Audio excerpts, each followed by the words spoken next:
Oh, man. We made it. After all that hype and publicity and wow.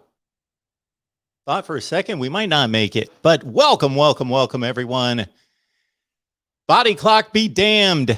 We're here in favor of college football, of course, and the official kickoff of the season, week 0. We're not ignoring you, but I thought that this would be the time to do our big 24-hour live stream with you. So I have threatened to do this in the past. I have thought about doing it in the past and was probably physically and mentally and emotionally more equipped to do this in the past, but I made a commitment and guaranteed, and here we are. And yes, I will cheat a couple times. I've got 3 2-hour shifts of relief coming a little bit later in the day, but you've got me for the next 8 until 10 a.m. Eastern time. And so thank you for being here, everybody. I will get to, we've got 24 hours, so I will get to all the comments in the chat, and we will open up the phone lines at various times for the next 24 hours. And don't necessarily expect this much energy for the next day. All right, it's great to see everybody here. And yes, we had a bit of a monitor issue. So I tried to catch 3 or 4 hours of sleep. We finished up a live stream with Cam Underwood of State of the U, Miami at 8 o'clock. Then I tried to post some videos and did post some videos, so please check that out. Had a couple of great Alabama conversations today and just posted that video. Well, actually, no, it's going to be posted here in 3 hours. So at 5 a.m., we're going to be here at 5 a.m. talking college football directly with you live, but we're also going to post a video at the same time on Alabama, prepping for Miami. Great talk with Gary Harris and Stephen M. Smith there. Okay, so I had some work to do and wanted to catch about 3 or 4 hours sleep. Wanted to get up about 1:30, take a shower, get ready, get hyped up, get all set up for all of you. I did all that, except for I slept about 45 minutes. Tough to change the body clock because I'm usually going to bed at 2 in the mornings early. Usually 3, 4, 5 in the morning is when I'm going to bed. So kind of tough to try to get to sleep at 10 o'clock at night. So it just didn't happen. I did doze off for maybe 45 minutes and was hoping to do much better than that. But tossed and turned much of the night. So here we are. I'm hyped up, ready to do this, ready to hear from all of you. And it's going to give us the opportunity to do all sorts of things. Again, to hear from all of you on the live chat.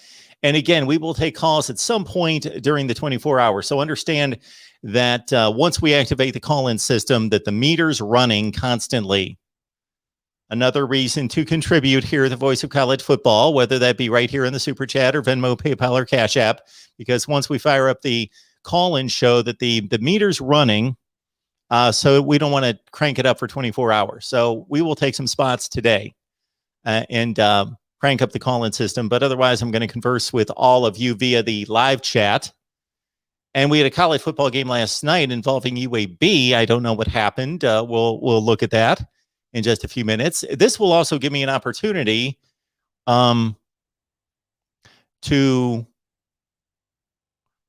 maybe do a little work on the side while I'm talking to all of you, get some things prepared for this weekend. Also going to be an opportunity to do something that I rarely do and I feel bad about on a regular basis, and that's respond to your comments to the videos. And I hope everybody understands that watches me on the shows here that we're working most of the time. So we're working at this as much as we possibly can. So I'm not real good about going in and I read the comments. I believe I see just about all the comments, but to get back to all the comments is just something that I just cannot do. So I hope that this is a vehicle in the comment section of the videos for you guys to talk to each other. And every so often I'll jump in, especially if it's a very kind comment, to let people know that I appreciate the feedback and appreciate the kind words and the support, because it keeps me going. And it's going to keep me going here for the next 24 hours or 10 hours straight. We, again, have 3 fill-in hosts coming up later today. Of course, they're not going to take the overnight shift. It's not paying real well. So at 10 a.m., Jason Ray from Last Word on College Football, who hosts our Oklahoma post game. So Sooner fans, after the big rout of Tulane, 31.5-point favorite on Saturday, tune into the Oklahoma channel. Jason Ray will be there with all of your analysis and feedback with you and engagement with the live chat after Oklahoma Tulane. But Jason Ray is going to be here, not right here, but he's going to be here for you from 10 to noon. And then from 2 to 4, we've got our Virginia Tech guys, Mike McDaniel, Paul Van Wagner, who also are hosting our post-game coverage for Virginia Tech. And get this is going to be fancy. Our Virginia Tech guys, Paul Van Wagner, ESPN Blacksburg, and Mike McDaniel, about 15 different platforms, Hokie Hangover, Basketball Conference Podcast, Sons of Saturday, ESPN Blacksburg. Anyway, Mike and Paul are going to be here from 2 to 4 Eastern. And also, this is going to be amazing. So for the Virginia Tech football games, they are going to post not just post-game live coverage for us, but pre-game, because they do it on ESPN Blacksburg. And we're going to get a simulcast here at the Voice of College Football, Virginia Tech pre-game for 75 minutes before the game, directly from their show on ESPN Blacksburg. So that's phenomenal. To be more accurate, I don't believe that's coming from ESPN Blacksburg. We may have a rights issue there. Paul is a host at ESPN Blacksburg. This is a venture that they do on the side for post-game coverage, or pre-game coverage, I should say. So Virginia Tech, North Carolina, where's Luke Walker when you need him? Virginia Tech, North Carolina. I know it's going to be from the Hokie perspective, Luke, but we've got pre-game and post-game. So I'm going to kick back just a little bit on Friday.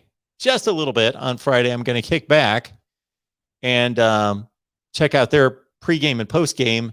And then I'll come on a little bit later after Michigan State Northwestern. We'll do a late postgame show on Friday night. Let me just make it through the next 10 hours.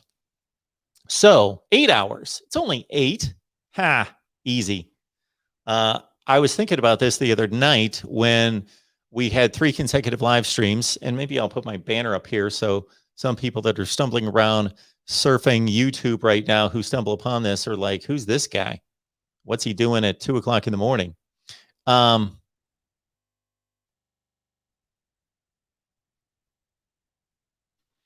was I going with this? I don't remember now. Anyway, we've got post-game coverage the entire weekend, and I've already lost my train of thought once, and I've only been doing this for 15 minutes. We're 15 minutes into this, maybe, and let's see, 23 hours, 45 minutes to go. All right, it's great to see all of you here at the Voice of College Football. And I'm going to dive into live chat first. I'm going to check out this UAB game. I'm going to, this is another good thing that we can do, is I presented all my predictions, right? All the predictions are out up through the conference championship games and the playoffs. But I have not unveiled what a number of people have asked for, and that's a top 25, a preseason top 25, because you all know that on Sunday what's going to be revealed for the first time is, of course, the top 25 that actually makes sense, which is completely different, because once they step on the field and start playing, who knows what that top 25 is going to look like after week 1. So for those of you who have been here through college football seasons in the past, like Cheryl, of course, she knows what the top 25 that actually makes sense is all about. But for some of you, you're going to be completely enamored or outraged, pissed off, confused, one of those things, or it'll be a head scratcher to some degree. And I'm sure I will get that rush of comments, especially in week 1 and week 2, about my top 25 that actually makes sense. Or as it needs to be stated, this is the trademark way to state it, is the Voice of College Football top 25 that actually makes sense. All right, let's hear from all of you. And then I'm going to find out who won this UAB game. I don't even know who the Blazers played. I believe they were fairly substantial favorite in this game. There was something most definitely I should have taken care of before college football started. So many of you know that I left my job last October. So it's been about 11 months now. Wow. And I actually met up with a few folks from the grand old mothership ESPN a couple times here in the last month. Just a little get together, find out what's going on, and just catch up. And this reminds me. Oh, so you lose the medical insurance. Of course, I replaced the medical insurance, but the vision I have not replaced, nor the dental. And so, ironically and unfortunately, at the time that I lose my vision coverage, I'm running low on contacts. I got to get those taken care of. And also my glasses broke. Or I would just wear my glasses all the time, even though I hate how I look at my glasses. My glasses are broke. So I am, except for my contacts, which I don't want to wear like 24 hours a day. I'll pop those in before the games start tonight. And you guys are going to have to be very patient tonight because we've got football starting at 6:30, and I'll be here, of course, at 6:30. And we're going to start watching football. So I'm going to talk and I'm going to watch the comments. But once we start getting football here, I'm going to have the DVR rolling all over the place. And my priorities, I think, are going to be that we've got the Temple Rutgers game, probably on the Big Ten Network at 6:30. And we'll get all of about half the first quarter in. And we got to switch to UCF Boise State. That's got to be the attention grabber at 7 o'clock. And then, of course, Ohio State, Minnesota at 8. And I don't know that there are any other really decent games on other than that. We'll check out the schedule soon. But we'll be watching football together tonight. But that's going to be my lineup. Is going to be priority Temple Rutgers for about a half hour. UCF Boise State. Now, I'm going to DVR the rest of that game and catch it later. Ohio State, Minnesota. Go to Patreon and get our picks there, which reminds me I'm going to have to do my predictions tonight on the Thursday and Friday games so that those are available on Patreon. And I may have to do a little multitasking here. So pardon me if I step away. For example, our people on Patreon, we deliver our predictions. That's both me and 20 media members. So their predictions are going to be coming in, I'm sure, tomorrow during the day. So I'm going to have to do a little side work here to make sure our people on Patreon get the predictions before Thursday night's games. All right. I hope I'm this hyped up in like 15 hours. I doubt it. Again, we got 3 replacement shifts. 10 a.m. to noon, Jason Ray, last word on college football. 2 to 4, our Virginia Tech guys, Mike McDaniel and Paul Van Wagner, 2 to 4 p.m. Eastern time. And then at 10 o'clock tomorrow night, 10 o'clock tonight. Yeah, 10 o'clock tonight until midnight. So the end of the Buckeyes-Gophers game. And then to midnight will be Corey Bratta from the Hawkeye of the Storm, who does an amazing job with our Iowa channel. Check out our Iowa channel. We need to get to 1,000 subs there. We're at about 100. About 100 subs on Iowa, but oh my goodness. Corey has brought on former Iowa assistant under Hayden Fry, Don Patterson. And this guy is a wealth of football knowledge, as you can imagine. He coached on the Iowa Hawkeye coaching staff, and he's going to be part of the postgame. And I will be running down the postgame schedule that we've got provided for everybody here. And it starts with Ohio State, Minnesota, with our guy, Ori Benatar, who will be hosting our Ohio State postgame on the Buckeye channel after the Buckeyes game against Minnesota. So we will be here during and after the Buckeyes game here, but also we've got specific Ohio State, Minnesota coverage on the Buckeyes channel. So please go over there and check it out with Ori Benatar. He does an amazing job, and he has been the guy that has been responsible for our new Twitter account. Please check that out. Voice of College Football. Voice of College Football, because what you're going to get on Saturdays, and yes, I'm getting to the live chat. What you're going to get on Saturdays at the Voice of College Football on Twitter. If I could find the banner, there we go. I like to match up the banner with what I'm saying. Voice of College Football on Twitter. Head on over there and follow our coverage there. So not a whole lot during the week, although Ori does a great job in updating that on a regular basis, so multiple times a day. But really, this gem is going to come through on Saturday.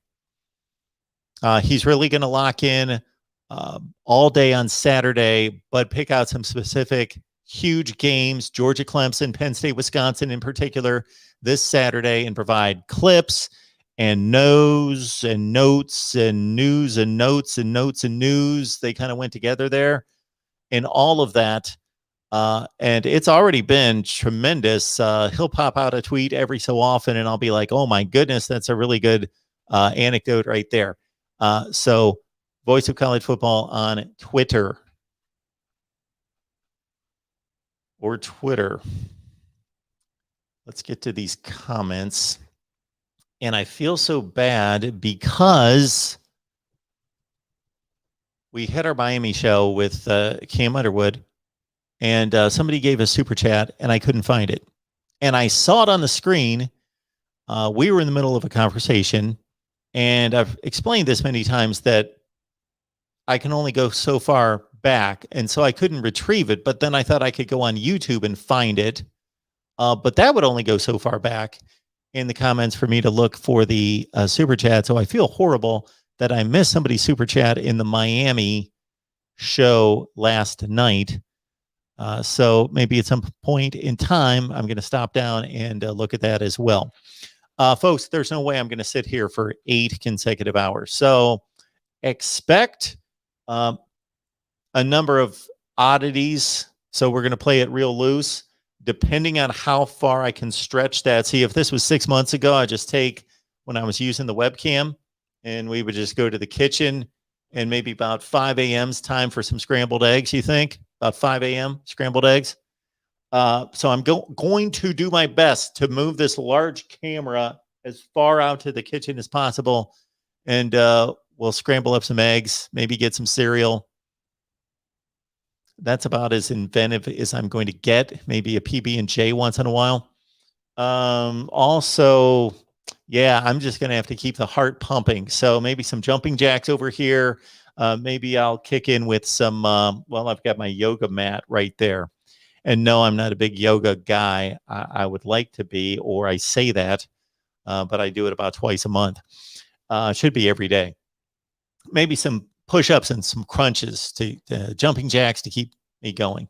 And then we got to check this weather. So you guys will get to see some things that you don't necessarily get to see. Not that you're waiting in great expectation to see anything fabulous here.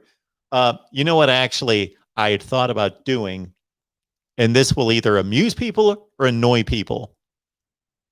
So this set has been here for, hang on, let me give you a look on this.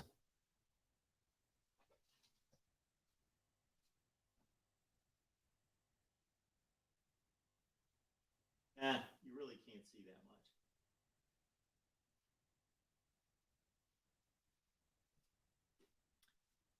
much. Okay, that didn't go as far back as I thought it would. And we're dimming the lights. It hit me the other day that for the night mood, this is kind of nice because I got 2 really bright lights over on each side. And the other night, after we did the 3 consecutive live streams and we were on here for 4.5 hours, I got to say, for the last like 90 minutes, my head was pounding and I was sick to my stomach and I was just struggling.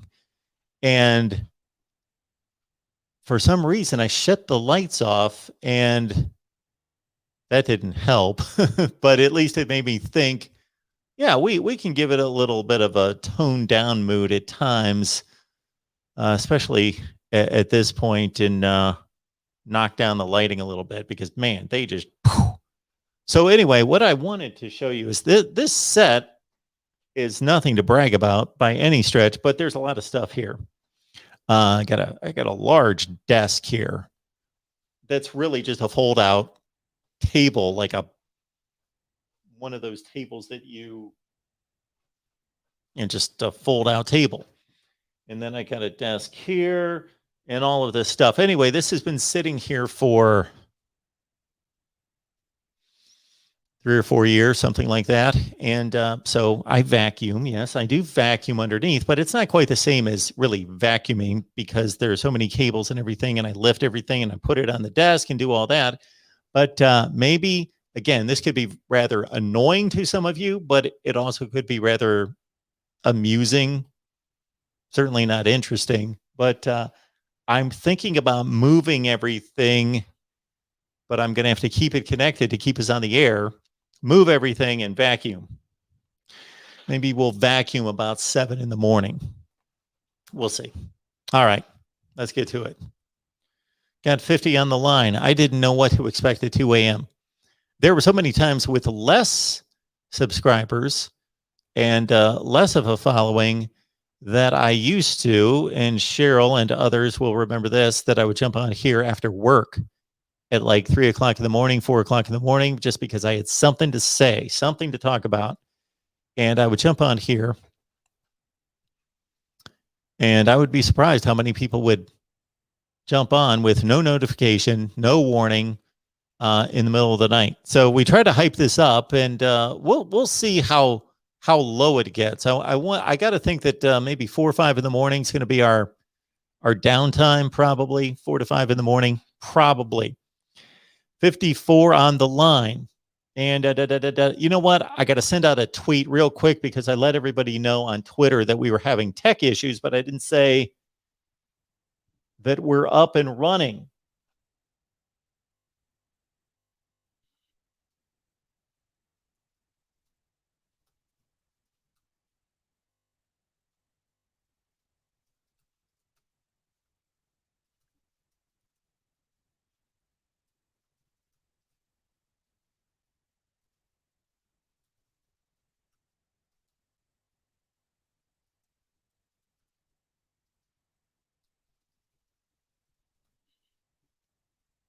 Oh, there we go.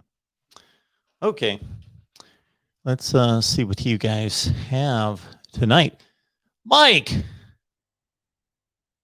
Good to see you, man. Mike, 3883, all-nighter. Yes. All-nighter, all day, then about half the night. Till 2 tomorrow. And I had a few people. Kyle, thank you so much for the support that you've given us, of course. Cheryl, hey. Good to see you. So, a few people asked me, 2 in the morning. Why 2 in the morning? Well, the rationale is that we've got Thursday night games, and the headliner is Ohio State, Minnesota, and the game should be over about 11:30, 11:45, something in that range. And so I figured about 2 hours post-game after that takes us to 2 a.m. So rewind the clock 24 hours, you got 2 a.m.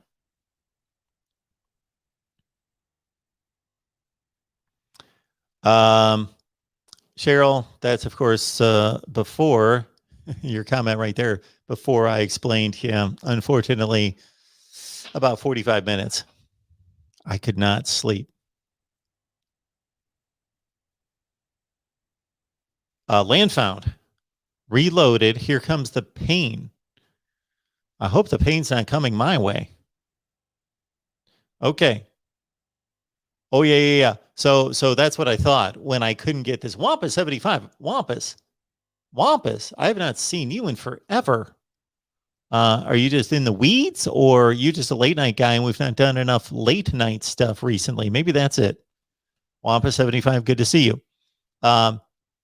Yeah, so that's what I was thinking, that everybody else was thinking. Oh, Mark's 5 minutes late. He overslept. He's not going to make it. That's what I was thinking. But many of you were just thinking, Mark's always late. And I admit to that, and I'm trying to do better. And I was all set today. I don't know what time we finally got on here, maybe 10 after.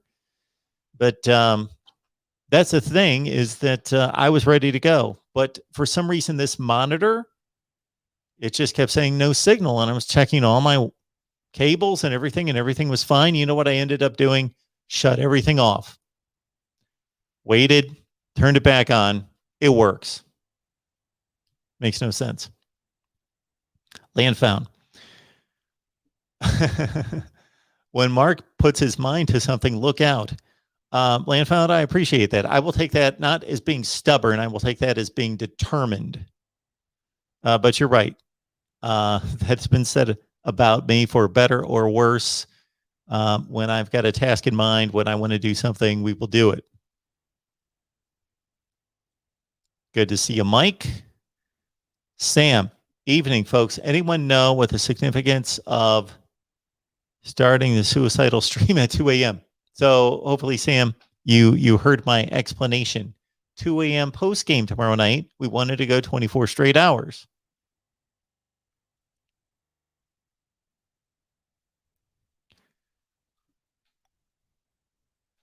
We got Haas 304 late night in West Virginia. Go Herd.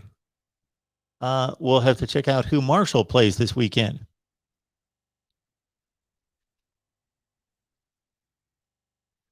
Did not forget to set the alarm. If anything, unfortunately, the alarm went off. It was supposed to go off at 1:32.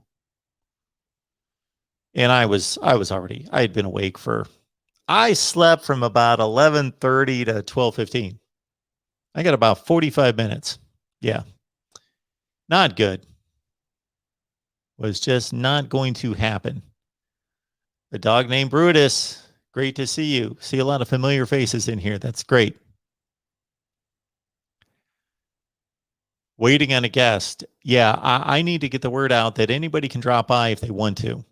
I'll send out the link, and anybody can drop by that really wants to keep me going here. Oh, yeah, we talk college football at 3 a.m. No. Gator hater, Knoll Nation. You guys can count on me. I might be a couple minutes late, and this time it wasn't me. It was the equipment. So we got her done. I'm gonna see when I finally came on here. I sent out a tweet at a couple minutes after 2.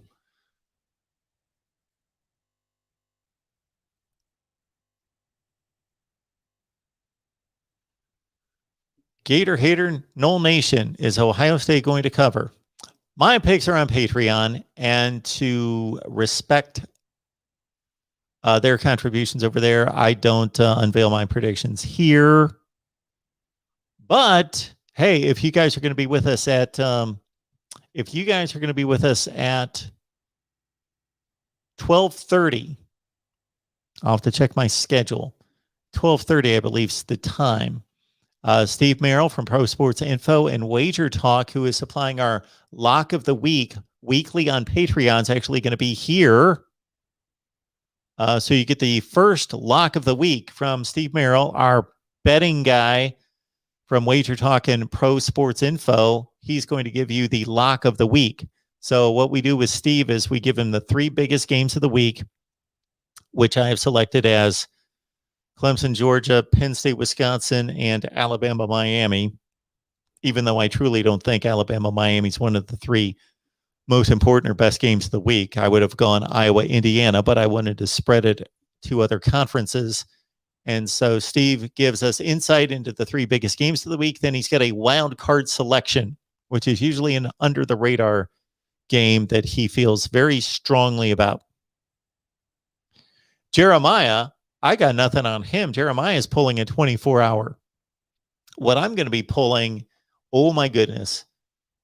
Well, I'm going to get some naps in. So again, we've got 3 2-hour shifts with co-hosts, with fill-in hosts that are going to give me a break.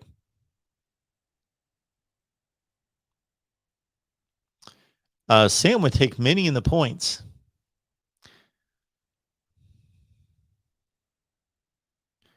There. I told you guys at 207.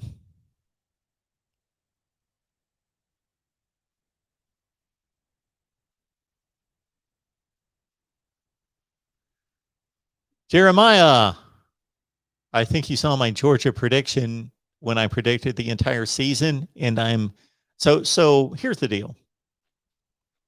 We kind of do this on YouTube, depending on your favorite YouTube host, and it's all over YouTube and online, is of course off-season predictions. Now, the way I do it is I typically don't predict the season until right before the season starts, but that's not really good for what I do here. I should send these prediction videos out months in advance so they can sit there and people can watch them for months, but I'm not really good at that. So I crammed them all in at the end. And so you're forced into predicting games in November. You're forced into predicting them in August for November.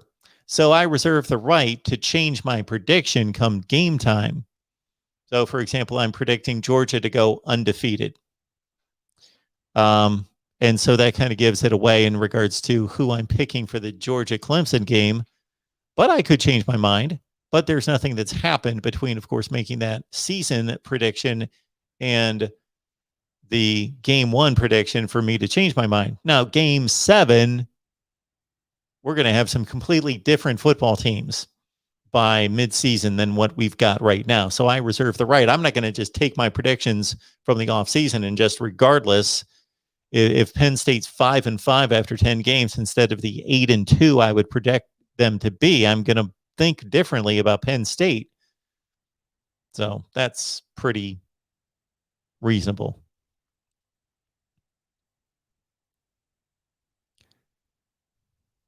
Yeah, I really do think that Ohio State's going to pull away.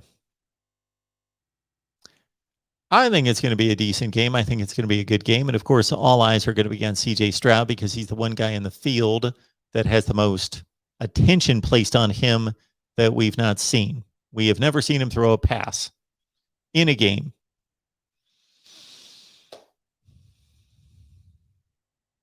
Gator hater, Knoll Nation, I'm not going to post your next comment. I was not there. I may have to go there later. I had a banana and some OJ. I got the rest of my OJ right there, but I wanted to brush my teeth, so I'm not going to touch that OJ for a while.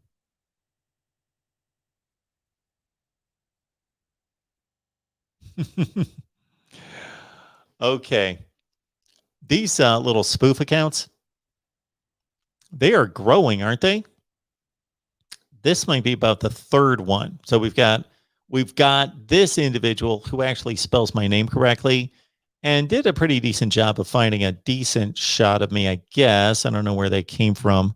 I'd like to know where you guys pull these from.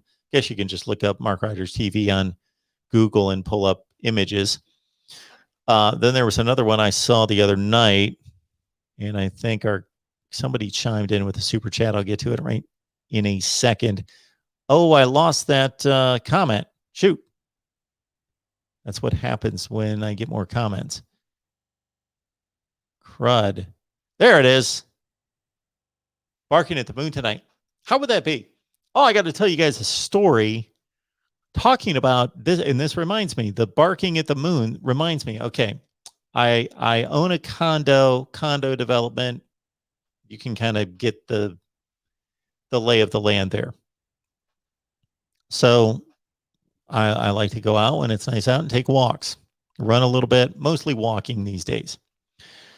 So about a month ago, we have these huge hills in Connecticut. They're very good to walk and get a decent workout. Huge hills. So I hear this dog, and I love dogs. I don't currently own a dog. I'm not going to own a dog, I don't believe, until one of a few things happens. Either I move or there's a change with a significant other kind of thing. So anyway, but my son is a dog trainer. So we love dogs. Love dogs. He especially does, of course, even more so than I do. But I do love dogs. And they typically love me more than people do. So I hear this dog and it's so far up the hill that I can't see the dog, but the dog is howling like a coyote. And I'm thinking this dog must be in pain or something's wrong. So I get closer to the dog where I can see the dog, and the dog is just standing there with his or her owner, and the owner's just kind of he's not with anybody else. He's just kind of looking at the trees, I guess, or the forest. They're just standing there, and the dog is just howling uncontrollably. So I just kind of go on my way and keep going. And I do some loops around the development and so forth. And then the development's on a hill. So you kind of go street by street and you just keep moving up and up and up.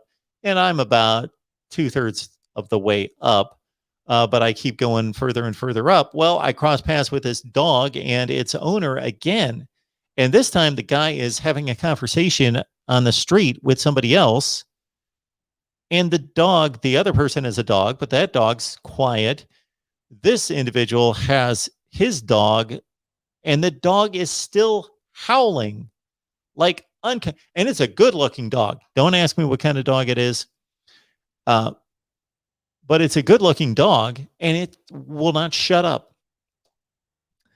So a little bit later, I do my loop. I come back down. I cross paths with this guy for a third time.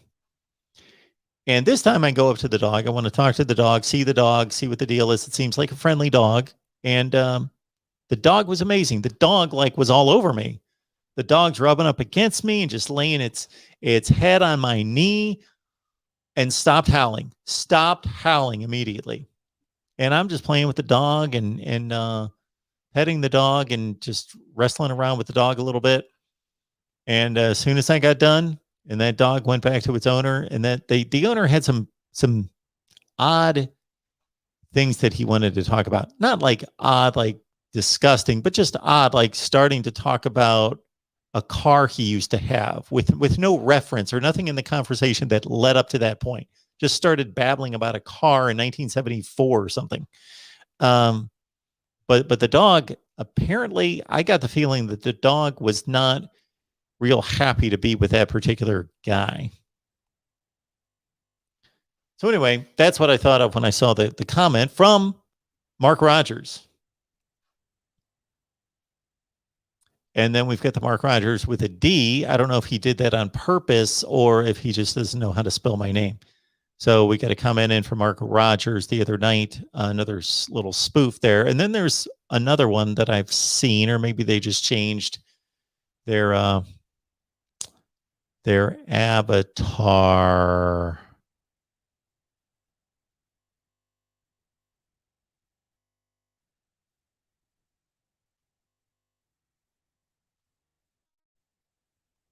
Talk is Pitt is here, looking for an upset with North Carolina and Pitt. That game probably at Heinz Field. I will be looking forward to that game. Those two teams play some interesting ones. Definitely some interesting ones. I'm looking forward to that. And even though I picked Pitt to go only 4-4 in the ACC, 8-4 overall, and I've got a little side wager. Got two little side wagers. You guys can tell me, ACC guys in particular, you can tell me how you feel about this. I've got Pitt at over 5.5. Easy, right?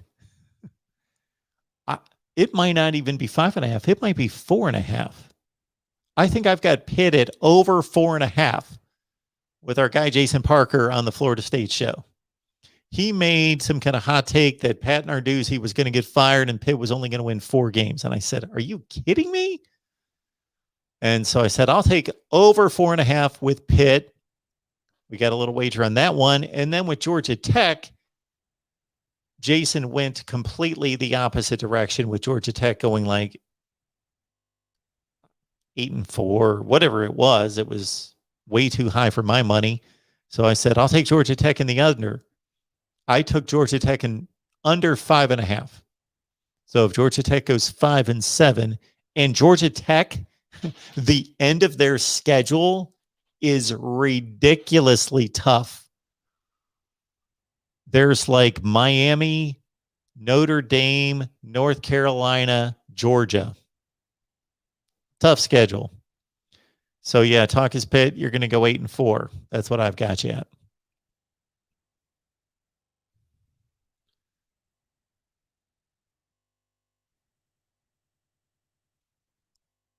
Cheryl, the calling system isn't necessarily that expensive, but and somebody is helping me with that. So at the same time, I would say on average, when we do a 2 or 2.5 hour show, it costs about $13, $14, something like that. UAB won a shutout. We'll get there. We'll get there. They're telling me, Sam, forget about the UAB game. I want to look at the box score at least.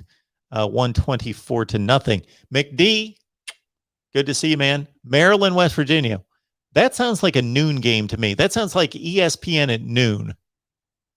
Maybe ESPN 2 at noon. So that's going to be on one of my 3.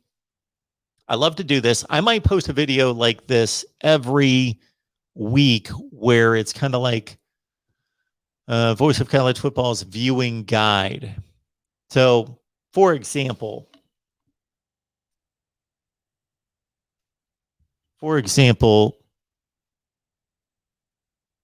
Thursday night's going to be cut and dry, but Thursday again, our first game's at 6:30 with Temple and Rutgers. So I'm going to watch that for a half hour. And then there's nothing that competes with Boise State and UCF at 7. Yeah, nothing's even close to that game. North Carolina State, USF, And then, of course, at 8 o'clock, Ohio State, Minnesota is going to be my number 1 game. And I am definitely going to record both the Temple Rutgers game and the UCF Boise State game, and they're going to be on in my house on Friday for me to review those games. But it's going to be about Ohio State, Minnesota, with a little look at Tennessee Bowling Green. Tennessee being Tennessee, and I know they suck, but it is Tennessee, and that's pretty much the viewing night. Pretty clear cut. The NC State South Florida games on the ACC network. There you go. So then on Friday, of course, that North Carolina Virginia Tech game. Looking forward to that. 6 p.m. Duke Charlotte, don't care. Wake Forest Old Dominion, even though I'll be able to pick up both of those games. Maybe I'll record those and watch the fourth quarter later, or whatever point in the game is the most interesting. Again, we're going to have both pregame and postgame Virginia Tech right here. And then I'm watching Michigan State Northwestern. This is going to work out perfectly. North Carolina, Virginia Tech. I can basically watch that entire game, even though we're going to do an Oregon Live at 6. So I'll put it on the DVR. I'll be able to watch the entire North Carolina, Virginia Tech game. Those guys have the post game. I'm going to watch Michigan State Northwestern, and then we'll be here live after Michigan State Northwestern. Okay, Saturday's where it gets tricky. So for me, the number 1 game at noon isn't even close. Even though I, of course, would like to check out Oklahoma, even against Tulane, and Kansas State and Stanford. Nobody's talking about that game, but that should be a good game, a close game. Of course, at noon, we've got Penn State and Wisconsin. So that's easy. That's my number 1 game at noon. Penn State and Wisconsin, I expect that to be a beauty. My number 2 game is going to be Kansas State and Stanford. My number 3 screen would be on, let's say, Michigan, Western Michigan probably, or Oklahoma, Tulane. And then at 3:30, Miami fans, Alabama fans, sorry. Number 1 game at 3:30 is Iowa, Indiana. Not even close. Iowa, Indiana, best game at 3:30. McD, I see where Maryland, West Virginia is actually a 3:30 ESPN game. So my number 2 game is going to be Alabama, Miami for obvious reasons, even though it may not be close because of the 2 teams involved. I'm going to start with them. And then my number 3 game is going to be West Virginia, Maryland, right? Yeah. Might have to give Mississippi State and Louisiana Tech a little DVR action. All right. Then at 4 o'clock, you got some oddball games. Pitt and UMass on the ACC network. That game should be a complete annihilation. Ooh, at 4:30. Ooh, Texas, Louisiana at 4:30. So if unexpectedly both Alabama, Miami's a blowout, that's not going to be unexpected for me necessarily, but Iowa, Indiana's a blowout. Unexpectedly, Texas, Louisiana is going to get my attention quickly. All right. So that takes us up to the primetime games. And then, of course, how can you not go? Even though for an under the radar game, I kind of like this one. Purdue, Oregon State. Houston's playing Texas Tech. Not bad. But of course, at 7:30, we've got Clemson, Georgia. There you go. Clemson, Georgia dominates the night. But it is going to be tough because at 8:30, LSU, UCLA. So our Saturday night situation here is that after Georgia, Clemson, we're going to do postgame right here. Georgia, Clemson, postgame. And sorry, everybody, that's all we're talking about for a period of time because that is our dedicated Georgia postgame. But because of conflicts with channels, we're going to put it here. And then right when that's over, after the LSU UCLA game, we're going to do our LSU post game right here. And then I'll open it up for calls to talk about whatever you guys want to talk about. And late night, is there anything worth anything here? You got Vanderbilt and East Tennessee State on the SEC network. How many people are watching that game? Good Lord. Texas A&M and Kent State are on ESPNU. That could be interesting for a while. Could be. Oh, here's a nice little late night game. Arizona BYU is on ESPN at 10:30 Eastern. Then, of course, Sunday and Monday, we'll do post-game right after the games. Notre Dame, Florida State, and then Louisville, Ole Miss on Monday. All right. And yes, I'm still going to look into this UAB game. No more info, Mike, on the phony high school in Columbus, but I was fascinated. I didn't know anything about that. I knew nothing about that. I don't watch high school football. Knew nothing about that until Kevin and the guys filled me in during the Ohio State show. But that is fascinating that this phantom high school that they established a P.O. box and some kind of internet site and is not a legitimate school, apparently, that they can field a football team of kind of just this ragtag football team and play 2 football games in one weekend against top-notch competition. That's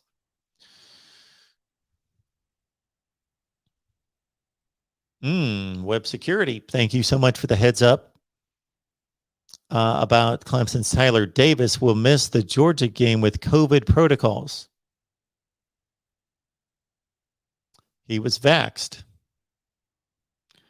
I will abstain from my political commentary there. Talk is Pitt. I hope we destroy Virginia Tech like we did last year, 47-14. That score did surprise me last year. I don't remember watching any of that game, but it surprised me. Yeah, pregame, Mike. Virginia Tech and North Carolina. And so for those of you who have been watching faithfully, or maybe not so faithfully during the off season, but you've never been with us during the season, what we do is typically,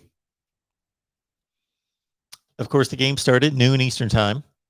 And then near the end of those games, I'll typically come on here about 3:15, and we'll be talking about, what happened at noon, all the great games, and all the games that are coming down to the wire. And we'll watch like the last couple drives together. And we'll go for about a half hour until those 3:37, to be exact, kickoffs, those 3:30 kickoffs hit the air. And we'll kind of preview those pregame. And then we'll cut away and we'll come back right around prime time leading into the 7:30 games. And then we'll do the same thing late night, even though I hate it because it takes me off the Pac-12 trail. And I seem to be one of the few people that's somewhat interested in the Pac-12. But I'll watch the Pac-12 here with all of you, and we'll do like a late night call-in show about midnight after those primetime games are over. And then in the meantime, I'm kind of DVRing everything and watching and rewatching and not watching any commercials. And so I can do instant analysis of the 2 or 3 or 4 games that hit me. And that's the plan. This Saturday, I will not do a 3:15 show because we're going to do Penn State, Wisconsin post. We're going to have Penn State, Wisconsin post right here. And then I'll be back later for a 7 o'clock show, roughly, and a 11 o'clock show, roughly, again, after Georgia, Clemson.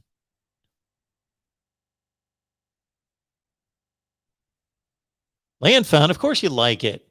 Why do I keep coming back? Land found. Jeremiah Powell, thank you so much. Appreciate that. Time so I can go sleep for the call-in. Jeremiah, thank you so much for the super chat contribution. Appreciate that so much. I will also let everybody know, and I think most of you can read between the lines, that as an alternate option, you can contribute to the Voice of College Football at Venmo, PayPal, and Cash App.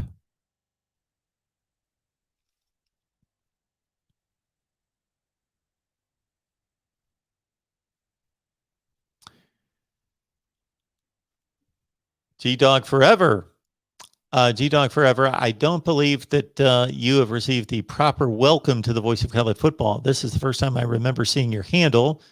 And if I've just flat out missed it in the past, I apologize. But welcome to the Voice of College Football. I know that you root for Georgia. And would love to know how long you've been watching. So I've got a patio door right here, a sliding door, and then a deck right there. And it was pouring ever since about 7, 8 o'clock last night until about an hour ago, just coming down in droves. And so we had all sorts of flood warnings. I don't know what's outside. Flood warnings.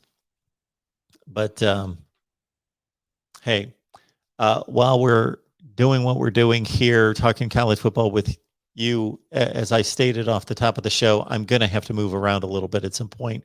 So there's going to be some jumping jacks, maybe some crunches, some push-ups, a little breakfast making in the kitchen, and then maybe we'll see what it looks like outside after all this rain overnight.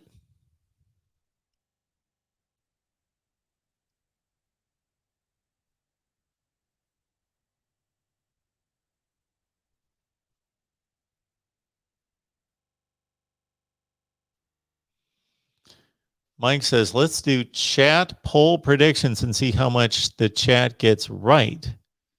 Well, that's going to be kind of tough to keep track of. So if somebody can keep track of that, sure, we'll say Minnesota, Ohio State. Either straight up or against the spread, let's take a poll. Or You guys, I don't know how many. This is an unofficial poll right here for my own benefit, the channel's benefit.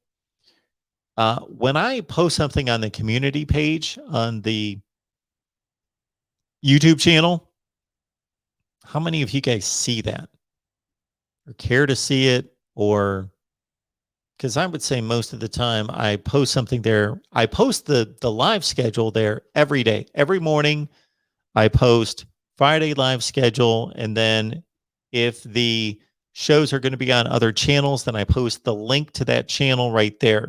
And so some of you might know what I'm talking about. It'll say 1 o'clock this, 4 o'clock this, 8 o'clock this with the links. And they usually get like 15, 25 likes. So I don't know who's really paying much attention to that. But we've got Nuga Lutz here. Go Vols. Welcome to the Voice of College Football. I don't believe I've ever seen your handle before. And you got a hashtag there. Not another Georgia State, please. Yes, that was a debacle for the Vols 2 years ago. Of course, no non-conference games last year, but Jeremy Pruitt losing to Georgia State and down by 2 scores in the fourth quarter. Like, it wasn't super, super close. And then they lost on those freak plays, long passing plays in the final minute against BYU the next week. But then they made the big turnaround, and it looked like Jeremy Pruitt had something going, 8-5 with the bowl win. And then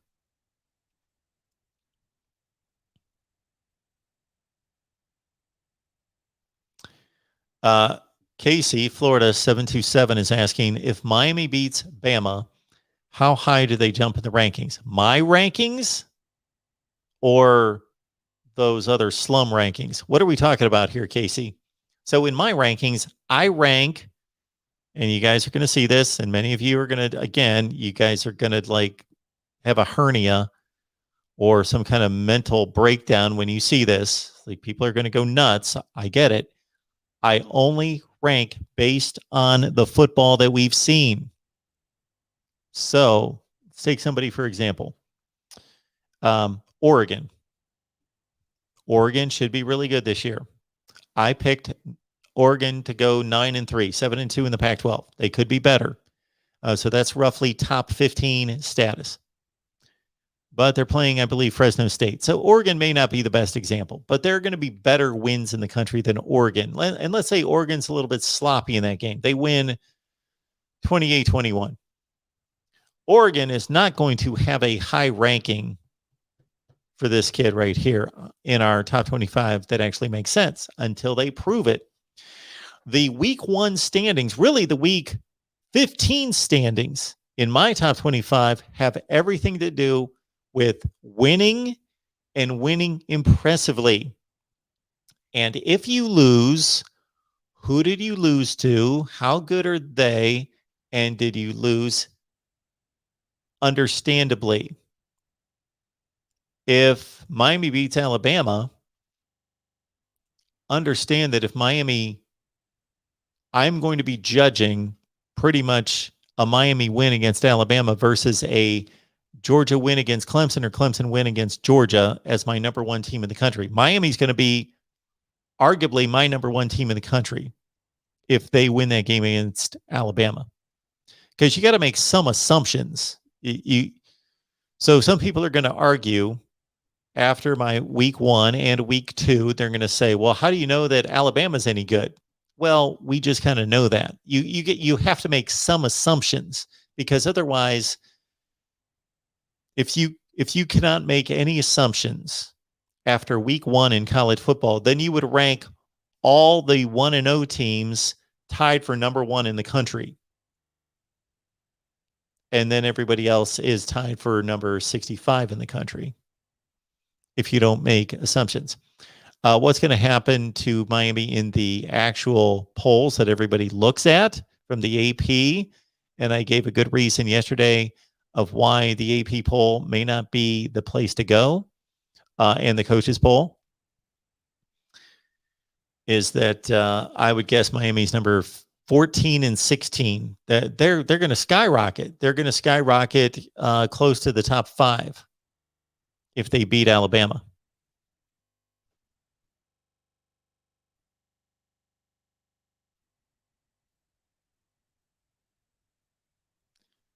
But for me, I doubt if they'll be any lower than number 2.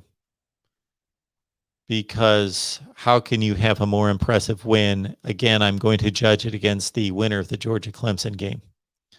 Miami wins this game. They're going to be either number 1 or 2. I can't think of any other scenario in which they will be not 1 or 2 in my rankings. I can't speak to those other rankings because they usually don't make sense. We've got Gator Hater, Knoll Nation loves the Seminole helmet.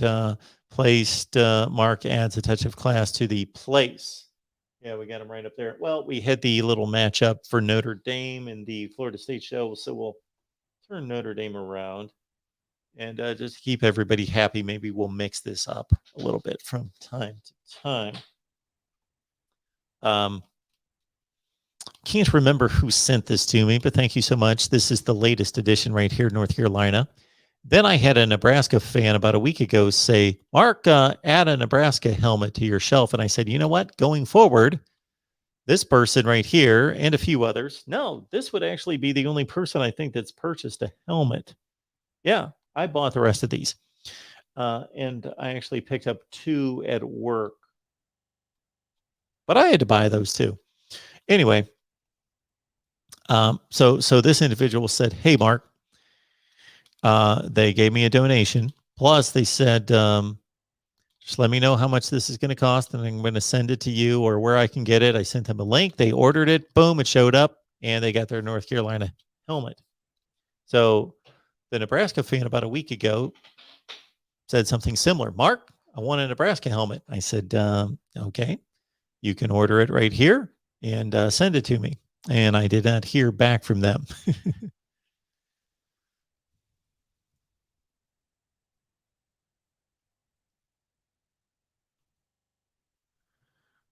Blake, yes, this is going to be a 24-hour stream. The only caveat to that is I read somewhere that YouTube does not allow any streams longer than 12 hours. So 12 hours is going to take us to 2 p.m., which is a nice little natural cutoff because we've got some fill-in hosts at 2 o'clock. Mike and Paul come in at 2 to 4. And so I'll probably end this stream, or it'll just end itself at 2 o'clock. So just be ready. For those of you who are here now and are going to be here 12 hours from now, you may have to pick up another stream, but it'll be right on the front page. Talk is Pitt. I tend to agree that Tennessee Pitt, I'm interested in that game, but I believe the Panthers will win the game on the road. Drone Chaser, good to see you. Talk is Pitt is looking for a big season at 10-2. Now, if Pitt finishes 10-2, Mark Rogers here. Man, I like that name. What is the most underrated game this week? Baylor versus Texas State is his. I think we need to keep in mind that Texas State took Boston College to a last-second field goal last year.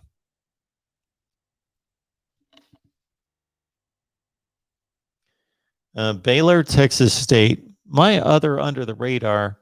So this is really not an under the radar, but in terms of being a great, great top of the line, like everybody wants to see it, it's under the radar, Louisiana and Texas. But another one that's truly under the radar.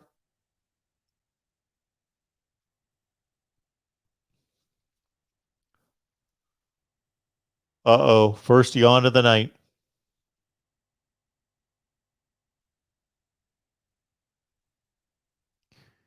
You know what could turn out to be a decent game? Is Arkansas and Rice. That could be a pretty good game. That one is on the SEC Network at 2 Eastern. There's a possibility that Central Michigan could give Michigan fits. They throw the ball downfield. Their top 2 running backs are back. Their top 3 they lost their best wide receiver, but their other guys are back at wide receiver. And Caleb Ellaby is a decent quarterback. Syracuse could lose to a MAC team, Ohio, on the road. My under the radar good game is Purdue and Oregon State.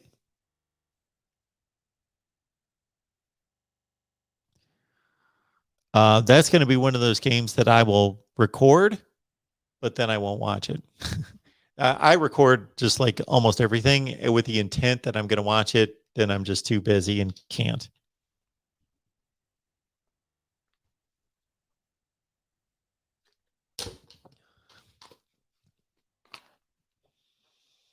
Is my 8-hour shift almost over? What time is it? Oh, man, we're an hour and 15 minutes in already. Oh, man, we're sailing through.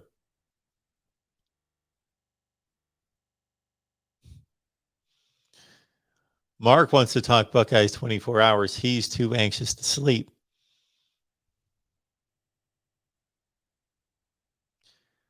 McD says a lot of people are taking Rutgers minus 14.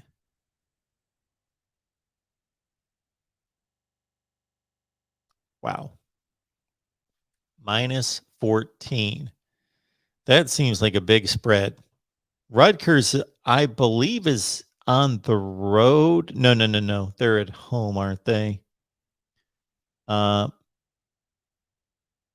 Rutgers at home. Temple. What do we expect out of Temple? I haven't looked into Temple.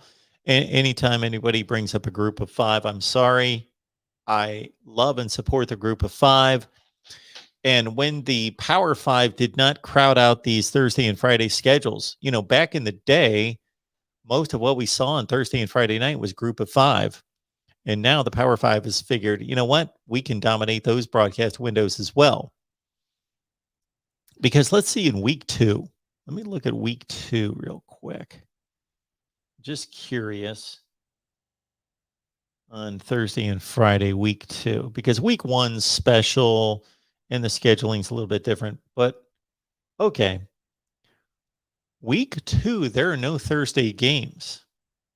There are no Thursday games week 2? Really? And no good Friday games. Kansas, Coastal Carolina, Duke and North Carolina A&T, Utah State and North Dakota, UTEP and Boise State. Ouch. Let me just jump up to week 3. Now, week 3, I know why there's no Thursday games on week 2. The NFL. The NFL's got its big opening night. You know what I would do? If I was Fox and or ESPN, is the week of the NFL, that game's got to be kicking off probably at 8:30.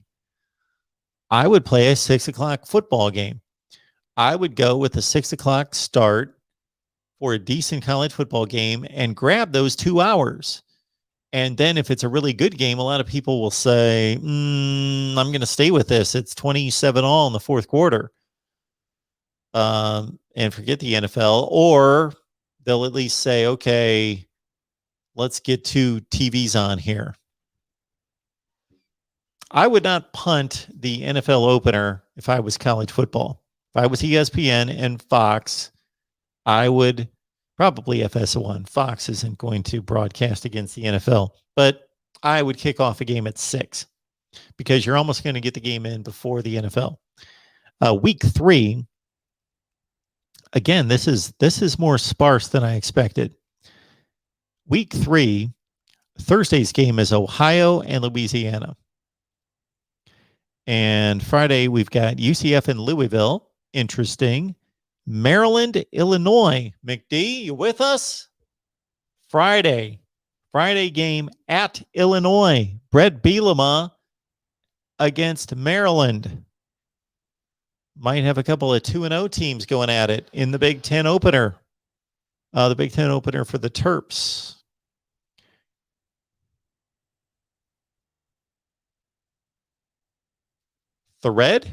Thread, Hayden, glad you could make it.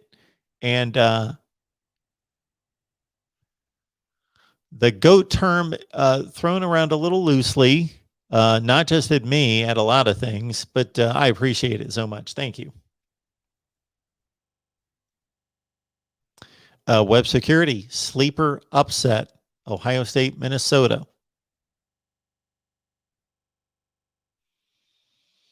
Man, football different than basketball. So we see it during March Madness that a basketball game goes by like that.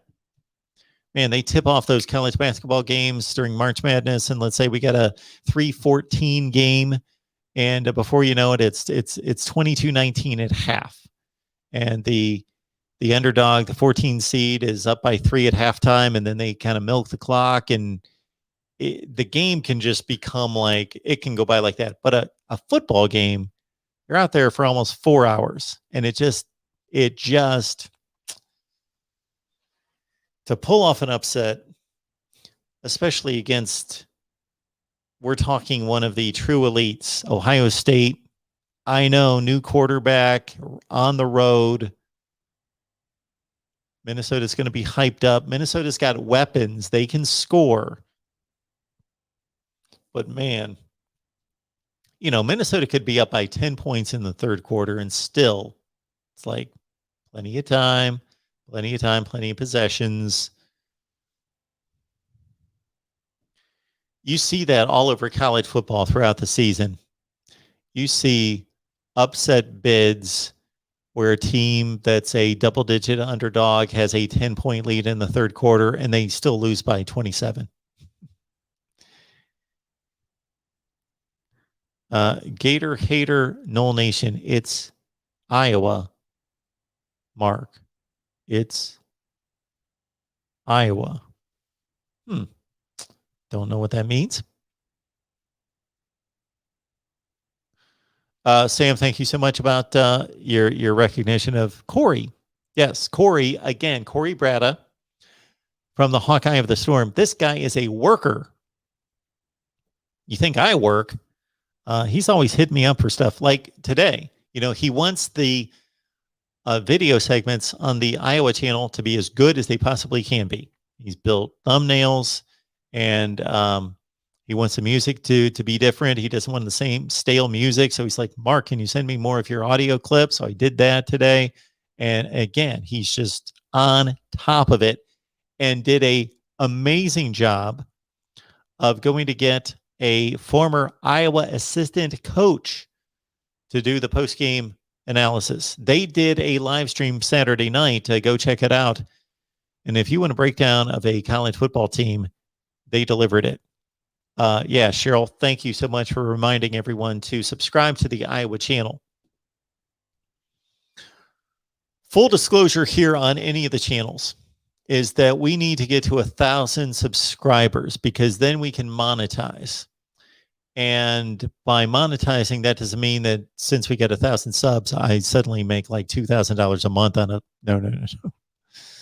I start making like $41 a month, but it's a start. And then it's all based on views and duration and how many people watch the videos and all that sort of thing, which is separate from views in a sense. So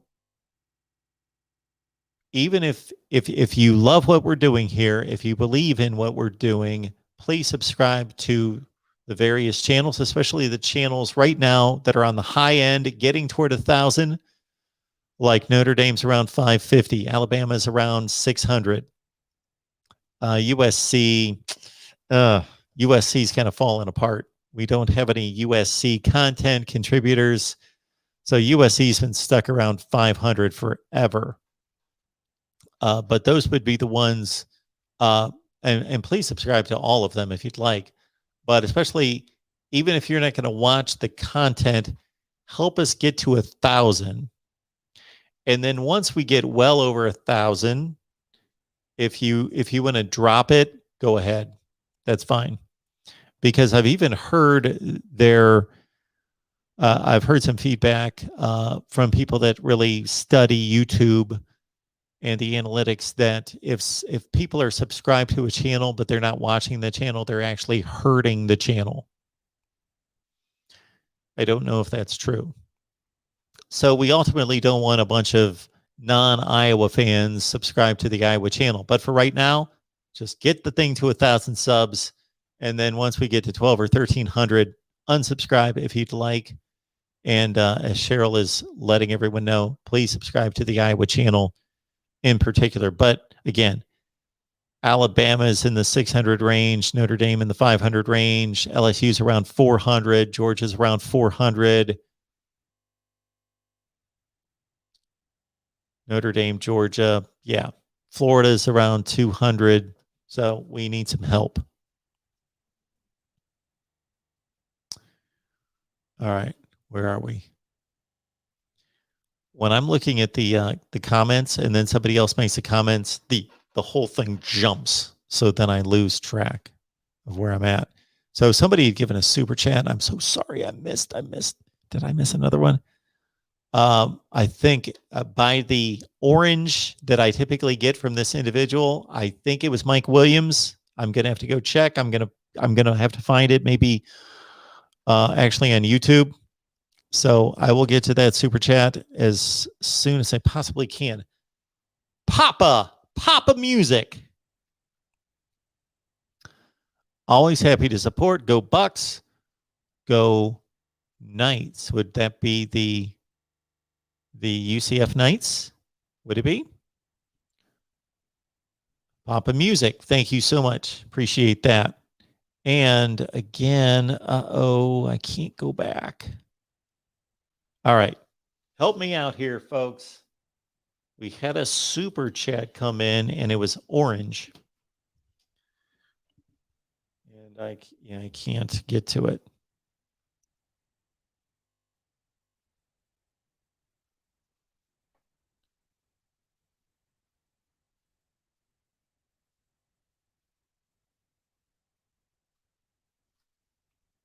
How many people are watching? 89. Not bad, folks. Thank you for being here. Oh man, there was an orange super chat. I am so sorry because even when I go on YouTube here, you can see that I can only go so far back. I can only go back to a comment made by Cheryl about Stony Brook. Uh-oh. Cheryl had to delete a message. Somebody not being good out there. Come on now. So, folks, you can trash talk. You can pick on me, make fun of me. Please. No gender, no race, no politics, and no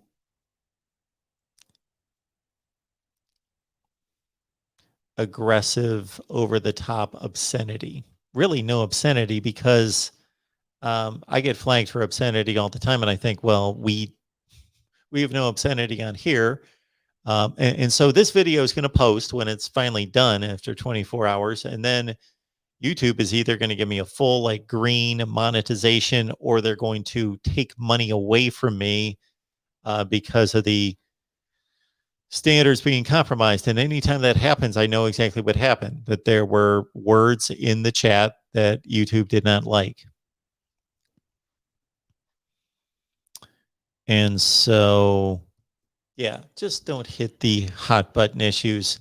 And truly, folks, if you want to make fun of my hair, my looks, my whatever, please don't do that with my guests. I notice that from time to time, people making fun of people's weight, how they look.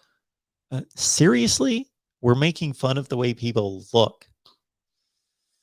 So if you want to make fun of how somebody looks, you can make fun of me. That doesn't bother me. I don't care. But not my guests. Not my guests, please. Eric does believe that the Pac-12 is better than the ACC. Yeah, I don't know, Cheryl, when I'm going to open up the phone lines. We'll see.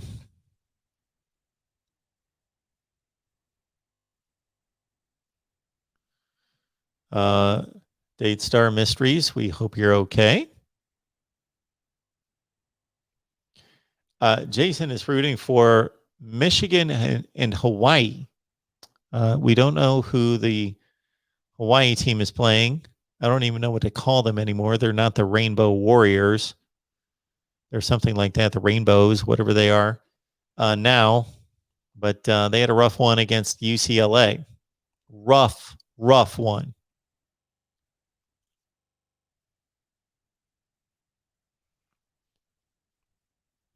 Eric, there, shout out. You do understand, Eric, that you were like the 15th person that ever recommended me asking Josh Pate on the show. So I do appreciate it. I think I responded to like 3 emails from you. So Eric, thank you. There's a shout out. I'm not big on shout outs, but if that makes you feel good, shout out to Eric for being the 15th person to recommend or suggest that I go get Josh Pate on the show. And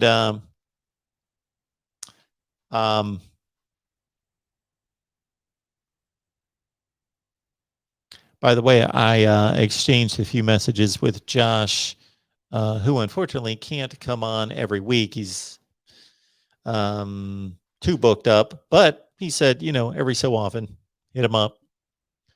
Yes, David, that's the deal. I'm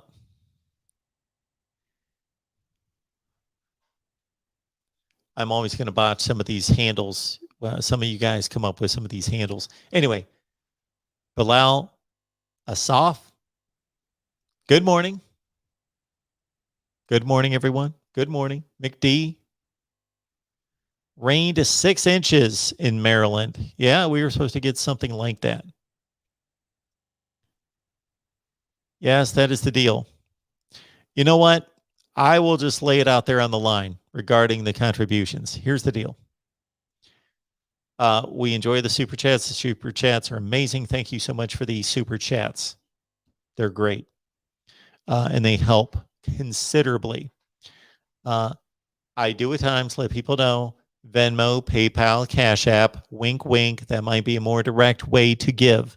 But I don't want to discourage the super chats because you know what human nature is. Human nature is that if you're about to give a super chat and Mark says, go to PayPal, Venmo, or Cash App, you think, okay, I'll do that instead. And then you watch the rest of the stream, you forget, it just doesn't happen. So.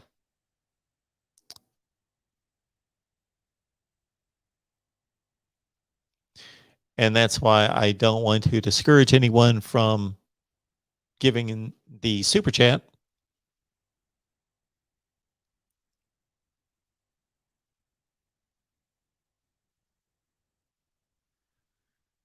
Because I appreciate it so much and it helps. It helps. And don't take this the wrong way at all, because if I get a super chat for $2 and that's all I get for a live stream, it doesn't really help me much. So understand that the advertising on one of these live streams, and my typical live stream does 2,000-3,000 views, it's going to be like $4. So I just worked for like 3 hours for $4. So but we want to get to a place where we have sponsors and we have more views, of course. And so we want to make more money from YouTube, but that's really not even the way to make the money. We need sponsors to make money. And the super chats will hopefully just be tip money, but we are not anywhere close to being at that stage. But I see like these political shows where they've got like 20,000 viewers online watching these shows, and these super chats are just, it looks like a, an arcade. It's crazy. Eric, your channel is underrepresented. I appreciate that. I don't know what you were responding to there, but I appreciate that, Eric. I think that sounds good. Mike likes the community polls. Austin Canes, a lot of flooding here on the Connecticut coast. Yeah, I bet, because we got hammered for hours. I think you guys were responding to my question about the community polls. Mike likes them. Haas 304 sees them. Thank you, Eric. I appreciate that. And don't get the wrong idea, Eric. I do so much appreciate you requesting Josh to come on, because that is one of the keys to YouTube growth, is collaboration. I am a member of a group called Think Media. I don't know if you've heard of them. Look them up on YouTube. You talk about a successful outfit, an outfit that has really figured out YouTube. That's Think Media. And so they will tell you that you collaborate on YouTube.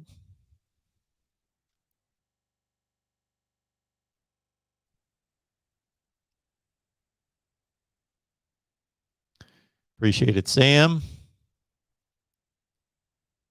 Eric believes Oregon's going to upset Ohio State. That would not surprise me. At the same time, unless my mind has changed completely after watching Ohio State play Minnesota and possibly Oregon against Fresno State, I will be picking the Buckeyes to win that game. Most likely. We'll see what happens this week.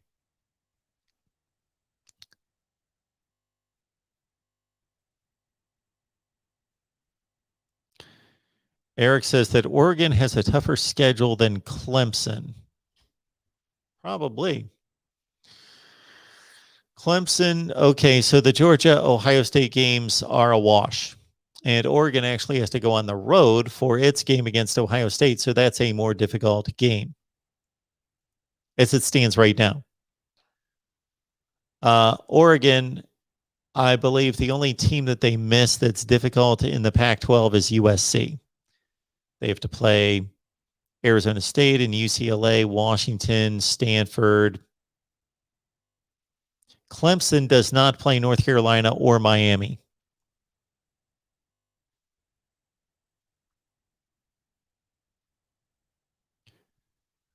Washington can't pass or play offense. Oregon beats Washington by 2 scores.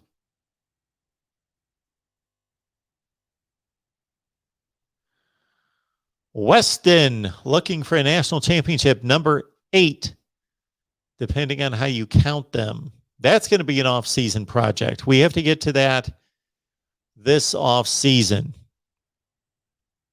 This off-season, I have got to rank all the programs. We got hip-hop R&B lover. Jan is checking in. Resident USC fan checking in. Great to see you. And again, if anybody can help me out, and I don't know how you would do it now, for the person that gave the super chat in orange that I missed, because I can't go back and see it. Or if that individual, hey, if you're still watching, let me know that you gave the super chat. It was an orange with a little rainbow icon. Washington, Michigan.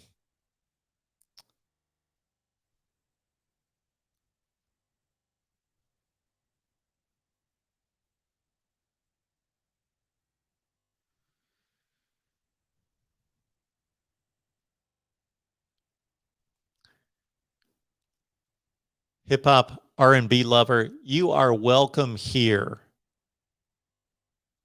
Is that John or Jan? I think I said Jan, didn't I? John. John, you are welcome here at the Voice of College Football. We want to talk USC consistently. We haven't recently, but we're on the USC beat. I'm watching USC. I watch USC. Keep track. I know the team. Yeah, the UNC helmet does look sharp, doesn't it?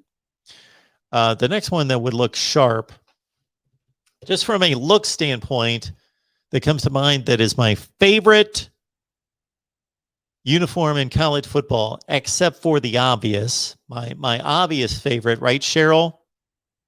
Okay.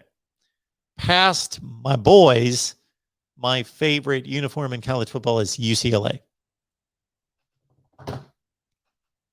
I think they have a great uniform. But in terms of representing college football as it stands right now, in terms of the power structure, I would say that Georgia would have to be the next helmet. Georgia should be the next helmet. Now, if we're looking at college football history, Nebraska, Penn State, Auburn. There's no Oregon. We don't have Oregon. Tyler. Yes, the 24-hour stream has begun. Good luck and Godspeed. I'm going to need it. We always take prayers. I will always take prayers going up on my behalf. And I got to tell you, I'm going to be truthful. We're coming up on 2 hours. So I should be used to this already. I told somebody the other day, I don't know what we were talking. We were talking about this, trying to do 24 consecutive hours and what a grind it is. I think this was Paul from ESPN Blacksburg, our Virginia Tech guy who's used to broadcasting for a long period of time. The longest I've ever had to broadcast was my first job at WNCO, a country music radio station that also had a TV station, and I was hired. Some of you guys have heard the story from years past. I was hired as a news anchor at the age of 23, just out of college. And they had me do all sorts of other stuff. So this is a small TV station in north central Ohio. So I'm just not a news anchor and going to city council and county commissioners meetings and talking to the sewage guy and all this other stuff. And going to the first thing that I had to report on actually was a murder trial. That was pretty heavy. Was that they had me working on some interesting things. They loved parades. They loved broadcasting parades there at WNCO. My very first day on the job, I'm fresh out of college. This is my first broadcasting job. And the very first day, I not only have to anchor the 6 o'clock news. Stephanie Workman, if you're anywhere out there, hello, hi, good to see you. We're Facebook friends, and Stephanie was my co-anchor, or I was her co-anchor. She was there first. But I not only had to broadcast the 6 o'clock news, I had to then go to a parade and broadcast a parade in a town I had never been to before. So total new environment. I'm away from home. I'm in a new town. I'm still in Ohio, so I'm close to home, but I'm not aware of my surroundings. I had never spent time in Ashland or Mansfield, Ohio. And I have to broadcast a parade with Stephanie, who would later become a friend, but at that point we'd only met once. So I got to broadcast with somebody I didn't know. My first day on the job. So anyway, that brings me to this. The longest I've ever had to broadcast was a swim meet. We broadcasted a swim meet. I know nothing about swimming other than jumping in a pool and, your various strokes of sorts. You get your breaststroke, so forth. I know nothing about swimming. Nothing. And it's the most boring thing to try to broadcast. And we did this for like 8 or 9 hours.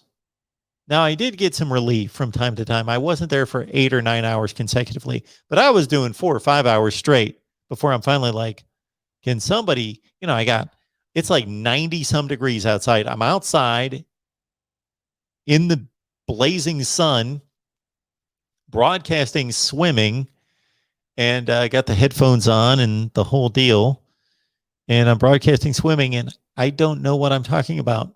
I'm basically just reading off the swimmers and calling it like a horse race. And yeah, that is the longest I've ever been on consecutively. I can't think of any other time that I would have been on.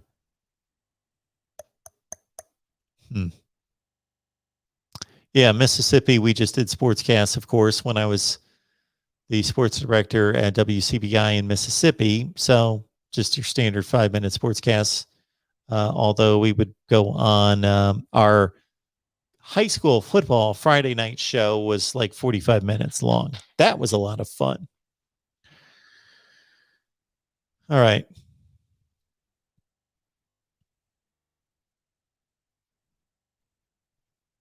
Okay, Landfound. Let's get through this here. The voice of college football, you can't use those other rankings. However, you use them for reference. Yes? No, I don't. I don't use anybody's rankings for reference.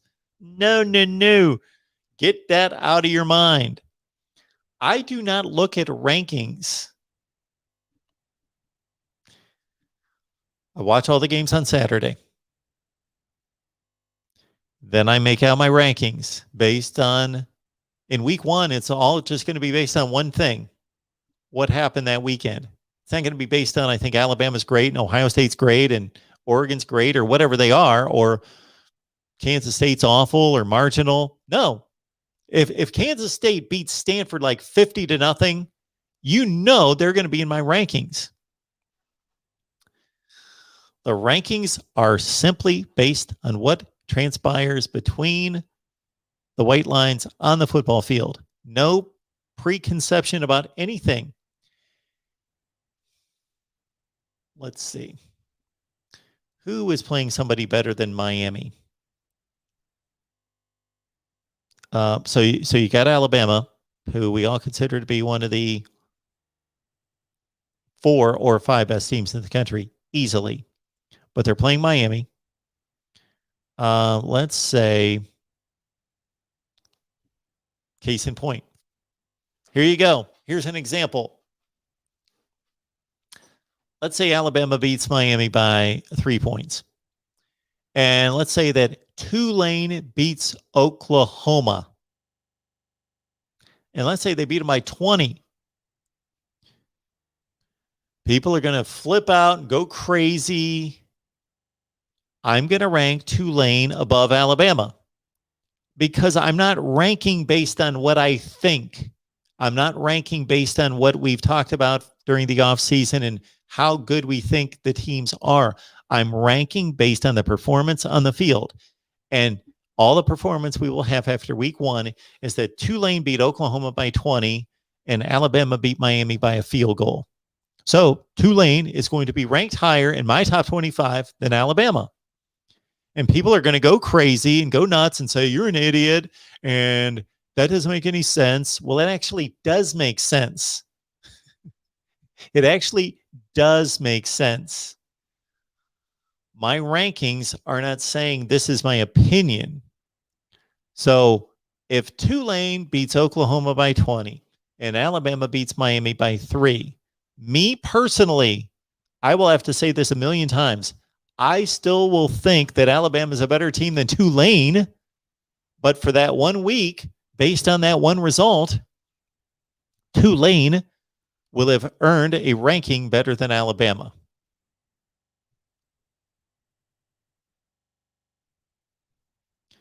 And I think a lot of you are coming around to that thinking. It's finally getting through. My classic example, McD, if you're with us right now, my classic example is the 2 years that Maryland beat Texas game 1, week 1. And I ranked Maryland, whatever I ranked that as being the 8th best win in the country. I think Maryland, one of those years, was number 8 in the country. People were going crazy. I said, let me tell you, explain this once again. This does not mean that I think that Maryland is the 8th best team in the country, but they had the 8th best win in the country. Well, they're going to lose 7 games. fine. When they lose the games, they will drop in the rankings and drop out of the rankings when they do, in fact, lose these games. But they have not lost them yet. Nick, let's go. Stony Brook, yes, is on Oregon's schedule. How do you go out and schedule Stony Brook? Why? Why? Eric, you are right. Recently, USC cannot recruit its own backyard.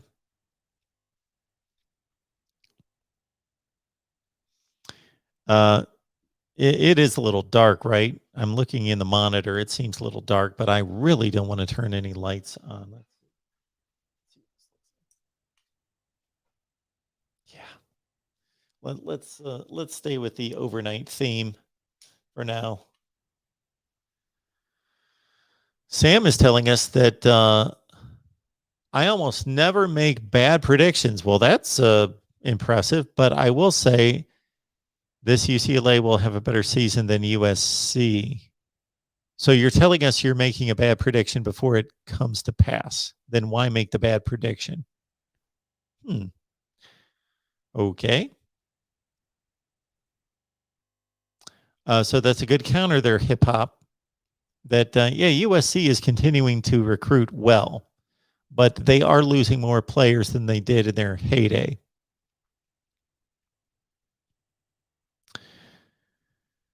Corey Foreman, number one player in Cali, chose USC. Expect him to make an impact this season already.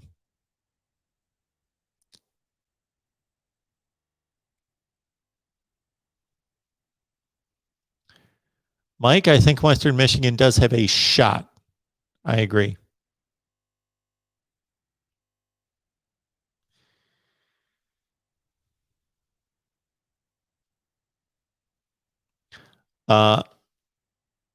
Nuga, I did say that based on my preseason predictions that Pitt will win at Tennessee. That doesn't mean I'm going to make that prediction. When do they play? Week 2, week 3? So that doesn't mean I'm going to make the prediction then. I'm going to see how they're going to play before that. So what I predicted in the offseason isn't all necessarily going to hold for the entire season.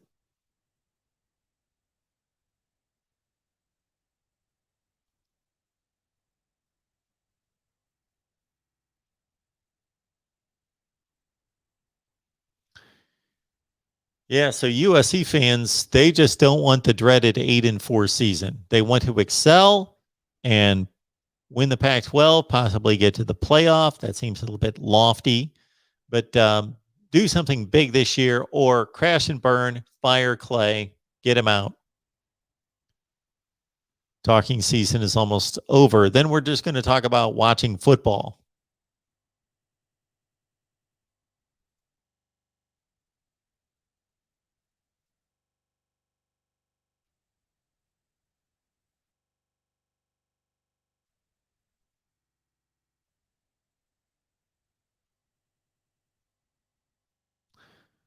Sue's in the chat. Hey, Sue, good to see you.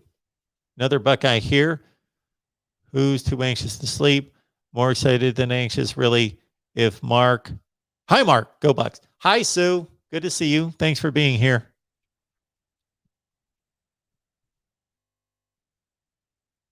Matthew's up. Malachi's up. Robert's up.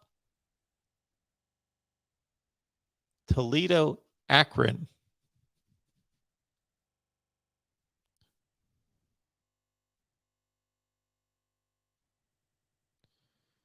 Okay, Sam. When you win the Big Ten championship every year, and even when you don't win it, like 2015 or 2016, basically everybody still believes that you're the best team in the Big Ten. You just happen to lose one game. Consider this. This is one of my favorite stats in college football. I think it's amazing. Other than the 2011 season, the Luke Fickell year between head coaches, interim head coach Luke Fickell excluding that season. Of course, it still counts, but I'm talking about head coaches Jim Tressel, Urban Meyer, Ryan Day. Ohio State's worst record in the Big Ten since 2004. Does anybody have an answer? Since 2004, Ohio State's worst record. I'm going to check it over here if anybody knows.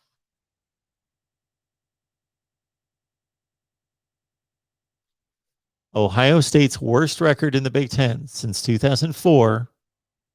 Is anybody going to chime in on this one? Anybody know? Worst record in the Big Ten. In the Big Ten, McD, not the non-conference games. So 8 or 9 games. Worst record in the Big Ten since 2004. That was a long time ago. Excluding the 2011 season, they went 6-7. They went 3-5 in the Big Ten. Okay. All right, Tyler, again, please get me on this one. We're talking about just the everybody's all over the place. Everybody's still with the 12 games. I'm talking about in the Big Ten. So their worst season in terms of the 12 games would be 10-2. 10-2. Okay, that's not what I was asking. Thank you. Somebody, Date Star. Thank you. Date Star knew, or Date Star at least looked it up. One or the other. Yes, 7-1. It's the worst season. Worst season. That's crazy. Think about that. Ohio State's worst season in the Big Ten with Tressel, Meyer, and Day coaching is 7-1.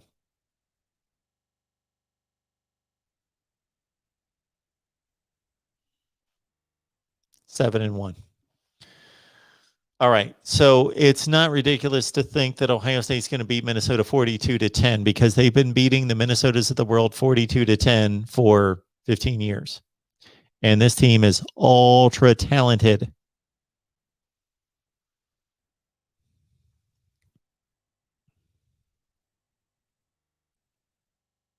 Malachi thinks if the Buckeyes lose, it's going to be against Minnesota or Oregon.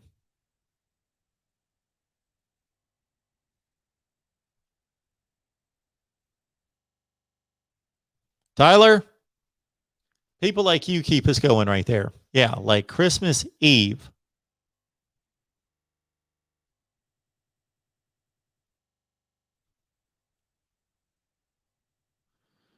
Malachi thinks that Ohio State's going to lose its first 2 games.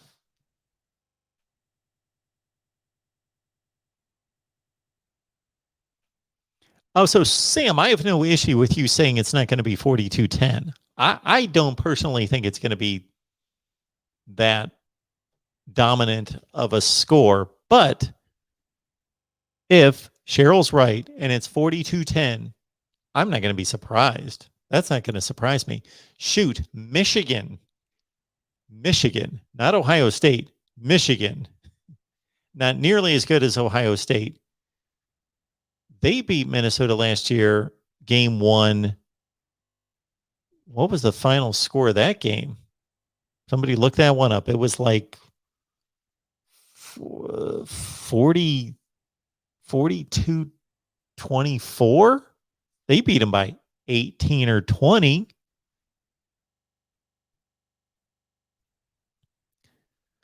Minnesota probably does not have a defense still. So if CJ Stroud, I'm not going to say he's going to come in and just light it up, but he's got playmakers, like serious playmakers. I'm thinking that this Ohio State-Minnesota game is going to be in the spread's 13.5. Gun to my head, Ohio State, and I'm going to have to make a pick at some point. Ohio State is going to cover. I think, they're in the 40. I see 42-24. I like that score. I think they're going to be in that range, 42-24.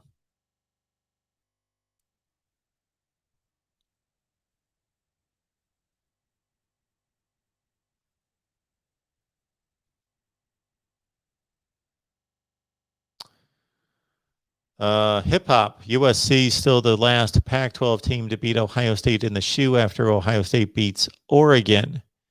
Yeah, 2009. Great game. 18-15, right? 18-15. Matt Barkley with the late drive.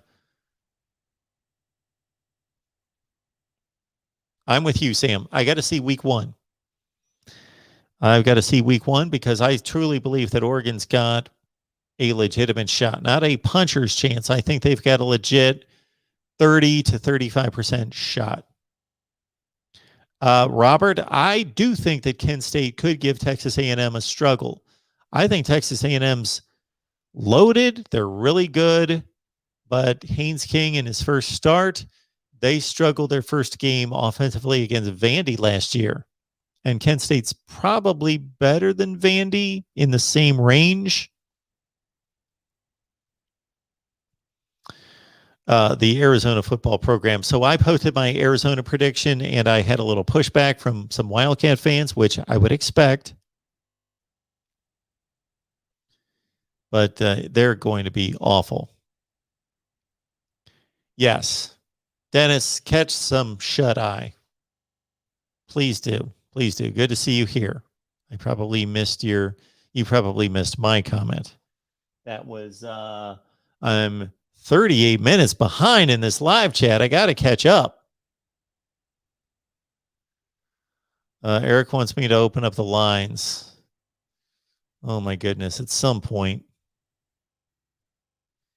Because I'm going to have to crank it up. Then I'm going to have to shut it down. I can't keep them up the entire time.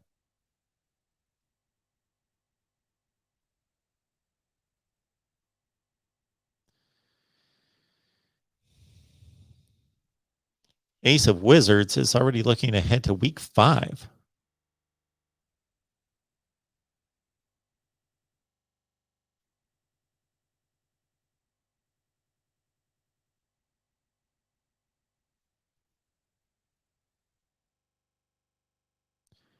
Oh, thank you so much for that. Cheryl, thank you. AV, I hope you're still with us. I cannot post your super chat. So I apologize for that. But AV, thank you so much for the super chat. And yes, I will write something in the chat here. That's even tough to do.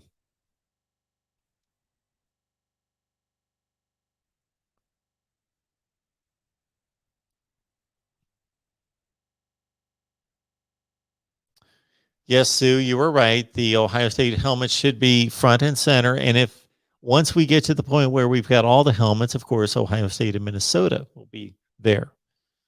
The other thing is, I think it was, I don't want to say the wrong name, but I think it was Justin Firm, who I never see anymore. But Justin Firm is responsible for this countdown clock that I forget how to use.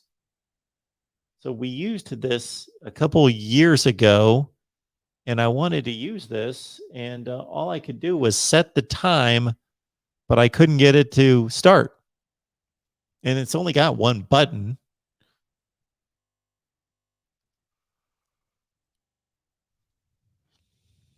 Favorite college unis, TCU or Oregon?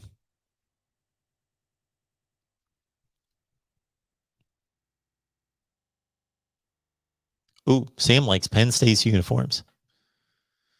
They are just no flash, just plain and simple. That is football right there. That's 1940s football. Penn State.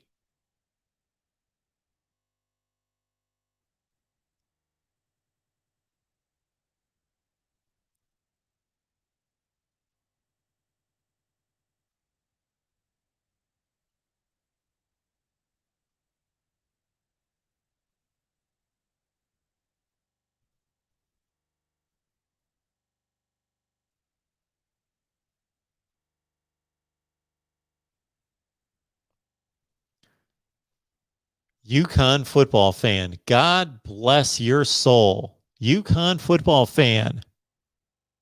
It is great to see you here at like 3:30 in the morning talking UConn football. excited about this week's play after losing to Fresno State. What, 45-0, I think? UConn football has had some rough times. It's been an interesting history of Husky football, rising up from the FCS level to the Power 5 to play in the Big East and becoming competitive in a hurry. And of course, it culminated with the Fiesta Bowl appearance. That was kind of the pinnacle of UConn football, making it to the Fiesta Bowl. But it's been a sad state of affairs there at UConn and playing no football last year.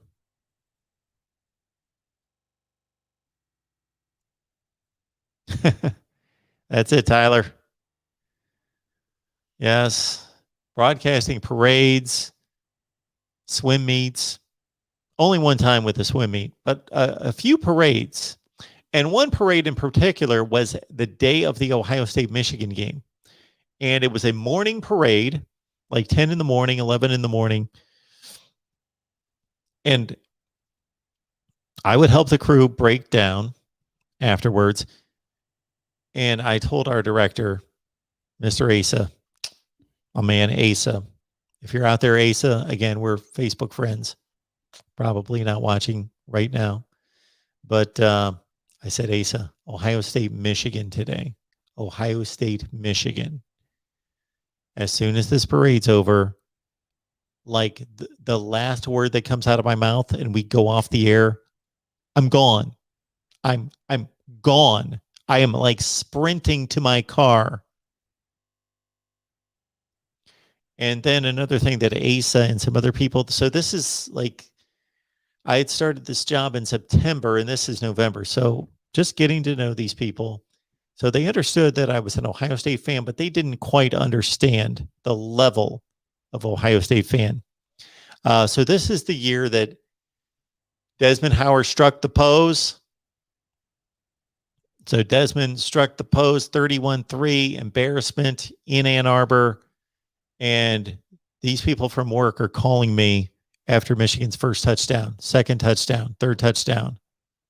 And I think I picked up the phone one time and told them, do not call me again. You don't understand. I am going to reach through this phone and strangle you.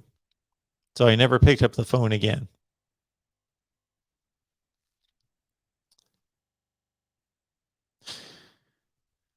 Michigan wins over Western Michigan 45-14. If they do that, do they get into the top 25, especially since they play Washington next week? Well, them playing Washington the next week has nothing to do with whether they should be ranked before they play Washington. Am I going to rank Michigan? Well, I'm going to have to see what else happens. Probably not.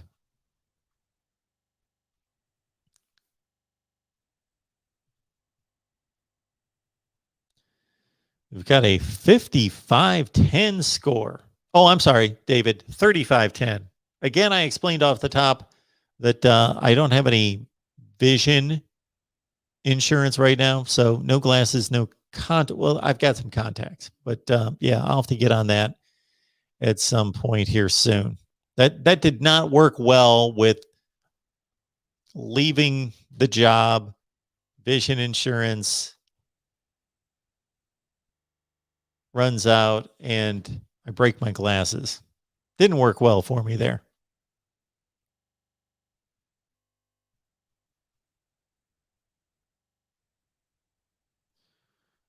David's looking for picks on Miami and Bama. Jinker GM's here. Good to see you. Jinker GM, did you not get the memo? I've been throwing it out there as much as I possibly could. I don't know how many people asked me in the last couple of days, have you promoted this 24-hour live stream? I said, I think so. I talked about it constantly over the last few weeks.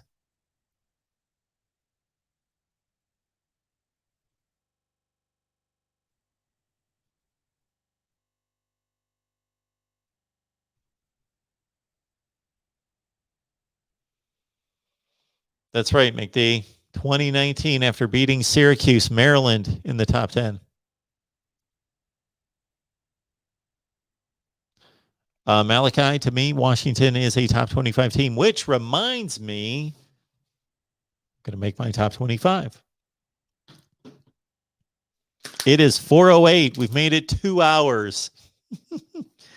Woo-wee. Oh, man. Made it 2 hours and I slept 45 minutes. Oh, I wish I would have slept 3 or 4 hours. I cannot wait till 10 a.m. I'm good right now. I am definitely good right this second, but I know in a couple hours I'm going to be wanting Mr. Jason Ray to show up so I can crash hopefully for about 90 minutes. All right. So let me get out my predictions for this season. And also I've got to keep in mind Notre Dame, and I got to keep in mind some of the group of fives like Cincinnati and UCF possibly, and Boise State possibly. What do we think about that game, UCF and Boise State? All right. So my top 25 is going to look something like this. I'm going to have to refine this, so don't jump on me out of the gate. I got to look this over.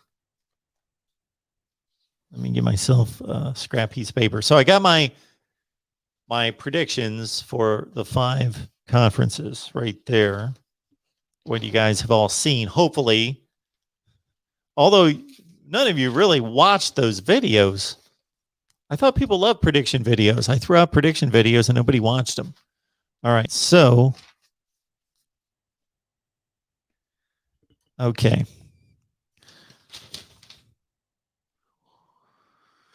We're doing our top 25 right now.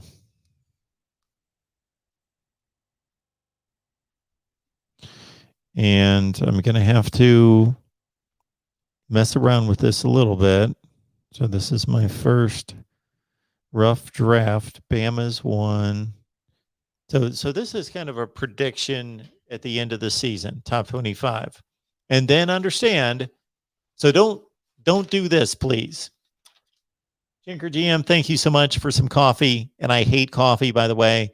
And I'm going to have to blow by a ton of comments to get to Jinker GM because I'm not missing any more super chats. Want to get those to the screen. Jinker GM, thank you so much for that. Coffee. For me, that's going to be, I don't know what's going to keep me hyped up for this. I got some OJ, but it's probably warm right now. So understand this. Okay. People are going to get confused by this. And this is why I don't release a top 25 preseason often on a regular basis, because people are going to confuse my first week top 25 with my preseason. My preseason is simply to say, these are the 25 best teams in the country. But once they start playing, I am basing it on just what has been played. Okay. So I'm not saying like, I think Alabama is the best team in the country, and then they really didn't look great in week 1, but they're still the best team in the country and they haven't lost, so I'm going to keep them number 1. No, I'm basing them on their performance. So my preseason top 25, meaning I believe these are the top 25 teams in the country. That's Bama's 1, Georgia's 2, Ohio State is 3, Clemson is 4, Oklahoma's 5.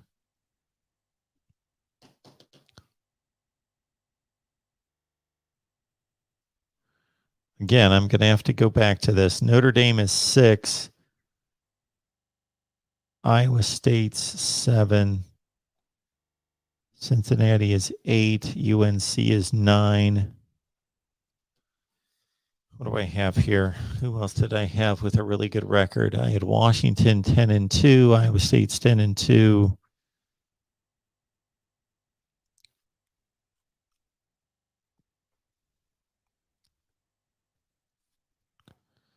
Penn State 9-3. All right. So next up is going to be Washington.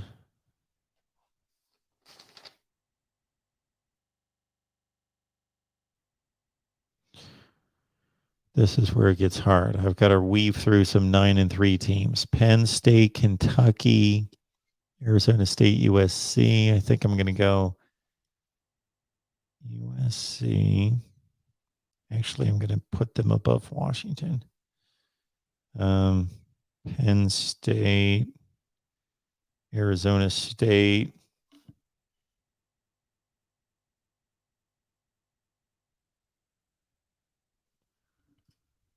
Bama Fanatic caught my attention here. We just want to chop it up about the top 4 or 5 games of week 1. We got plenty of time to do that. We've already started doing that. Yeah, Robert, we're talking football for 24 consecutive hours. Only here at the Voice of College Football.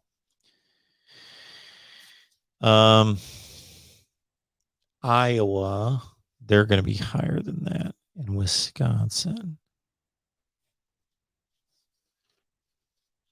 I don't know if I can accomplish this while you guys are watching just because. But I got to get this done before the first game, right? And I know there have been 2 games played. Indiana 8-4. How about Kentucky? Forgot about them. They're going to go 9-3.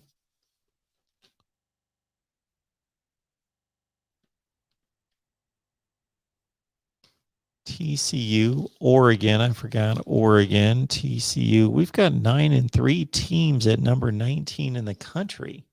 All right.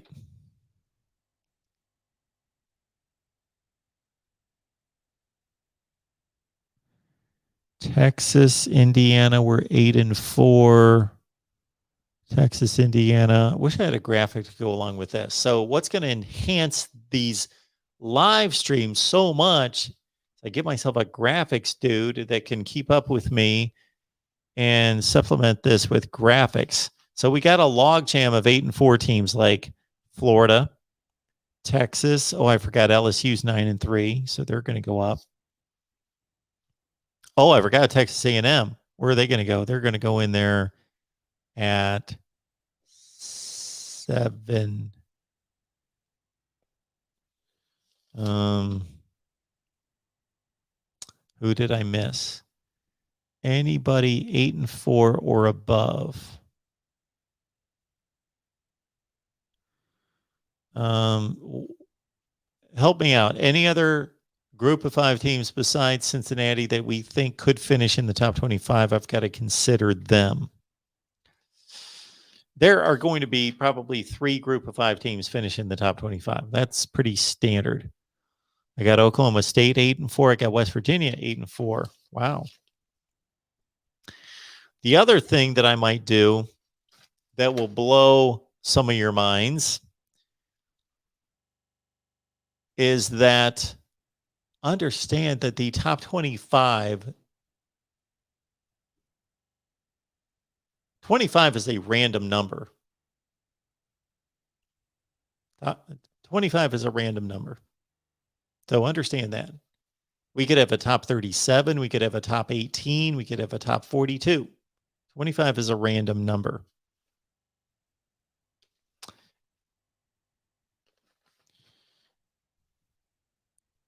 Pitt's going to finish 8-4, so Pitt could be in my top 25. Ooh, Miami. They're going to go 9-3, so they're going to be higher. I would generally think that just about anybody in the Power 5 that goes 8-4 is going to be in the top 25. But of course, that's before the bowl games as well. Northwestern's 8-4. My goodness. I've got a log jam of 8-4 teams.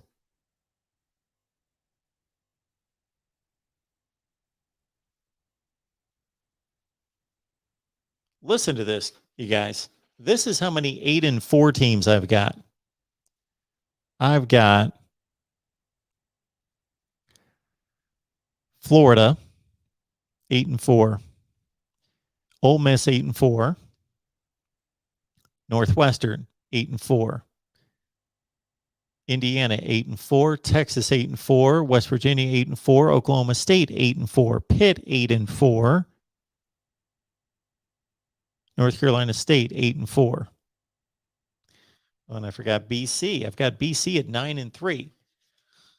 We cannot possibly get all the 9-3 and 8-4 teams, 8-4 teams in the top 25 because we've got 27, 8, 9, 30 teams that are at least going to be 8-4, and that doesn't include other group of 5 teams that are going to make it in. And so Robert made the comment there, and you're right. Not all 8-4 teams will make the top 25, but most of them do. Most of them do. And of course, nobody remembers the top 25 at the end of the regular season. They're going to go play a bowl game, and they'll either go 9-4 and finish in the top 25 or go 8-5. And almost all of them will not. That's kind of the dividing line. If you go 9-4, you're going to finish in the top 25. If you go 8-5, you're most likely not going to finish in the top 25. But there are some 8-5 teams that make it if they've got a really tough schedule.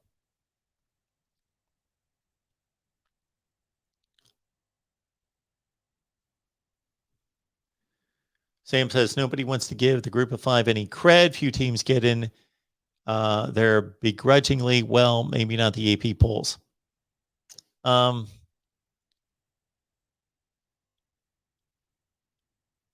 So Adastros says group of 5 teams that make the top 25, Coastal Carolina, Louisiana, maybe Liberty, and of course, I'm sure you're going to say Cincinnati as well. So good choices there, sure.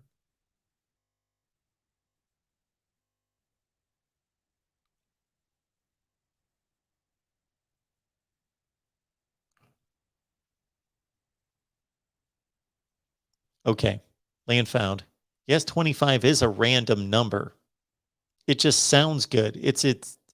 Yeah, when I say a random number, yes, it's a number that people think of, 20, 25, 30, 35. Yes, it's a round number of sorts, but it is random. Consider this. There's 130 teams playing FBS football. There weren't 130 teams back when they went to 25 in the rankings. Yes, it's a random number. It's random. It's not a selected number based on anything, but just people want it to be 25. Land found, consider this. They started the major polls in 1936 with 20 teams. And for 50 plus years, 20 teams was they just came up with 20. That was random too. 20. Random is when it doesn't have to fit in any kind of formula or make sense in any such way. Yes, it's a random number. Okay. And it was so random that for about 8 years in the 60s, they went down to 10. They suddenly just went, we don't want to rank 20 anymore. We're going to rank 10. Yes, it's a random number.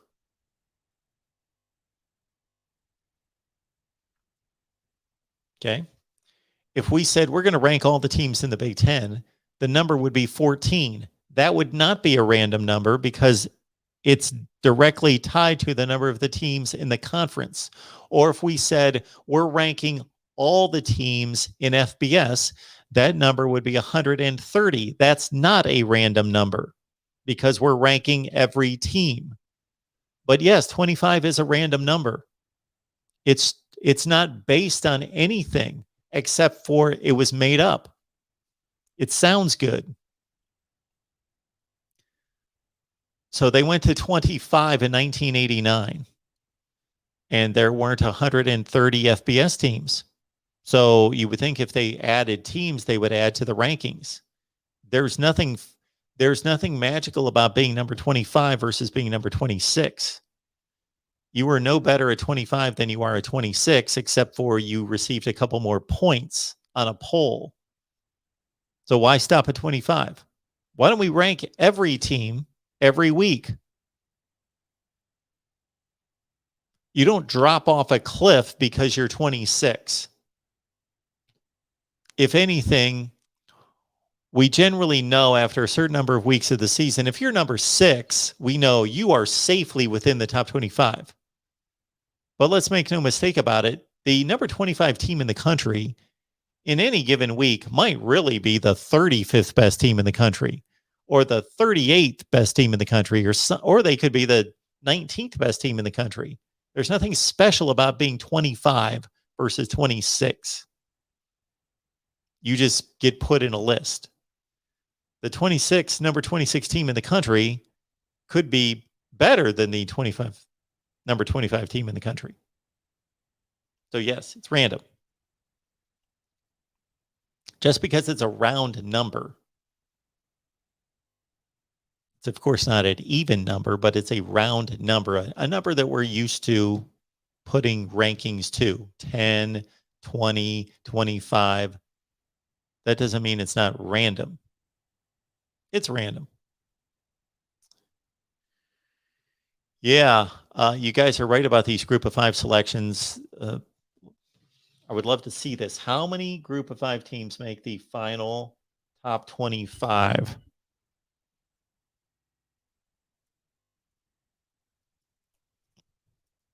I would say it's usually 3.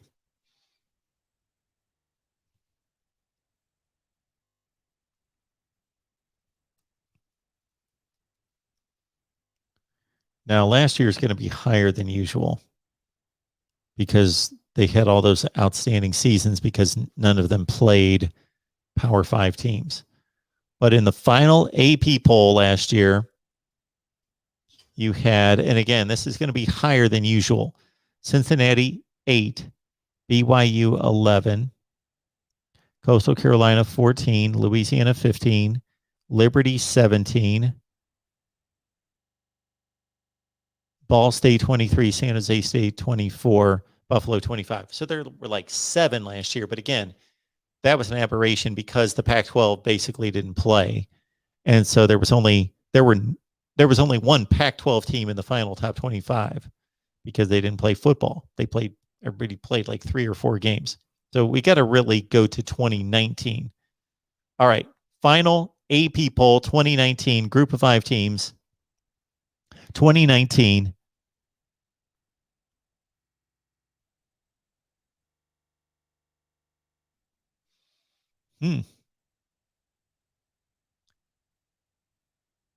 Memphis 17, Appalachian State 19, Navy 20, Cincinnati 21, Air Force 22, Boise State 23, UCF 24. They're all jammed in. So there's 7 in 2019. There's 7. But they were all jammed except for 1 below 19. And let's look at 2018. In 2018, we have UCF 11, Fresno State 18, Army 19, Boise State 23, Cincinnati 24. 5. So 7 and 5. 2017 was, of course, the UCF year. So they finished 6. UCF 6.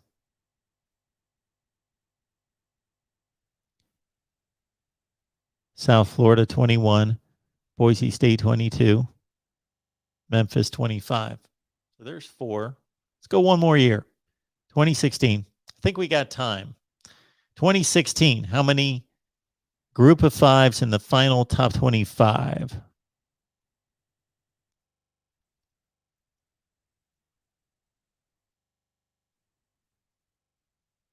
Western Michigan. Remember PJ Fleck? They went undefeated in the regular season. Number 15. South Florida 19. Remember when they were good? Their starting quarterback, Quentin Flowers. San Diego State 25. So only 3 in 2016. So it's been a few more recently. And again, we got to throw out 2020 because the Pac-12 pretty much eliminated itself from top 25 status. Good comments, folks. Love it.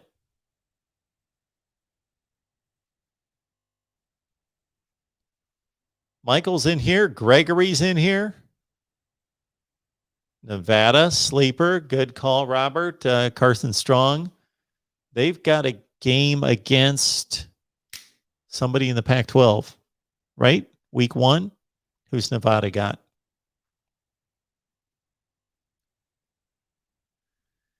Yes, crazy year in 07.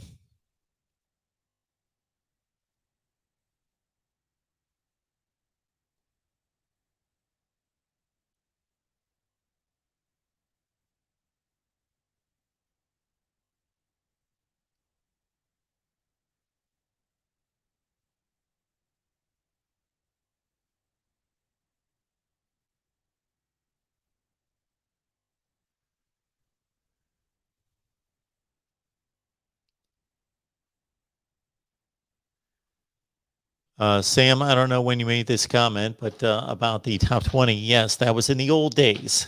That was in the old days. I'm old. And USA Today upped it to 25 teams in 1989. And you understand why. Because when you rank 20 teams, you're ranking 20. When you add it to 25, it's just like adding playoff spots in a professional sport. You're going to create more fan interest in more cities. Like when Major League Baseball adds a wild card or adds another wild card team to the race, or the NFL has, you're going to expand the playoff field. Therefore, there's going to be more teams in competition. Therefore, it's more interesting in more cities. In this, suddenly you go from being unranked, you're 6-3 Oklahoma State, and you're unranked, to the next year, you're 6-3 Oklahoma State, and you're number 24 in the country. So you feel good. We're ranked. So they only did that to add 5 more just to cause more interest. More fan bases could be interested. There's going to be 5 other schools, fan bases out there that'll be like, we're ranked. Yay. We're number 22. Instead of we're unranked.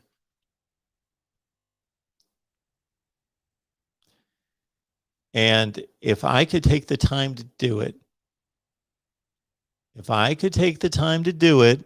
I would rank everybody.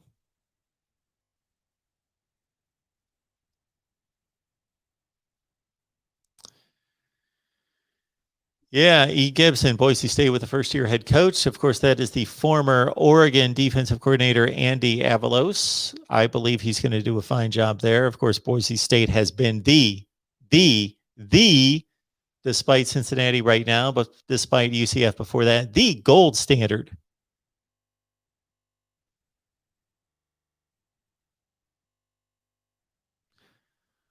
What do we think about, somebody had asked, Chase, the UCF Boise State game? You know what? I don't know. I think it's going to be a toss-up. I know that UCF's at home and they're about a 5-point favorite. But, thinking blindly about it, if I was going to bet it, if I had to bet it, it's week 1. Take the points. Take the points.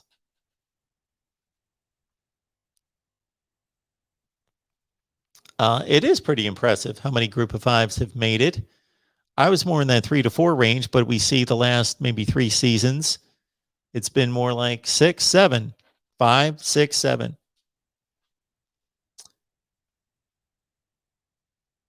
So our guy, Date Star, made a point about, he never really thought about why is it the top 25? Because it sounds good. It's a silver anniversary, 25. So it's always going to be 10, 20, 25, 50, just because people can relate to that. They can remember 25. But it doesn't mean anything. And again, don't be surprised if at some point It's going to mess with my name, though, in doing the top 25 that actually makes sense. But if I come out with a top, and I wouldn't drop it under 25. Doing what I do, and you guys know me, I want to do more and more and more and more. So I would rank more. 37 sounds good for some reason. This is my top 37. And this is just things like this just tend to irritate or blow people's minds, even though it doesn't mean anything. Why not rank 37 teams? That sounds like a good number. 37. But I would actually like to rank them all.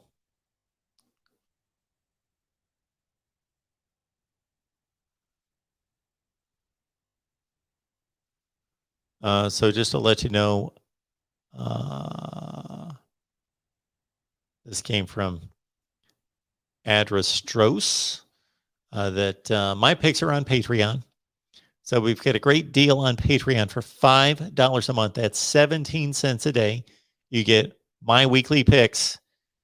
And if I don't say so myself, I am no odds maker. I'm not a professional. I'm not a handicapper, but I can pick football games better than just about anybody that's not a professional. Not putting myself on the professional level because those guys are crunching numbers like 60 hours a week. No. But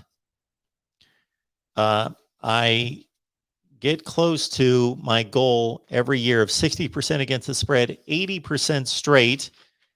And today might be the day for me to explain why it's more relevant in the real world and should be that you pick the games correctly straight up than it is against the spread. You betting people will argue with me, and I understand your argument, and you're right when it comes to money. But I will explain at some point why it's more important, or should be, to pick the games correctly. Just the game. Who's going to win the game? So 80% straight up, 60% against the spread. That's my goal, and I typically get very close to that. I'm usually in the 58%, and that's not choosing whatever games I want to pick. That's picking all the top 25 games. So go to Patreon, search Mark Rogers TV, go to Patreon. You get my picks plus 20 media members: Steve Dace, Kevin Noon, Tony Gerdeman, Kevin McGuffey, the Wholesome One, Ty Hudson, and Clayton Safey, and Steve Hellwagon, and all sorts of people over there. Corey Brada will be picking the games. Andrew Hattersley, our Texas A&M guy.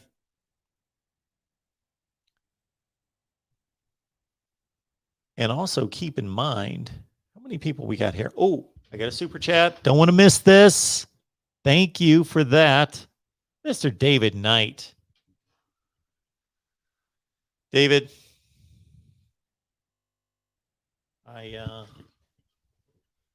this fell the other day, so I moved it off the set, but I want to prominently place it back on the set.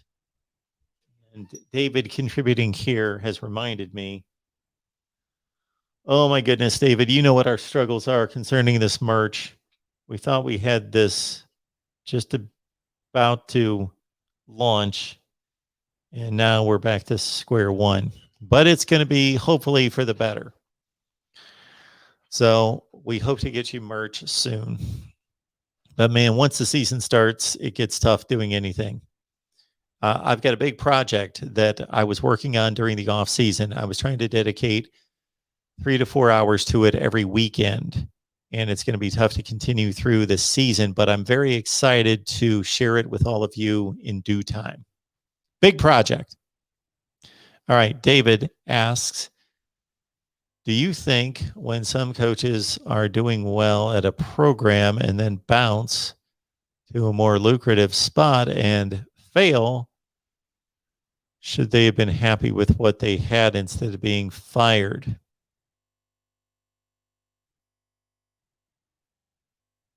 Arrivederci, homie. Greed can destroy you. Okay. The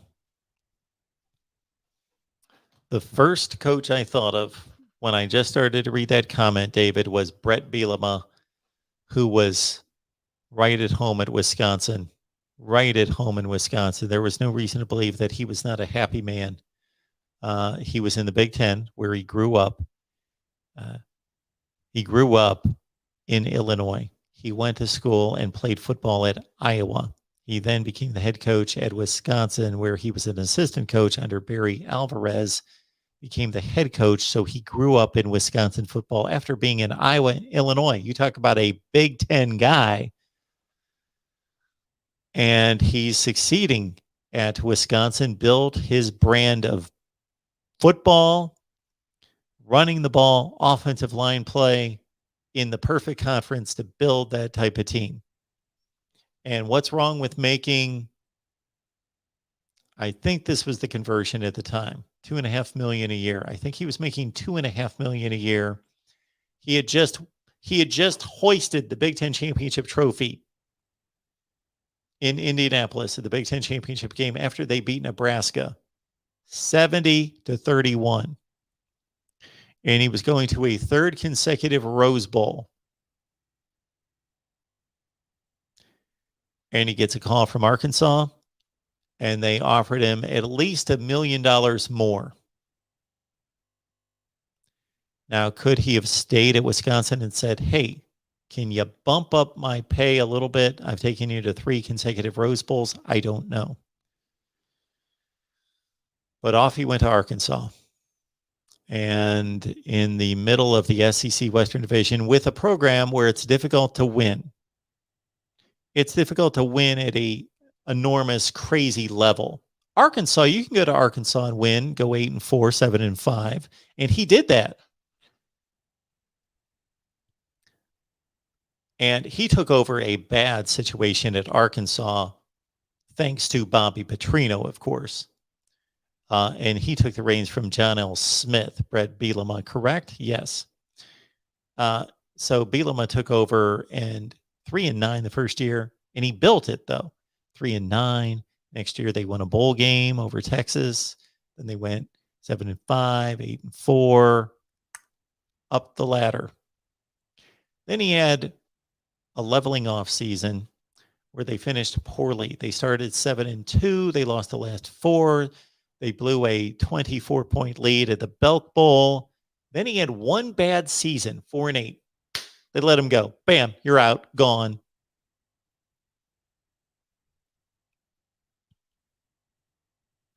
So yes, we could possibly see, David, what you're talking about play out a number of times.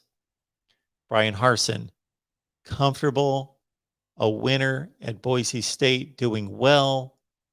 I believe by all indications, liked it there, enjoyed it there. Again, was treated well, rolling along, winning 10 games a year, 10-2, 9-3, Boise State. He's going to Auburn. If he goes 6-6, 7-5, another 6-6, he might be gone.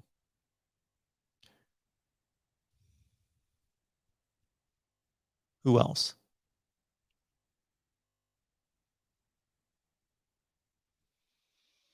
I can understand why Scott Frost and Jim Harbaugh took the jobs that they did.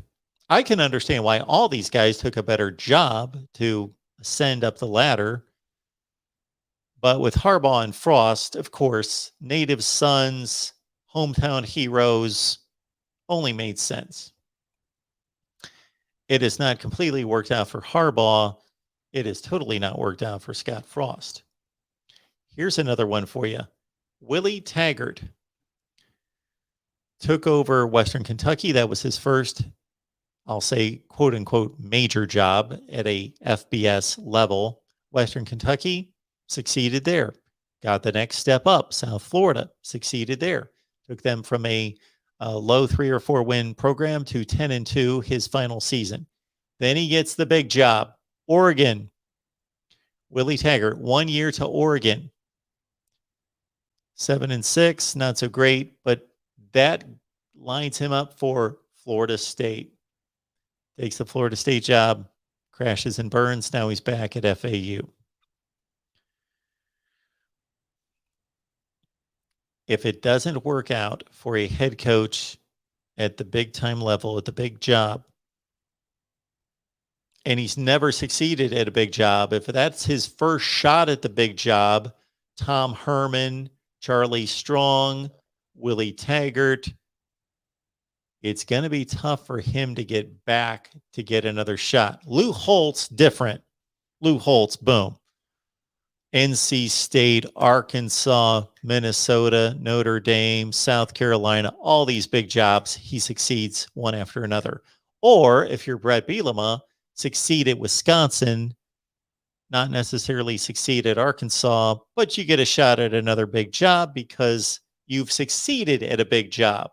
Even though you, it could be said, failed at the next big job, you succeeded at the original big job. Therefore, you get the shot at the next big job.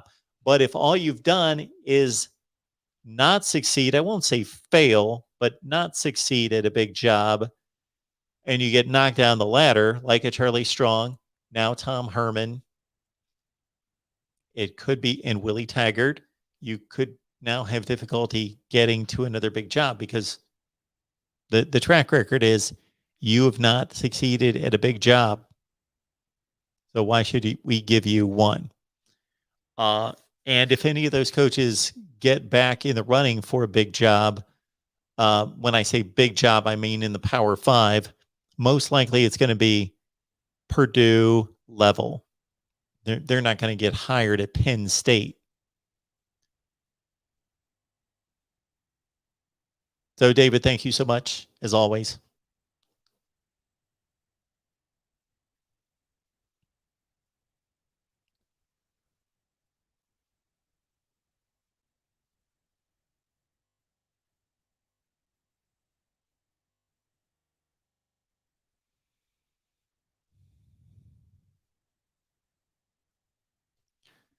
Tyler Campbell says, if Tom Herman stays at Houston, who knows? Houston may have found themselves in the Big 12 and in prime position to dominate.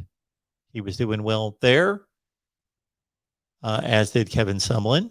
Did well at Houston. Houston has had an interesting football program for years and years and years, going back to Bill Yeoman back in the 70s and 80s.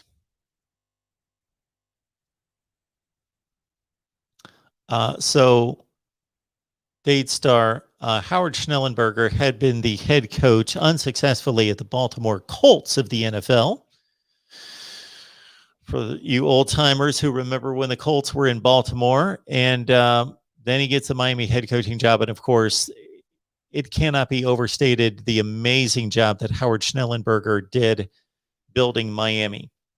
But he was off to the USFL. And he did get a shot, not necessarily at a Miami level program initially back from the USFL, but Louisville succeeded there. That set him up for Oklahoma. That was a very strange situation. Howard Schnellenberger took the Oklahoma job. There was much preseason hype, understandably so, that he was going to turn around Oklahoma, who had been down. And they had a very weak early season schedule. And so I think he started like 3-0, and they were ranked 10th or 11th in the country. And there was a lot of hoopla surrounding, again, as you would, Cheryl, we covered the Louisville. Yep. Howard Schnellenberger, Louisville. We went through Louisville, which set him up. And his pinnacle at Louisville. Did nobody hear me talk about Howard Schnellenberger at Louisville? Did you guys miss that? Anyway, I talked about that. And the pinnacle for him at Louisville was 1990. Yeah, 90. When they beat Alabama in the Fiesta Bowl to finish 10-1-1. Okay. All right. So anyway, Schnellenberger goes to Oklahoma. And within just a few weeks, they were 3-0. Again, they didn't play anyone. They're 3-0. But it was obvious that he was not comfortable there. It was not a good fit. And he even made statements that he just was not at home and not in the right place. And anyway, they go 5-5, 5-5-1, I think was their record. And he resigned as soon as the season was over. Just they just basically parted ways.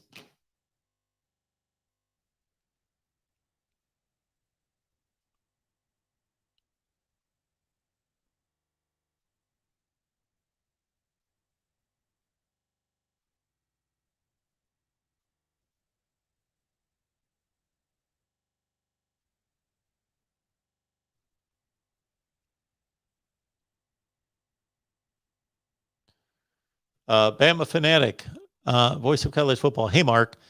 Personally, any ranking that goes past the top 10 is just a waste of time. The 4 playoff teams come from the top 10 ranked teams after week 1, if I had to guess.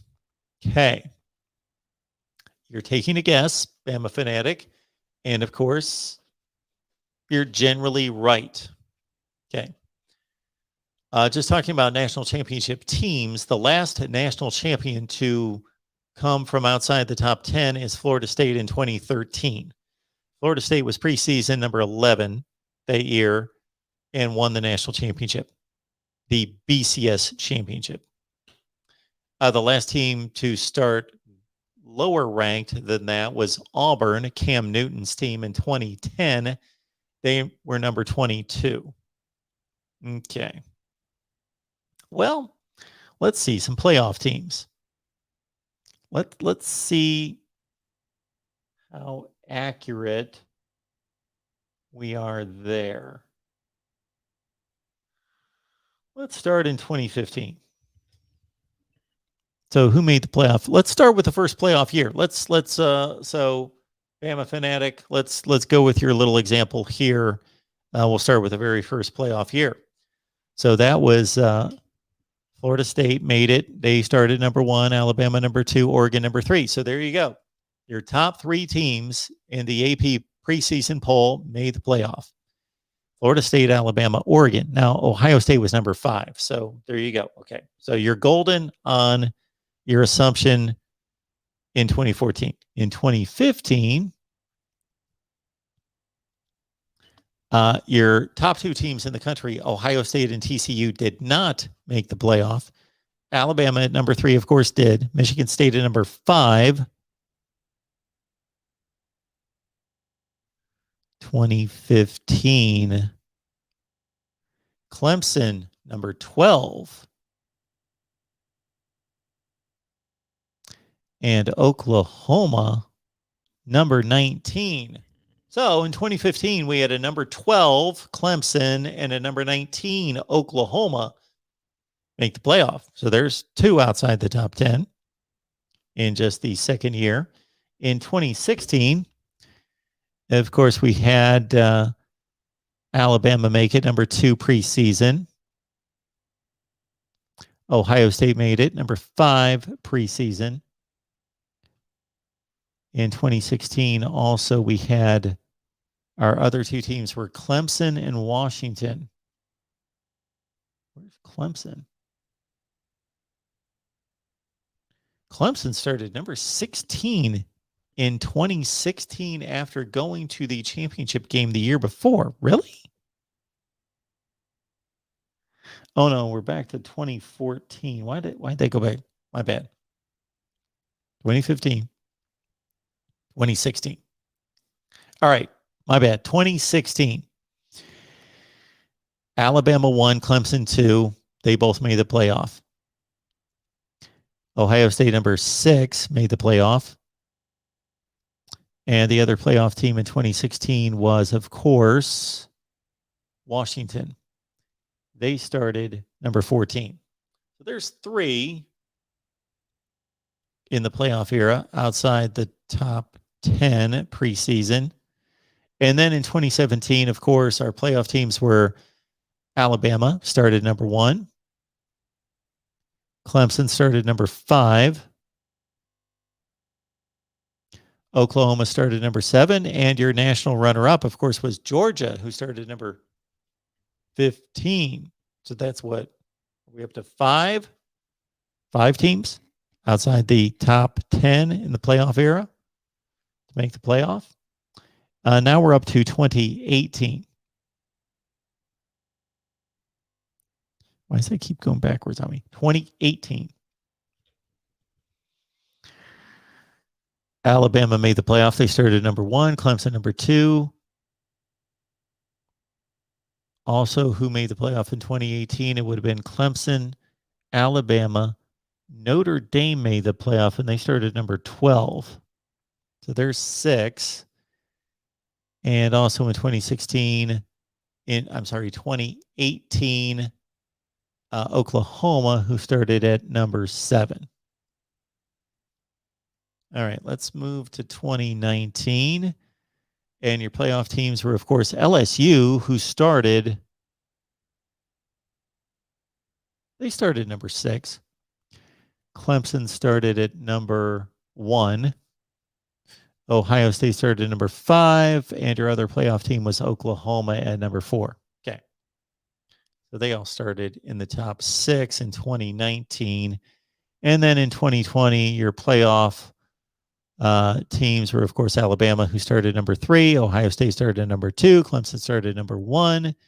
And your other playoff team was Notre Dame. They started number 10. So, okay, 7 playoff seasons. That's 28 teams. 6 of them started outside the top 10.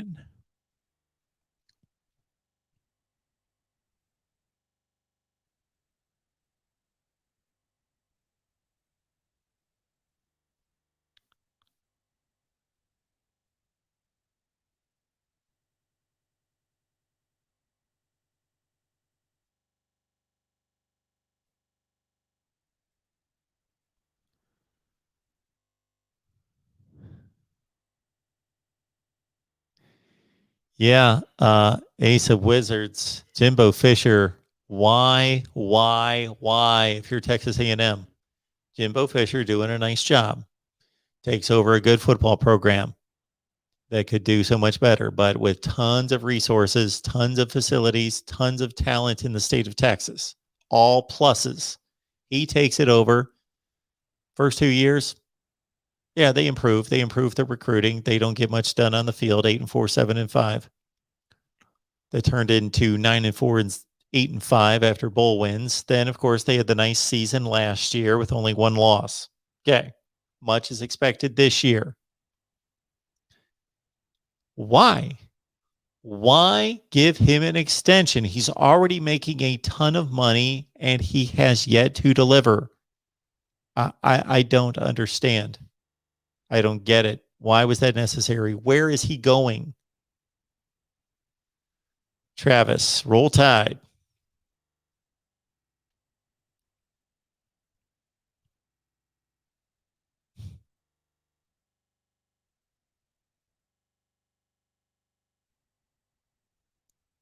Land found. I didn't know anything about post Miami for Schnellenberger. Thank you. Appreciate that. Sure. That's why I'm here. Oh, man. Drone Chaser, thank you so much for that. I appreciate that you're interested in some merch. Man, we're just trying to get so much done here, and we'll get there. And I'm one guy, and I am getting some help from David, who's been amazing on the merch front. But what basically happened was we went in one direction, and we need some cooperation from some other people that are helping us with our site, voiceofcollegefootball.com. Anybody, check us out, voiceofcollegefootball.com. I'm going to be fully honest, as I always am, transparent. You're not going to find anything there right now. It's just to get us started with a site, voiceofcollegefootball.com. But please go there and register for free. If you want to write for us, that would be phenomenal. Anybody out there that wants to write college football, you just have things to say. You want to write for voiceofcollegefootball.com. There's a place where you can submit there. And also, we've got a store.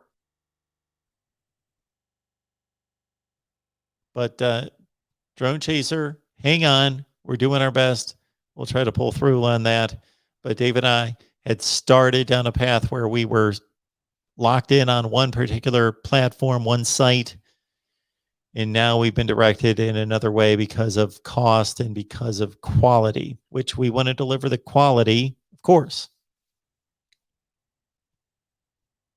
Mark, did you leave Buckeyes and milk out for Brutus? Did you leave? Maybe I'm just not quick enough to get that. I don't know. All right, folks.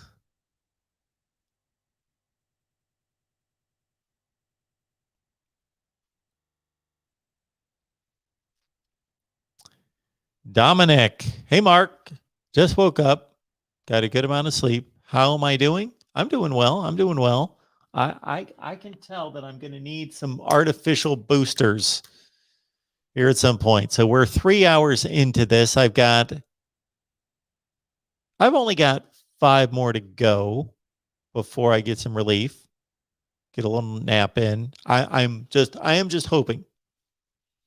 So if you just want to hope for one thing, hope and pray for one thing for me today, it's that I can take a nap when I'm getting my relief.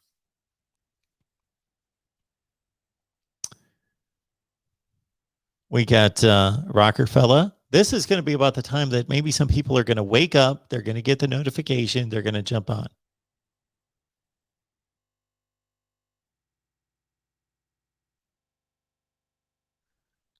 Bo, no Red Bulls, no 5-hour energies.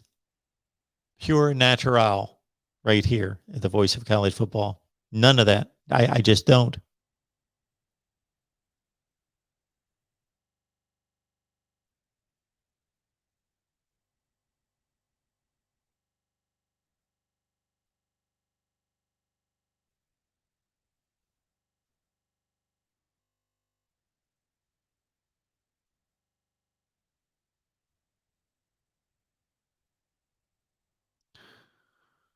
Good question here from Blake. Hey, Mark, what do you think is more important for a team like Michigan, recruiting or coaching? Wow.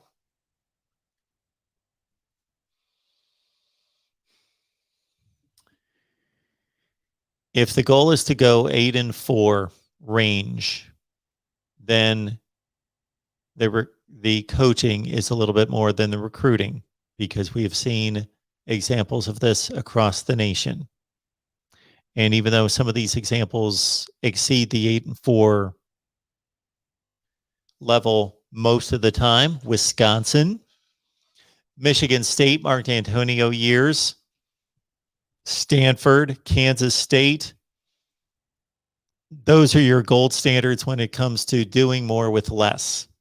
Michigan State under D'Antonio, Wisconsin all the time, Kansas State under Bill Snyder, and of course Stanford in terms of what they did earlier under David Shaw and more so under Jim Harbaugh. They took pretty marginal talent, but they had an eye for the talent, and more so they knew what type of player would fit their schemes and their systems. And so the coaching was crucial to get them to take probably 5-win talent and make it 8 or 9-win talent.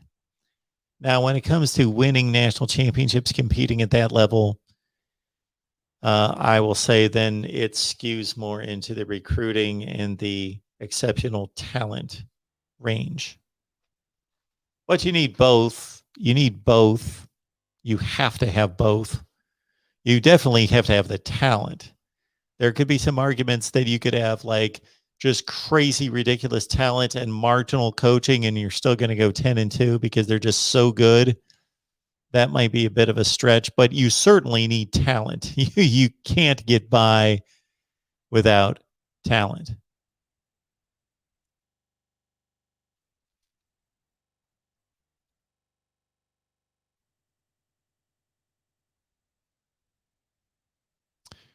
Chase, thank you so much for that. I appreciate that. I got to say that preparing for this college football season, I don't feel as well prepared as I should be. Sometimes I liken myself to the The preacher on Sunday who did not get to study the Bible the entire week. The preacher on Sunday who just gets up there and wings it, but he didn't study all week because in building this channel and these channels. So keep in mind, for some of you, you may not realize we've got 24 channels. So our goal is to actually produce 2 clips, 2 videos per channel per day. So that's like 45 videos per day, or at least to get 1. So that's 24, 25. And then with all the live streams and everything else going on, and just trying to build a business that, like, for example, I get my Phil Steele magazine, and I'm just thinking, when I get a hold of this thing, oh man, I'm just going to read this thing front to back, and it's all going to just stick. But man, I've not hardly been able to. This is exhaustive. If you've ever checked out Phil Steele's, it's not like reading, like, one page is not like reading one page. That's got the information of 5 pages packed into one. And so I've kind of picked at it here and there. If I wanted to know something about Kansas State's running backs, I've just read that section real quick. Okay. To try to keep myself up to date and informed. So, Chase, I appreciate the compliment. I will be honest that I don't know as much as I want to know. I know a lot about the past. I know a lot about what's going on right now. I don't want to put it that way. I watch a lot of football. I watch a ton of football. Once the football season starts, I got the football on from noon to 2 o'clock in the morning, and I watch as much as I possibly can. The one thing that I'm not able to do, unfortunately, is watch a lot of games during the week and catch up, because I'm trying to lock in and just build this from a business standpoint. But I appreciate that. Yeah, a lot of teams to cover, a lot of teams to know. It's not like the NFL. And I do love the NFL, but my knowledge of the NFL is, it's funny because for people that have known me for a long time, and sometimes I state it on here and people are surprised, there have been times in my life that I knew more about the NFL and Major League Baseball than I did about college football. Like, there was a point in my life where I could name every NFL playoff score in the history of the NFL. In the history of the NFL since the merger, I could name every, not because I tried. It wasn't like, so understand, when I remember things, I don't like try to remember them. It's useless. We've got the internet. There's no reason for me to remember every score of the NFL playoff history since the merger. I just did. I didn't try to. And so anyway, my point being that,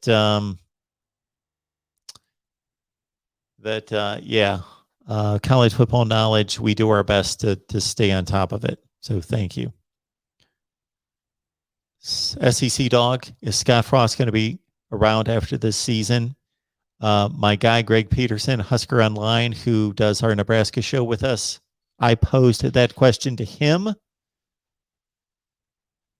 He says, regardless of what happens this year, he is going to be given a 5th year.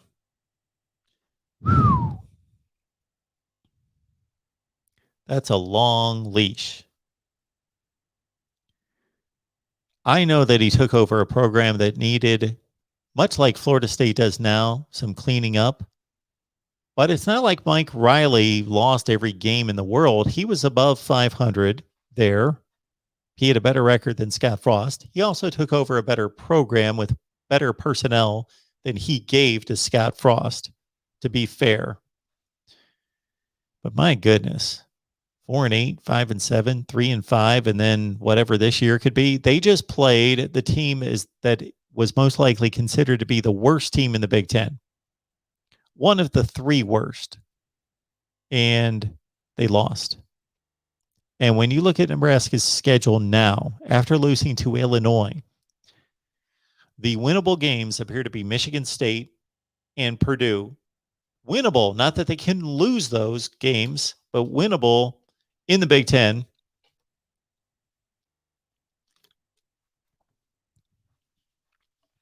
If they go 2-7 in the Big Ten, they're going to be 4-8. And if I'm running the show,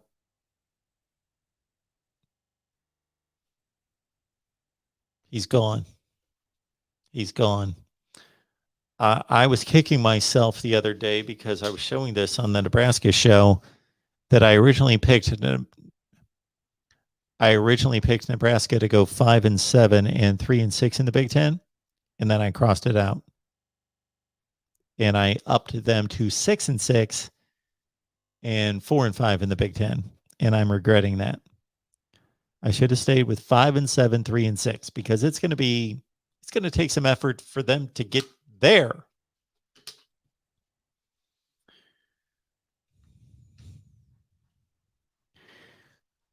Athletic directors typically want their guy in place, meaning that they don't want to take over a job and have some other athletic director's hire be their head football coach, especially if he's not getting the job done.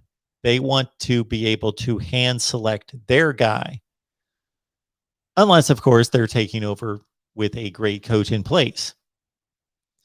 Trev Alberts and Scott Frost, this relationship might be a little bit different because Scott Frost is a favored son. He is a Nebraska guy through and through.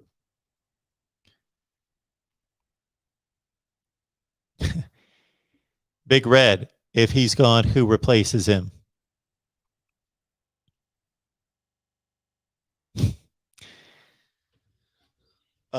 This may be my first reclining of the 24 hours. I may be soon getting up and stretching for a minute. So,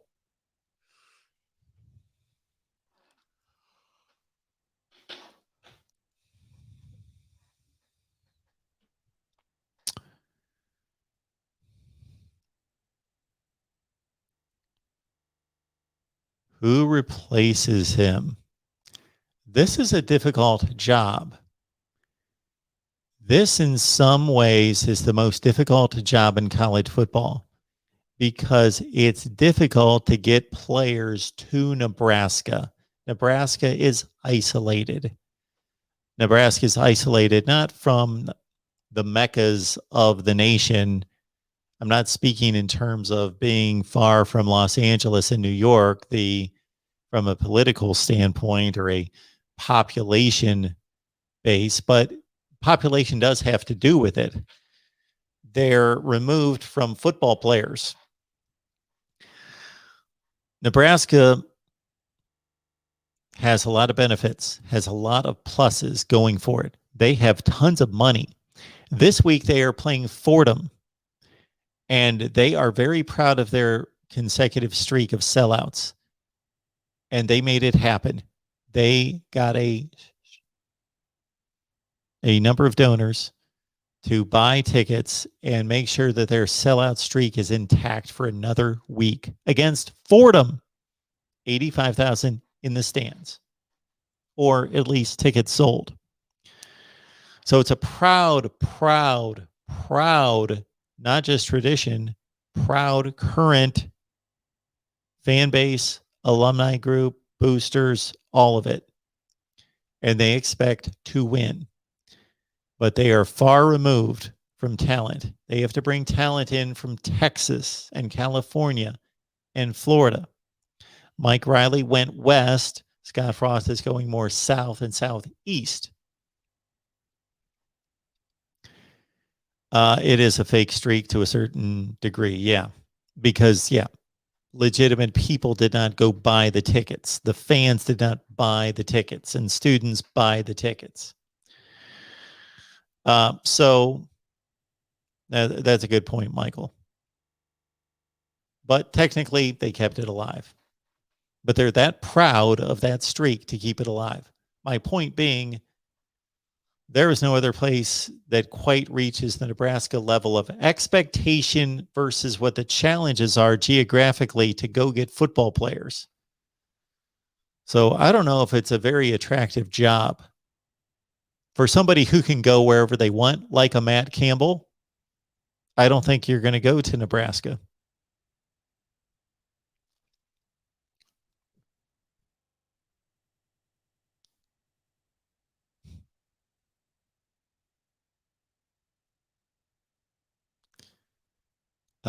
return trip, they did not have fans in the stands for the Big Ten games. No Java. I don't drink coffee. The last time I ever drank coffee, I tell this story from time to time. The last time I drank coffee was when I was calling a state high school football playoff game in December in Ohio, and it was brutally cold, like 6 degrees. And just to keep my jaw from freezing, I drank coffee after coffee after coffee after coffee after coffee after coffee. And if you can tell right now, my throat's a little scratchy. That's probably from not sleeping. Because I only got 45 minutes. I wanted to get 3 to 4 hours, and I got 45 minutes. But we can make it to 10. If I can make it to 10, we got Jason Ray coming in from 10 to 12 from Last Word on College Football. So please be kind and be here for him. And then from 2 to 4, I've got Mike McDaniel and Paul Van Wagner, our Virginia Tech pregame and postgame guys. And I explained this a few hours ago that I am pumped, stoked, hyped about having pregame and postgame for Virginia Tech football from a couple professionals. It's going to be amazing. So it's going to be broadcast right here, the Voice of College Football, on the main channel, Virginia Tech and North Carolina, pregame and postgame on Friday and throughout the season.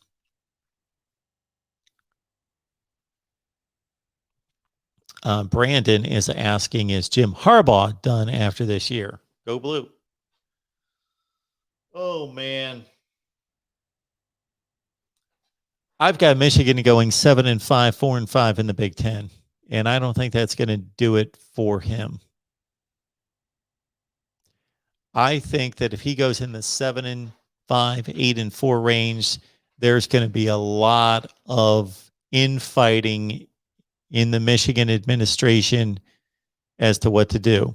If he goes 9-3 or better, I think he's going to keep his job. If he completely runs amok at 6-6 or worst, he's gone. But in that gray area, I think there's going to be some infighting about whether to keep him. But at my prediction of 7-5 and only 4 of those wins in the Big Ten, I think he's gone. So wait a minute. No. I've got 7-5, 5-4 in the Big Ten. They lose to Washington. Yeah, it's just me, Tim 79. I am. So this is what we're going to do right now. It's about 5 a.m. Hopefully, did we get to 5 at least? Oh yeah, it's 5:16. So one more question, then we're going to get in some type of activity here. SEC Dog. Also, your thoughts on Brett at Illinois. I did discuss that earlier. Brett Bielema. Man, I don't know if I've got the energy to go through my Brett Bielema spiel again. I just did that about an hour ago. Yes, he did extremely well at Wisconsin. It was set up well for him by Barry Alvarez, who built the program. Barry Alvarez is underrated in college football history for building a giant at Wisconsin when they had been a bad football program since the early 60s up until the early 90s.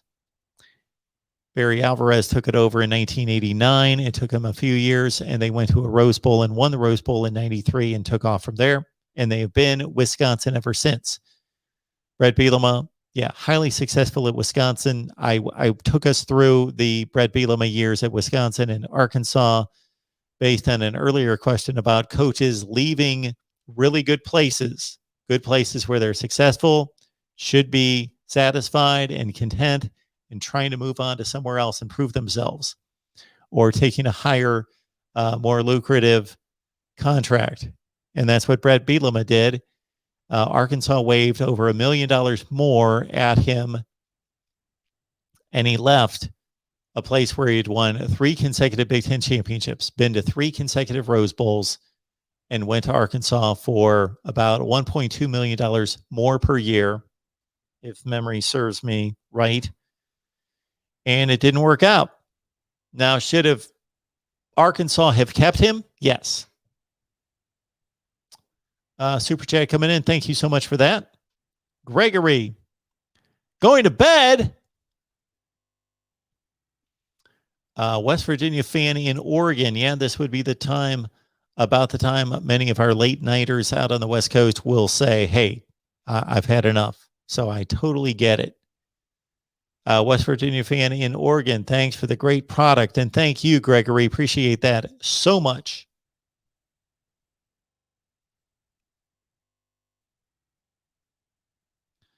All right. So what we're going to do right now, I don't know what this is going to look like. Hang on just a second here. And I've got the mic hooked up, so you're not going to necessarily, let me try this. See if you're going to hear better. I'm going to disconnect the mic, and we're going to go for the mic. Disconnect the mic. We're going to go with the audio coming from the camera for a second here. That should have done that, right? The audio coming from the camera. Let me see this here for a second.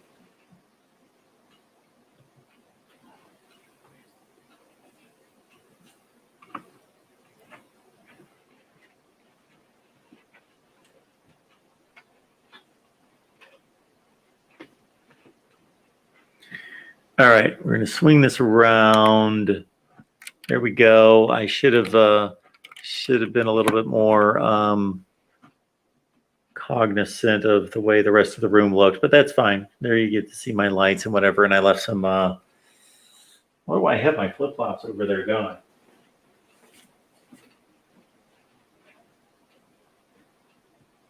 All right, maybe get some jumping jacks in. What do we think here?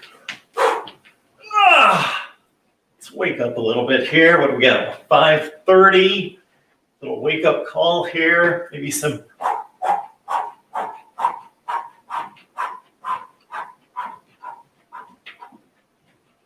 All right. Okay. I got water here, but I want something else to drink. So, be right back.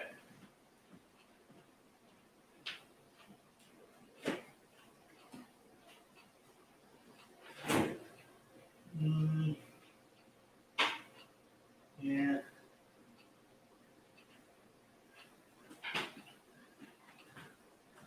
You know what? I had dinner about 4:30, something like that.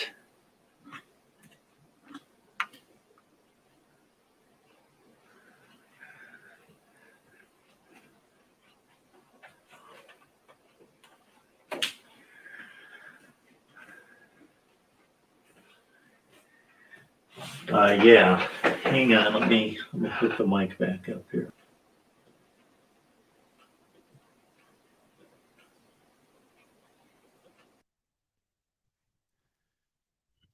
Can you guys hear me back on the mic? I believe so, hopefully.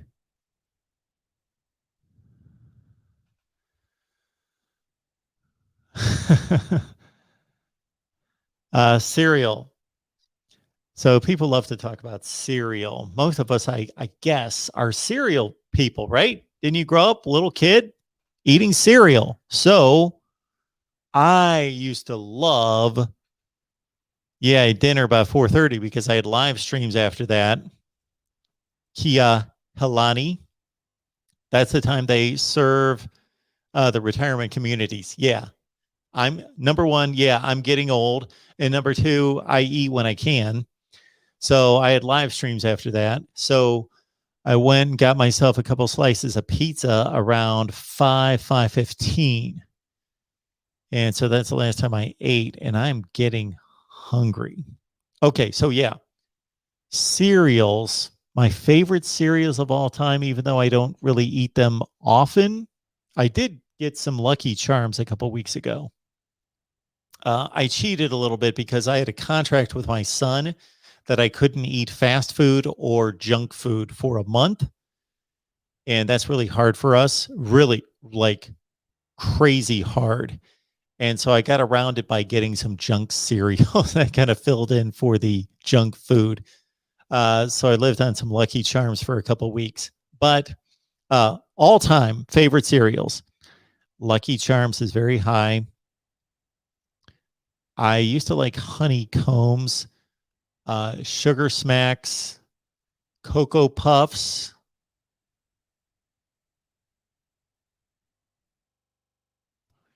Apple Jacks, Fruit Loops were huge. Fruit Loops, Frosted Flakes. Sorry, Bo, I don't like Frosted Flakes. So if I'm just going to go with something that's that kind of neutral in flavor, like Frosted Flakes have no flavor, then I might as well just eat healthy. So why have all that sugar over no flavor? So I don't like Frosted Flakes because of that. If I'm going to eat Frosted Flakes, I'll just eat Corn Flakes, which I don't like, but at least I know, okay, these are pretty good for me. So now what I've done is I go to the store and I think, okay, if I want to buy a cereal that's good for me, but is has some kind of flavor, then I'm going to go the frosted mini wheats route.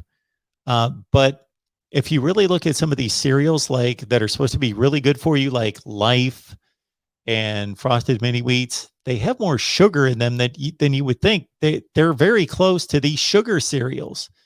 So what I've been eating recently, and this is just kind of a filler, is Cheerios. I don't like Cheerios. They're just there, but I eat them. It's just me, Tim79, mixing the Frosted Flakes and the Corn Flakes. That's not a bad idea. That's an idea right there. Because the Frosted Flakes are a bit much, and I love sugar. Like my body, my blood flow, it's got sugar in it. It's used to sugar.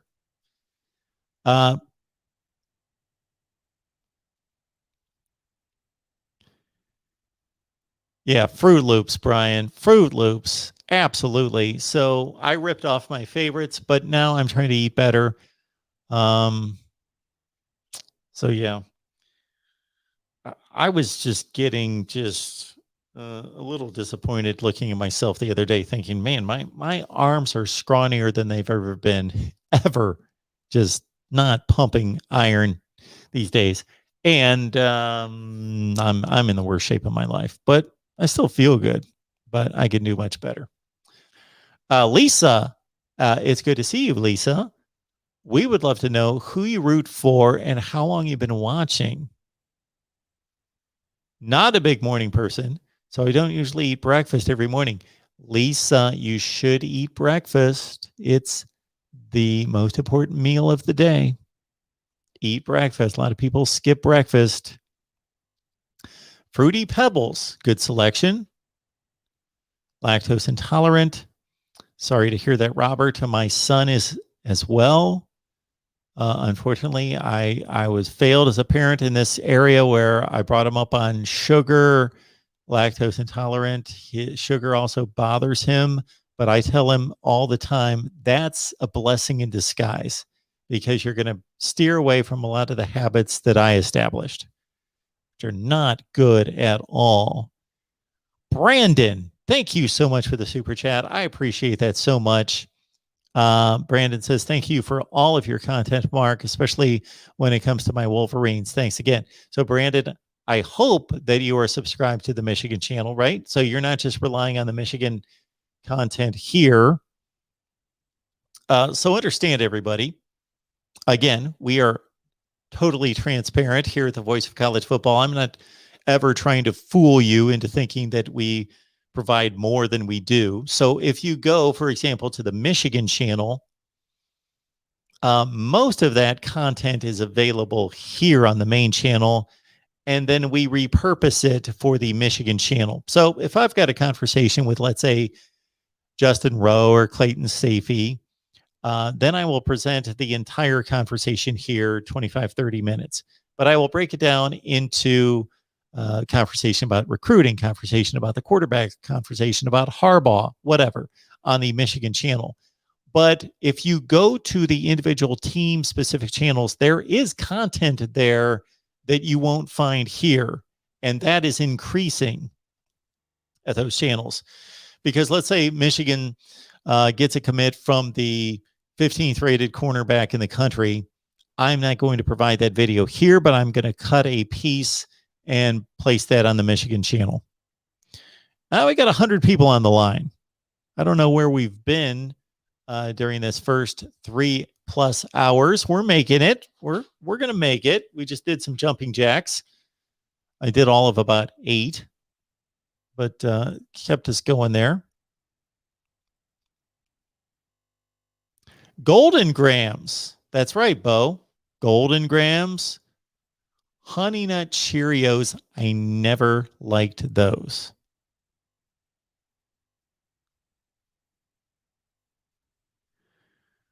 Dave is asking about Jacksonville State against UAB. So, Mark, were you surprised how bad Jacksonville State's offense was? Team had a decent size, but the talent level, ? Okay. So I didn't watch any of the game. I was trying to sleep. I did some work after our live stream ended at 8:15, and then I tried to get some work done. I forgot about the UAB game. Sorry. So I just, I went to bed about 10 and I tried to get some sleep.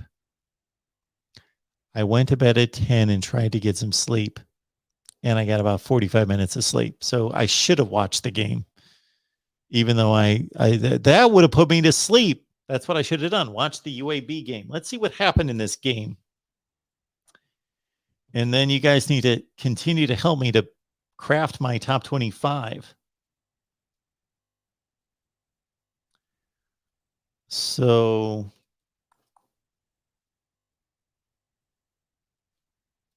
let's see here.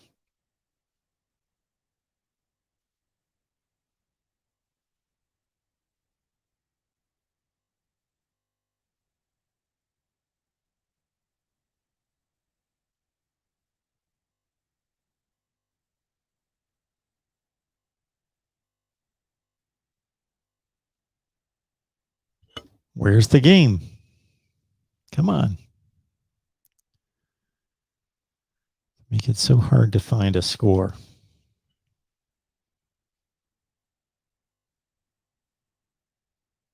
Here we go. UAB won 31-0.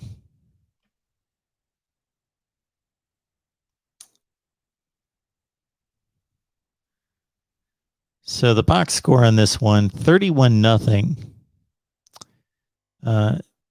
Tyler Johnston, who has been the quarterback at UAB a few years, 17 of 21 for 320, 2 touchdowns. Impressive. Jermaine Brown, he's been at UAB for a while. 14 carries, 78 yards, and a touchdown. And their other back, Dwayne McBride, 12 carries for 54. And their top pass catcher was Trey Shropshire, 5 for 128 and a touchdown. And of course, the defense was outstanding. They had 3 sacks and 9 tackles for loss. Jacksonville State. This is what Florida State's going to face in week 2. Zarek Cooper. Where do I know that name from? Zarek Cooper. Where was he originally? Man, that name sounds familiar. Zarek Cooper. Was he a Notre Dame? Wait a minute.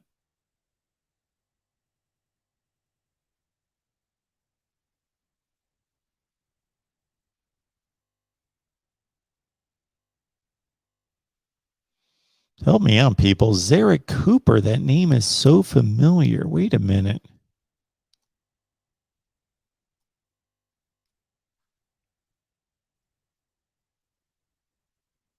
Clemson. That's right. That's right. So Zarek Cooper, who originally signed at Clemson, was playing in this game, and not too well. 17 for 34 for 88 yards. Now that is a lot of dump downs. Zara Cooper, 6 for 30 rushing. Couldn't run the ball. Wow. So Jacksonville State gets annihilated by UAB 31-0.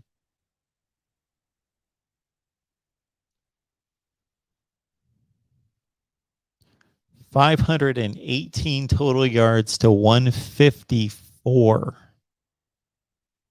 That's a rout. Okay.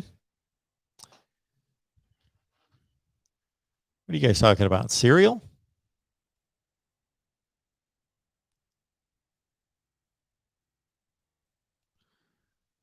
Sam is saying Michigan could lose to Washington and Ohio State and win out otherwise. Sure, they could. 10-2. They could. They could.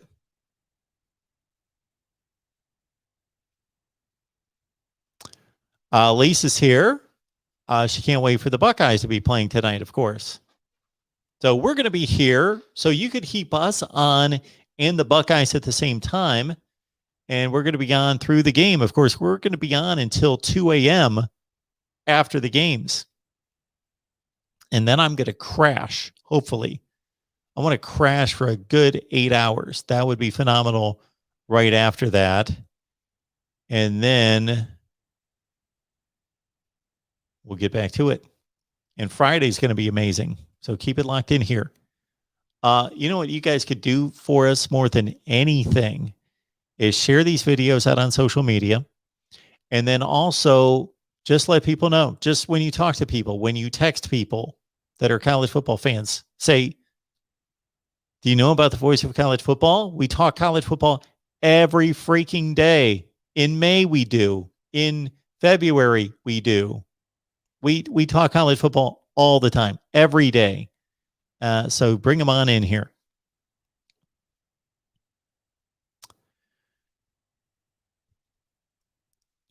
Hypothetic theory. I know last year looked bad for Michigan. I would not count them out this season. The hires on offense and defense will play a major role in their development. 11-1 or 12-0. Woo-wee. So you're right, Gary. UAB's been extremely good. Movie quotes. It's just me, Tim. Movie quotes. You guys, first of all, I'm a TV guy. I'm a classic TV guy. Movies, not really. Not really big on movies. McD's back. Caught a nap. He's back. McD, you might have missed some of my Maryland talk. I went through the TV schedule for the weekend and I highlighted who I would watch and how I would strategize my viewing for the weekend. And at some point, we are going to fire up the call-in system. I just don't know. Yeah, maybe I'll get something to eat first. It may turn out to be a complete disaster if I try to move this camera, because I don't think I can move it far enough to get us into the kitchen for me to make some eggs, maybe scramble some eggs this morning. It is 5:36. We could scramble some eggs.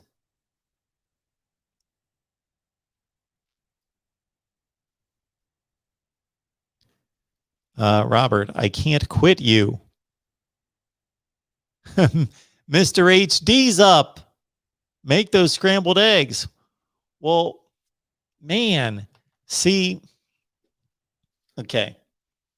Up till a few months ago, I was working off the laptop as my webcam, and that was a very unprofessional way to do it.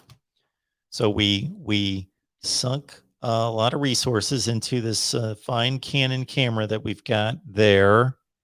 And Brandon, thank you so much for the contribution. I appreciate that so much. Hopefully you're still listening. But it's a monstrosity to try to lift it, and it's all hooked up like Hang on a second.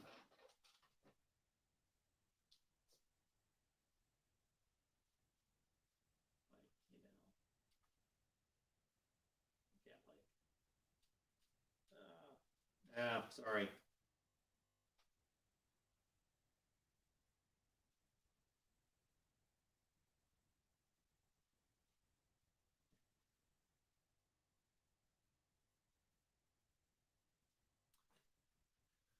I shouldn't have tried to do that. I was just going to show you what the mess of cable runs is between all the audio boards and everything else working here. Because man, I got a good 30 feet, probably more. I don't know what it is to get the camera all the way around into the kitchen. I just take you in there and we fry up some scrambled eggs. Fry up some scrambled eggs. I think we'd scramble some eggs. Yeah.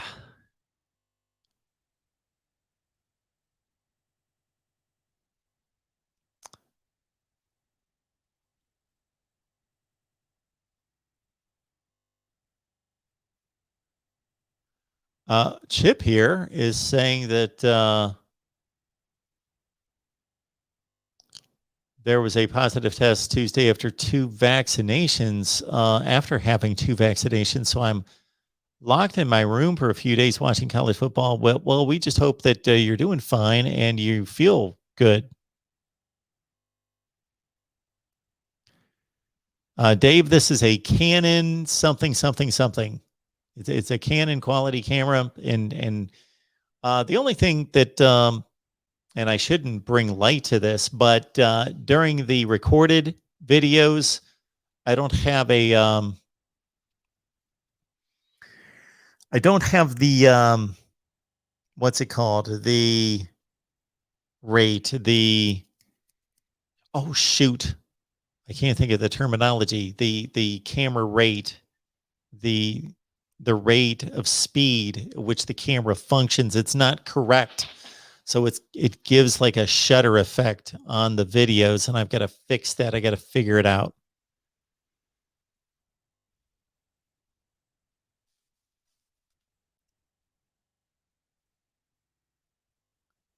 The frame rate. It's Ronan. Ronan's here. All right. Early to be rubbing my eyes. No. Ronan. Aside from a 45-minute nap, I've been up since like 8 o'clock yesterday morning. Yes, frame rate. Thank you. Frame rate. I've been up since 8 o'clock in the morning. So I've been up for almost 24 hours. I did take a 45-minute nap. I wanted it to be 3 to 4 hours, and it just didn't work out for me.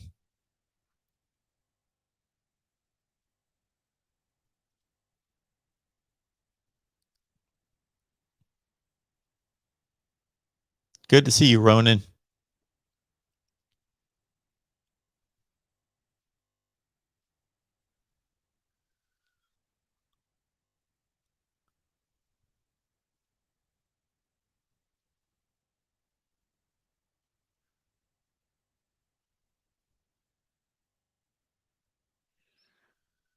Oh, man.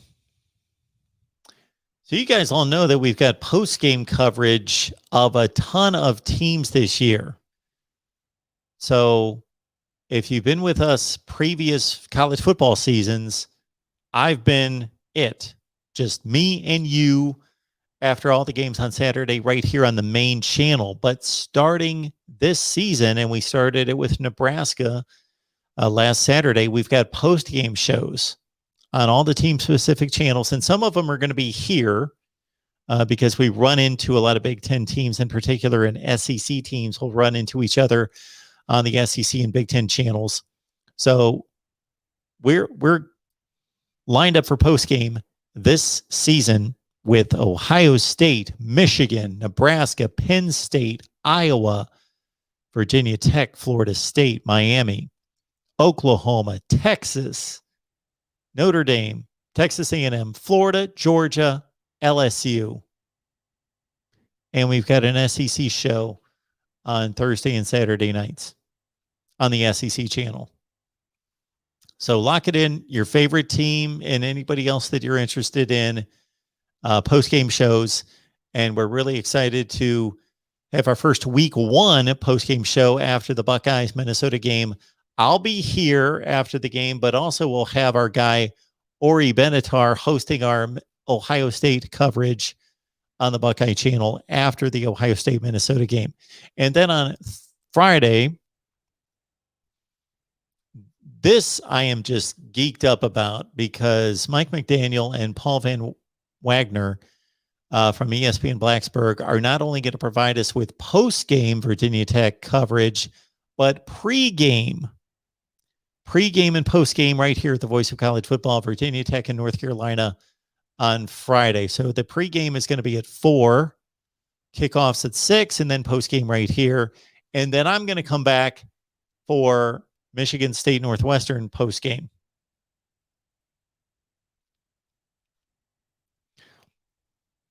Oh, man, it's just me, Tim79. Bob Evans or Waffle House?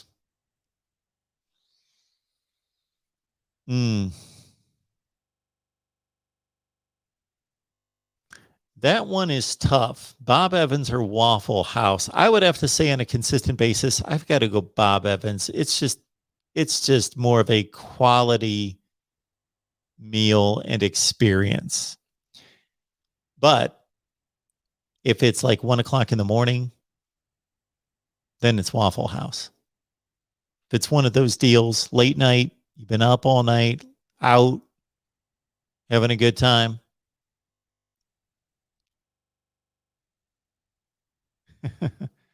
Good to see you, Tyler.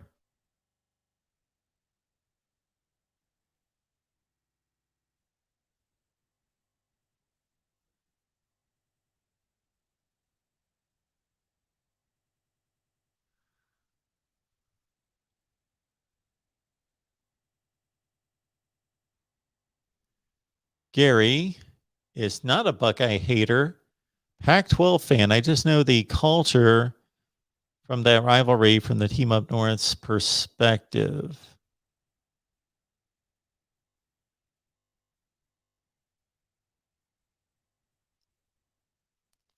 Chip's going to check out our Boise State video. Might cancel the UCF wager. Whoa. Let's not send you in that direction. We just had our conversation with Steve Hillwick. I don't even know. And that actually, truth be known, we recorded that quite some time ago. But I felt I had forgotten that I even had it recorded. I don't know who he picked in that game.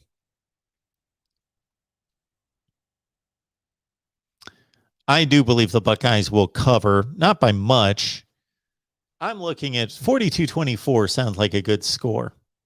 And by the way, folks, and we got Terry chiming in. That's good to see. Terry, thank you so much for the contribution. Terry, thank you. Good morning. Great to see you. I don't know if you've been with us all night or you're just checking in early in the morning, but I appreciate that so much. And Terry, I got to say that I don't think that I've ever seen your handle here, so we appreciate you being here. And welcome to the Voice of College Football. Would love to know who you root for and how long you've been watching. But thank you for that, Terry. It's very nice of you. IHOP pancakes. I've spent plenty of money at IHOP in my life as well. Denny's. I'm a big fan of Denny's. It was just a couple of months ago, I had 3 consecutive late night meals at Denny's. At a Denny's in Houston, I had late night breakfast there or early morning, whatever you want to call it, at Denny's. 3 consecutive nights at Denny's. Yes. And there was a particular kind of manager, head of the shift, and he was hilarious and he was funny to talk to. Nice guy. Dave is asking, what time do you start Ohio State coverage this evening? Well, basically, we're not starting coverage. We're just never ending with coverage. So the coverage you're getting right now is going to continue non-stop I'll tell you what I'm going to do is I'm taking us all the way to 10 a.m. Jason Ray's going to fill in for me for about 2 hours. I'm going to catch a nap, and then we'll be back for 2 more hours. Then Mike McDaniel and Paul Van Wagner come in for a 2 to 4 stretch. And then I'm back for another 6 hours. And Corey Bratta is stepping in from our Iowa coverage from the Hawkeye of the Storm from 10 to midnight. So once 6:30 hits, guys, we're going to be watching football. We're going to be talking, but we're going to watch some football. We got Temple and Rutgers. Then we got UCF and Boise State at 7. We got Ohio State, Minnesota. Going to be locked in on football, but I'm going to be right here.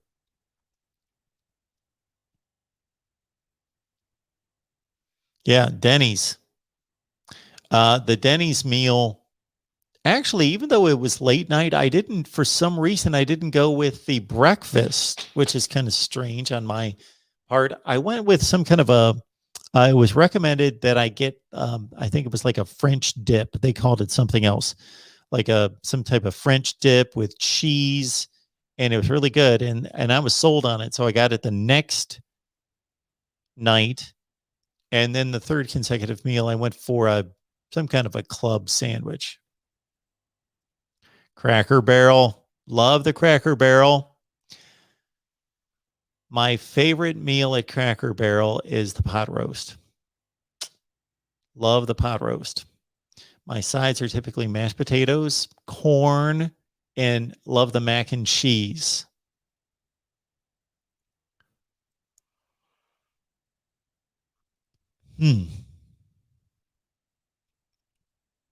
Ohio State and Tennessee do play at the same time. And Lisa's a late night person.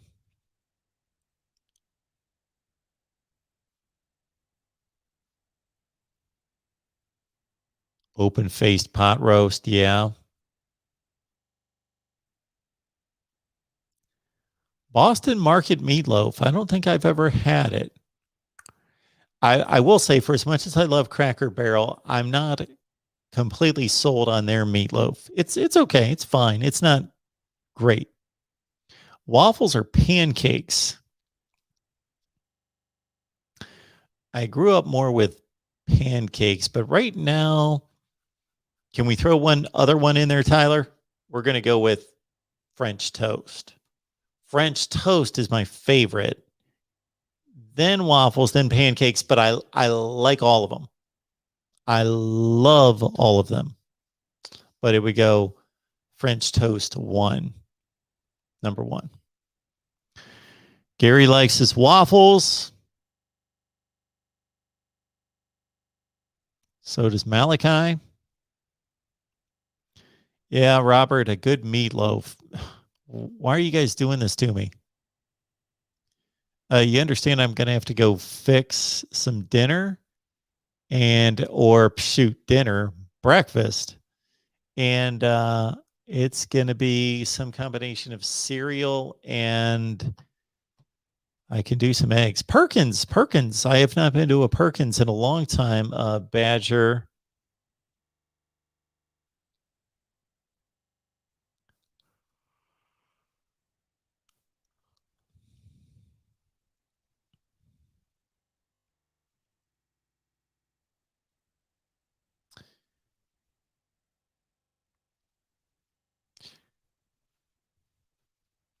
So hopefully all of you follow me on Twitter at MarkRogersTV. We have started a new Twitter account focused strictly on providing news and notes and video clips from college football games. And our guy Ori is heading that up at Voice of College Football. So just go to VOCFB on Twitter. And it's pretty phenomenal what's been posted there already, but it's going to go nuts on Saturday with all sorts of updates and facts and trends and stats on, again, Voice of College Football on Twitter.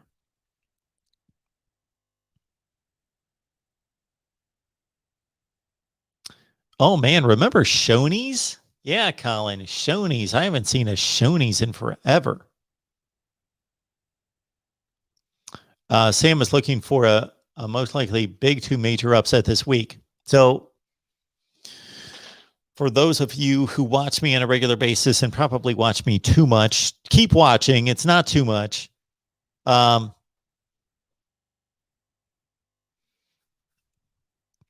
ran the numbers,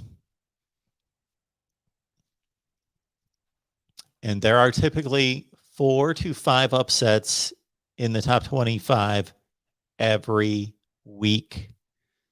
So if you take all the top 25 games every week in college football, you're typically going to have about 19 to 22 games because a few teams from the top 25 play each other.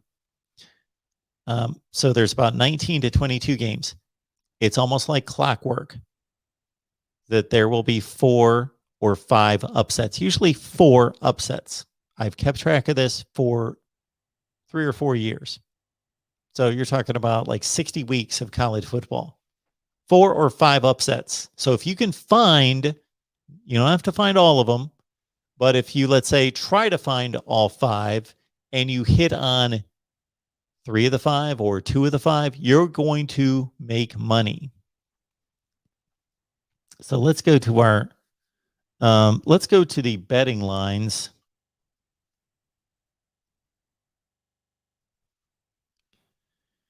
And I am not saying these are going to be upsets because I've got to respect our patrons over the Voice of College Football community, our folks on Patreon. They get my picks.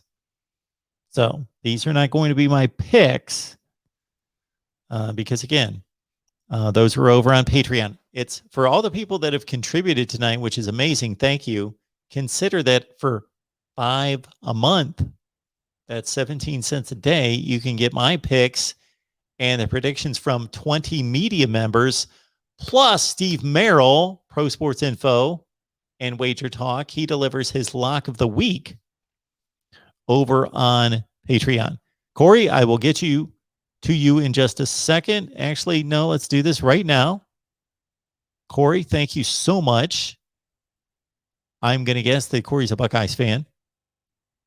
I've been a listener and a fan for a while, so I figured it was time to stop freeloading and show some my support.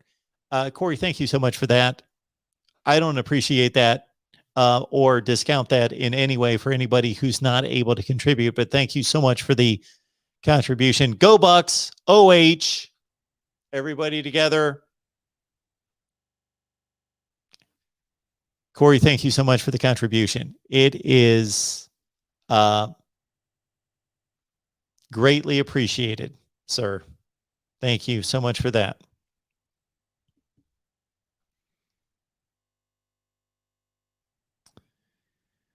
All right. Again, there are going to be about 4 upsets this week in the top 25. So let's just go to let's go through all the games. I'm not going to go through like East Carolina, Appalachian State because I've got no opinion on that game. Against the spread, I don't. Temple and Rutgers. Rutgers is a 14.5-point favorite. Boise State and Central Florida. Look out for that one. It's -6 on the UCF side. They're at home. North Carolina State's a 19-point pick over South Florida. Tennessee, a 35-point favorite against BG. Ohio State, 14 over Minnesota.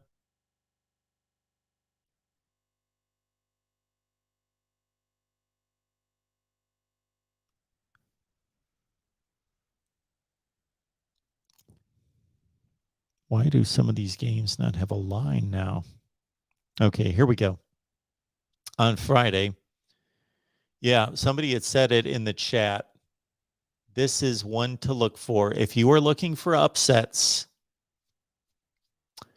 Virginia Tech at home against North Carolina. And I'm a guy that picked North Carolina to win the ACC.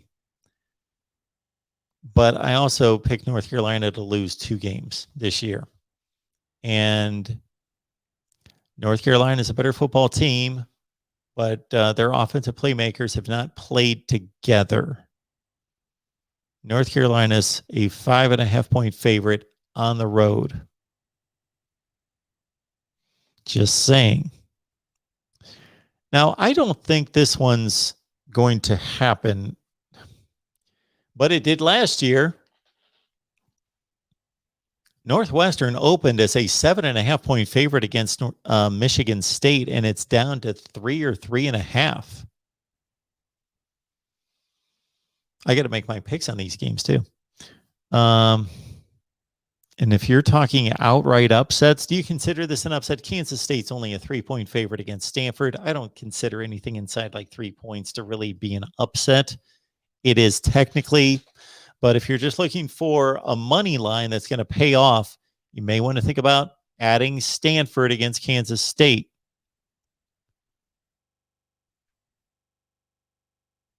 Okay, here's one for you.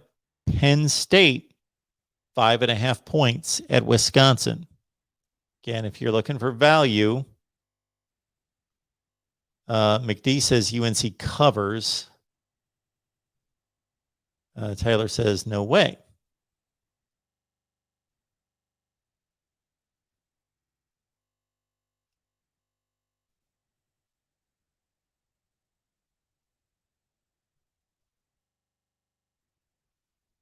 Cheryl says the Buckeyes cover. Colin, we will see where Texas and Louisiana stack up in just a second. Yeah, Penn State and Wisconsin. If we're talking about not just covering, if we're talking about winning outright as an underdog, if you're into long shots that are calculated long shots, don't laugh. Rice is a 19.5-point underdog at Arkansas. Maryland, McD, I'll make you feel good. Maryland is a 3-point underdog at home. Could be the outright. India, if you take this collection of games, Indiana, Iowa, where Indiana is a 3.5-point underdog. Maryland, West Virginia, Maryland, 3.5-point dog. Penn State and Wisconsin, Penn State, 5.5-point dog. That's 3. Stanford, 3-point dog against Kansas State.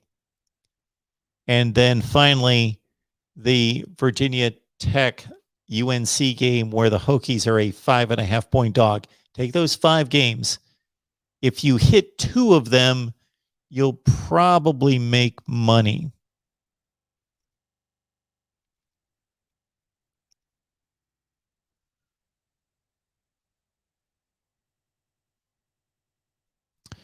All right. It appears as though the line is still just 8. The line, according to, and this is the site I usually go to because it's got all the major sports books. I just Google college football lines, and I always go to this site. Apparently, Texas opened. Oh, man, to have been able to get in on this, Texas opened as a 16.5-point favorite, and it's down to 8. So there's a possible upset right there. Add that to your run to get to 6. And you want to be, I typically like to choose, when I was doing this, if I was betting underdogs against the money line, to have an uneven number of games. So if I chose 7, if I get 3 right, I'm still going to win money, but I don't even have to hit half of them. Oregon State getting 7 at Purdue.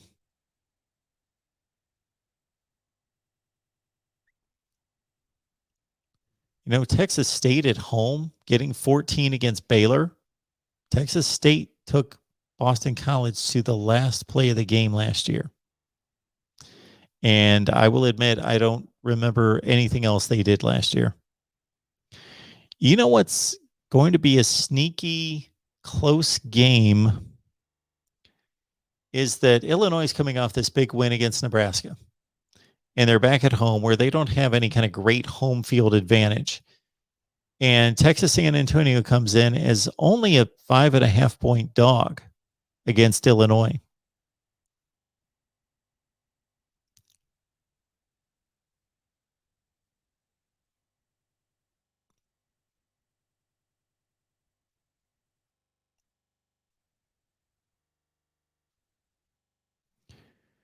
Arizona's a 12.5-point underdog against BYU. Oh, this is the Nevada game with Carson Strong. They're playing at Cal. They're only a 3-point dog. Wow.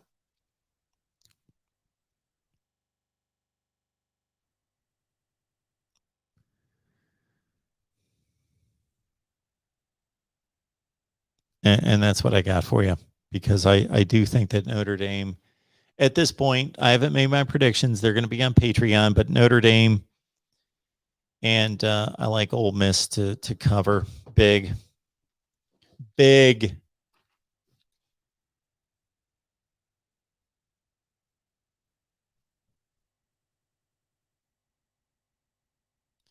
Terry, will Michigan win more than 4 games this year? Absolutely.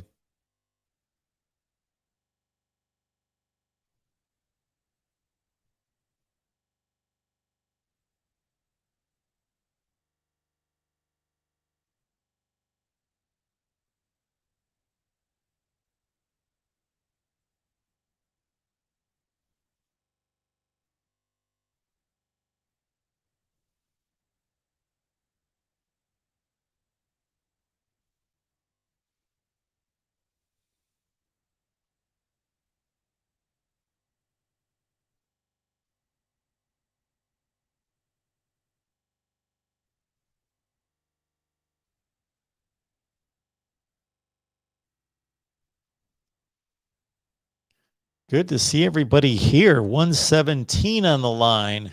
Man, if we can broadcast breakfast, I'm about ready to go for it here. Are we pushing 6:05, running strong, 4 hours plus. Woo! Man, it's still technically summer, and it's 6:05, and it's still pitch black. That just means overnight, man, we just got hammered with rain. I don't think it's going to be too sunny here today. Don't believe. Let's see. Oh, wow. Monster tornadoes and flash floods rip through the East Coast. Well, I am on the East Coast. Man, it was 90 here 2 days ago. Right now, it's 57 degrees. I don't want this. Not this soon. No. I don't want it ever.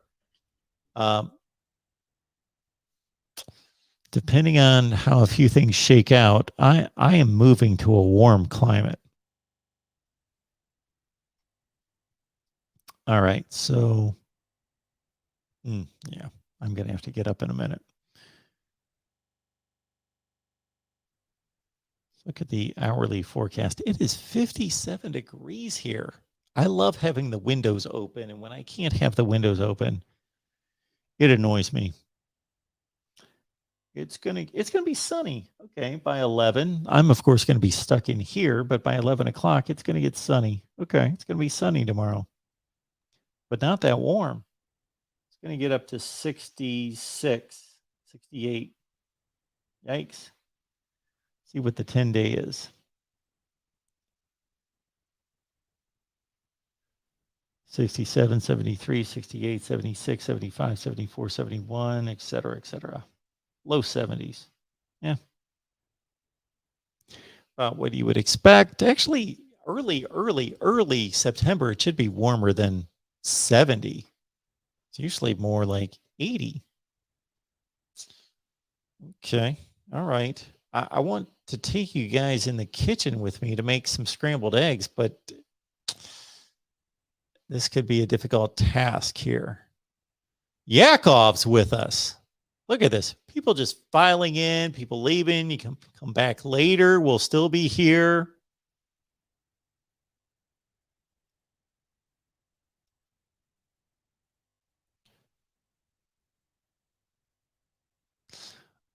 Sam, I don't know what to think about this LSU UCLA game other than I know that LSU has substantially better talent.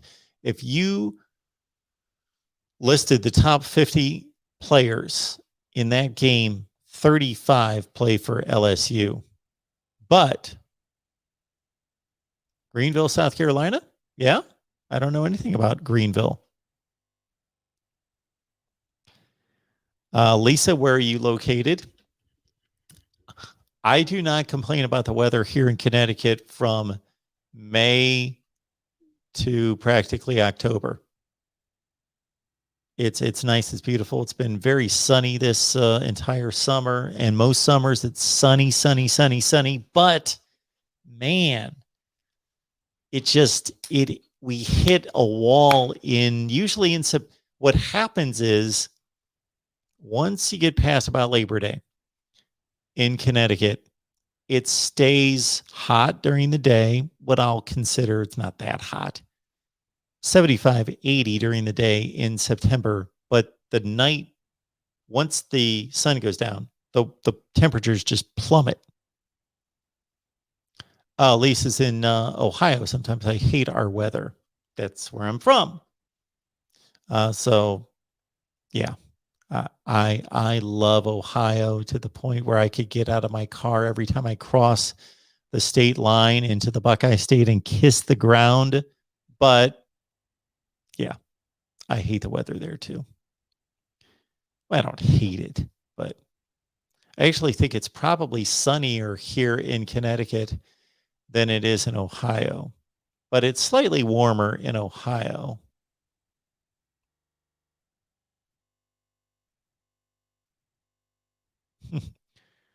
Post a thought-provoking question.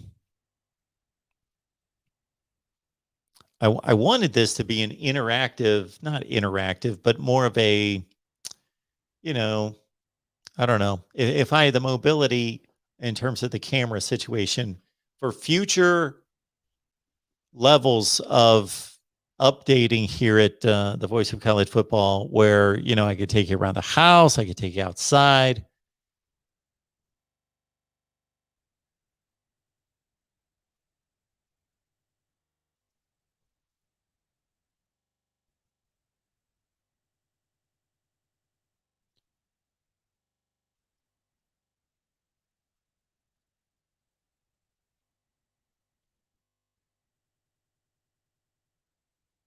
Hey, Bill, good to see you. We're here. Been here all night. I think it's been a good show. We've had a good time. Okay. I'm going to try to move the camera, but there's a lot of cables and a lot of involved here, and I don't want to pull a cable out and then it's all going to, we're going to be off. Also, keep in mind, I'm going to be here till 10, and then our guy Jason Ray's going to take over for 2 hours. And my goal is to sleep for 90 minutes. That would be phenomenal. But Jason's going to be here from 10 to noon. So be kind and be nice to Jason. Welcome, Jason. He'll talk college football with you for 2 hours. And then I'll be back for 2. And then we got our Virginia Tech guys, Mike and Paul, coming in from 2 to 4. We're going to have Steve Merrill here from Pro Sports Info and Wager Talk to give his pick of the week, his lock of the week. And also, we're going to talk up the big games, Georgia, Clemson, Penn State, Wisconsin, and Alabama, Miami with Steve. And then I'll be back for 6 more hours from 4 to 10. And then actually, I should take a nap, but I won't. There's no way because there's going to be football on. At 10, Corey Brad is going to be here for 2 hours. I'll be able to watch the end of the Buckeyes game, Minnesota Golden Gopher fans, the end of the Minnesota game. And then I'll be back at midnight with all of you. I should plug in my phone. Give me a second.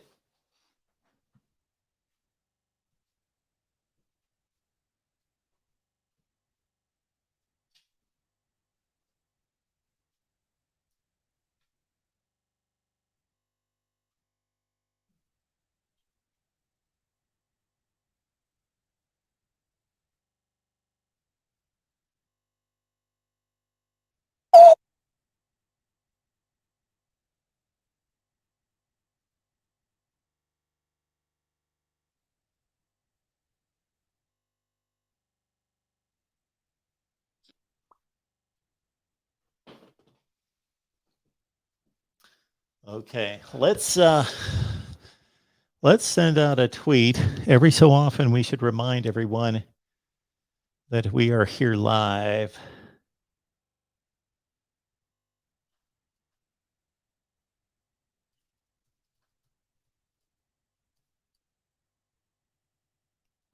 This is like hour 5. Hour 5 of our 24-hour live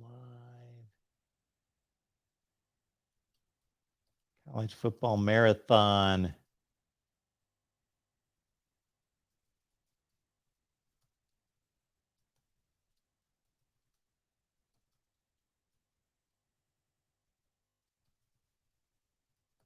All right. Let's get ourselves a picture of some scrambled eggs and put it on Twitter. How about that? And then I may just have to show you my scrambled eggs. We'll see if we can get the camera anywhere close to being in there. It could be tough. Could be tough. Could be tough.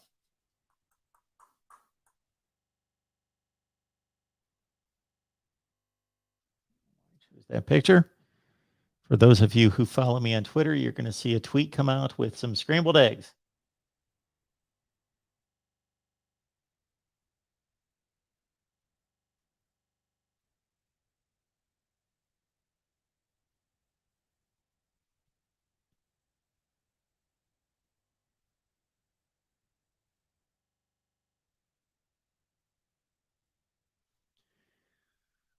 Okay. What are you guys talking about?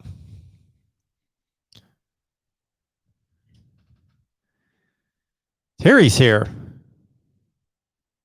D-Rock. D-Rock's a runner? Yeah? D-Rock ran, took trash out, got in the pool. Busy start to the day. Man, that's phenomenal. Good for you. I'm not going to be doing any of those things today. I'm going to be sitting here.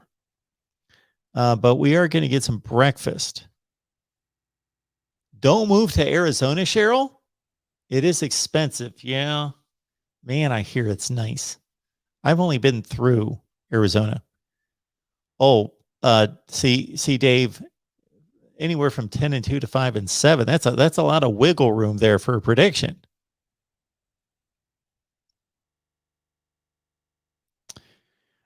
Colin, I would have thought that Todd Grantham would have been out after last season. I thought so.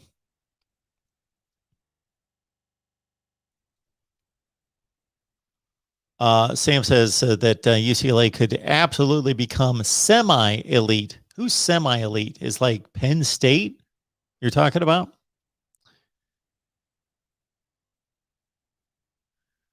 Nate, what's going on? Good morning. Go Blue, and we are Marshall. I'm a diehard Michigan and Marshall fan. Will Marshall beat Navy Saturday? I believe both my teams will win Saturday, but I want your thoughts. Well, Michigan is going to be pressed against Western Michigan.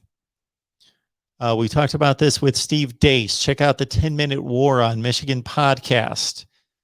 My thoughts about Michigan, I am curious to see not just Cade McNamara, because I think I know who he is, even though we only played about a game and a half. From a decision-making standpoint and a leadership standpoint, and like Jim Harbaugh said this week, making everybody else around him better, that he's the quarterback for that team right now until JJ gets ready. And that may not be this season. But I want to see Josh Gaddis's play calling against Western Michigan, and I want to see if Michigan has corrected its mistakes of giving up explosive plays in the passing game, because Western Michigan created more explosive plays than any team in the country last year against MAC competition, of course. Marshall against Navy. Man, I got few thoughts on that game, except for that, of course, 2020 for Navy was just a complete washout.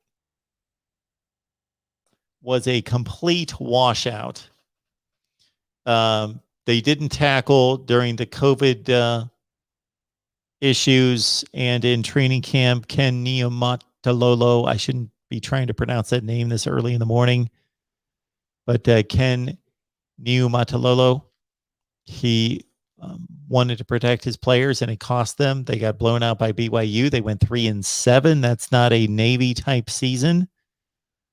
And Marshall, I got to tell you, I have not read or looked up anything on Marshall. I can't even remember. What did they do last year?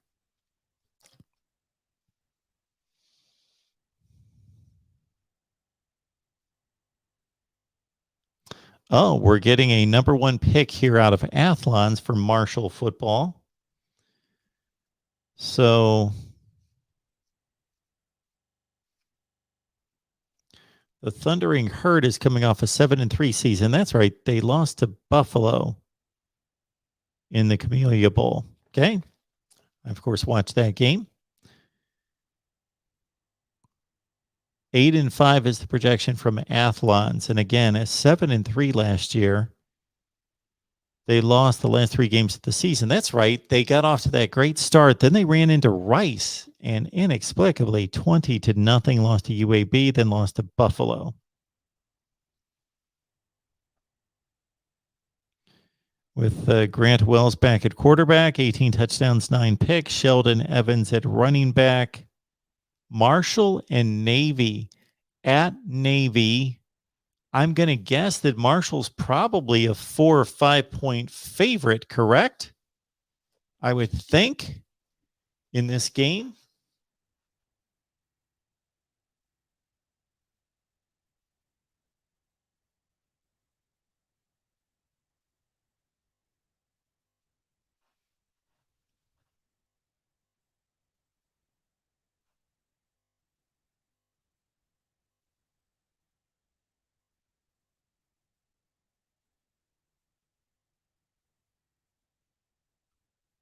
A 2.5 point favorite at Navy. Marshall, Navy. That's a tremendous game right there. It's a tremendous matchup. I don't have any thoughts that are going to swing in one way of me being certain that either team's going to win that game, because it's exactly what Vegas is pegging it to be, which was roughly what I projected. BYU into Arizona. So we get to see, and I am kicking myself for not remembering the 2 players replacing Zach Wilson at quarterback that were battling it out for the starting job, because I remember reading that and going over that very early in my prep this summer, and now I'm forgetting their names, the 2 BYU quarterbacks. But BYU should still be a much better team than Arizona. Arizona is one of the worst teams playing right now, and Grant Gunnell transferred. So who's starting at quarterback for Arizona? They had didn't Grant Gunnell, their starting quarterback, transfer to Memphis?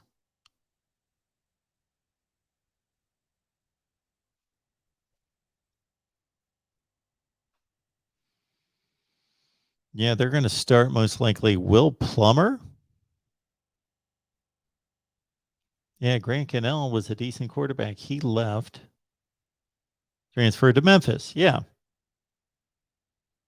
Not considered a big loss. He likely to be replaced by Gunnar Cruz, who spent last season in Washington State. Yes, Will Plummer. They're very inexperienced at quarterback. Jed Fish is trying to fire up the troops. You've probably seen not Will Plummer, Gunnar Cruz, got you. The Washington State quarterback. We've seen him play a little bit. And Jed Fish is trying to inspire the student population there to get behind Arizona football with a lot of interesting game day activities. I know that. But Arizona, over the last 5 years, is by far, in every metric, the worst defense in the Pac-12. And of course, we know that the COVID year is the COVID year, and they went 0-5, but they gave USC fits. Remember watching that game? Lost to Washington by 17, lost to UCLA by 17, lost to Colorado by 11, and then Arizona State crushed them. So they didn't play that horribly last year, and I was a bit harsh on them. Going 3-9. No. I picked them to go 1-11. Yes, they've got BYU, San Diego State, and Northern Arizona non-conference.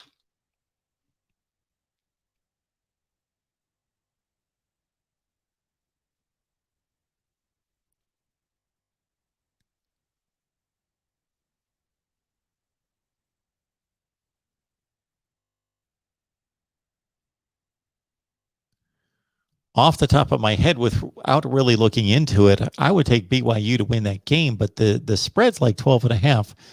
I would consider Arizona, with actually a little bit more experience at quarterback,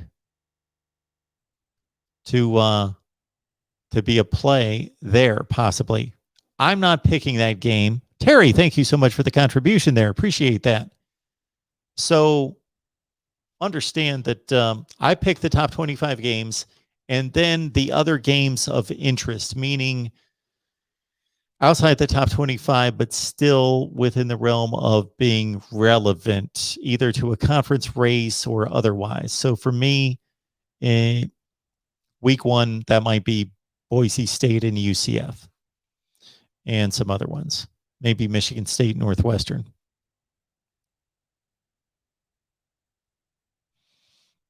Yakov 22. I've never been to a Harvard Yale game. You know what I'm doing on Harvard Yale Day? I'm watching all the important games right here. Fish likes LSU over UCLA 42-21. Max Johnson throws for 400 yards and 4 touchdowns.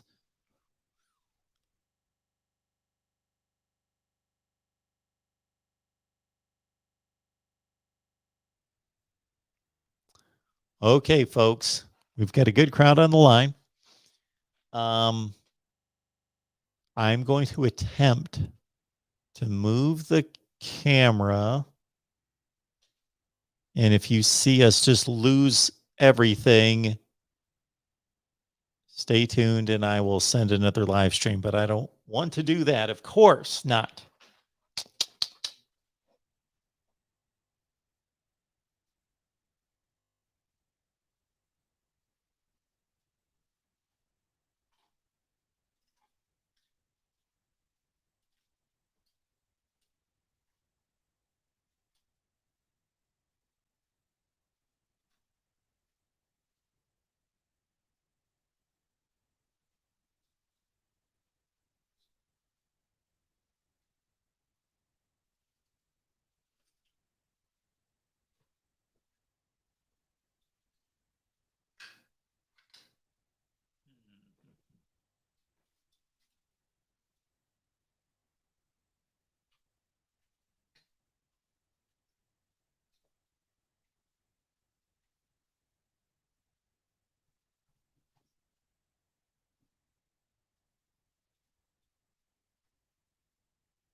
All right, folks, too many cables in too many directions that I can only stress this so far. I'm making some scrambled eggs. Hang in there. We'll be right there. Look at the edge of my wonderful kitchen. I'm going to try to get you a little close. I can't. That's as far as we can go. We'll keep it right there. Get a nice little shot at the dishwasher that is brand new, but it's still not been installed. More light.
Three eggs.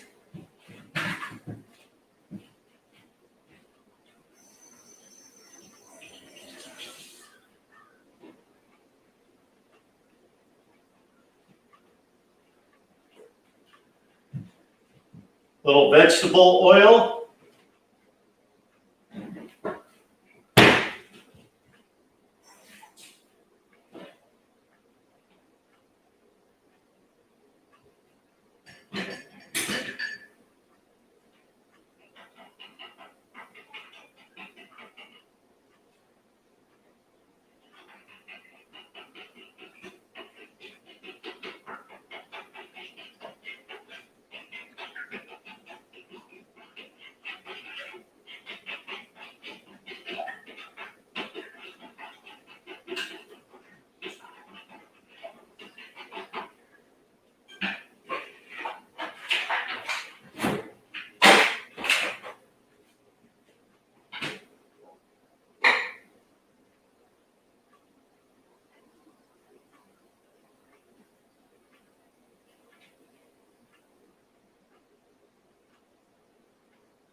Just take a minute.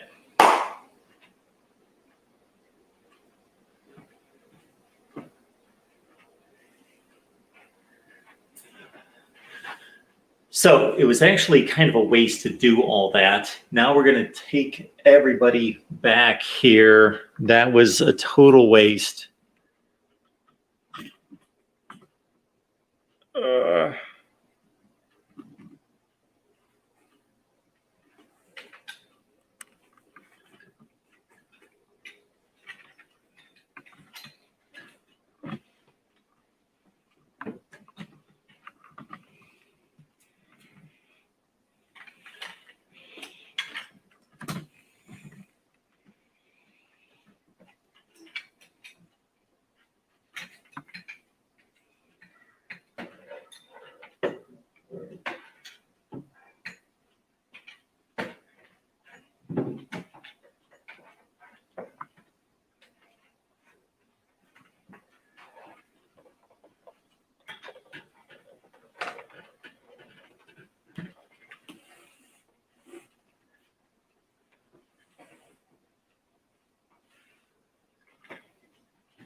Okay, what a mess.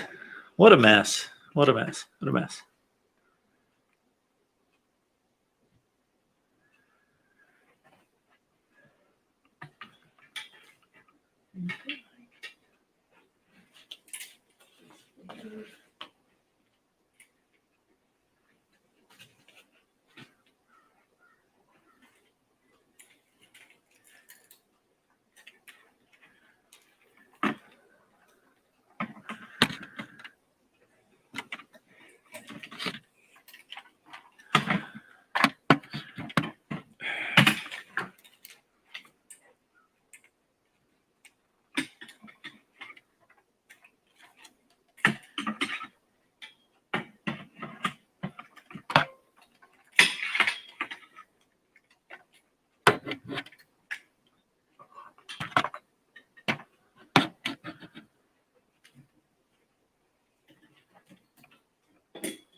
All right, that was a train wreck.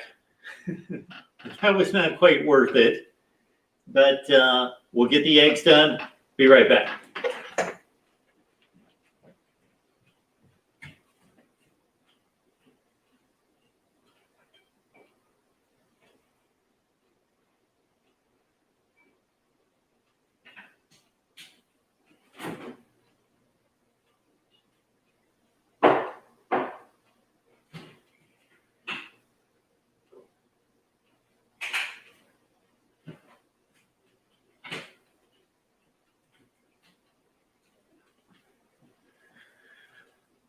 All right, let's get hooked back up here. My apologies. Sure, everybody's tuning in thinking, did Mark pass out or something? Let me get the mic fixed here. There we go. You got me? Okay. All right, let's get the lights back on.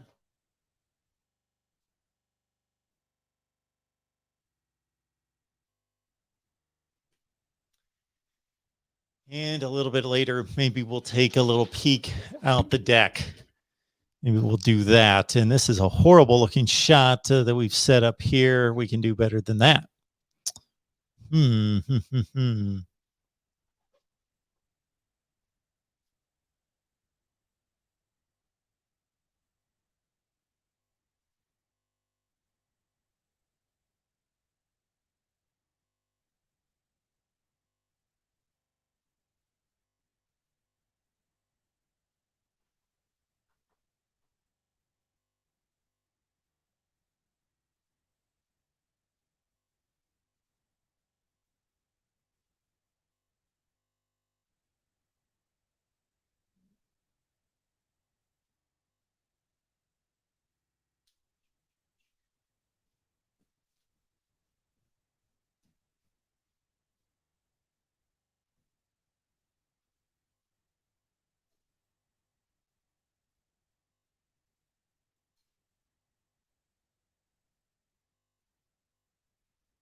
All right. Eggs will take a few minutes. Let's move this monitor.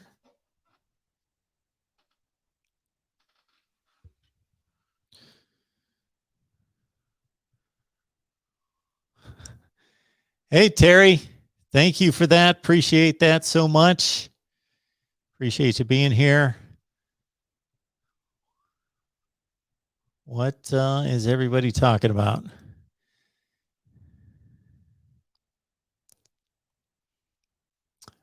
Dave, Mark, is there a system to your helmet rotation in the background? Always wondered.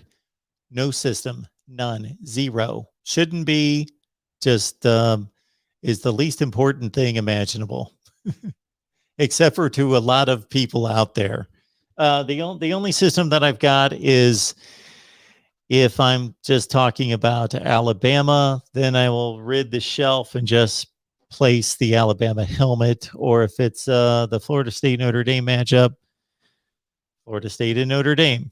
Other than that, no, nothing to it. Zero.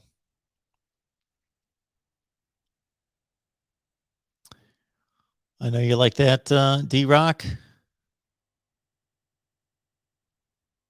Okay. I better go check my eggs or they're going to be... Yeah. Be right back.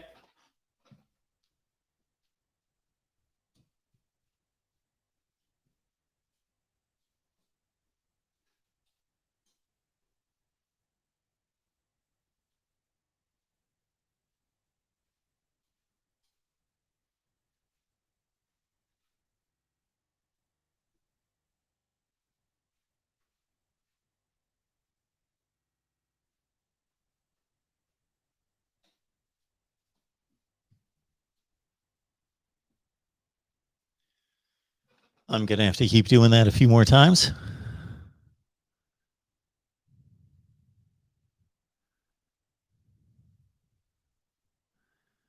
I'm sure I got some interesting comments during that whole train wreck.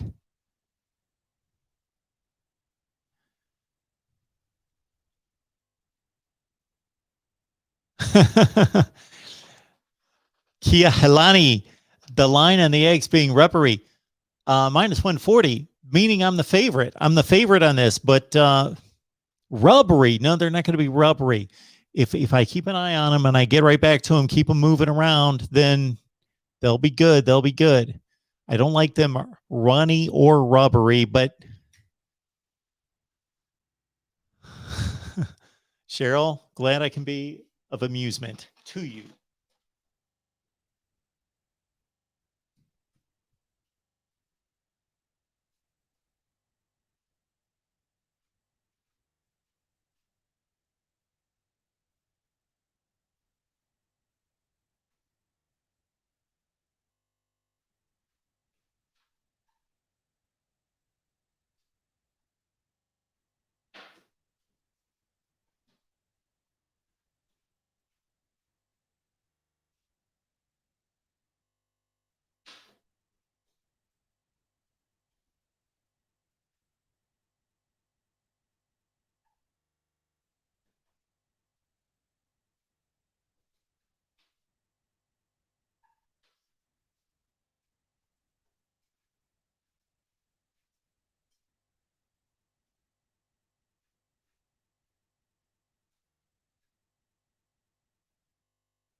Now that, everyone, is a decent little plate of scrambled eggs right there. You go with the 3 scrambled eggs, oil. I used to put butter in the pan because I love butter, like most people. But actually, I figured out, or somebody told me probably, that using the vegetable oil works better, and it does. And then a little salt and pepper. There you go. That's pretty much it. So, excuse me for eating.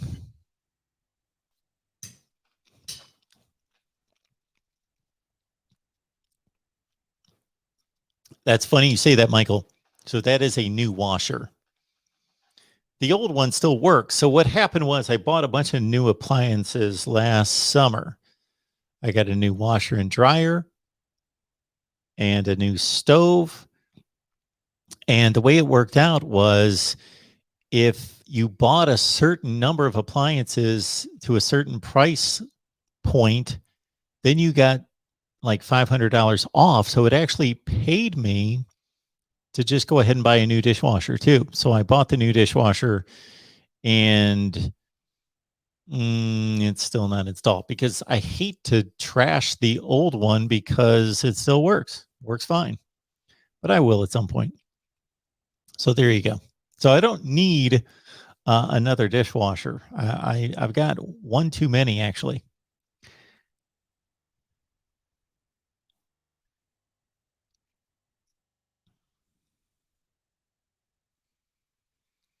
So how do we do here? Did we maintain? Actually, I don't know if this speaks well of me. I don't know how to interpret this. That I went and scrambled eggs, and I came back, and there's just as many people on the line. Uh, so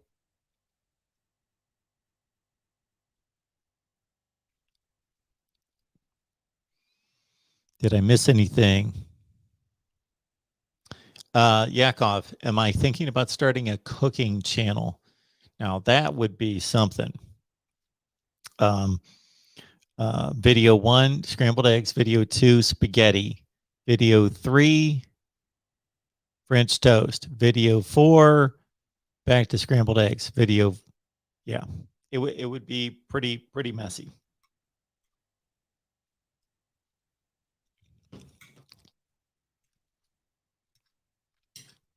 The next channels would be a pro football history channel and a Elvis channel.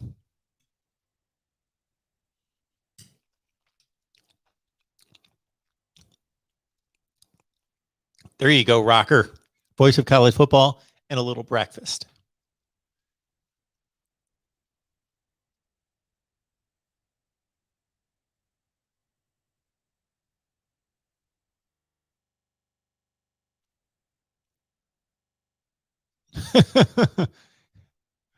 There you go. Live stream with walls. I'm glad that everybody got a chance to see my new dishwasher yet installed. Play-by-play on the scrambled eggs. The scrambled eggs, yeah, I could have delivered the play-by-play. Sorry about that.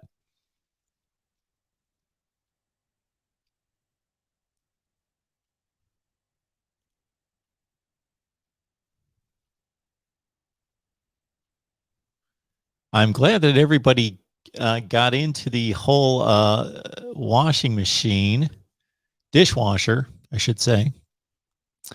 Yeah, that all I can make decent are scrambled eggs, Jeff. That's it. That's pretty much it.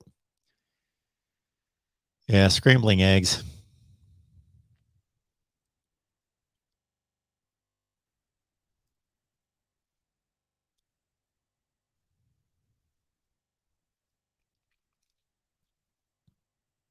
Sam, someone tell Mark that most YouTubers, let's stop right there, Sam. Most YouTubers, that's the key part of the phrase right there. Most YouTube, not most YouTuber. No, we are not most YouTubers. So Sam, not no, not most YouTubers. Okay. All right. So we got Fish here. I would like to write for the Voice of College Football. I haven't seen much local news since going to, okay, all this other stuff doesn't matter. I would like to write for the Voice of College Football. So we got a website. And I've told all of you many times, there's really no reason for you to go to the website. I will be perfectly honest about that. We are building out the website, and it's a nice website. Dennis, our guy Dennis, has done an amazing job with the website, voiceofcollegefootball.com. No, the Voice of College Football, even though it's the Voice of College Football, the Voice of College Football on the website. It's just voiceofcollegefootball.com. And I would love for all of you to check it out just to give me some feedback, because I like our layout and everything's provided there in terms of being able to connect to all the team channels and all the various channels. And we've got a store there. Go to the top of the screen, click on store. We've got all the Power Fives and a ton of the Group of Fives represented there at the store. So check out the items at the store. Also, Fish, top of the screen, click on Write for Us. Because this is what I'm being told, is that these websites gain traction, especially sports websites, when they supplement the video with writing, with written articles. And so we need to start to get some writing on there. I certainly don't have time to write anything. I would like to. And maybe some of you remember when I used to send out a newsletter every Monday during the season, but that's gone by the wayside. So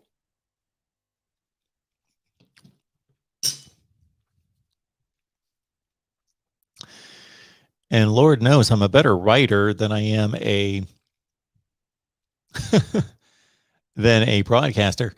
Great. Anytime I leave the shot, there is definitely going to be at least one person who's going to make mention of me going to the bathroom. I'll say the bathroom. Somebody said the shitter. Somebody said the potty. That will be me leaving. Yeah. I'll let you know. No. Maybe too much information you don't need to know. I'll just say I need it. I'll be back. I'm guessing I'm going to be able to make it till 10 o'clock without doing that. So I'm gonna hopefully be able to make it through the 24 hours, just taking my little 2-hour respites and be able to get those little bathroom runs in at that point. Because we're at 6:51. This is a breeze. Actually, let's see. In 9 minutes, we'll be 5 hours down, 19 to go. But for my first shift here, 5 hours down, only 3 to go to get us to 10 o'clock in Jason Ray.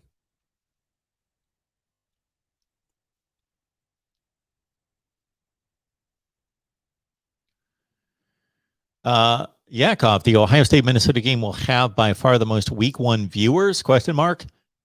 No. The most Thursday night viewers.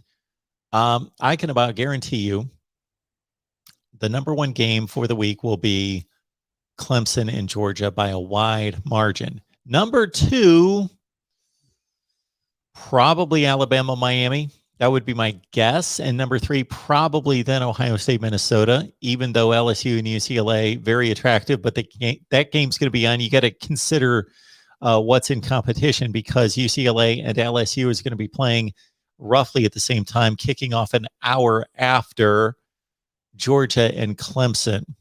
So you've got overlap there. So they're going to steal from each other's audience. But I still think Georgia Clemson's going to be the number 1 game, followed by,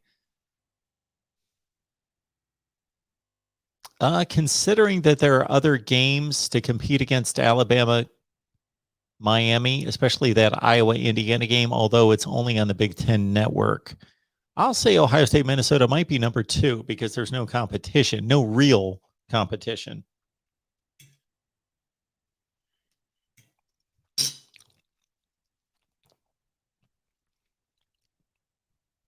I'm going to have to check to see if any of our media people have sent in their predictions.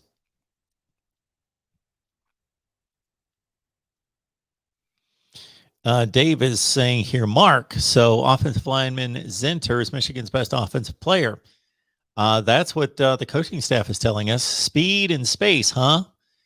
Exactly. That's not a good sign. It's not bad when your best offensive player is an offensive lineman, but when you're promoting speed and space, plus your best player ideally is the quarterback, because he's the most important player on the field.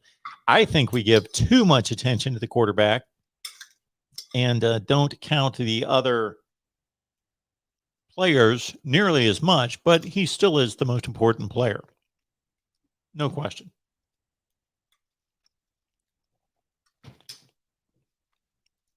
We were on our Florida State show last night, and our guy Jason kept saying over and over, De'Ara King's not good enough to beat Alabama. De'Ara King's not good enough to beat Alabama. Okay. De'Ara King's not playing Alabama. And De'Ara King is good enough to beat Alabama if he had a supporting cast that was, if De'Ara King had the same supporting cast exactly to a T, both offensively and defensively, and coaching staff as Bryce Young, what would the line be on the game, or what would the guess or prediction be on the game? It'd be a toss-up, because we'd be saying, well, De'Ara King's really good. He's a top 5 to 10 quarterback in the country, and he's got a proven track record. Bryce Young is a 5-star, but he's unproven. Where's the advantage there? We don't know. It'd go from a 19-point spread to a 0, a pick'em game. So that shows you how good De'Ara King is that if he had the same complement of players, he might be the favorite over Bryce Young. So to say De'Ara King can't beat Alabama, no, not with that team. Probably not. No, he can't. Tom Brady, probably. If Tom Brady was quarterback of the Miami Hurricanes on Saturday against Alabama, uh, they wouldn't win that game. I don't believe so. He just can't provide that much of a difference.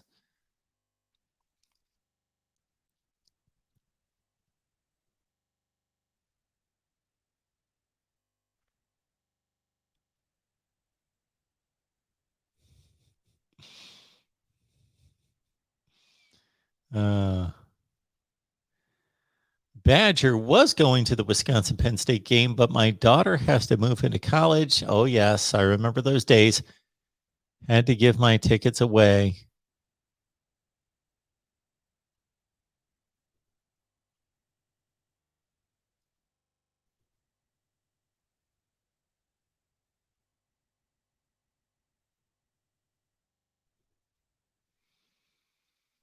Yeah, so LSU having to travel to Houston, I believe, to practice, correct?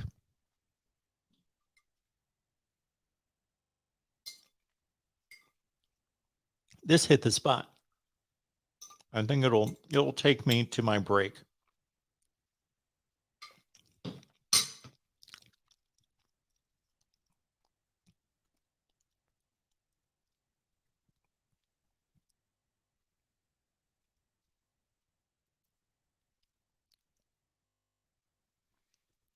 Cheryl, thank you for reminding everyone that. Behave. Let's all behave for Jason.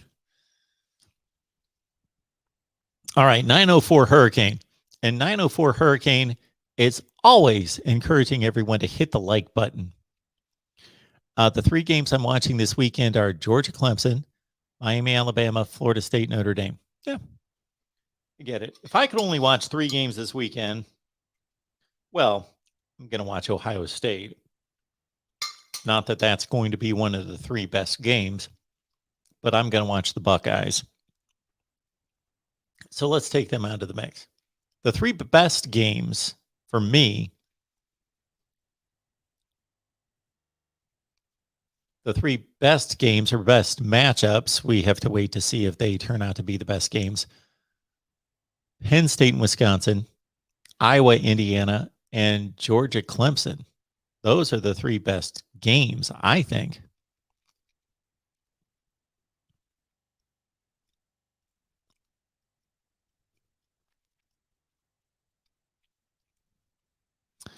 Badgers says only about 12 hours till the actual game start tonight, Mark. Yeah, 6:30. 6:30. We've got Temple and Rutgers, and that sounds like a disaster, but I'm going to be glued. We're going to be right here, but I'm going to be glued to Temple and Rutgers for a half hour. And I'm going to DVR the rest of it and probably never get to it, but it's still something in me makes me DVR as many games as possible. It just makes me feel better that I've got them on DVR.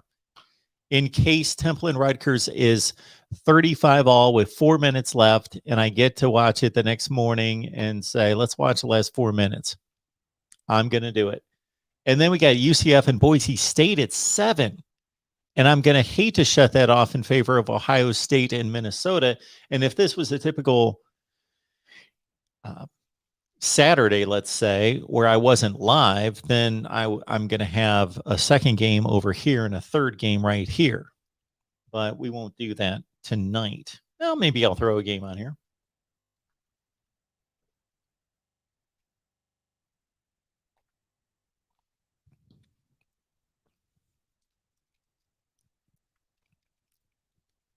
So, Fish, did you get that straight on how you can write for us? Go to voiceofcollegefootball.com and go up to the top of the screen and hit write for us. 4 years of Catholic high school English grammar. You might be too good to write for us. Question coming in from Gary. Are Ohio State fans worried about your quarterback room in 22 and especially in 23? Oh, my goodness. Think about this, Gary. I understand where you're headed with this because you're looking at obviously the talent, guys moving out to the NFL, possibly by 23, and of course transferring. But at the same time, you've got to consider, do you know how much is going to happen between now, the fall of 21, and 23? And wondering if Miller will transfer to a low-tier Pac-12 team. Why does he have to go to a low-tier Pac-12 team?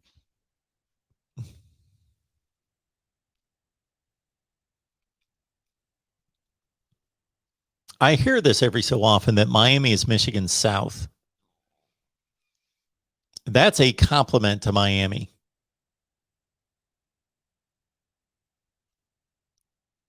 Before people jump on me, I know Michigan just went 2-4 and Miami was 8-3, and Michigan's not in the top 25 and Miami is. All right. That was only 6 games last year for Michigan. Miami has not been on the field relevant since what? 05 was their last good season. Wasn't 05 9-3? What was the bowl game? The bowl game was a loss. They've pretty much lost all their bowl games. Was that the LSU game? Yeah. No. 02 was the national championship lost. 03, they beat Florida State in the Orange Bowl. 04, they lost to LSU in the Peach Bowl. 05, I'm not remembering.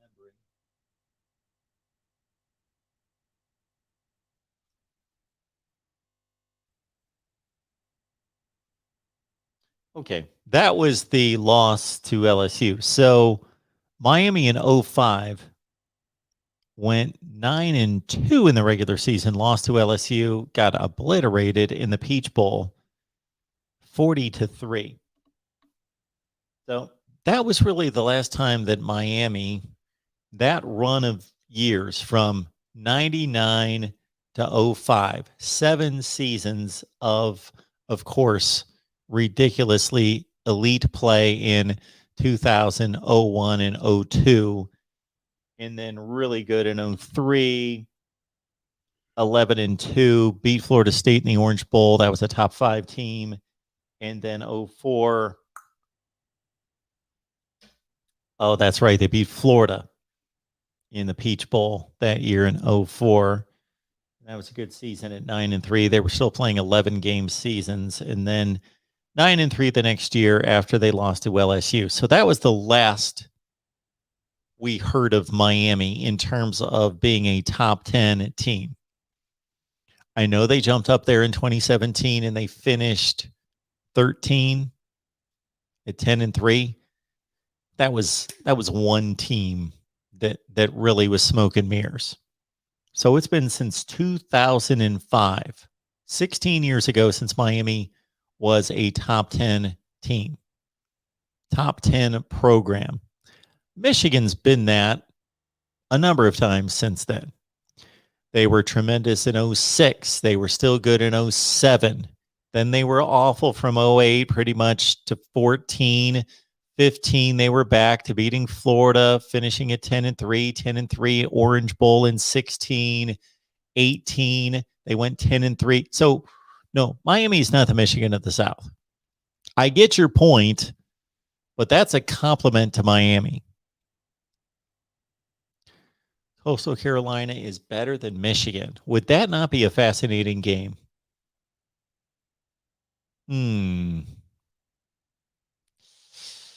Maybe.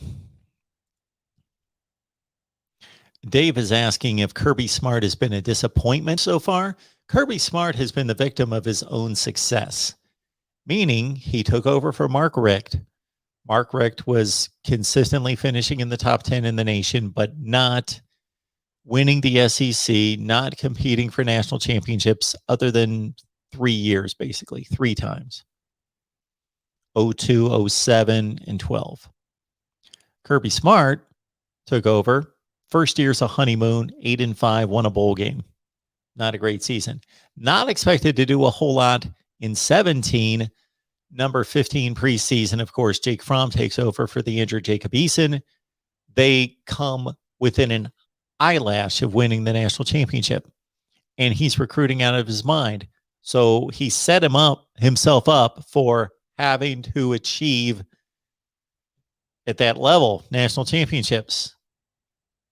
So he set himself up for not for failure, but to be criticized. I don't think he's a disappointment. If you would have said a year before Kirby Smart took the job, 2015, it's 2015, and Mark Richt is basically just ringing up 10-3 seasons, pretty much. And you would have said, there's going to be a new coach in 2 years, and he is going to come within that much of winning the national championship. So he's going to win the SEC, win a playoff game, come that close to winning the national championship. Then he is going to come again that close to winning the SEC in 18. Then he's going to go to the SEC championship game again in 19. And then in 2020, he's going to have another team finish roughly in the top 5 in the country. So basically, Georgia has finished in the top 5. And I understand it's maybe 6th or 7th in that range, top 5 to 10 in the country, 17, 18, 19, 20, 5 consecutive seasons, 4 consecutive seasons. So is it a disappointment right now? Yes. Would it have been a disappointment in 2015, looking ahead to 2021, saying this is what you're going to get? No.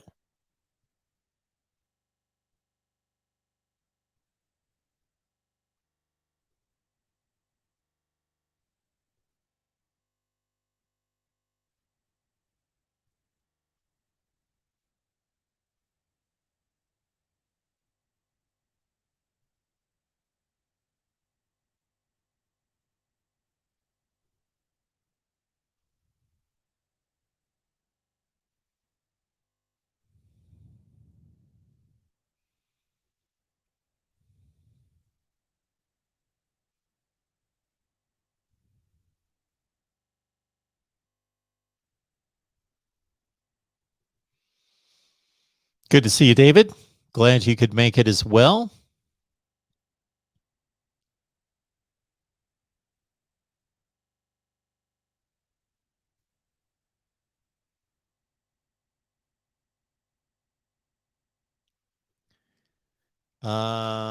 So we keep making these north-south references, and I don't think they quite hit. So Ben, Georgia would be closer to the Michigan of the South. Well, Georgia's achieved, while Miami would be on the lower side of Michigan, Georgia would be on the high side of Michigan. Michigan has not achieved anything close to Georgia recently. I would say that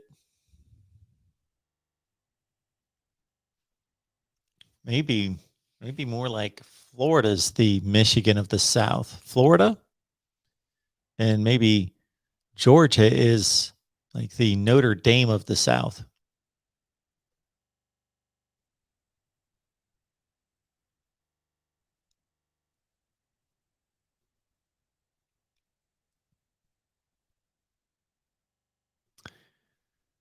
Follow our new Voice of College Football on Twitter. So you can follow me on Twitter. That would be awesome. And you can follow our new Twitter account where Ori is heading up the coverage over there. And especially on game days, clips, updates, facts, trends, all sorts of to keep you updated on those particular games. And then I am just ecstatic beyond belief about these post-game shows that we have been working hard to put together to present to you. So keep in mind, and you guys don't need to hear me complain about putting all this together because I'm doing what I love. I left a job for a reason, to do this every day because I love, and I have not regretted one day that I made that decision. But it has been extensive work to basically recruit all these people and then explain what my expectations are and then sign them up for all the various YouTube channels and the StreamYard accounts and get them all set up with passwords and functionality, and then take them through all that and teach them how to do StreamYard and to do YouTube, and now get them set up. And we've tested with each one of them to make sure that they are up and running and will be able to stream on Saturdays for you. And so we've got Ohio State, Michigan, Nebraska, Iowa, Penn State in the Big Ten. So, for example, this weekend, just looking at the Big Ten, the Ohio State postgame is going to be on directly after the Buckeyes Gophers game on the Ohio State channel and the Big Ten channel. I'm going to be here talking about all the games, but for specifically Ohio State coverage, go to the Ohio State channel after the game for Buckeye coverage there. And then on Saturday, we'll have Nebraska postgame on the Nebraska channel. Penn State postgame is going to be right here after Wisconsin Penn State. We've got Iowa Indiana postgame on the Iowa and Big Ten channels. We got you covered. And same thing with Oklahoma, Notre Dame, Texas A&M, LSU, Georgia, Florida, Florida State, Miami, Texas, and Virginia Tech. Friday is going to be amazing. Can't wait for Friday. Virginia Tech pregame and postgame here at the Voice of College Football. So just somebody had mentioned that they check out the community page on the channel. Do that every day, because every day I post, this is our live schedule, Friday live schedule. And that schedule is going to grow, especially on Saturdays this fall.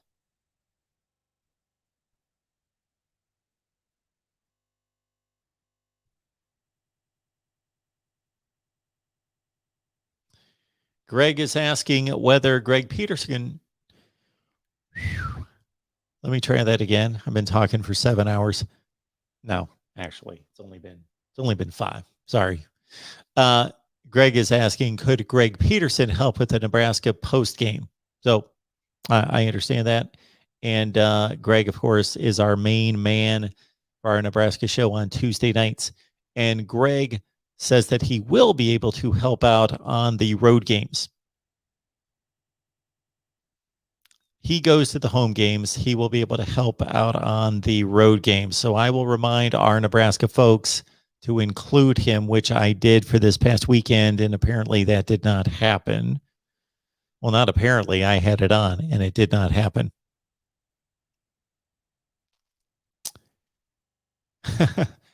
904 Hurricane. I'll be back. Going to go watch a couple videos Mark posted. So by the magic of television, I am here right in front of you live and then posting videos at the same time. Dave is asking, Cheryl, if you're still here, how many moderators are here? Ding!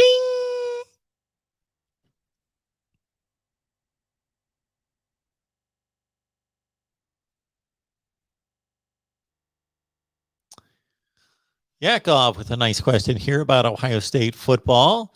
Do I ever watch the game on TV, sound off, and listen to their radio network with Paul Keels and Jim Lachey?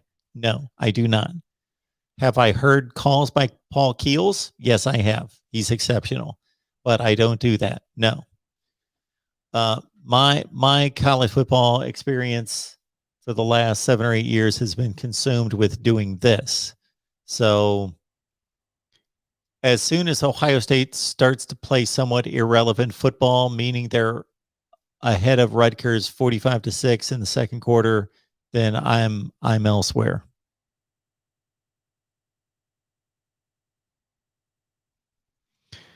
Sam says, I'll spam this only once more, Mark. Spam this? Warm honey water will help. Must be talking about my voice is kind of going. Yeah, it feels okay, but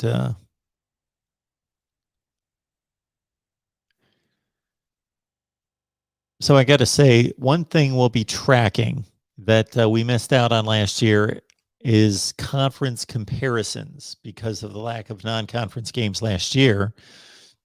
But I will probably be posting videos, let's say after week 2 or 3, to say this is how it stacks up. And you guys know me, it's not going to be simply the Big Ten's 3-5 and the SEC's 7-1 and the ACC's 2-9 and that's that. No, depends who they played. So we got to put it all into context and perspective.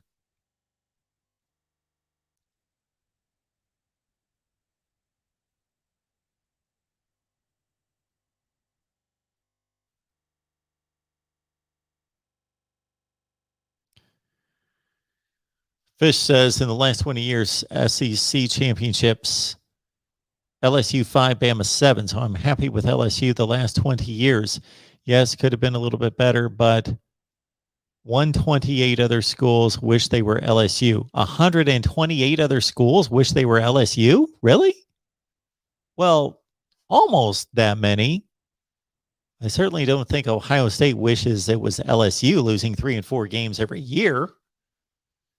Don't think Oklahoma wants to be LSU. They're certainly going to have to deal with LSU soon. Little alliance with Steve Dace and myself. Wouldn't that be something?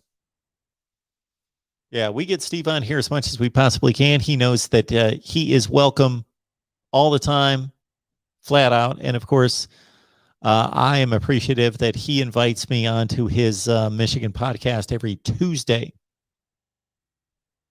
Hope you're able to watch the game tonight.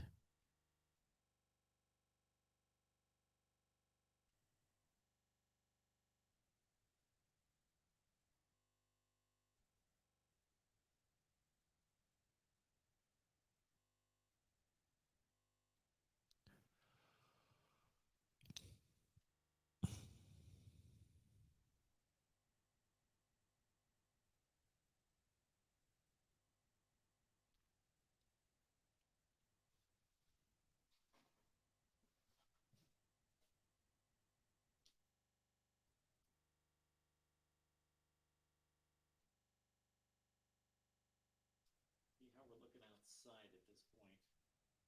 Much better than a few hours ago.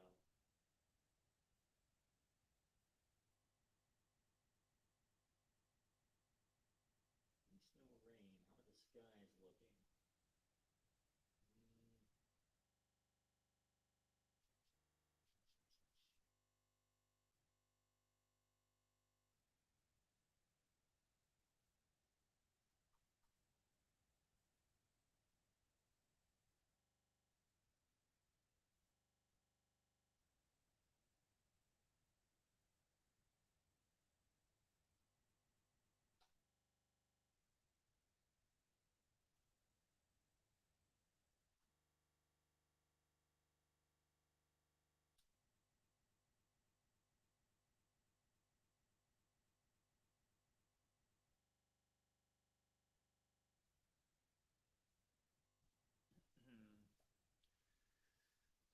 Sorry, that was me just taking a look outside, see what's going on, and I forgot that you guys could not hear me since the mic is activated. I was giving a little commentary on the skies and the which is supposed to lighten up here about 11 o'clock this morning.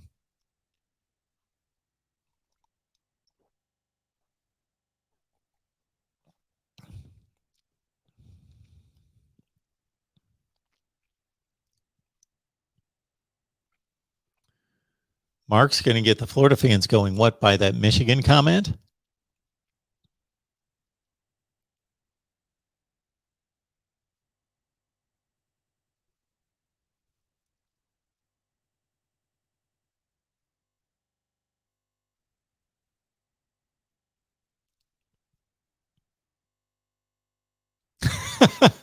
Rocker, the voice of college football, eggs in nature.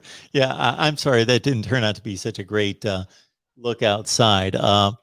That's just a window there, and then these sliders over here, and there's no way I can stretch it out. I was envisioning this, so I didn't really plan much here. It was basically just I'm going live for 24 hours, and then the more I got to thinking of, I'm going to be sitting here When it really hit me was the other night when I was on for 4.5 hours. And about the last 90 minutes, I was just spent. But it was more because not that I was so tired, but I was sick to my stomach. I didn't feel good. I had a headache. My head was just pounding, and I was taking calls, and I was just like, oh my word, just get me out of here. And it hit me 4.5 hours, Mark. You're going to be sitting here for 18 hours for 10 straight. So I thought, okay, I need to make this a little bit more interactive. Maybe I'll do a little exercising over here. We'll go take the camera into the kitchen, but I'm so locked into this spot here. And then I thought, okay, we could, if it's nice out, we could go out onto the deck. All I have to do is, slide the door and move the camera around. But yeah, we are really locked down here with cables. And the cables are all long, but you would just have to see what a mess it is to see. And I tried to organize it in such a way, and it was organized. And now, since I moved the camera over there and then moved it back, oh man, it's a knot. It's a knotted mess.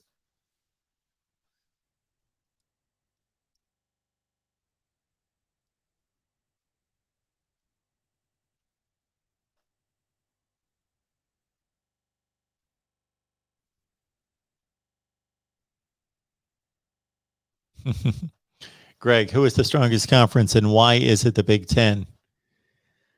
Oh man, I would love if we were in a position in college football.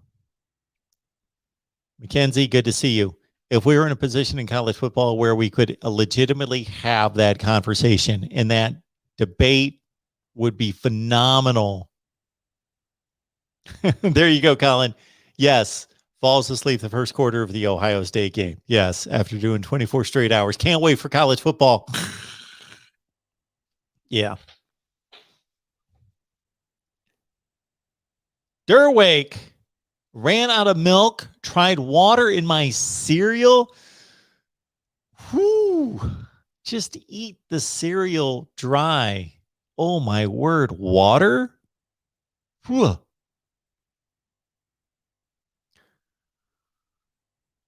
What were we talking about?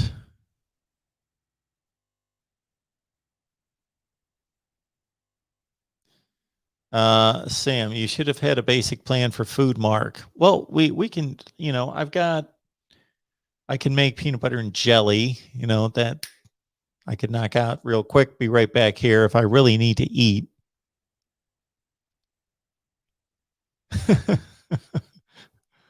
Oh man. Jobo, what's going on, man?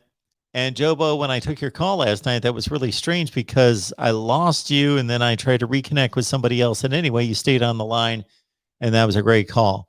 Jordan Bowman, folks, very knowledgeable.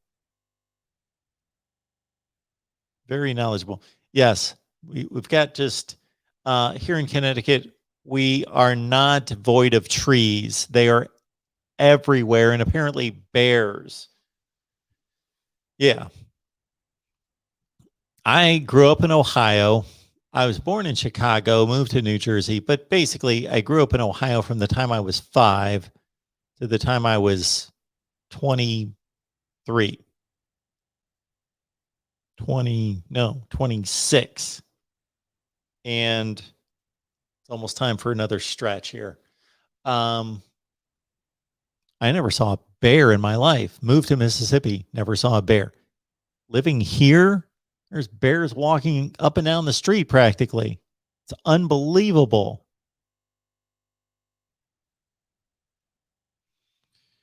Oh man, Fish, we're going to carve through these national championships. We really need to get this done next off season. Really bring some clarity to the national championship argument.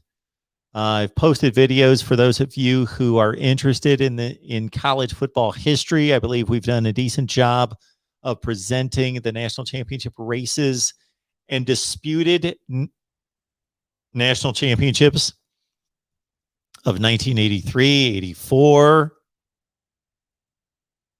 90, 91, 96, 2000.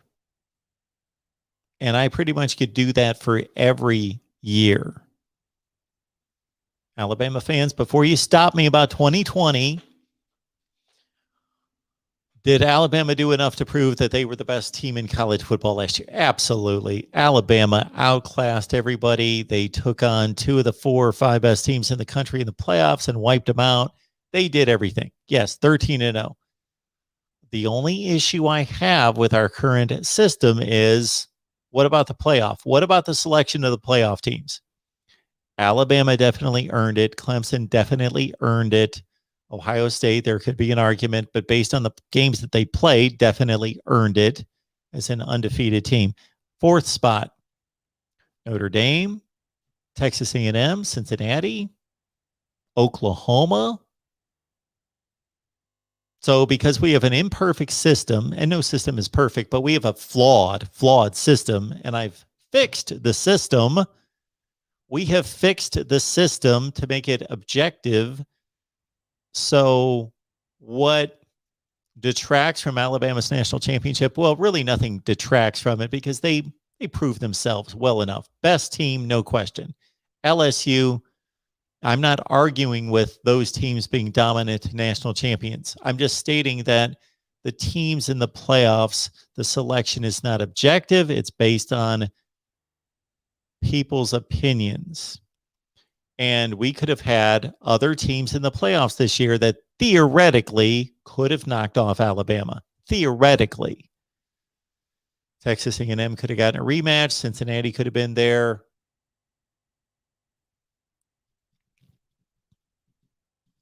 In 2019, was Oklahoma really the 4th best team? On and on and on.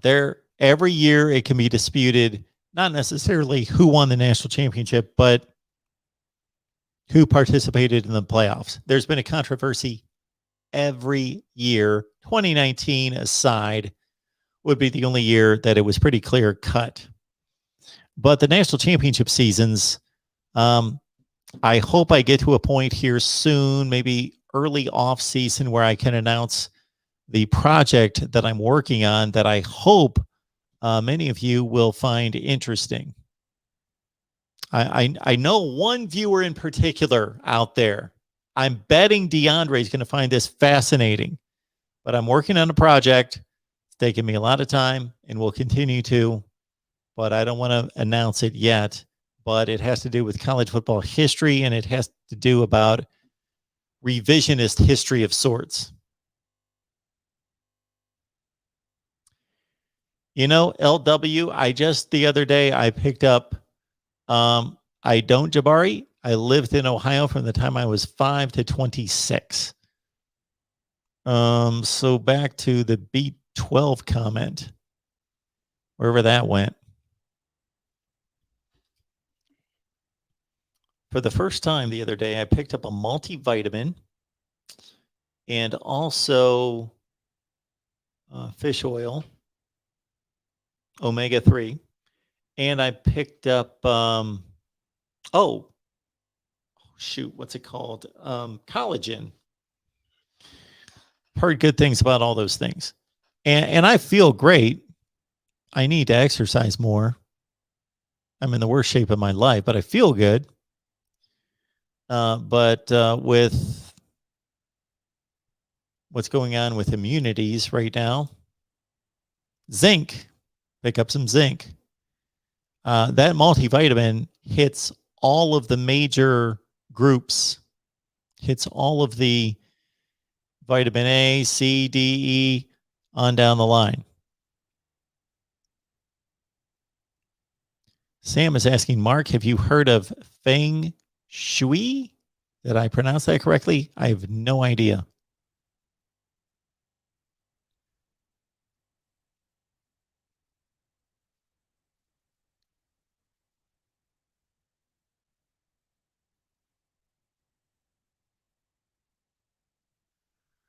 Doug, 75. The Wolfpack taking on South Florida. There you go, Stan. But who do you take out? 2014 TCU. So this is a perfect example of this. For some stupid reason, Think of 2014. Florida State was the only team that, without a question, earned a college football playoff appearance. Now, let's not be hindsight is 2020 and think about their performance in the playoffs. Let's take ourselves back to 2014 after Championship Sunday. Florida State, undefeated conference champion. They're in. Okay. First of all, Alabama and Oregon got passes for some reason. Why? They lost games. They each lost a game and won their conference. So why did they get a pass? Why were they automatically in the playoff? You know why? Because in the preseason, it was determined that they were two of the four best teams in the country. And so therefore, it was just looked upon as they're two of the four best. But their credentials were no different than Ohio State's. Now, Ohio State, Oregon's, and Alabama's were different than TCU and Baylor's because they played a conference championship game. But I, like Stan, will say that TCU was snubbed, but so was Baylor. But in favor of who? Who do you put in? That's what's wrong with the playoff. All the conference champions should have been in the playoff. All of them. And the Big 12 would have had to make some kind of decision or figure out the Big 12. Oh, my word. The Big 12 was so idiotic that year, not determining who the Big 12 champion was, or not even having a formula in place to determine that. To me, it's obvious. Baylor won the game head-to-head. Baylor was the team that won the Big 12. They won the head-to-head against TCU. That's how you decide conference championships. What was it? 61-58?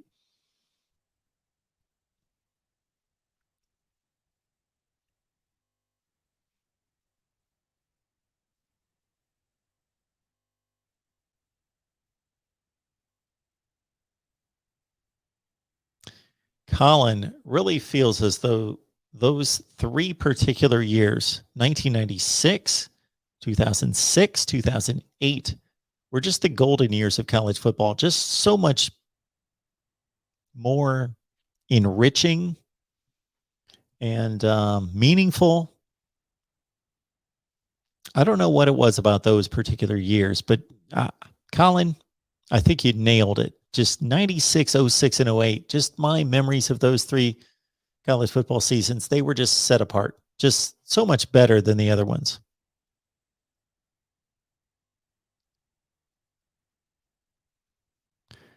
Greg,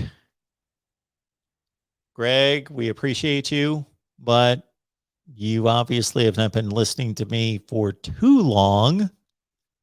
That doesn't work.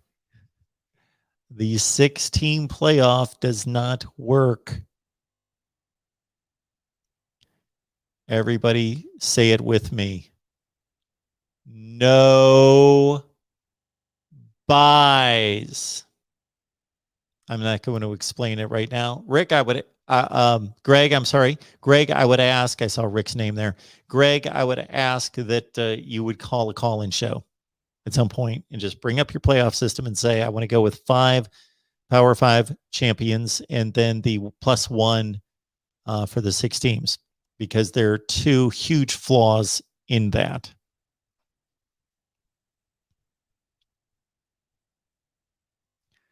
There you go, Zach. Zach just joined us and boom, he hit the ground running. No buys. Thank you, Zach. Zach's Purdue Boilermakers hitting the field at home against Oregon State. Humphrey. Yeah, no buys. They don't work. Oh, the Rod Farva's joining us.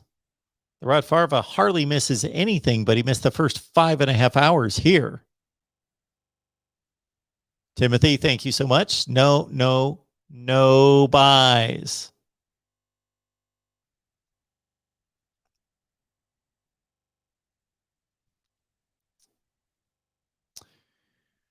Derwake says Baylor is traditionally one of the worst programs in college football history. They had a few good years around RG3, and now We all know why.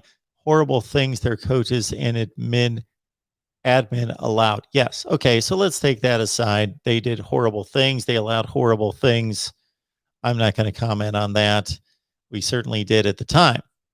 Okay. Baylor, I would have to look a little bit deeper to call them one of the worst programs in college football history. They certainly had a nice season in 1980 when they went to the Cotton Bowl and played Alabama. And throughout the 80s, they appeared in bowl games on a fairly regular basis. I can remember a Bluebonnet Bowl, a Peach Bowl, and other bowl games. Copper Bowl in the 90s. And of course, there around 2013-14, they were extremely good when they played in the Fiesta Bowl and the Cotton Bowl back-to-back years. So I know that's only about 5 or 6 years. Traditionally the worst. Certainly, traditionally, the worst programs in college football history, and especially if you want to talk maybe the last, when you talk about history, we're going, the game's 150 years old. But if we stay within like 50 years and maybe stretch it out to like World War II, Kansas State, one of the worst programs of all time. Now, Bill Snyder has changed the perception there and the reality, of course, with winning starting in the early 90s. Let's see, he arrived in like 89. So he got that thing going about 4 or 5 years into his tenure, and they were really strong. But Kansas State was awful, awful, awful, horrible. Kansas State. Stanford has had rough patches, large rough patches.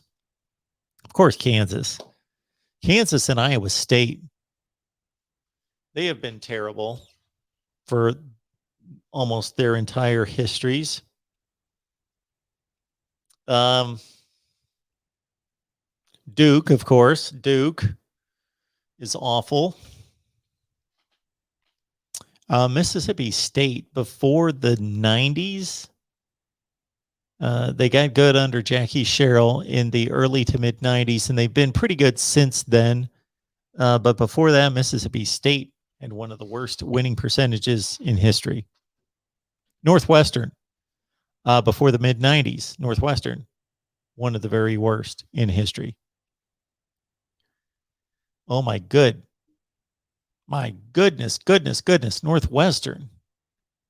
Man, if you take this back to the 70s into the 80s, throughout the 80s, Northwestern football.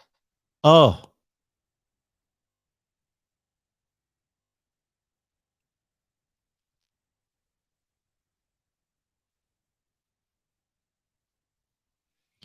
What's wrong, Fish, with the 12-team playoff are buys.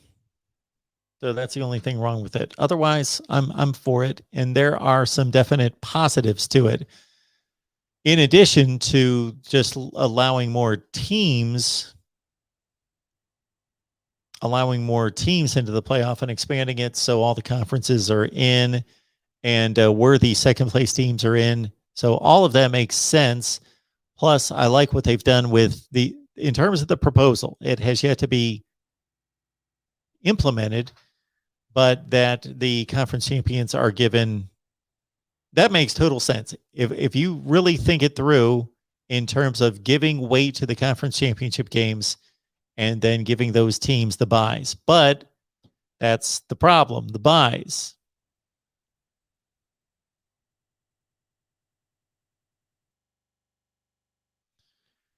Ben, if you swapped Ohio State and Clemson, yeah, it's simply an evaluation of the Big Ten and the ACC, and the Big Ten is a superior conference to the ACC. So if Ohio State had to go play Clemson's schedule, and we took out the non-conference games of Oregon and Georgia, Ohio State would have a cakewalk, just like Clemson is a cakewalk. Whereas Clemson would be the favorite in all the games, but they would have to play Penn State, Michigan,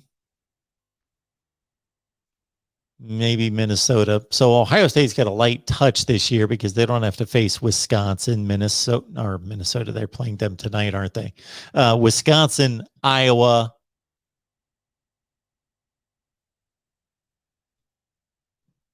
Wisconsin and Iowa.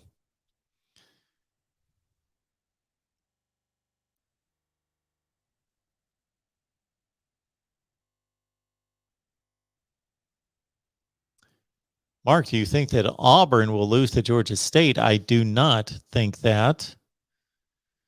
Georgia State, of course, pulled off the big upset at Tennessee 2 years ago.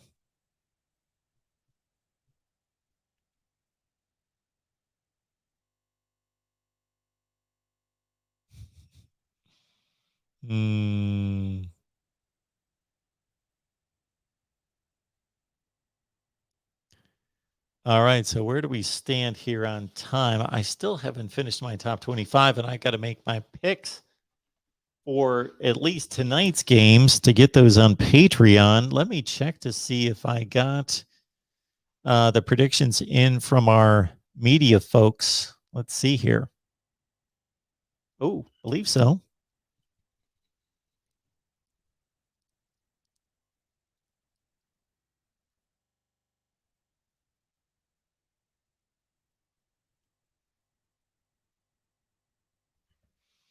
Let's see here.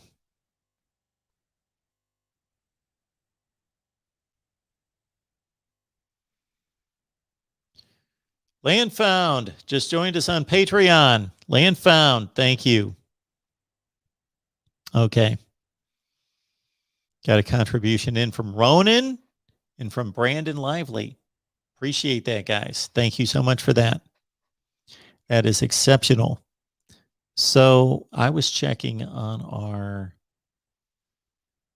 because I need to make sure that I'm not letting down our patrons here. So our prediction sheet. Okay. Somebody filled it out. Jason did. Very good. And that looks to be about it at this point.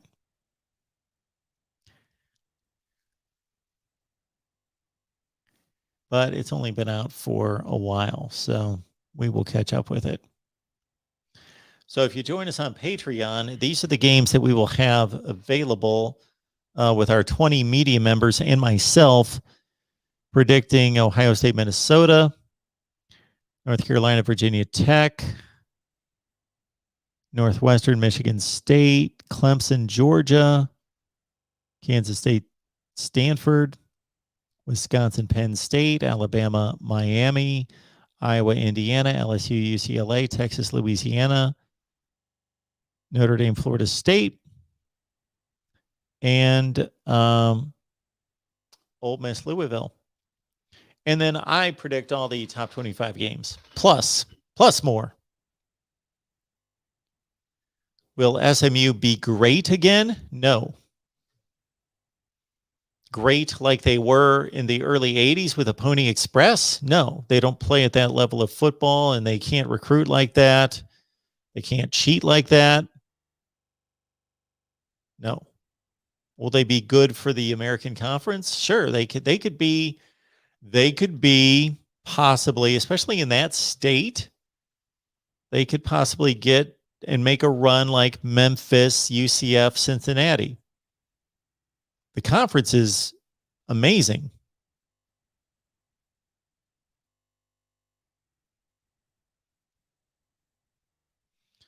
There you go. Fish, Mississippi State won SEC championship 1941. Zach, yes, Northwestern's been good since they made a run to the Rose Bowl in 1995 with Pat Fitzgerald as their All-American linebacker. That was just a shocker for any of you that were around in 1995. Actually, Northwestern had been horrible forever. Like a lot of 0-11s and 2-9s and 1-10s. Dennis Green was there, of course, as one of their prominent coaches. Oh, Northwestern, man, look at the shoot. Man, they were awful. Awful. Just to give you look at Northwestern football. And 1995, they came out of nowhere. They won the Big Ten. Ohio State lost to Michigan, as was the case most times back then. Last game of the season to vault Northwestern to the Big Ten championship and the Rose Bowl.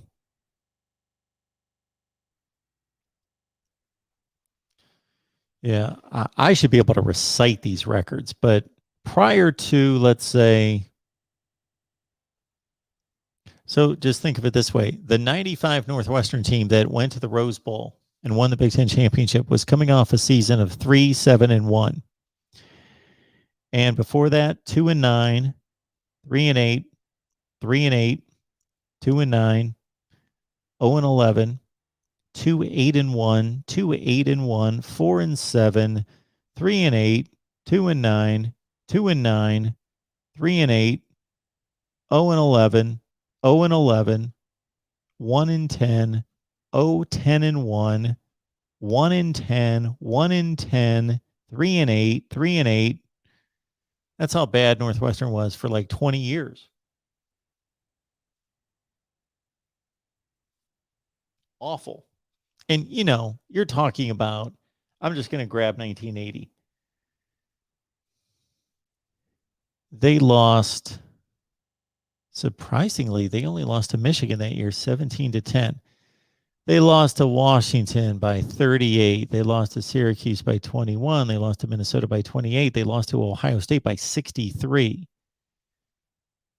They lost to Purdue by 21, Michigan State 32, Wisconsin 20. The next season, they lost to Ohio State by 64, Michigan State 47, Wisconsin 52, Michigan 38, Purdue 35, Iowa 64, Utah 42. In 1981, Northwestern scored 82 points, and they gave up 505.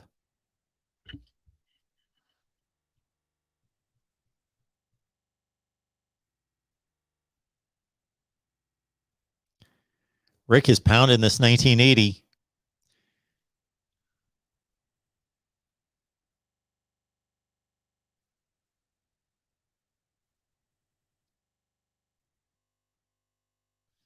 Reasonable Gump has joined us.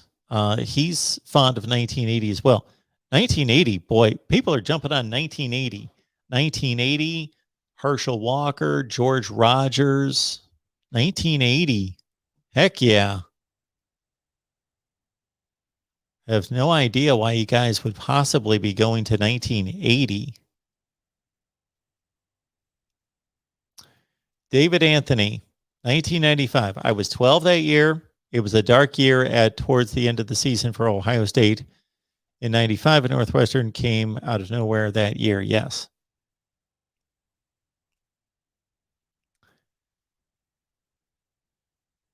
Appreciate that, boss. Thank you, man. Oh, Bass. Sorry, Bass Raider. Thank you. Appreciate that. Again, no glasses.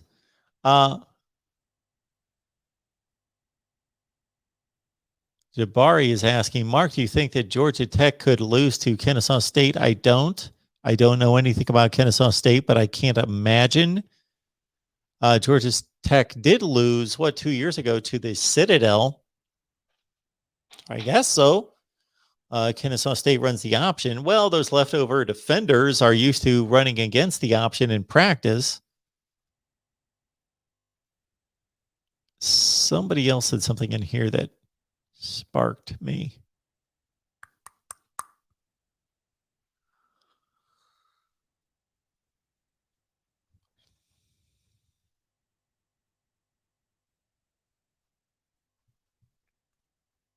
All right, so it's almost 8 o'clock. Jason's coming in at 10. You guys want to make some phone calls? Why not? Huh? Good morning to Fred Langston's here. Desmond's here. Desmond is our host for our Michigan post game. our Michigan post game, and I apologize for forgetting what Desmond has named that particular post game. I'm keeping track of 16 of them. But our Michigan post game, that of course is going to debut on Saturday versus after the Western Michigan game. All right, let's crank up the phone lines. That will take me just a second to figure that out.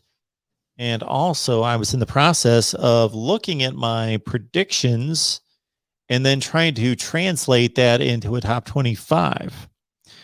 So we were doing that like 3 o'clock in the morning. We were. So yeah, I will have to pick that up at some point, trying to figure out what the top 25 preseason should look like. For anybody who contributes to our predictions on Patreon, please fill out your Excel sheet. Let me get my scrambled eggs plate out of the way. Okay.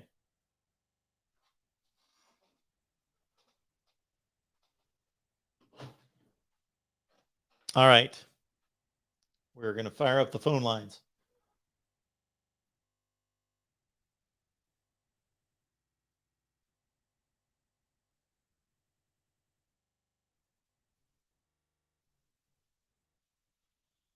Thank you for calling Collins Studios host and call screener line.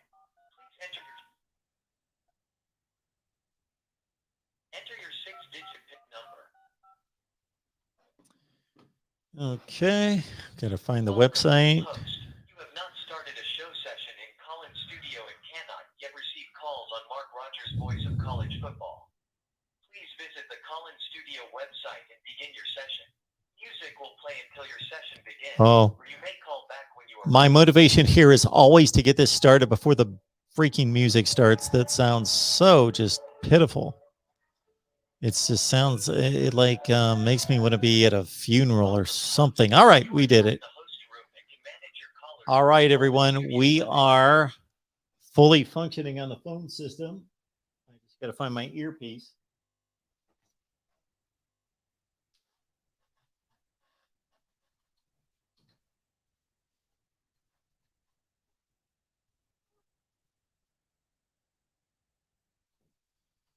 And everyone, I apologize for the mood lighting, but it has just been so nice not to have all the lights on here for the big show.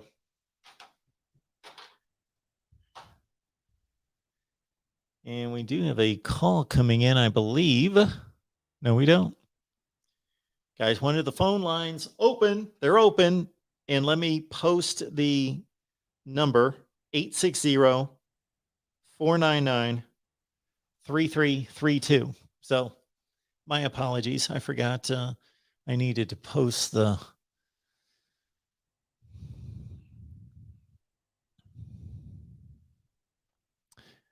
so before I do that,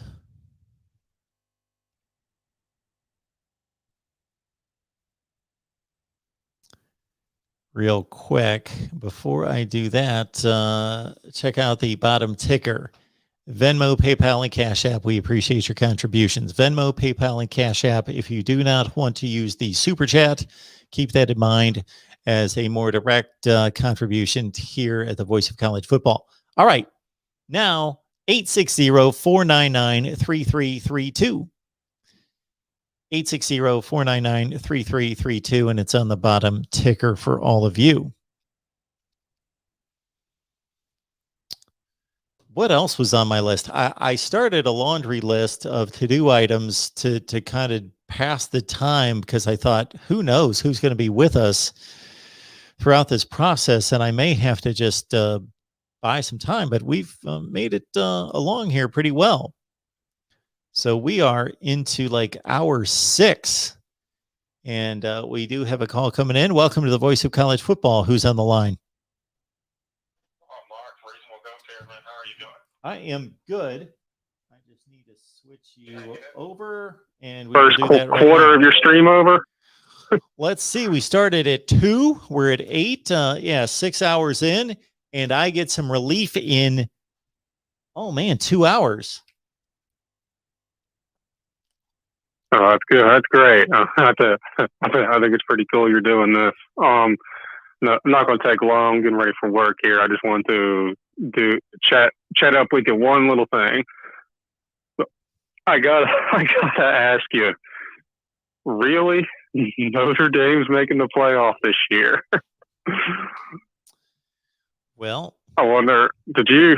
I know you said multiple times that you even surprised yourself on that, but I just got to, because you really think the odds of that happening which would mean you need upsets that you predicted with Oklahoma and Clemson, that's greater a chance than one of those teams not getting upset. I know you say upsets happen all the time, and they do, but both of them happening on the same day, which would be necessary for Notre Dame to get in. That's a pretty wild prediction, man. I gotta give you that. And if it comes true, then then we're gonna start calling you Nostradamus. But well, I appreciate the skepticism, and I mean that because it makes sense. And I am a guy that typically plays the odds, so understand kind of my approach to this is that, for example, I am picking Ohio State to lose a game. I have targeted that game to be so I have not gone through these. I don't know if you've seen many of the prediction videos, but I have not gone through and said, they're going to win these games and lose these games. I've generally pointed it in certain directions, but if you do the addition and subtraction and look at various teams, then you can figure out that I have to, at some point, I'm boxed into a corner and I have to determine and show everybody and reveal, okay, this team's going to go 11-1. They're obviously going to lose to that team based on their out of conference record. For example, Clemson 11-1, Georgia 12-0. There you go. But at the same time, so do I think that Ohio State's a better team than Penn State? Yes. I think that they should be an 85% probability of winning that game at home, unless things change drastically against Penn State. But I believe that Ohio State most likely is going to trip up against somebody, and I just projected it to be Penn State, even though I think Ohio State's a better team. Ohio State and other teams have been better teams than teams that they lost to over the course of a season. Sure. And so I'm making a projection that they're going to lose to Penn State. But even when that game comes, most likely, I'm still going to think that Ohio State's got a near 90% chance of winning that game. So what happened with the playoff predictions was I was so focused on the Power Five, just the conferences. And I went through all those, and I didn't even make a Notre Dame prediction video. I didn't even get to it. And so I got through it, and I thought, okay, I can go chalk here. And let's say Alabama beats Georgia, Clemson, Ohio State, Oklahoma. There's our playoff. Nobody's going to say a word. That's going to be that. And if something crazy happens, I can throw up my hands and say, well, I predicted chalk. And I think that the time is coming for there to be upsets in conference championship games. So I weighed back and forth, Iowa State, North Carolina, Iowa State, North Carolina. You know what? Both of them. They're both going to pull off the upset on Championship Sunday. So then it kind of filtered down from there, and I was thinking, who in the world would this committee select in this situation? They got North Carolina, they've got Iowa State, and obviously the other three would be Alabama, Georgia, Ohio State. What's going to happen here? And then I just, again, I was just looking at those, focused on the 5 conferences. And then out of nowhere, I looked at Notre Dame and I thought, I think they're better than everyone on their schedule individually. I think they'll lose a game. I even think that probably they'll lose more than one game, but I just took a shot at, you know what? They'll lose once, they'll get through. And that's what I'm going with. I mean, I follow. I'm tracking your logic. I don't know, of course, and I guess it could happen. Here's my problem with that, and I don't think anyone else has kind of gone at it from this angle. So I'm going to take a whack at it.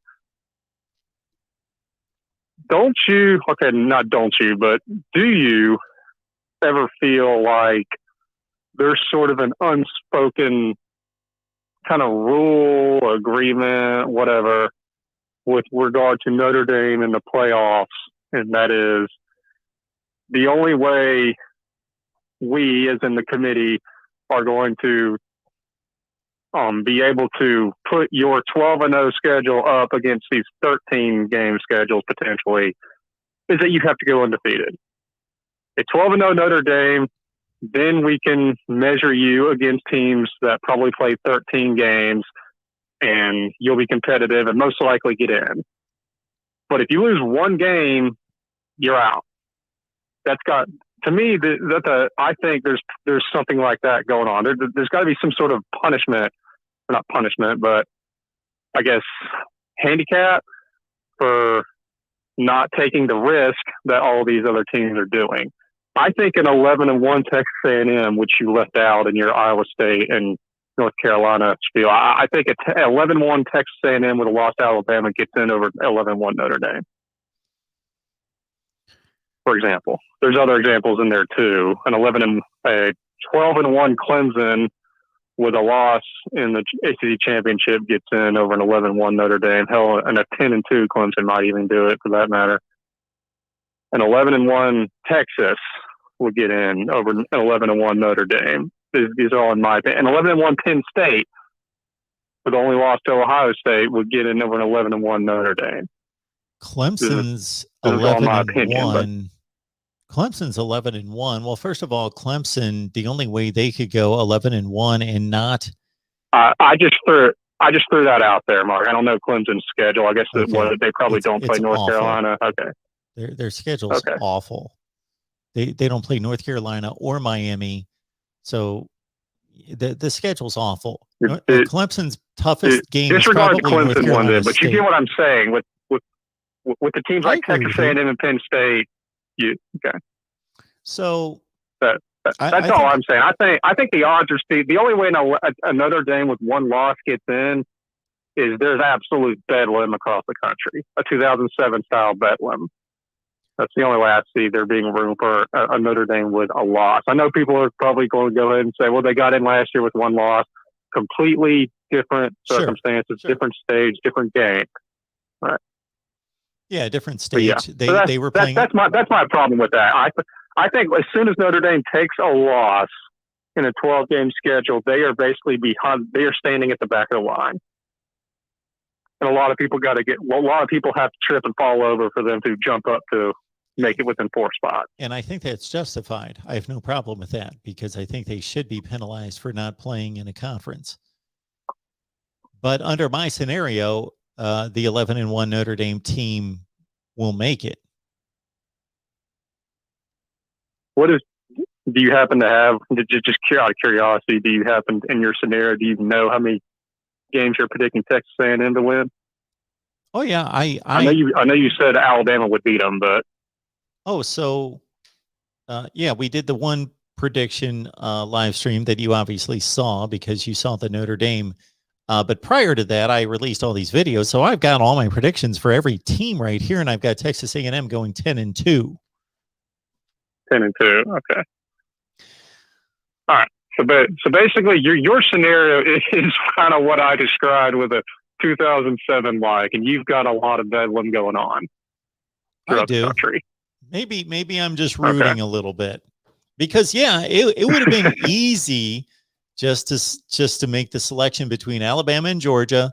Then if Clemson, Ohio State, and Oklahoma either just go undefeated or lose one game, then there's your playoff. Or if you have one of them trip up, then you put Georgia in as well over another conference champ, and there's your playoff. But I can foresee Iowa State, and I've got them losing 2 games in the regular season, so they're not going to be some super team. But so that's why they're out of the picture then. I just think that they've got the personnel, and I just think that it's a situation where they've got a window that's closing. They've got a returning starting quarterback who's played a ton of games, who threw an interception in the end zone that would have beaten Oklahoma in the Big 12 championship game last year. They've got the best running back. in the conference, maybe the nation, and Brees Hall. They've got their best wide receiver back. They've got an All-American tight end back. They've got all 5 starting offensive linemen back, plus their 2 best backups at offensive line. So if they sustain injuries, or other teams, Oklahoma in particular, sustain injuries along the offensive line, they're the one team that can sustain them, and they've got just about everybody back on defense. They are primed to pull this off. It's just really hard for me to do it, to pick that. I know, I agree with everything you're saying, but I don't know. I guess I've just sort of been buying into the off-season hype that Oklahoma is finally going to be a complete team. And I've said since, well, it was 2017, yeah. I've said since that year that if Oklahoma had Missouri's defense or Kentucky's defense, or, you know, any of these mediocre, not good, just average defenses, they would be winning national titles, because that's all they needed. And everyone keeps saying this is the year where that's finally going to happen. And I don't know. It's just really hard for me to pick that.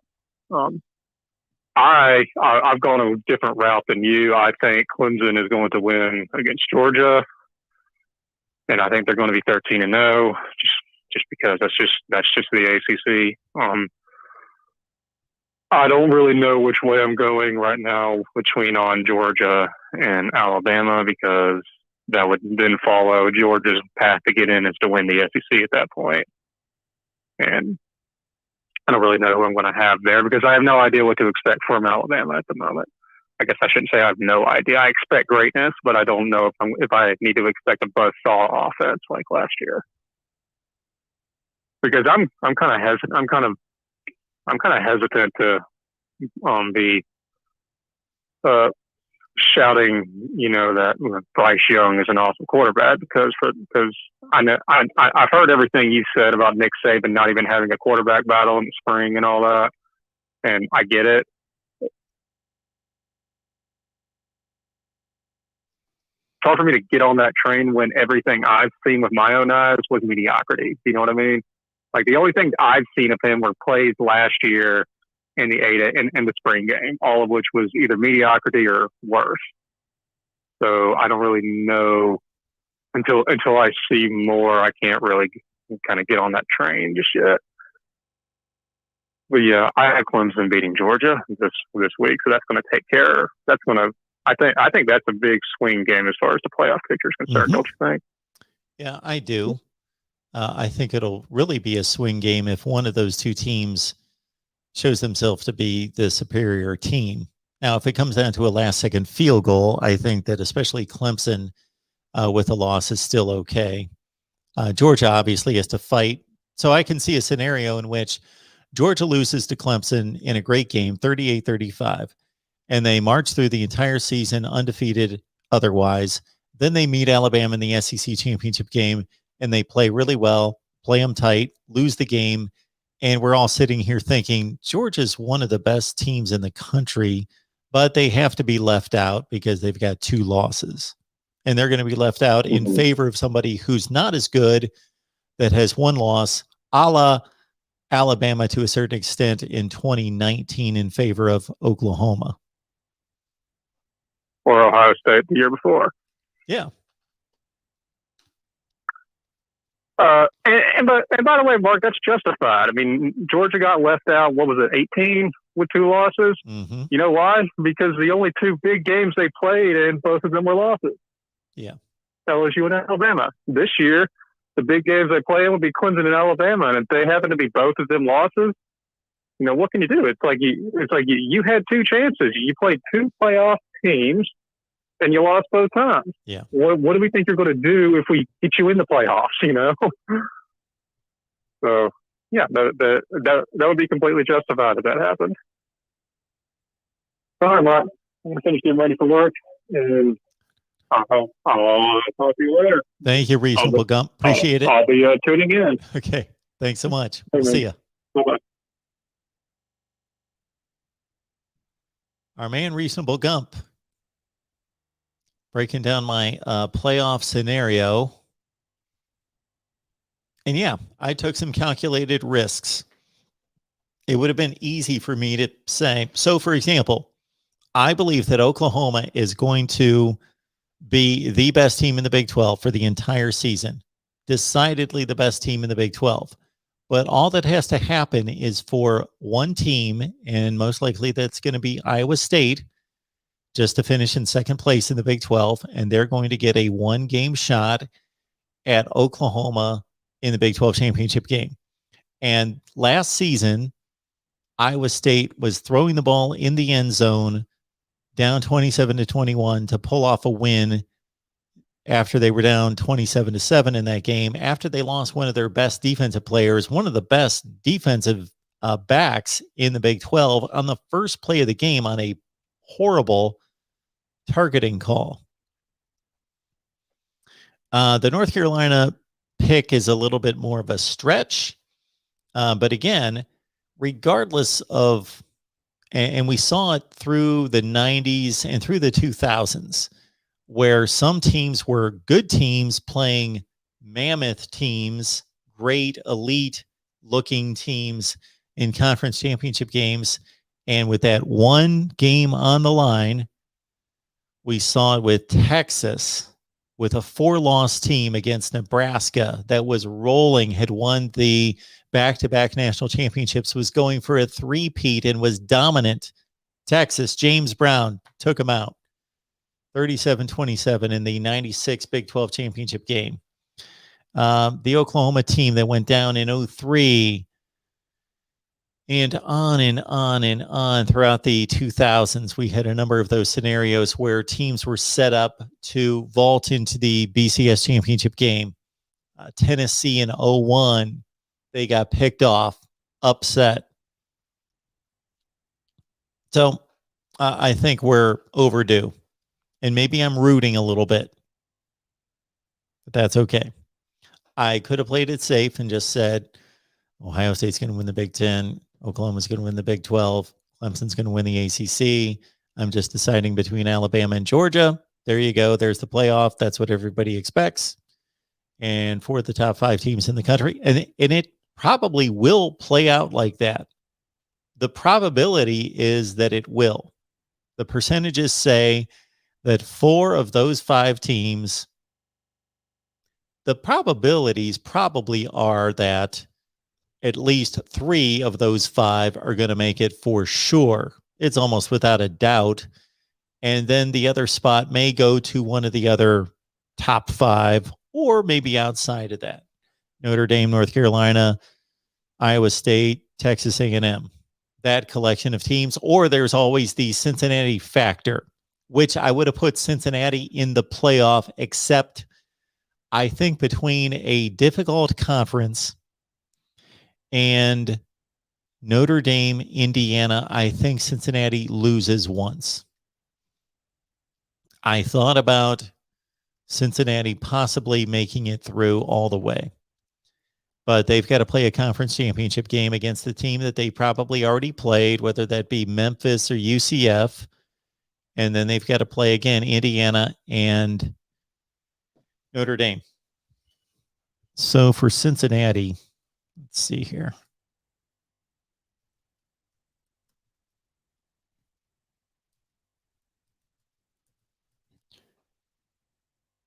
And the phone lines are open. The call-in line is down at the bottom on the ticker, 860-499-3332. Cincinnati's schedule. There are 4 non-conference games. Miami of Ohio, Murray State, 2 wins, and then, of course, at Indiana, at Notre Dame, split up by a bye week. Okay, if they make it through there. Temple, UCF at home, at Navy, at Tulane, Tulsa at home, at South Florida, SMU at home. All the difficult games in conference are at home. And then at East Carolina, and then the conference championship game. So the possible barriers for Cincinnati, of course, Indiana, Notre Dame, UCF, Tulsa, SMU. That will be fascinating if Cincinnati can navigate that schedule.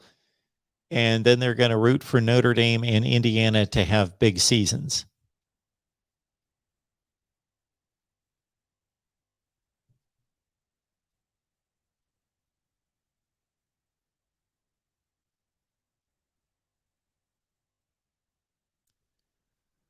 Wolf 58, you were serious about the live stream. Yes, we tell the truth here. We deliver. See you this afternoon after work. So there are going to be people that are going to go to work now. It's early in the morning. 8:16 Eastern time. Going to go to work.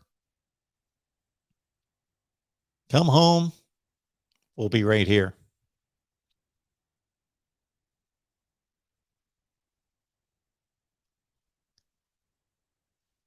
Fish is saying, watch the replay of Bishop Sycamore's game. Commentators comment during the game. Check it out. Commentator comments during the game.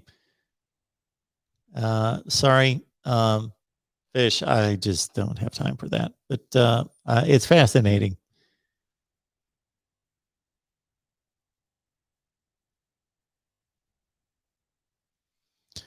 Tyler thinks that the ACC is better than the Big 12 and the Big 12 is better than the Pac-12.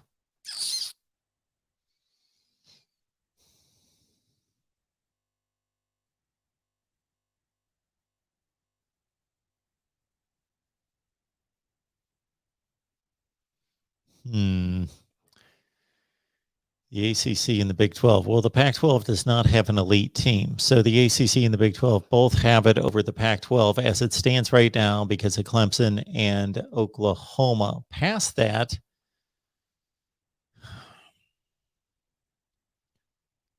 North Carolina, Iowa State, Miami, Texas, NC State, TCU, Boston College, Oklahoma State. I think that the ACC and the Big 12 are extremely comparable, especially since we're taking from the top of the ACC and the top of the Big 12, and the Big 12 only has 10 teams.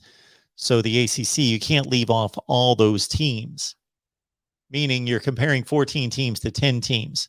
So if you were going to do it fairly, you would take all the 10 teams in the Big 12 and match them up against 10 teams in the ACC, and you wouldn't take out the four worst. You would either take four from the middle, or you would take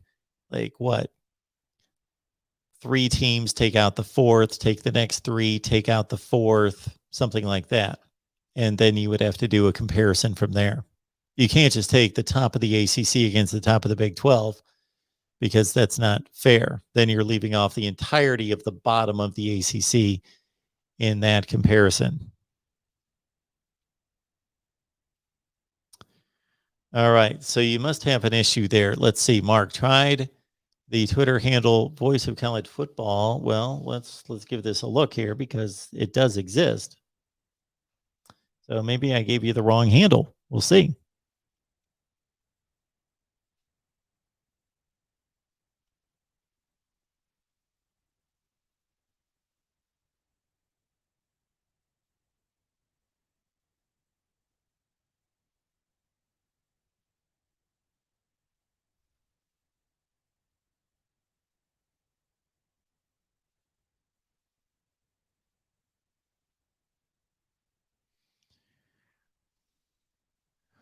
Voice. Okay. D-Rock, my bad. Okay, let's correct that. It's Voice of CFB. I have put that handle into so many different Gmails and Instagrams and so forth that I mixed it up. So it is Voice of CFB.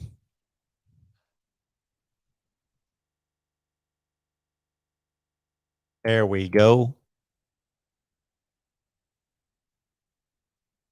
There it is. Sorry about that, everyone. If you try to follow us on Twitter, and again, you're going to be fairly impressed, I think, because Ori's done an exceptional job with this Voice of College Football Twitter page. And we've got 16 followers. Okay. So he's just got great stuff on here where, for example, I know during the games last week, he threw up some great stuff. He threw up Nick Starkel balled out last night, San Jose State quarterback. A lot of good stuff there. Zach Charbonnet, what he was doing against Hawaii. And with the games cranking up this Saturday in particular, he's going to have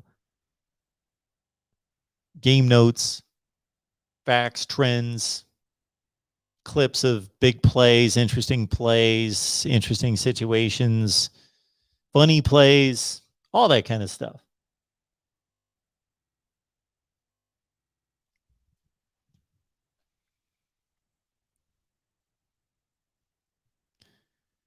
And of course, we love everybody being here. Consider joining us on Patreon. You get my predictions, plus you get 20 media members that you see here on the Voice of College Football all the time. Ohio State fans, Steve Hellwagon, Kevin Noon, Tony Gerdeman. Michigan fans, you get Steve Days and Clayton Safey. Arkansas fans, Ty Hudson. Miami fans, the Wholesome One. Who else? Iowa fans, Corey Brada. Who else is on there? Oh my goodness. Golden Blue Dude. And Virginia Tech fans, Mike McDaniel and Paul Van Wagner, who are going to join us today from 2 to 4. And you get Steve Merrill from Wager Talk and Pro Sports Info, his lock of the week, which is going to be free today at 1:30 right here.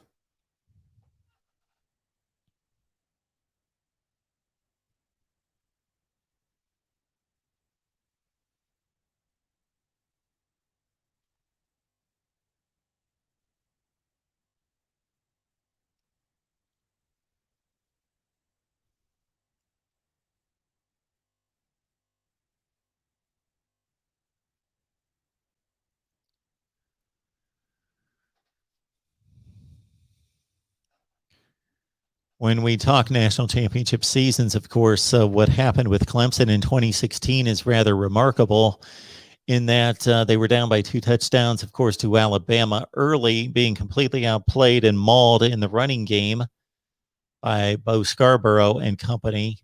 And, of course, came back behind Deshaun Watson, Mike Williams and company to win that national championship. But earlier in the season, lost to Pitt, 43-42, James Conner and company, and then lost this, again, did not lose, survived against North Carolina State, a game that gets forgotten by many in that North Carolina State was lining up for a 35-yard field goal to win the game, missed it, gave Clemson new life, they won the game. If that kick goes through the uprights, Clemson does not go to the playoff.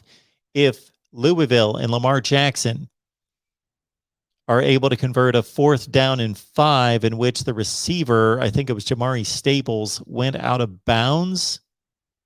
Check me on the receiver. Don't want to blame the wrong guy, but stepped out of bounds on, this close to the 4th down conversion mark. Went out of bounds and should have cut inside to get the 1st down. Louisville most likely beats Clemson. Clemson came within this close on that particular night against Louisville and against North Carolina State on a missed kick that Clemson had nothing to do with, of not playing in the national championship in 2016. Segathon says Minnesota crushes Ohio State. Book it. That would be a shocker. I believe this is my guy, Andrew Copeland, who I worked with for a long, long time. Will my Sparties find a way in Evanston Friday night? You know, they might. They did last year against this team, and this Northwestern team probably not as good as last year's edition. And of course, Michigan State, for some reason, the line on this game has dropped from a touchdown to 3.5. I don't know what the story is there.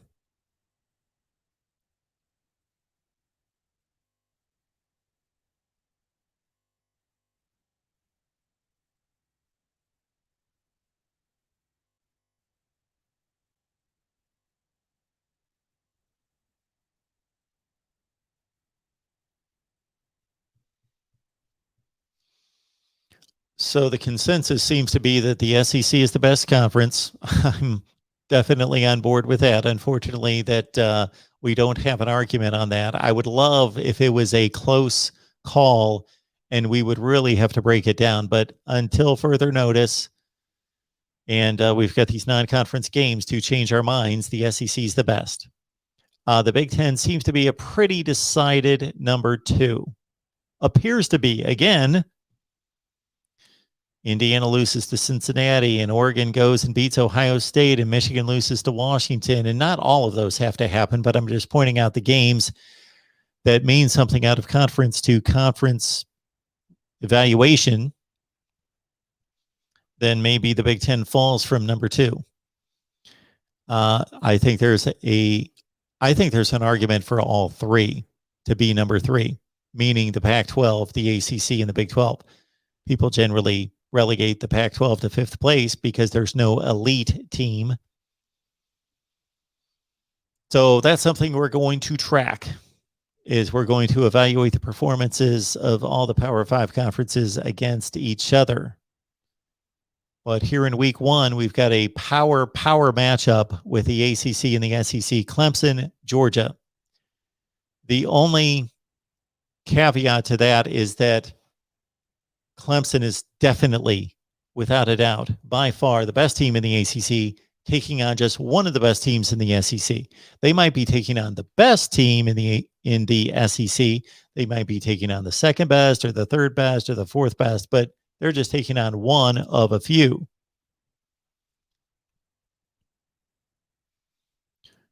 While Georgia is playing definitely the best team in the ACC. We've got a tremendous matchup between the SEC and the Pac-12 with UCLA and LSU.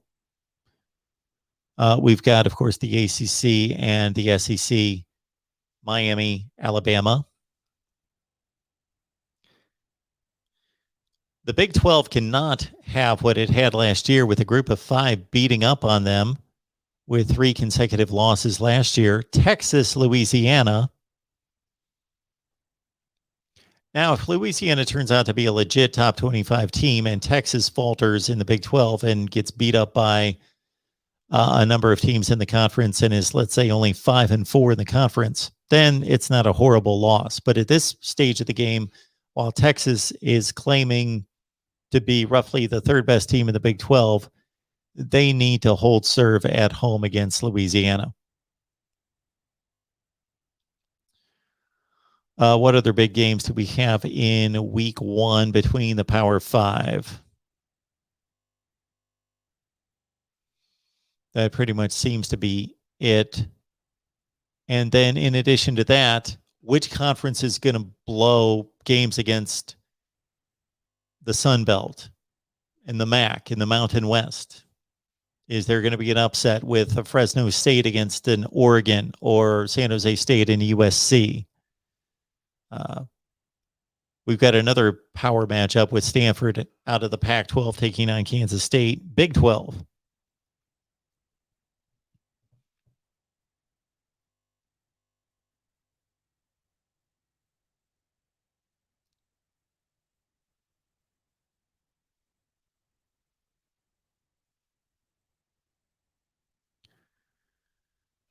I'm not big on over-unders. I never touch them. They don't interest me, but the Rod Farva letting us know that it's 63 in Minneapolis between Ohio State and Minnesota. That is not the temperature. That's the over-under. And there's about a 50% chance of rain, the last I heard.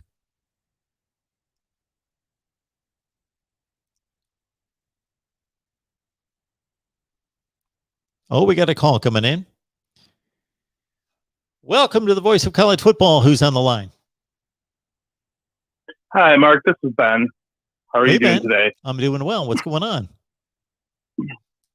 Hey, you kind of touched on it a little bit in the chat, and there's a few things I was wanted to mention, and just considering tonight's game, I'm going to be watching Ohio State and Minnesota, probably just like the rest of y'all are. Even though I'm a Wolverines fan, I got to ask you this though. This is what I wanted to ask you. When you look at this game, you were talking about if Ohio State lost a game this year. I mean, a regular season game or a game not like in a championship capacity. You were talking about Penn State being the team that you would think would do it.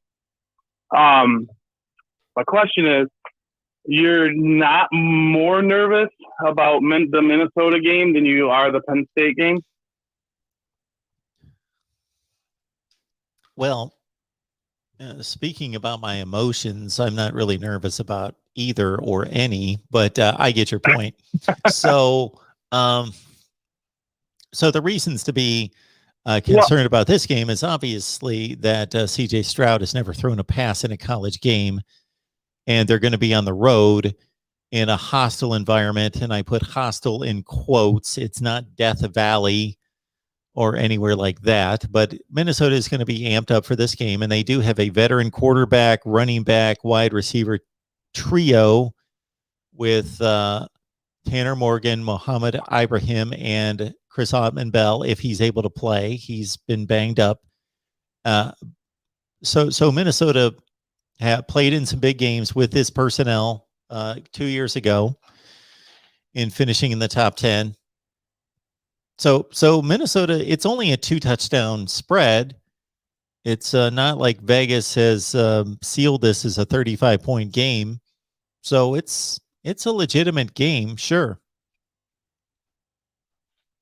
Yeah, I mean, when I look at it, like it must be nice to be a OSU fan and not have to worry about your games until the latter bit of the season when you're in a playoff situation, and not have those butterflies every game. But yeah, when I look at Minnesota, I take last year out, and because last year COVID was just, with the way it was, I think it just kind of threw a monkey wrench in everybody's mentality, and I don't consider that. But if you look at the projection of what Minnesota, I mean, if I would have took the year before and I projected what Minnesota would be this year, I would have projected them the high end of the West. And I think, to me, when I look at this game tonight, I think it could be kind of a trap game for OSU. And to me, I see people kind of overlooking it, like, oh, they consider, but I could see Minnesota. I mean, I think they have a good coach, and I think they could very well put up a good game tonight. Yeah, I think Ohio State's a significantly superior team. They have lost these kind of games in the past, in 2017 and 18 to Iowa and Purdue, both on the road. And yes, inexperienced quarterback. And I think that Ryan Day could find himself in a difficult spot, either in this game or going into the Oregon game, if CJ Stroud doesn't play well. Now, if he goes out there and he's 1 for 7 with 3 picks out of the gate, and they're down 17-0, then he's going to get yanked.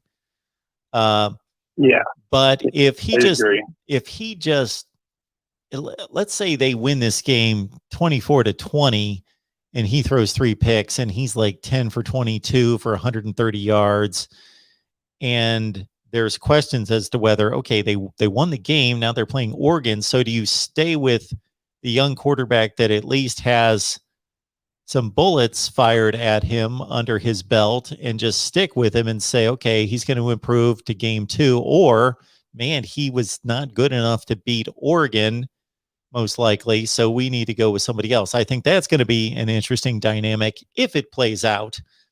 I don't think it will. I think Ohio State wins this game by 3 scores. I don't think it's going to be a blowout. And I think that's the reasonable. I think that's the reasonable thing to look at is Ohio State's a far superior team. They're the best team they're one of the best teams in college football, and they're by far the best team in the Big Ten. But what I look at, it's just the first game of the season, and I think that to me is more scary to play that first game, and you're coming from practice mode, and you have all your kinks worked out. As the other team, like you look at Minnesota, they're going to be playing for their lives. So this is similar in some ways to a Thursday night opener for Ohio State in 2017, in which they played Indiana on the road. And I don't remember exactly the scoring sequence, but they were down like 2 touchdowns early, like 21-7 or something like that. Now they put the foot down in the second half. After even into the third quarter, they were struggling, and they eventually scored like 49 points. They won like 49-28. I just think that they're going to pull away at some point in the fourth quarter, but I think it's going to be still a competitive game after 3 quarters. If my score in fact is 42-24, and that feels right, I saw that score in the chat and that hit me right. I could see it as more like 28-21 early in the fourth quarter. Yeah, it'll be interesting, and I'll be excited. It'll be there to watch it. Definitely see what OSU is going to come out with too. Well, anyways, that's all I had to kind of talk with you about. I just wanted to get your thoughts on it and see where your emotional stance was on it. And you have a good day, and I'll enjoy watching what I can watch in your marathon. Thank you so much, Ben. I appreciate it. Have a good day. All right. Take care, Mark. So it's easy for me to say my emotional stance is completely stable and unfazed, but if it is 24-21 with 3 minutes left in the game and Minnesota's driving or trying to salt away an upset win, then that will be different. That'll be a different response then.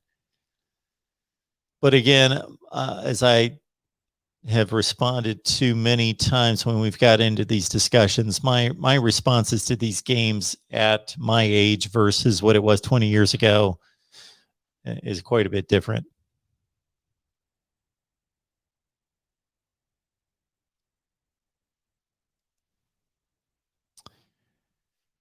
We are Penn State 76. Ohio State will be fine.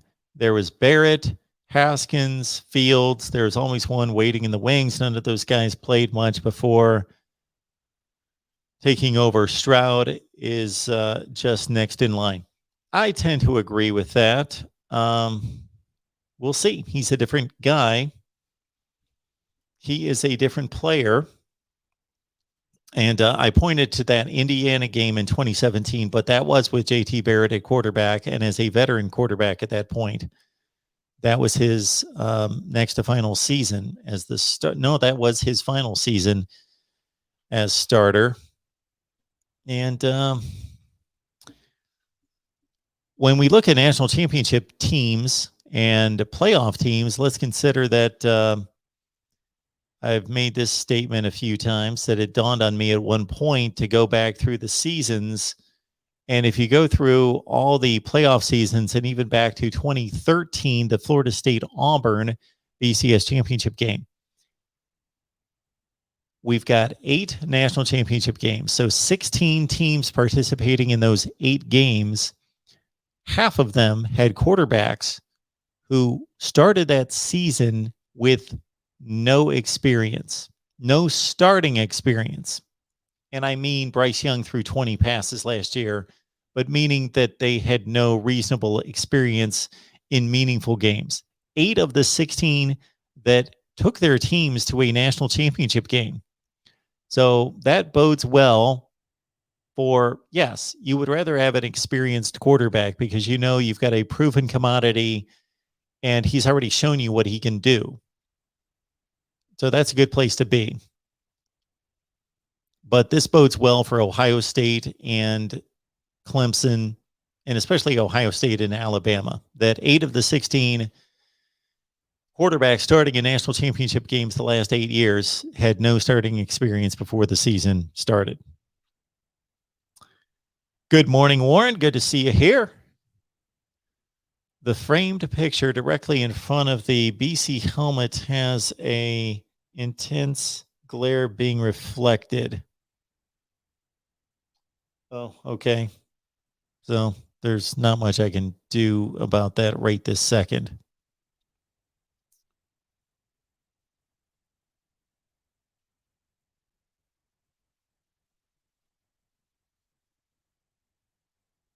Let me see that. Yeah, I got you. That's because that's my ring light around the camera reflecting directly there.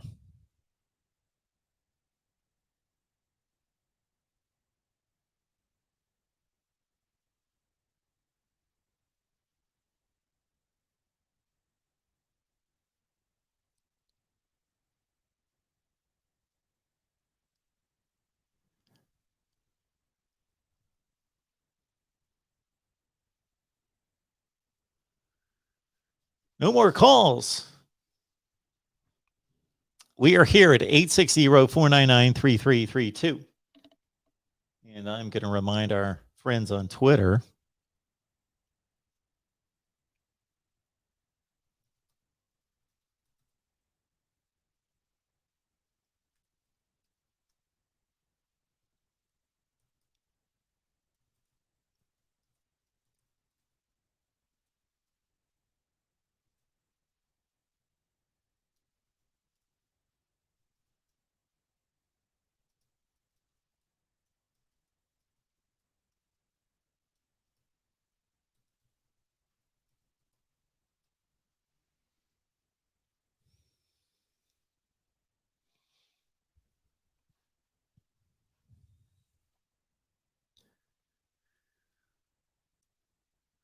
Okay.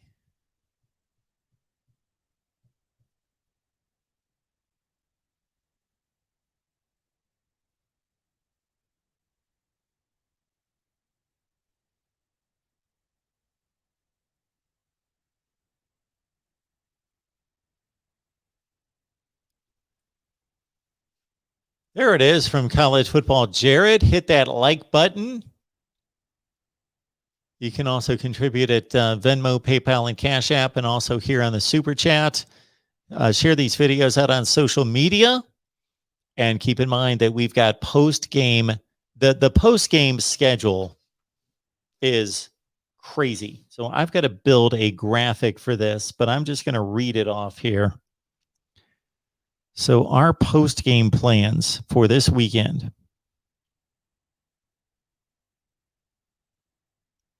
Here we go. Tonight,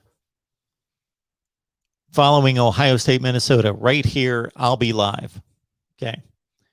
After Ohio State, Minnesota tonight, for Ohio State postgame coverage, join Ori Benatar over on the Ohio State channel, also on the Big Ten channel, Ohio State postgame coverage there. Also, we've got an SEC show from 9 to 11 on the SEC channel. SEC show, 9 to 11 Eastern time on the SEC channel tonight. Okay, Friday, we've got Virginia Tech pregame before the North Carolina game at 6. So at 4 p.m. right here at the Voice of College Football, Virginia Tech pregame. And then following UNC Virginia Tech postgame right here at the Voice of College Football. And then following Northwestern and Michigan State, I'll be here taking your calls at the Voice of College Football live right here. Saturday, this is crazy. So I'm going to be here prime time, late night, Georgia, Clemson, post game, and also LSU, UCLA live right here. In addition to that, Jason's going to be doing our post game Oklahoma Tulane on the Oklahoma channel. We've got Tim, we got Marty, hosting our Penn State post game, Penn State, Wisconsin post game over. That's going to be here as well and on the Penn State channel. So please subscribe there. We've got Michigan, Western Michigan post game with Desmond on the Michigan channel. We've got Nebraska, Fordham post game with Zach and Chris over on the Nebraska channel. We've got Alabama, Miami post game on the Miami channel with Derek, Ross, and Jordan, again on the Miami channel, following Alabama, Miami post game on the Miami channel. We've got Indiana, Iowa post game with Corey and with Coach Patterson on the actually we're going to do that, yes, on the Iowa channel and the Big Ten channel, Iowa post game. We've got Texas post game. We are figuring that out right now, but we are getting Matthew prepared to deliver Texas, Louisiana post game on the Texas channel. And then we've got an SEC show fired up from 9 to 11 on Saturday night on the SEC channel. And then directly following Florida FAU, Florida post game on the SEC channel and the Florida channel. And then we've got Texas A&M post following the Texas A&M Kent State game on the SEC channel. And then look out, following Georgia Clemson, I'll be here with our Georgia guy. And then I'll be here following UCLA LSU with LSU post game. Sunday night, we've got post game Notre Dame Florida State with Nathan Urbach on the Notre Dame side right here and on the Notre Dame channel. And we've got Nate hosting our Florida State coverage after the Florida State Notre Dame game on the Florida State channel. And then Louisville Ole Miss, I'll be right here after that game. All right. Good to see everybody here, and hopefully you got all that straight, and we'll deliver that. Jeff, my picks are on the Patreon, as I've noted a number of times.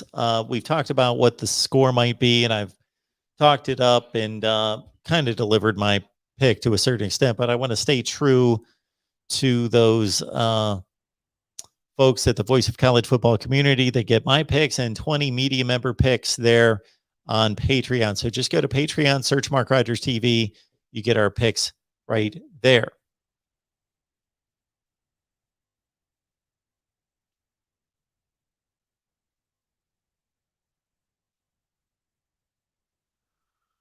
All right, I'm gonna read this out loud just because it's ridiculous and I have no idea what it means. But we've got Groon asking about Crybaby Cam. I guess there should be a comma there. Mark. So I don't know what that's about. Cam delivers for us. There's no question about that. Cam is amazing and very, very passionate about Miami football. Lives and dies, breathes Miami football, but can maintain his perspective, knows where the team is falling short. And our Miami show was just recorded, of course, last night. So it's there for you to take in with Cam on the Miami channel, as well as our 1 hour with a wholesome one earlier this week.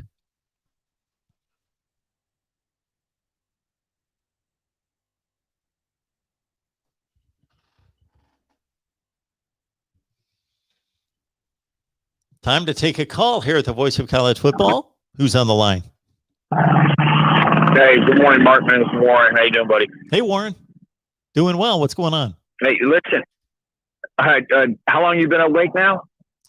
Well, shoot. I wanted to get 3 or 4 hours sleep, but it turned out to be about 45 minutes because I'm just not used to sleeping at midnight. So that just didn't happen. So I've really been up since 8 o'clock yesterday morning. Oh my! Well, your composure is quite well, I gotta say. I don't know how you do it because you say it's. I don't want to say you sound monotone or anything like that. You just sound consistent, like you did at any other video. Pick a random video that you've made over the last however many months or years, and it's consistent, so your lack of sleep doesn't seem to affect you that much. But well, it's taking a that little was bit actually more what I'm concentration.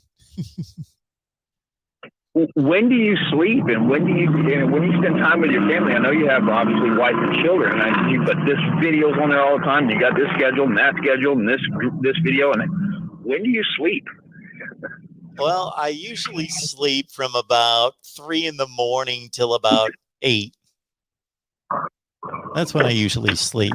Wow. And you're right. My kids are a little bit older. They have been my pride and joy and have spent and made them a priority for my entire life. But now they're 24 and 22. So I basically have my, short spurts of time with them throughout the week because they're off doing their own thing and they're working and they've got their careers.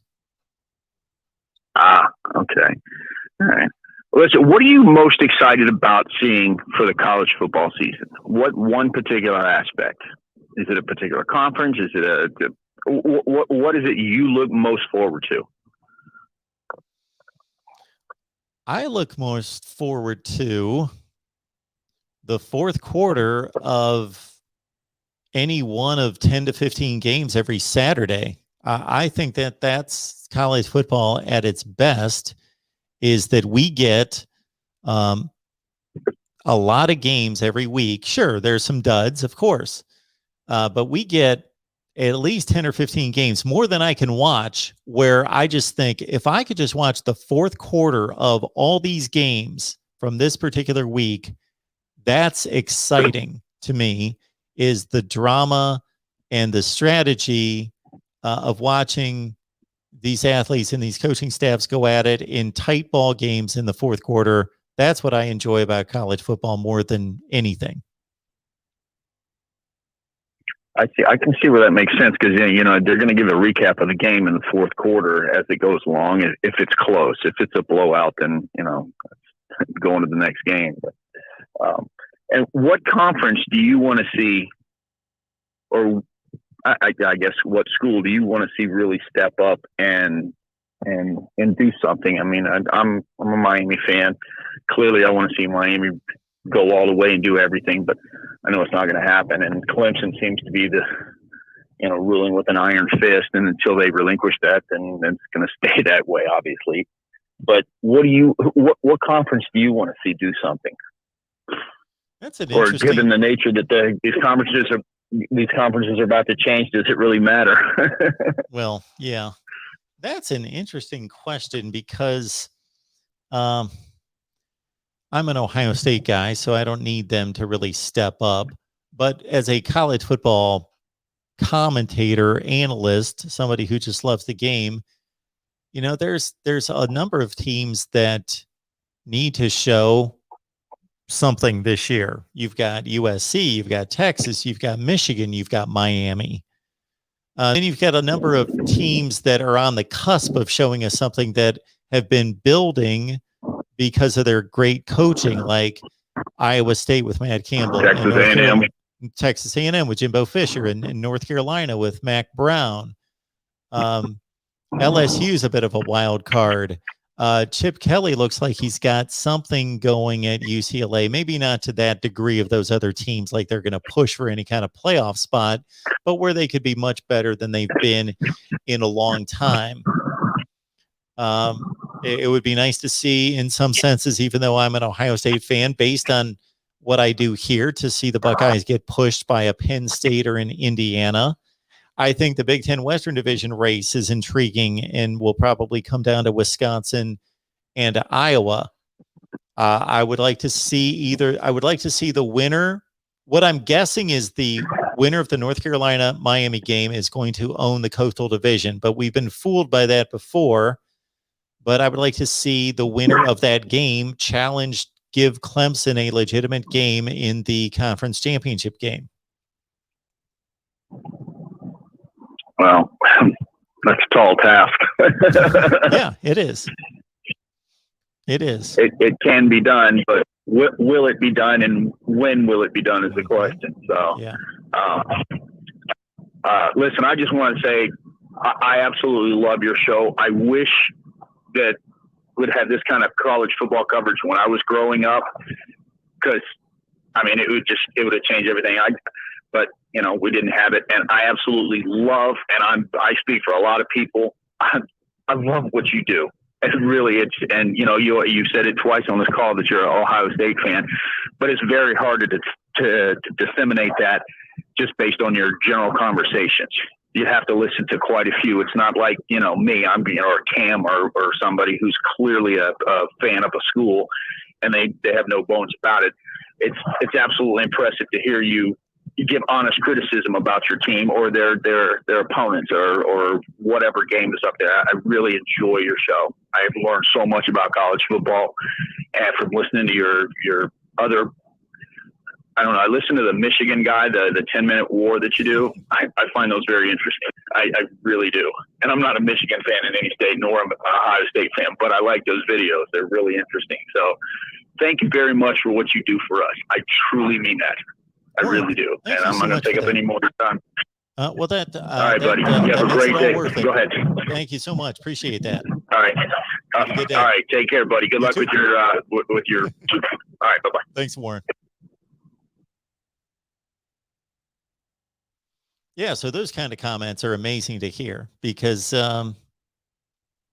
it's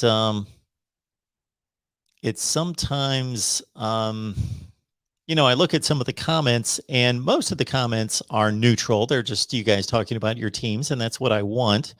And that's what I'm looking for at the channel. So I'm not looking to get a pat on the back from every comment, but some of the comments are derogatory. So and when somebody challenges or has a disagreement with my opinion, that's why I'm here. That doesn't bother me as long as they're bringing logic. Now, if they're just ranting and railing like somebody did a couple weeks ago, calling me a liar, well, I was like, no, everything I stated here is a fact. So that's a bit discerning. But besides that, it is very nice. And I cannot express accurately how much it is nice to get a comment like that is so genuine and authentic and original, for Warren to say, hey, this is what I like about what you do, and we appreciate it. And I'm doing a poor job of trying to replicate what he stated, but that was very nice. So this is something I just shake my head at because I wonder, this poor person, what is going through their mind? And I feel especially bad because they're obviously had been a hurricane victim of sorts, but we got a comment that came in last night. And again, I almost feel bad more so than I feel offended that this particular person's like picking on me or something. But where is this comment? Shoot. Now I've got to be able to find it. I didn't think it was that long ago.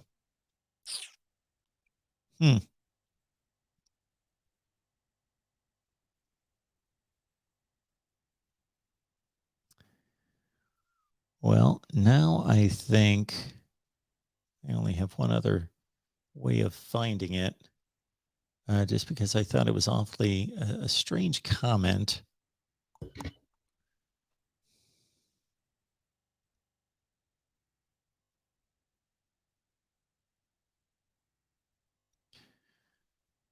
So we had an LSU UCLA live preview on Monday night. And obviously right now there's devastation going on in the New Orleans and Louisiana area. So we wanted to not ignore that and just talk about football, but bring light to that. And we also had looked up a few different donation sources so that people could donate, and we could make that a little bit easier by sending those links. And the response that we received from one particular person was interesting, but they must have responded to a different video because they did not respond.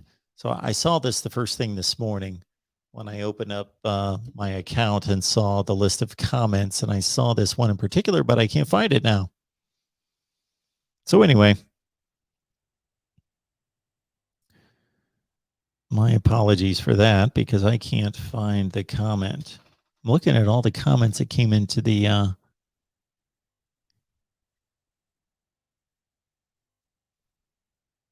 channel just in the last. And it's quite possible that they thought better of it and deleted it. Maybe.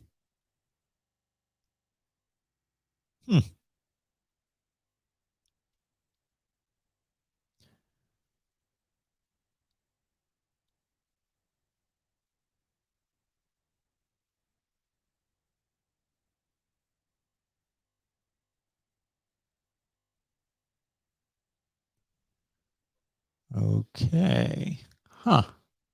Maybe they did.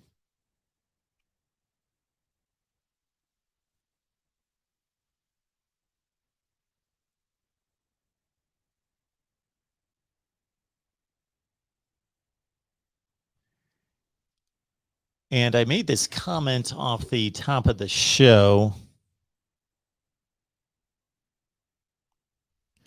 So I do apologize that I don't get to hardly any of these comments, but I do see them.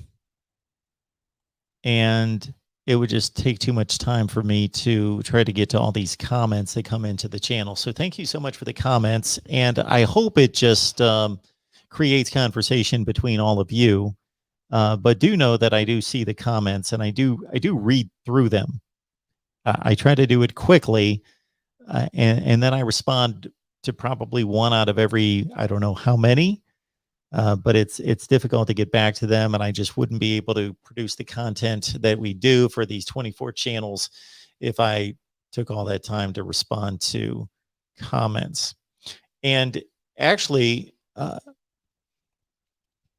I've thought about in the past responding to comments maybe once a week here, like either live, but I would need a graphics person to do that. I would have to like type out each comment, because I'm not going to read through a bunch of comments that you guys can't follow. So I would want to either post those on a graphic or something, and so it would have to be a fairly well produced deal to do that. All right, we've got another call coming in here at the Voice of College Football, and at this point, I'm a little punch drunk, so excuse anything I might say. Who's on the line? Hey, Mark, what's up? It's Eddie. Can you hear me? Hey, I'm doing well. That last portion was a little bit garbled. Who is this? This is Eddie. Can you hear me now? I again didn't get your name, but I can hear you well enough, I think, to make out a comment. Can you hear me now? Yeah, that seems to be better. What's up, Mark? It's Eddie. Well, we appreciate the call. What's going on today? Hey, not much. I just saw your show earlier this morning. Just got home from overnight shift and just decided to give you a call, give you a shout out. Absolutely. We appreciate it. Excited that football's back. This Saturday, my Canes play Alabama, and looking forward to seeing if they could match up and not get embarrassed.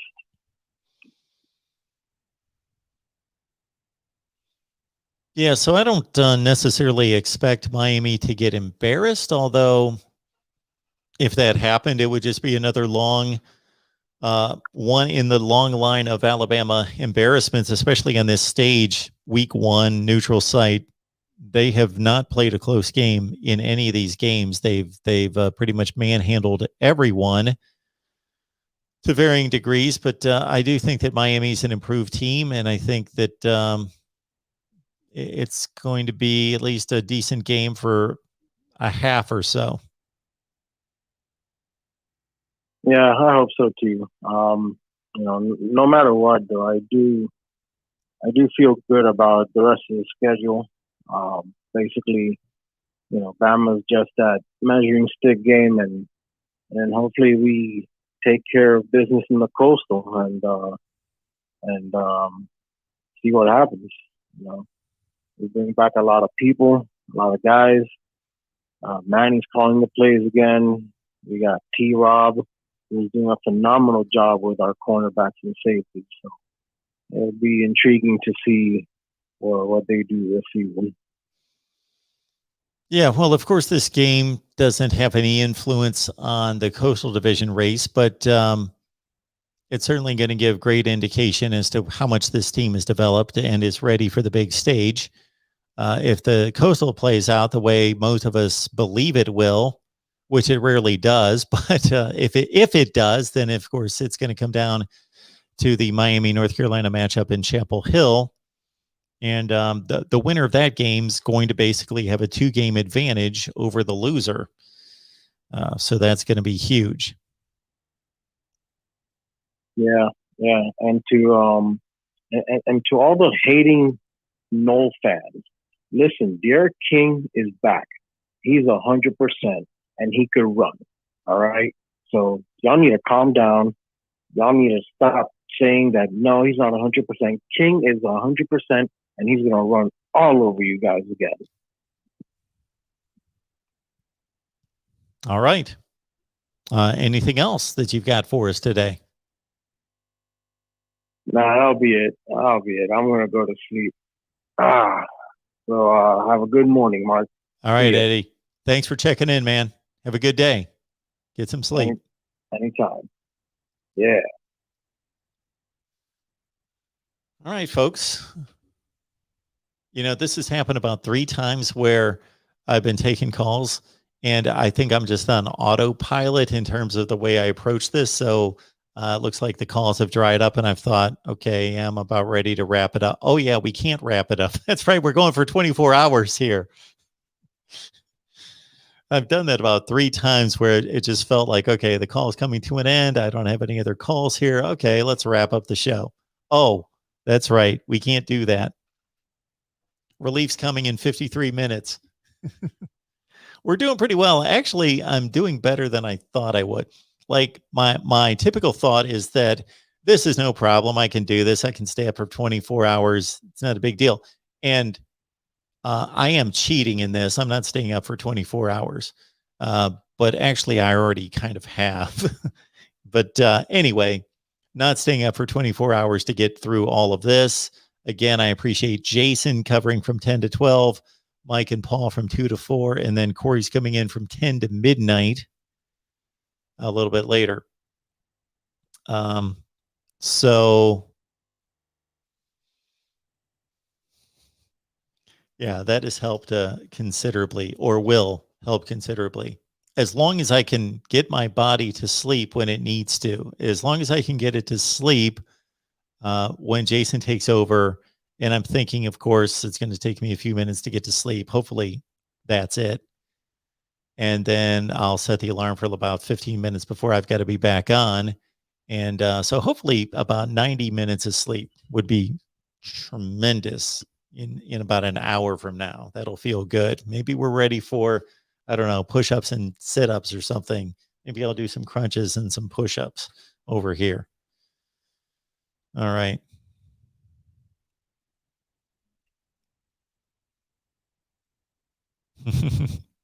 Thank you, Richard. Good to see you here, as we often do. Yes, Christopher, it's no joke. So I got up yesterday about 8 o'clock. I set my alarm typically for 8 o'clock and got ready. And so I was up and at 'em about 8 or so and worked through the entire day. And then we got done with our Miami show last night about 8:15. And I had some things to do, and I was dragging a little bit. So I thought, yeah, I'll be able to crash for 3 or 4 hours, but the body clock just isn't prepared for that because I don't go to bed at 10 o'clock at night. So I couldn't go to sleep. And then I finally did sleep for, about 45 minutes. Then I woke up and it was about 12:15, and I still had about an hour and 15 minutes before I was going to get up. So I thought, man, if I could just sleep a little bit more, but I couldn't. So I just got up. But it's all good. It's been fun. Does Miami have any pass rushers? That's been my big question in talking to the Wholesome One, and Cam has been no Quincy Roche and Jalen Phillips this year. And so it appears as though that could be difficult. So it's one thing to go into a game with Bryce Young being an elite talent. We don't know if he's an elite quarterback yet, but an elite talent, there's a difference between that and where he's going to be hurried and pressured and the pocket's going to be pushed on him and he's going to be thrown down a few times and hit right after he delivers the ball, versus is he going to be able to start patting his hand and is he going to be able to get comfy back there in the pocket, going through his progressions and feel good and be able to step into his throws. And that's when you take a young quarterback who has a ton of talent, but little experience and no experience at the collegiate level. When the game's on the line, you take him and you put him in a very comfortable position and it becomes easy for him. Not that he's still not inexperienced, but he can go through his progressions and feel comfortable and have that nice deep pocket between him and the offensive line. And like I saw plays the other day, trying to think who that was.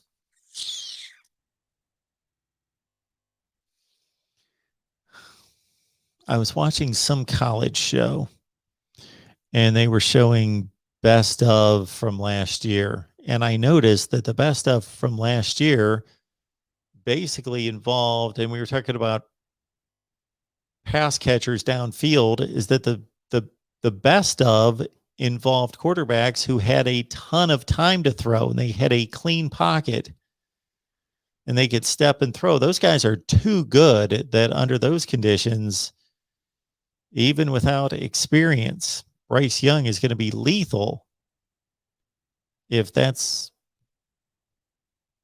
the condition he's going to be able to play under.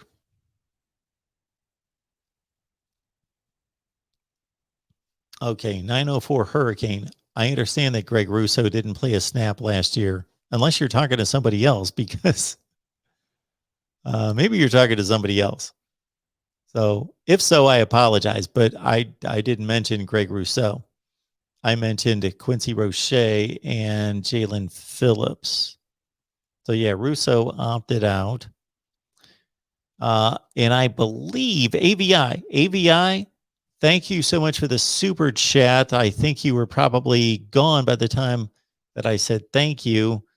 And we weren't able to get that posted because it left the screen and I wasn't able to pull it onto the screen. But Cheryl let me know that you contributed through the super chat. So AVI, thank you so much for that.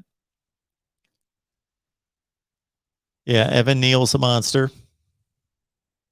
Adam's here. Good morning. Tyler's back.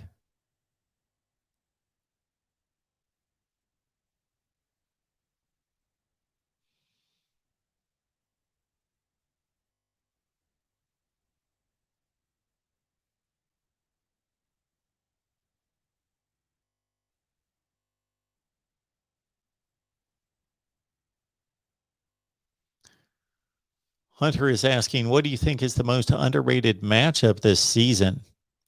I think that maybe the most underrated matchup of week 1 is Texas against Louisiana. Let's see if we can find one even less regarded than that one. I think the North Carolina Virginia Tech game could be really good. See, when anybody says underrated or overrated, I don't always know who's doing the rating out there. I don't know, like Boise State and UCF, is that an underrated game? I don't know. Are people taking that into account? Are they thinking about that and talking it up?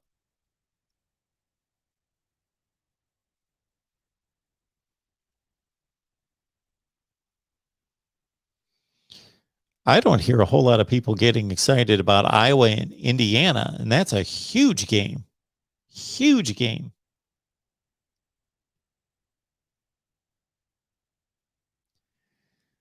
Now, if you want to talk about a really underrated game, Carson Strong against Cal, Nevada and Cal playing on Saturday.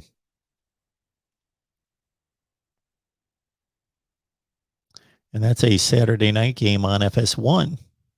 That should be a good one. But for the entire season, underrated games.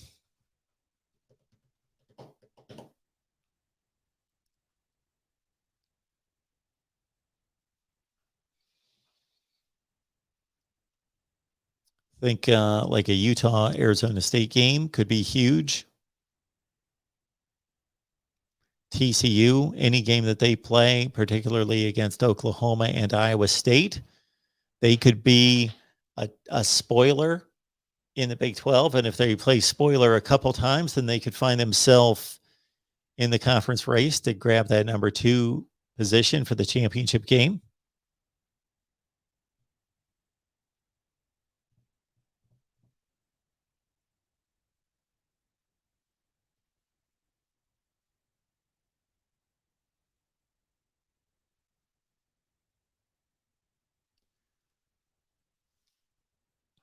We got DEC on the line. Hey, Mark.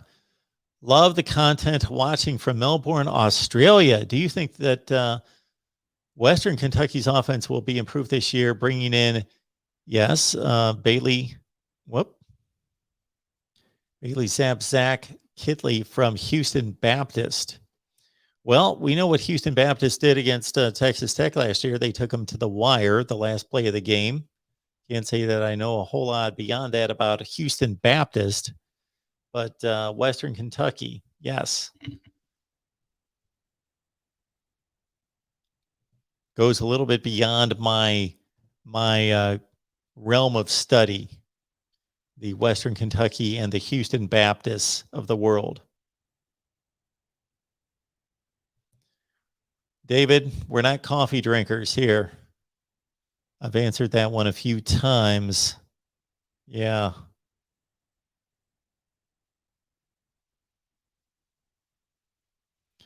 Well, Miami's going to have issues. Yes. That Alabama defense should be special this year. Double X Buckets for Life. Good to see you. Yes, Eddie. Does Miami have pass rushers?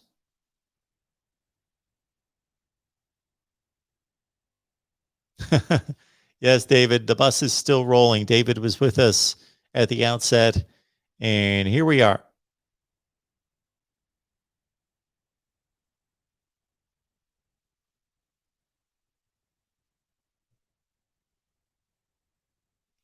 AVI, I have seen the reports about Quinn Ewers signing a $1.4 million NIL deal.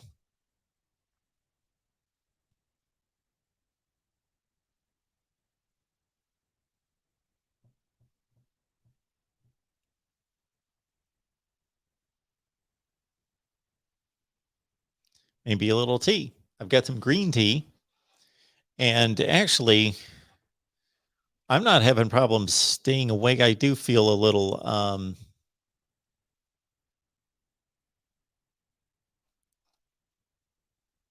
don't feel sleepy, but I feel a little fatigued. Yeah, that's the word for it. And I've gone through phases with my speaking where I was fresh. I'd just taken a shower, even though I didn't sleep. I took a shower, first couple hours, easy. Then I went through this stretch of time where it was kind of hard to talk. And then I caught another second wind where I was just flowing along. And now maybe for the last hour or so, it's kind of hard to talk.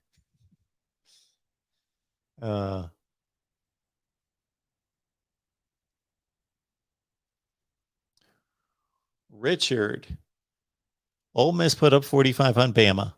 Our offense is better than Ole Miss's.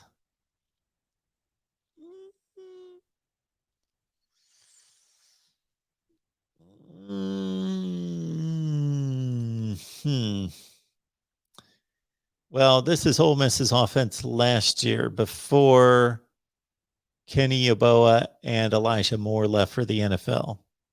Those guys are studs. Ole Miss and Miami's offenses. You know, it's funny because when I look player to player, I can agree with you, Richard. De'Ara King against Matt Corral. Well, Lane Kiffin will tell you that Matt Corral is the best quarterback in college football. That's what Lane Kiffin says.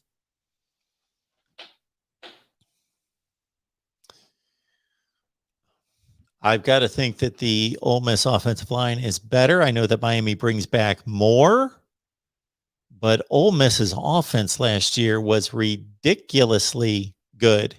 And when you look at Miami's individual talent, like in the backfield with Cam Harris and Jalen Knighton and Donald Chaney, from a talent perspective in terms of where they were recruited, yes, I get that. But Jerrion Ely and Ole Miss's 2 or 3 backs in their backfield are really good. Ole Miss has a top 3 to 5 running back room in the SEC. Ole Miss's receivers coming back. Again, they lost most of their productivity, but they did not have Elijah Moore or Kenny Yeboah. He might have played the bowl game. I'm not sure. But Ole Miss did not have Elijah Moore for the bowl game against Indiana. And they used John Rice Plumlee, their quarterback, to play slot receiver. And that's what he's going to play this year. And they beat Indiana. I don't know. I don't know about that. I would agree with Colin, the Florida fan there, that when you look at individual players, I can see where the Miami fan would say we've got a better offense than Ole Miss, starting with the quarterback position. But when you put it all together, Ole Miss terrorized everybody last year offensively. Everybody. They put up 48 on LSU. They put up 48 on Alabama. They put up a ton of points on Florida and a ton of yardage. And everybody they played, I can't think of anybody who contained Ole Miss. But what did Miami do offensively? They had a good game against NC State. Miami had a really good offensive game against NC State and a pretty good passing game against Pitt. Or was it a rushing game? I watched that game. They won like 33-14. They had a good offensive performance against Pitt and an outstanding one against NC State. In Florida State was awful. Yeah, Ole Miss could not stop anyone. True.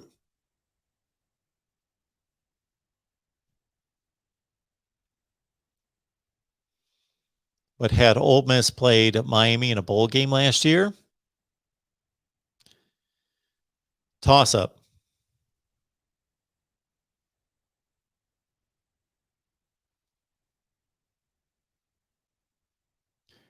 Okay, so there was a question here from Yakov about the Immaculate Reception. Well, Yakov asked if I watch Maction, which that's on Tuesday and Wednesday night. Tuesday and Wednesday night, I'm sitting here and we're talking with all of you about all the big games coming up. And then, of course, I'm locked into the Power 5 after that. So I don't really watch the Maction. No. Did I see the Immaculate Reception as it happened? Man, that is a blow to my ego right there. I'm coming off a week in which I received a lot of nice compliments from people that didn't know that they were complimenting me about how old I am. But man, Yakov has just torn that all down. So the Immaculate Reception was in the 1972 NFL playoffs. So that was 49 years ago. So to have watched that and to have understood what was going on, you'd have to be like 55. Not quite.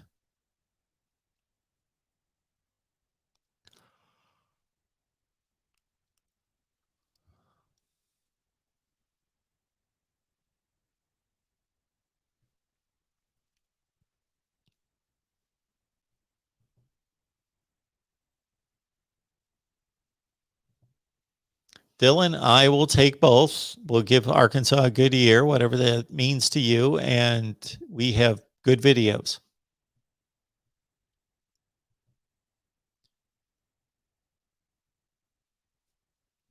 I also like Ole Miss to cover. We have got 104 on the line here at the Voice of College Football. We have been live for over 7 hours here on our 24-hour live stream. We were awaiting Jason Ray here at 10 o'clock from Last Word on College Football to carry us through to noon. I will be back at noon. And we've got Steve Merrill waiting from Wager Talk and Pro Sports Info to break down all the big games on Saturday. All right, I'm going to shut down the call-in line. Oh, we do have a call coming in because the meter is running. Welcome to the Voice of College Football. Who's on the line? Hey, Mark, it's McD Sports 4. How are you doing? McD, you're up.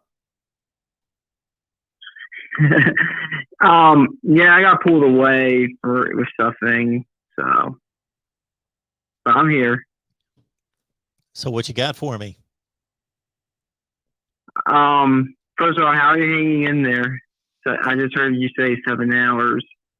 Yeah, I feel a little wobbly. I've got to admit, I feel fine. I don't feel sick or anything. I'm healthy, but I just feel a little fatigued. Like the words are coming slowly at this point, and my voice is kind of strained. But I'm good. I'm good. Yeah, I feel you on that. I pulled some 24-hour days before, all dayers, I guess is what you call them. But the reason I'm calling you, Mark, is to talk about some of these Thursday night games. Yep. So obviously the big one is Ohio State, Minnesota. Even though I'll argue that Boise State, UCF is the bigger one out of those two games, because I personally think that Ohio State's going to blow out Minnesota. I think that it's going to be a decent game. I think it's going to be a decent game. I think it's going to be competitive. I think the final score might be a little bit of a spread. I think that Ohio State's going to lay it on late. What was it you that put in the 42-24 score? No, I think that sounds about correct on the Minnesota, and I think Ohio State gets to 48. Won't surprise me if they even get in the 50s. Okay. I mean, I just think, personally, I think PJ Fleck, I think we're going to be talking about next season about PJ Fleck possibly being on the hot seat, personally. Okay. You've never been much of a Minnesota fan. I remember in 2019, I was probably the last person to buy into Minnesota. Well, that team was really good, and I give them a lot of credit for accomplishing what they did. But they did get a light touch on the scheduling side that year that helped them out. They got first-year head coach Mike Locksley. They didn't get Ohio State. They didn't get Penn State, though. They did go ahead and beat Penn State. That's how I bought into them after that. But they didn't play anybody out of conference, so they got 3 easy out-of-conference wins. And if I'm not mistaken, I think they just survived those two. Like they were double-digit favorites that only came out winning about a field goal. Yeah, you know what? Yeah, when I say easy wins, they were not easy wins exactly. They were close games, but they played all group of 5 teams, and they had to pull off like a 4th and something against Fresno State on the West Coast. I believe that was the team that also was down by 10 points to South Dakota State in week 1 as well in the second half. So that, in my opinion, I think that team was a bit overhyped. I mean, hopefully their defense is better. So, for their sake. But I think you're going to see a blowout in that game. But I'm looking forward to this Boise State UCF game. I think that game's going to be close. Oh, I think so too. I'm looking forward to that. We'll watch the first hour here, and then I'm going to have it on DVR. Watch it later. Yeah. How many TVs you have in front of you, Mark, that you could watch games on? Well, I usually have. I should be all set with 3. Well, basically 1 TV, and then the other 2 are. I got a monitor and I've got a laptop that I'll stream. But since we're going to be live tonight, I'm probably just going to watch 1. Maybe I'll watch 2. Gotcha. Yeah, I have 2 TV screens in front of me, so I was just wondering. But the only bad thing about tonight is that there's no like late West Coast game that I could put on around like midnight. Yeah. It's like UTEP versus like Houston Baptist, or not UTEP, UNLV versus Houston Baptist. Yeah. And they you're not getting that game on. It's like that game, and then like a Pac-12 network game, which I don't get the Pac-12 network. Yeah, I don't know who does, but I don't know if you heard my suggestion. I was going forward to look at week 2 and week 3. And week 2, there's no Thursday night games, and of course, that's because the NFL has its big kickoff. But that game's not going to kick off till like 8:30. You know, if I'm ESPN or Fox, I'm scheduling a 6 o'clock college football game because you can almost get it in before the NFL game. What conference would you schedule? Would be the question. Like, would you schedule like a American class ACC game? American Conference? Yeah, I could see that. 6 o'clock game. I'm gonna be honest with you. Yeah, I don't think that's a bad idea. And the game's almost going to be over before the NFL kicks off. Almost. I don't think the NFL game, at least this season, I don't think the NFL game is going to be close at all. So. Oh, who's playing? Tampa Bay and the Cowboys, the Golden Boys, I like calling them, the most overrated franchise in sports history.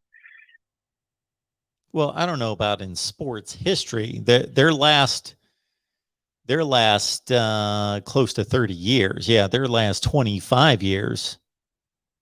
They certainly weren't overrated in the 70s and 80s and into the 90s. Yeah, the first half of the 90s. But yeah, I wasn't born during then. Okay, you missed. You missed the Cowboys in their heyday. Yeah. But yeah, it's crazy how much attention they get and how much hype and talk and all that about how amazing they are in the stadium and so forth. And they've won like 2 playoff games in 25 years. I heard it was a great stadium, though. I mean, I've taken pictures of myself in front of it, but I've never been inside it. But yeah, I mean, I like the idea, Mark. I think you went to something there. Yeah, I just think you can fit in a college football game, and if it's a good game, then some people are going to hang around even in the fourth quarter with the NFL kicking off. But I know from working at the place that they're always looking for live events because live events do so much better than everything else. So why not play a college football game on a Thursday night at 6 o'clock? People come home from work, flip on some college football, wait for the NFL game. Let me ask you this, and then I'll let you go. Do you think Scott Frost lasts a year in Nebraska? So we did our Nebraska show last night, and our Nebraska guy from Husker Online Rivals, he says that regardless of what happens this year, that Scott Frost is going to be at Nebraska for a 5th year.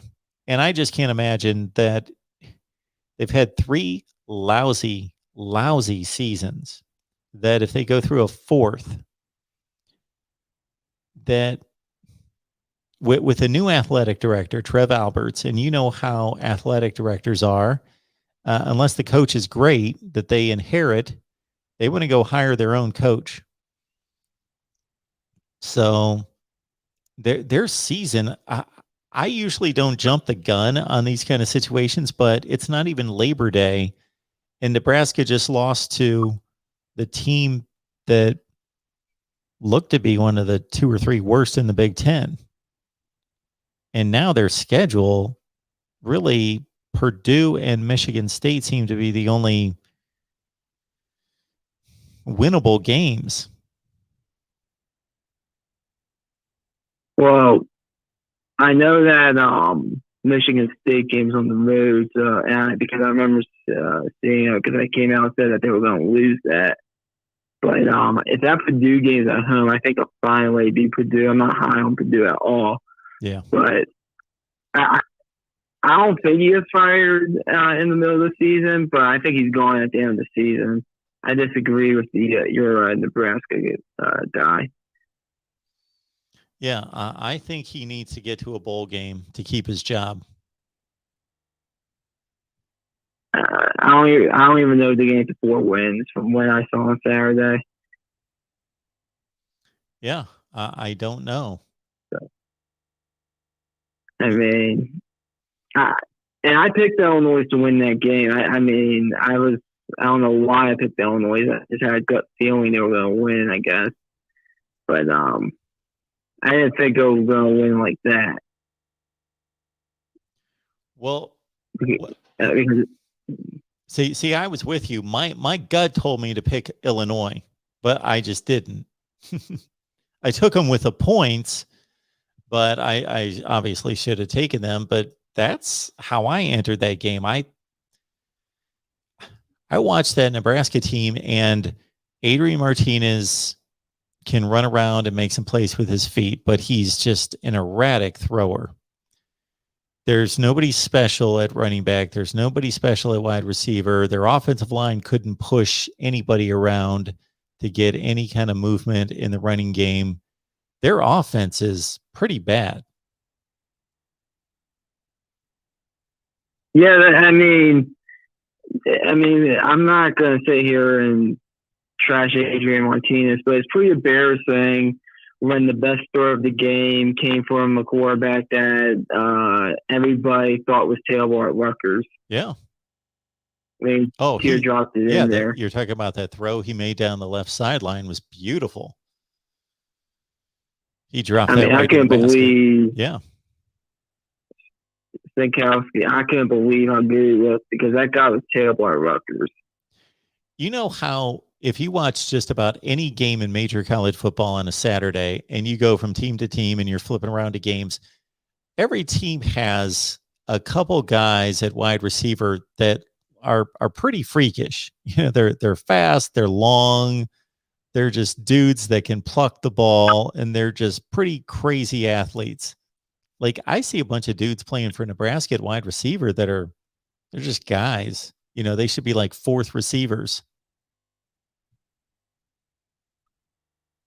Yeah, I mean, overall, I just think Nebraska, they got to get a quarterback in there and a head coach in there that can, probably more of a quarterback than anything, because I do think, here's my opinion about Scott Frost. I think he only does well if he has a good quarterback. I think if he doesn't have a good quarterback that can throw the ball, it goes south quickly, as we're seeing unfold. But he needs to get a quarterback in there that has at least some arm talent.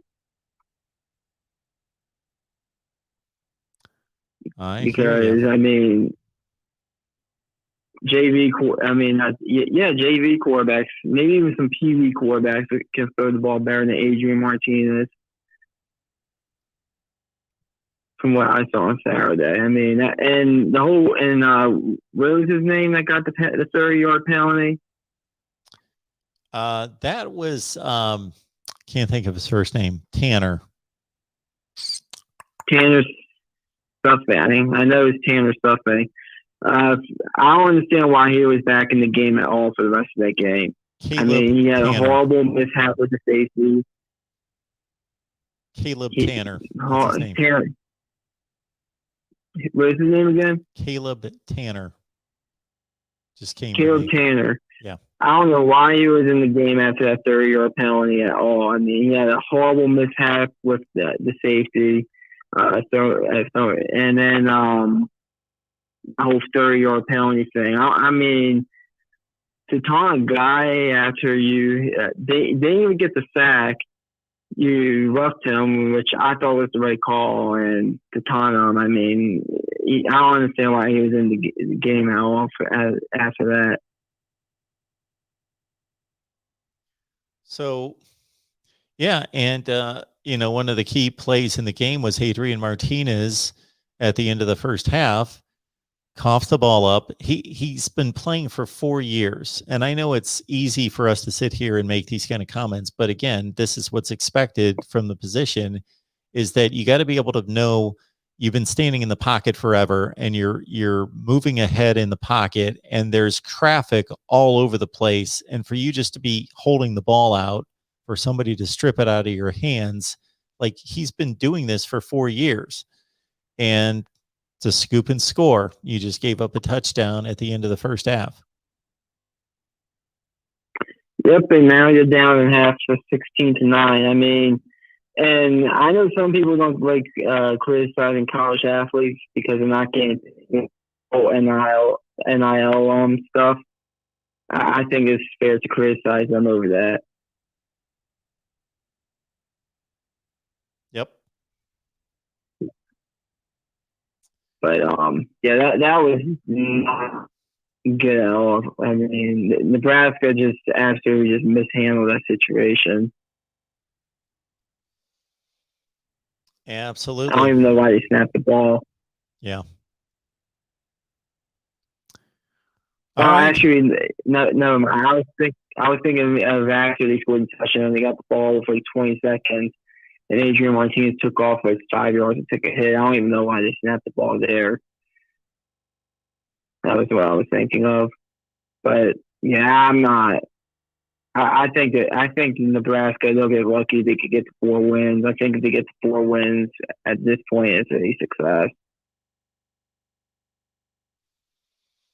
I agree. I did not see anything special. I saw a defense that was good. It's capable. But they were playing Illinois. So, and the offense, I don't know how they're going to generate offense against most teams on their schedule. Like Iowa and Wisconsin can play defense, and they've got Ohio State and they've got Oklahoma on the schedule. They're going to have a tough game in 2 weeks against Buffalo. Yeah, I don't think enough people are talking about that. I think they'll be Foreman, but I mean, I think a lot of people are saying, "Oh, they'll go ahead and beat Buffalo." That's definitely not a give me from what I saw from week 1. It would not surprise me if Buffalo goes in there and beats Nebraska. I know it. All right, McD, anything else? Nope. All I have to say is go Terps. We are beating West Virginia week 1. My score is going to be 34-28 Maryland Terps. And I think, as I said that Saturday night, I think you're going to be saying a lot of positive things about Mike Locksley after the game. If Maryland wins that game, I will have plenty of positive things to say about Mike Locksley. Now, truth be known, let's see, it's a 3:30 game. We've got Iowa, Indiana, Miami, Alabama. At that point, I probably won't know much about what happened in the game, but simply winning against a good team, probably a top 40 team in the country, something in that range, that'll be a nice win for Maryland to get started here. No doubt. Absolutely. Can't wait. And I know that 3:30 stretch is going to be tough. You have those 2 games you mentioned. You also have Louisiana and Texas at 4:30 as well. Exactly.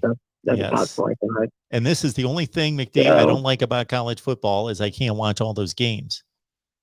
It's tough to try to keep track of everything. I'm hoping that Miami Alabama game gets to a blowout stage early, so I can turn that off after an hour. So, well, that just sorry, Miami fans, but I don't think it's. I think Miami's in that game for at least a half. So, yeah, I think Alabama covers at the end. But anyways, Mark, hang in there. I'll check. I'll stay in the stream probably till about noon, and then I have to go for a few hours. But I'll check back on with you when the Rutgers game starts this evening. Nice. All right, McD, we appreciate it. You have a good one, man. You too. All right. I think we are going to shut down the phone lines since I get a break in about 15 minutes. I get a break in about 15 minutes. And so maybe we'll do a little housekeeping here. You guys know about the post games.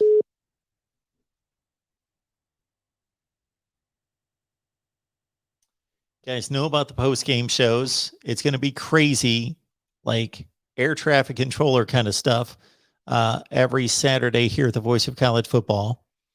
And so I'm going to be locked in on the games as I always am, but I'm going to be playing air traffic controller and giving people different codes so that they can get into different accounts and start their post-game shows and keeping track of all of that. And I hope I've planned it out. For example, on the SEC channel, we've got an SEC show, we've got Texas A&M, and we've got Florida all ending around the same time. So that has to be coordinated to get those shows accommodated.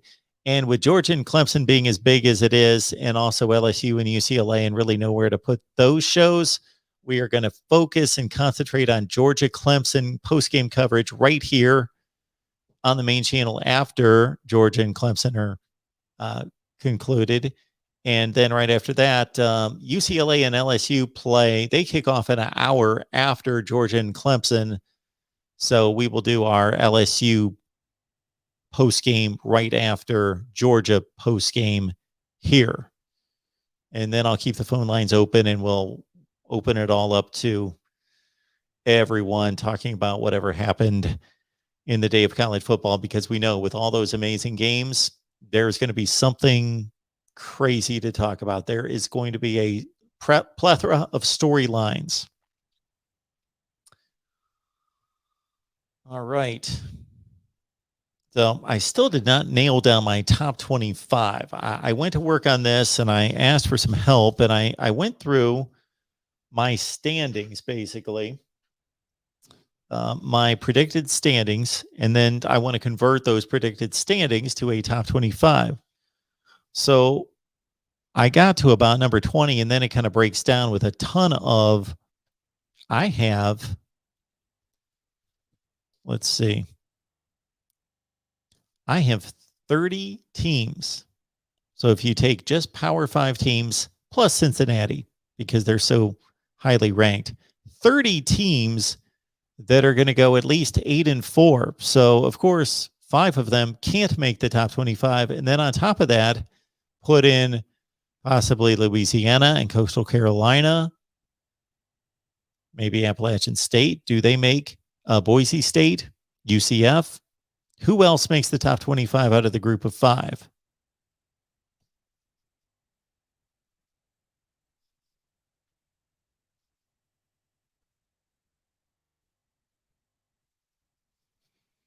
So maybe UCF, although they've got to play Boise State non-conference and they've got a date against Louisville. That's somewhat interesting.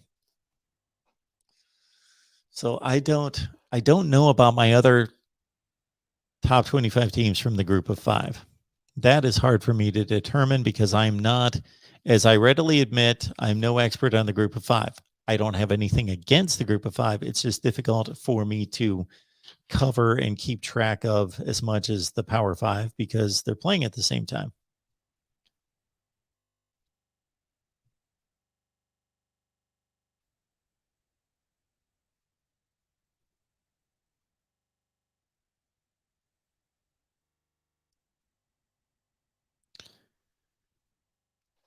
Garden State Gardner is telling us that everything around Rutgers is completely flooded. Since Temple is nearby, I could see the game getting moved to Saturday. Historic flooding. Wow, that's too bad. Yes, SG1 Sports does use the channel sometimes. Yes, he does.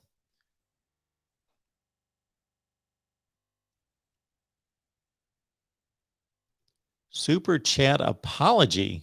Well, I don't know, Yakov, whether that's necessarily in order. I don't even see it, but unless I missed something there, maybe you were talking to somebody else. Oh, Yakov, what do you got here? That's Yakov. Thank you so much for the super chat contribution. You did not need. You can ask me about anything, and I'm the one that took offense to it because, in a kidding way, just because, yes, the Steelers Raiders Immaculate Reception game was in 1972. So do the math. I'm not quite that old. I was certainly around. I was breathing, but to be able to watch football, I did not watch any NFL until 1977, and then really 1978, where I knew what was going on. I knew who was good, who the players were.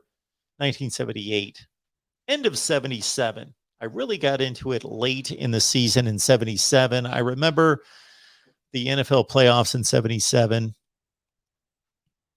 Yeah, I remember the playoffs. I remember the Cowboys playing the Bears and the Cowboys-Vikings NFC Championship game in 77. I remember the Broncos and the Raiders playing the 77 AFC Championship game. Controversial call at the goal line with Rob Lytle fumbling. But Yakov, hey, it's all good.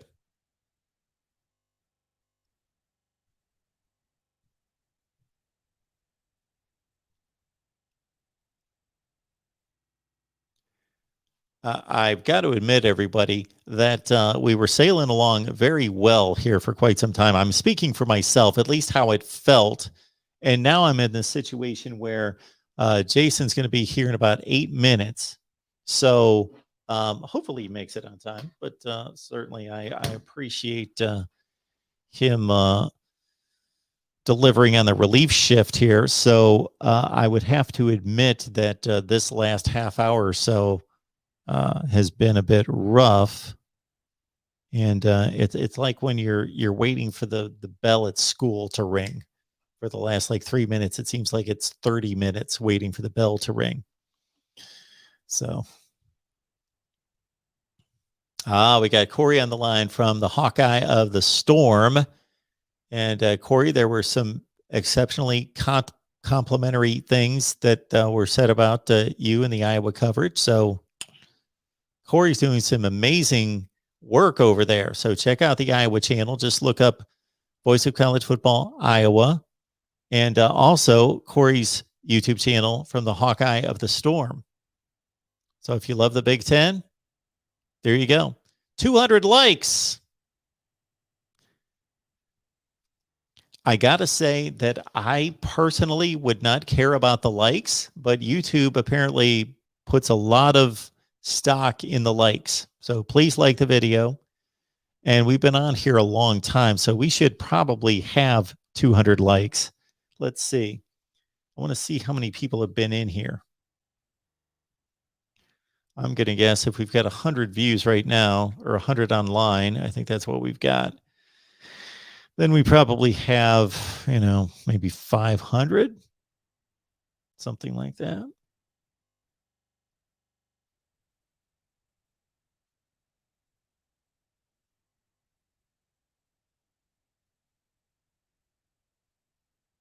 Oh, wow. More than that. We've had 1,221 people here.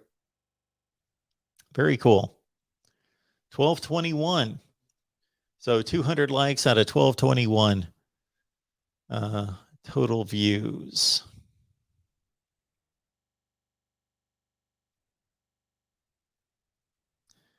Oh, it's just me. Tim, 79, is talking some 70s NFL football here. The Oilers were good. Terry Bradshaw. The Rod Farva, where are you? I missed, where was that question? It just jumped on me. There we go. Non-college football question. Who is the greatest athlete to never win an MVP? My pick is Jerry Rice. Well, first of all, I've got to be able to recollect who did not win MVPs. That was a award in baseball that I tracked forever in my brain. So from about the beginning of time until 2005, something like that, I could tell you all the MVPs. So I could remember all those guys in baseball. In the NFL, I never really paid attention to who won the MVP. I know that Peyton Manning won like 7 or 5. He won the most. And Brett Favre won, I believe, 3. But who is the greatest NFL player not to win the MVP? So the year that Jerry Rice scored 22 receiving touchdowns, he did not win the MVP. 1987. That must have been Joe Montana, I guess. 87 NFL MVP. So yeah, who is the greatest athlete not to win the MVP? Again, I've got to know who's not won the MVP. I don't know. The greatest athlete I'm guessing Jim Brown won the MVP. OJ won the MVP in 73 when he rushed for 2,000 yards. LT won the MVP as a defensive player, so that marks him off the list. How about Reggie White? Greatest athlete not to win the MVP. Reggie White is arguably the greatest defensive player of all time, greatest pass rusher, arguably, of all time. Tony Dorsett.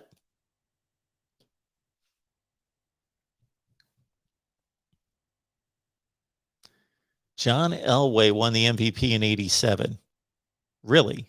When Jerry Rice scored 22 touchdowns in a short season. Ray Lewis, Ed Reed. I kind of like my Reggie White, and I kind of like my Tony Dorsett selections. Red Grange was amazing. Bronco Nagurski, Red Grange, Betty Feathers, Steve Van Buren, who, of course, was the first rushing champion. No, I believe Betty Feathers was the first rushing champion in the NFL, and Steve Van Buren was the first 1,000-yard rusher in the NFL. Yes. Big fan of those guys. The Galloping Ghost, Red Grange.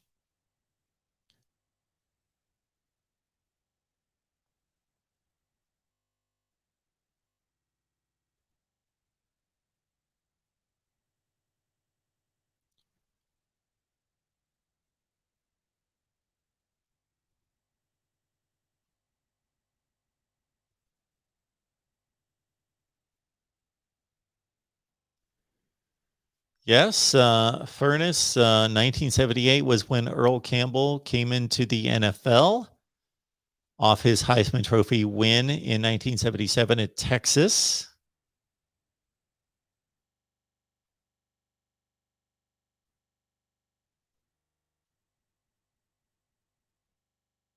Richard, good to know that I got a like from you. We're up to 209. All right. We are running out of steam, folks. All right. That's my responsibility. Okay. I wanted to make out a top 25 because I wanted to release this, but I thought that would be kind of difficult as I tried to host a live stream to make out my top 25 and have it actually make sense, because that's what we do. But that was going to be my preseason top 25. So I'm pretty comfortable with my first 12. Yeah, something in that range. Alabama 1, Georgia 2, Ohio State 3, Clemson 4, Oklahoma 5, Notre Dame 6, Texas A&M 7, Iowa State 8, Cincinnati 9, North Carolina 10, USC 11, Penn State 12, Washington 13. That's where it kind of breaks down from there. Then I've got to give consideration to Wisconsin, Iowa, Arizona State, Kentucky, Utah, Oregon, Yeah, I'm just going to have to look at it. There's no way I can weed through all that right now.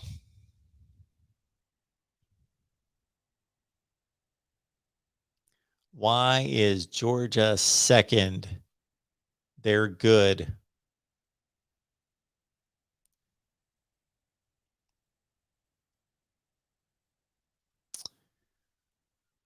Yakov 22. Did you hear that Bobby Carpenter, former Ohio State Buckeye, I don't remember who he played for in the NFL, I think the Dallas Cowboys, has joined Outkick? I did not know that. Also, do you remember his father, Rob Carpenter? Of course I do. New York Giants, Houston Oilers, Rob Carpenter.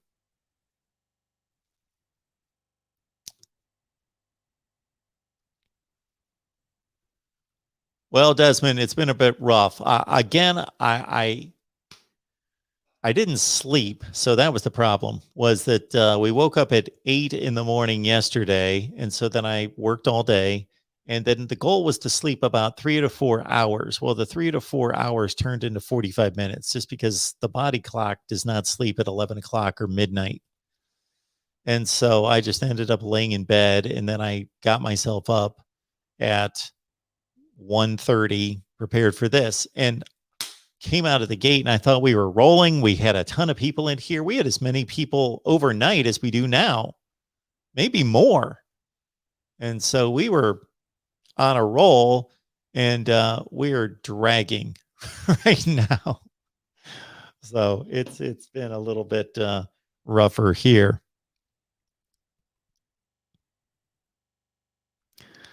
All right, so I need to communicate. Here we go. Jason's about ready to roll. I've got to give him I have got to get my StreamYard code number to Jason.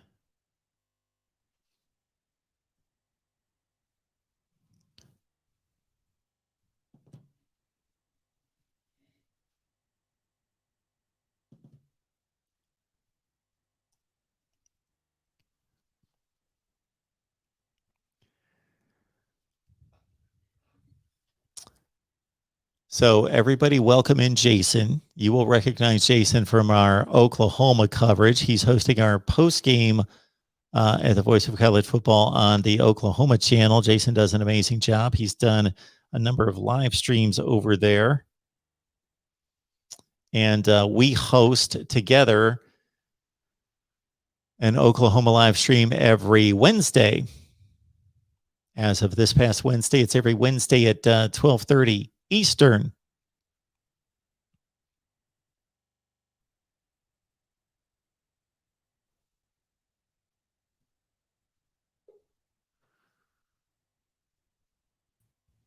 Look at that. Look at this guy. All fresh and ready to go. Jason, how you doing today? I'm good. How are you, sir? You made it. 8 hours straight, my friend. I did make it. And let me do one thing. Let me take this out of my ear, because I was taking some calls for a couple hours to keep me going. And yes, it's great to see you, Jason. Believe me, I probably have never been any happier to see you. I bet so. I bet so. But it's been a good time. It's been good. The folks got to see me make scrambled eggs and have some OJ with my scrambled eggs. And we had a good time talking college football. Yeah, that's what it's all about. Yeah, I saw your eggs this morning. Then I saw some comments about some people very concerned with your food intake. So that's good that you have the concern of the audience here. So that's great. And I'm very happy and give the folks a lot of credit for keeping us around like 100 to 120 people online overnight. That was impressive. Yeah. I saw just the last part of your commentary that you had quite a bit as many through the evening, the morning hours as you did here. So yeah. I don't know what that says about my audience. People are crazy. They're staying up all night, but they must take after me or something. Well, Jason, let me ask you this before we turn the reins over to you. Are you able to control the graphics from where you sit? Yes, I can. Awesome. Well, thank you so much for that. I'm going to try to crash, and you need me back here at noon, correct? If that's fine with me. Absolutely. If you need some more time, I'm pretty free today. I've taken off work to get ready for the college football weekend that we have in front of us. So, oh, amazing. So if you need more time, just feel free. Well, I will set that alarm for about, let's see, 11:45 or so I can be ready to go at noon. And yeah, again, this is amazing. Jason's here, and he has put together a couple live streams solo on the Oklahoma channel. So please check out his work over there. And man, I can't wait for Jason to get started on his post-game shows following the Tulane game over on the Oklahoma channel. So that will be fun. Jason, again, great to see you. It has never been better to see you. And that's saying a lot, because I look forward to our Oklahoma sessions every week. But take it away. Have a good 2 hours, and I will see you soon. All right. Thanks, Mark. All right, guys, welcome.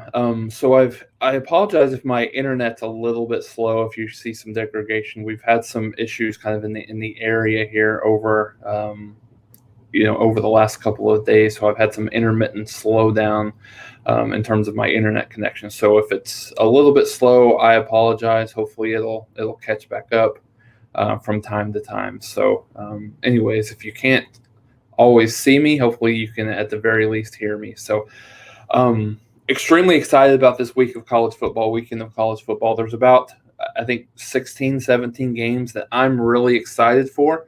Personally, kind of thinking about the slate from tonight, starting through all the way through Monday. Mark and I had talked a little bit about this yesterday, just in terms of this really being my favorite week of the year, just in terms of, I know, there's a lot of people that, kind of think about the bowl season in terms of, how the most exciting, part of the season is. But for me, it's always the first week of the season, because there's so many, there's so much excitement. I think there's so much, really just in terms of there's so many teams that are starting fresh. So there's a lot of excitement there. And there's a lot of, opportunity. Everyone has an opportunity to, to make it to the college football playoffs. Everybody has everybody has that, unique opportunity ahead of themselves. So for me, it's very exciting. So as we go through, we'll start breaking down some of these games, talk a lot about them just in general, take your questions as we go through them here this morning. And a couple of other things as you guys are thinking, I want to just want to get your pulse on a few things college football related. So a couple of questions that I asked on social media that have provided some good commentary. I cover Oklahoma, so I sent this in some of my Oklahoma groups as well. So from a college football perspective, are you, number one, are you a fan that you try to get in as many football games as you possibly can? Or do you follow your team and then you just kind of live your life? And if you can find some other games on TV, great. So love to hear that. Love to hear that commentary. I would also, love to see what's your game day routine. What kind of food do you prep? Do you go to games? Do you enjoy the product at home? Mark and I even talked about this yesterday about the product at home. Seems to be, so much better than it has been, in the past. I think, with all the streaming options and, there's almost any kind of college football game that you have, that you want to watch is on. So yeah, anything that you have there. Yeah, I'm the same way. Any game, especially week one, any game that's on TV, I'm going to be watching it. Absolutely. So, and that's what I've kind of, and the thing that I love about week one here is I've looked at some of the games that I'm really, kind of excited about and want to talk to you guys about is, I think this week, and a lot of times the problem that we run into from time to time is, we've got 4 or 5 great games on at one time. It makes it so much more difficult to watch some of those games, at the same time. But it's very well spread out this weekend from tonight through Monday. Obviously, like I said, best week of the year. I get most excited for this year, or I'm most excited for, this week of the year. And, the third question is that I had for you guys to kind of talk through and understand, with most stadiums, I think being full, this year, I've seen some tweets around. I think I saw UCF and Iowa State, and I'm sure there's more, but those are the ones that I've seen come across as of late, where they have sold more season tickets than they ever have before in the history of the program. So I wanted to get your thoughts on how big do you think, not only just for the excitement of college football, but how big do you think the crowd back in full effect? I think there were some schools across the country that had 15% to 20%,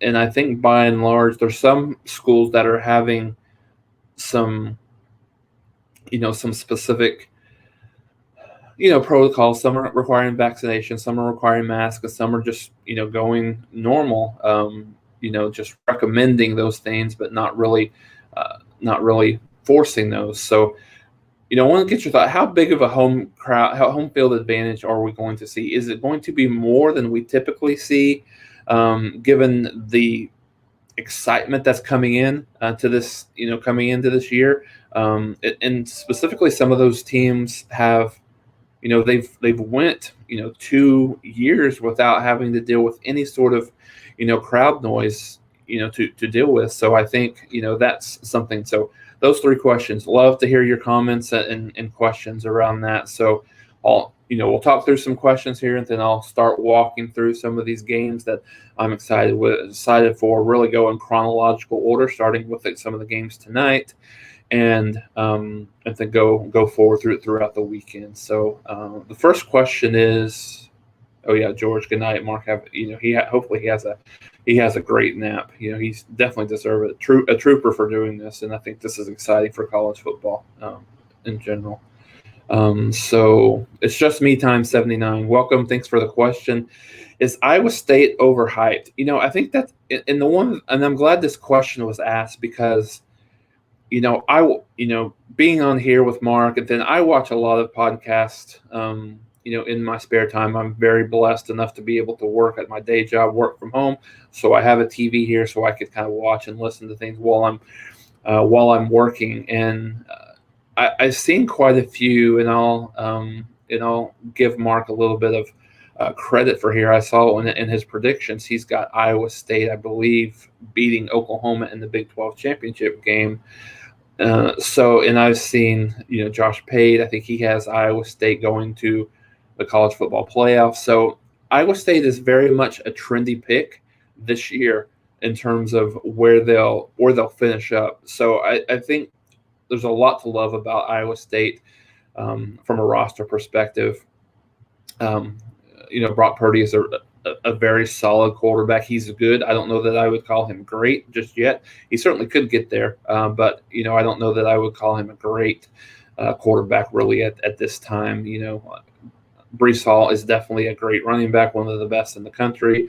Xavier Hutchinson, from a wide receiver perspective, is solid. Charlie Kolar at the tight end. They've got some good pass rushers on the defensive line, good linebacker and secondary play. Mike Rose at the linebacker position is solid. So I think the talent is there. So in terms of that, I don't know that I would say that they're overhyped. What I would say is watch the expectations for Iowa State and how that impacts this team. They're top 10 for the first time in program history. They've got so many expectations. Almost everyone's either picking them to make the Big 12 championship game, or in some cases win, some cases make it to a college football playoff. So I don't know that I would say that they're overhyped, but I would caution people. A lot of times these teams that are sort of come out of nowhere to a certain extent, just to see how they deal with those expectations will be interesting.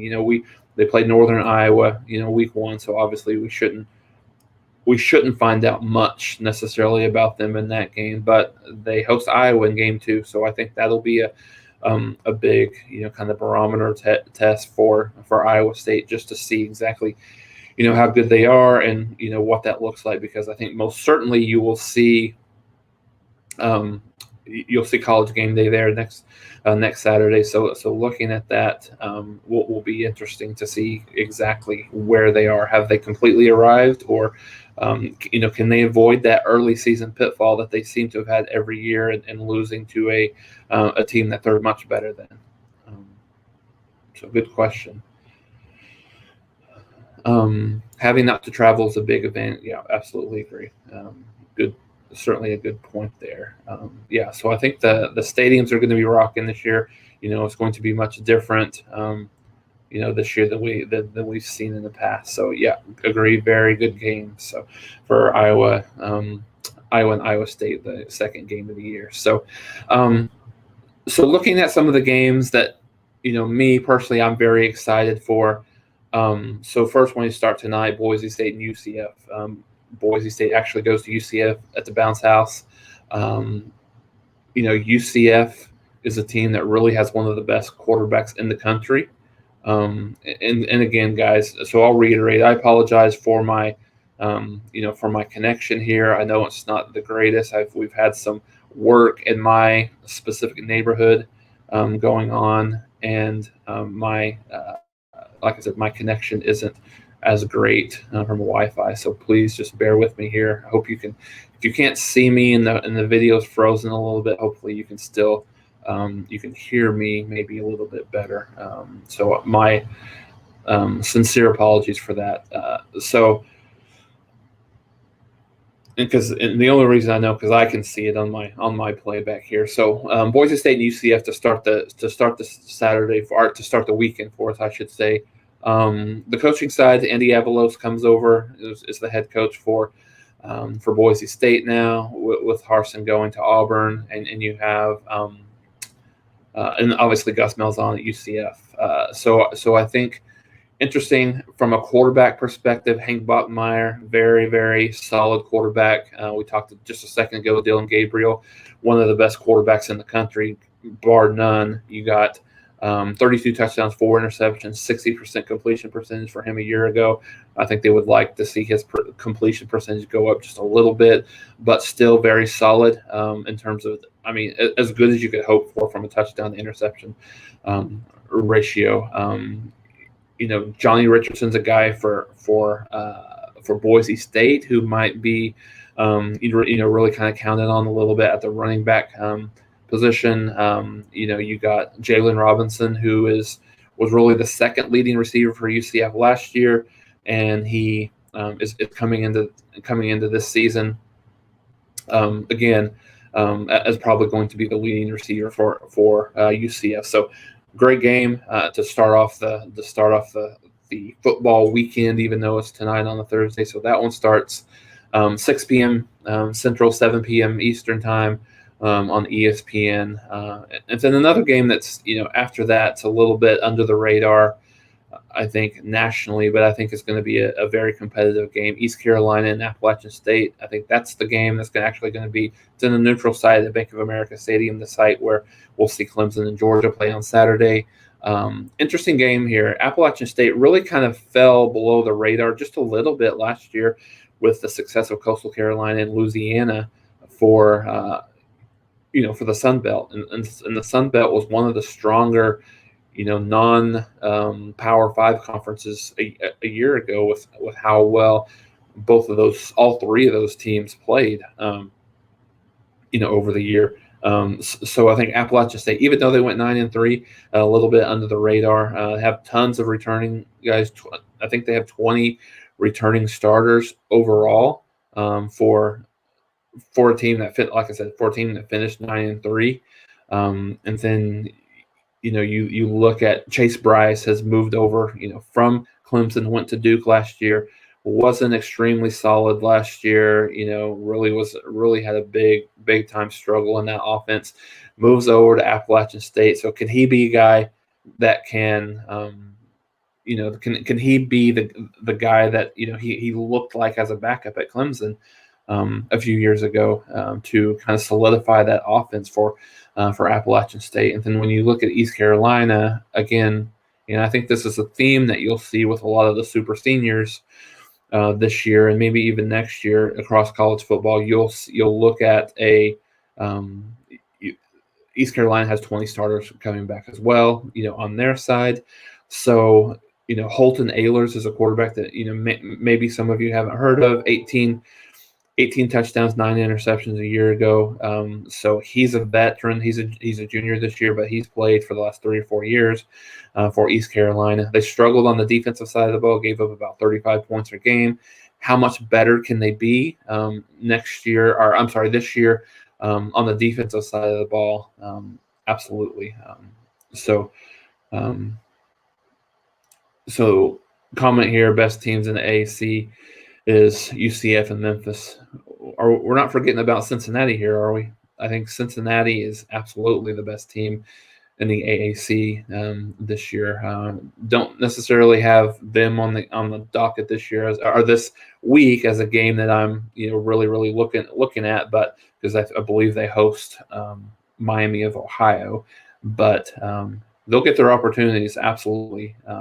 Cincinnati is absolutely a team. If there was some talk last year about, how they, what's the path for a team like Cincinnati to make it to the playoff? And I think the script is written for Cincinnati this year. Now, can they go execute that script with games at Indiana, with games at Notre Dame? If they win those 2 games and they finish the season undefeated in AAC play, certainly see them as a team that could crash the party from a playoff perspective.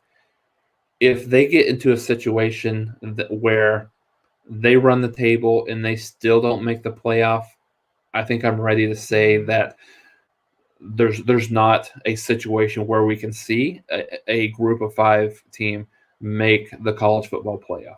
It's just, if you go into a season, if you win at Notre Dame, which is a top 10 team, probably will still be, I would assume, worst case top 15 team by the time that game kicks off. And then you play a team like Indiana, who is right now top 25 team. We'll see where they're at by the time that time comes. But yeah, I think that those 2 teams, if they beat those 2 teams, that's about as good as you can hope for in terms of a group of 5 team and playing some top tiered talent, for a non-conference. So yeah, they've got UCF, and they've got a couple of tricky games in the in the conference season. But if they win those 2 games, the table is set for them to have a fantastic year, as well. And so really the big one, tonight is Ohio State and Minnesota at 7 p.m. On Fox, and I think Ohio State's about, someone can check me here while we're talking this, I think Ohio State's about a 14-point pick, 14.5, 13.5. So when you look at Ohio State, obviously the questions in the conversation is around C.J. Stroud making his first start at quarterback for the Buckeyes, but one of the things that you look at that you look at and think heavy, 14 points, and that's what I thought it was. So 14 is the spread for Ohio State and Minnesota. A little bit, a little smaller than I would have anticipated.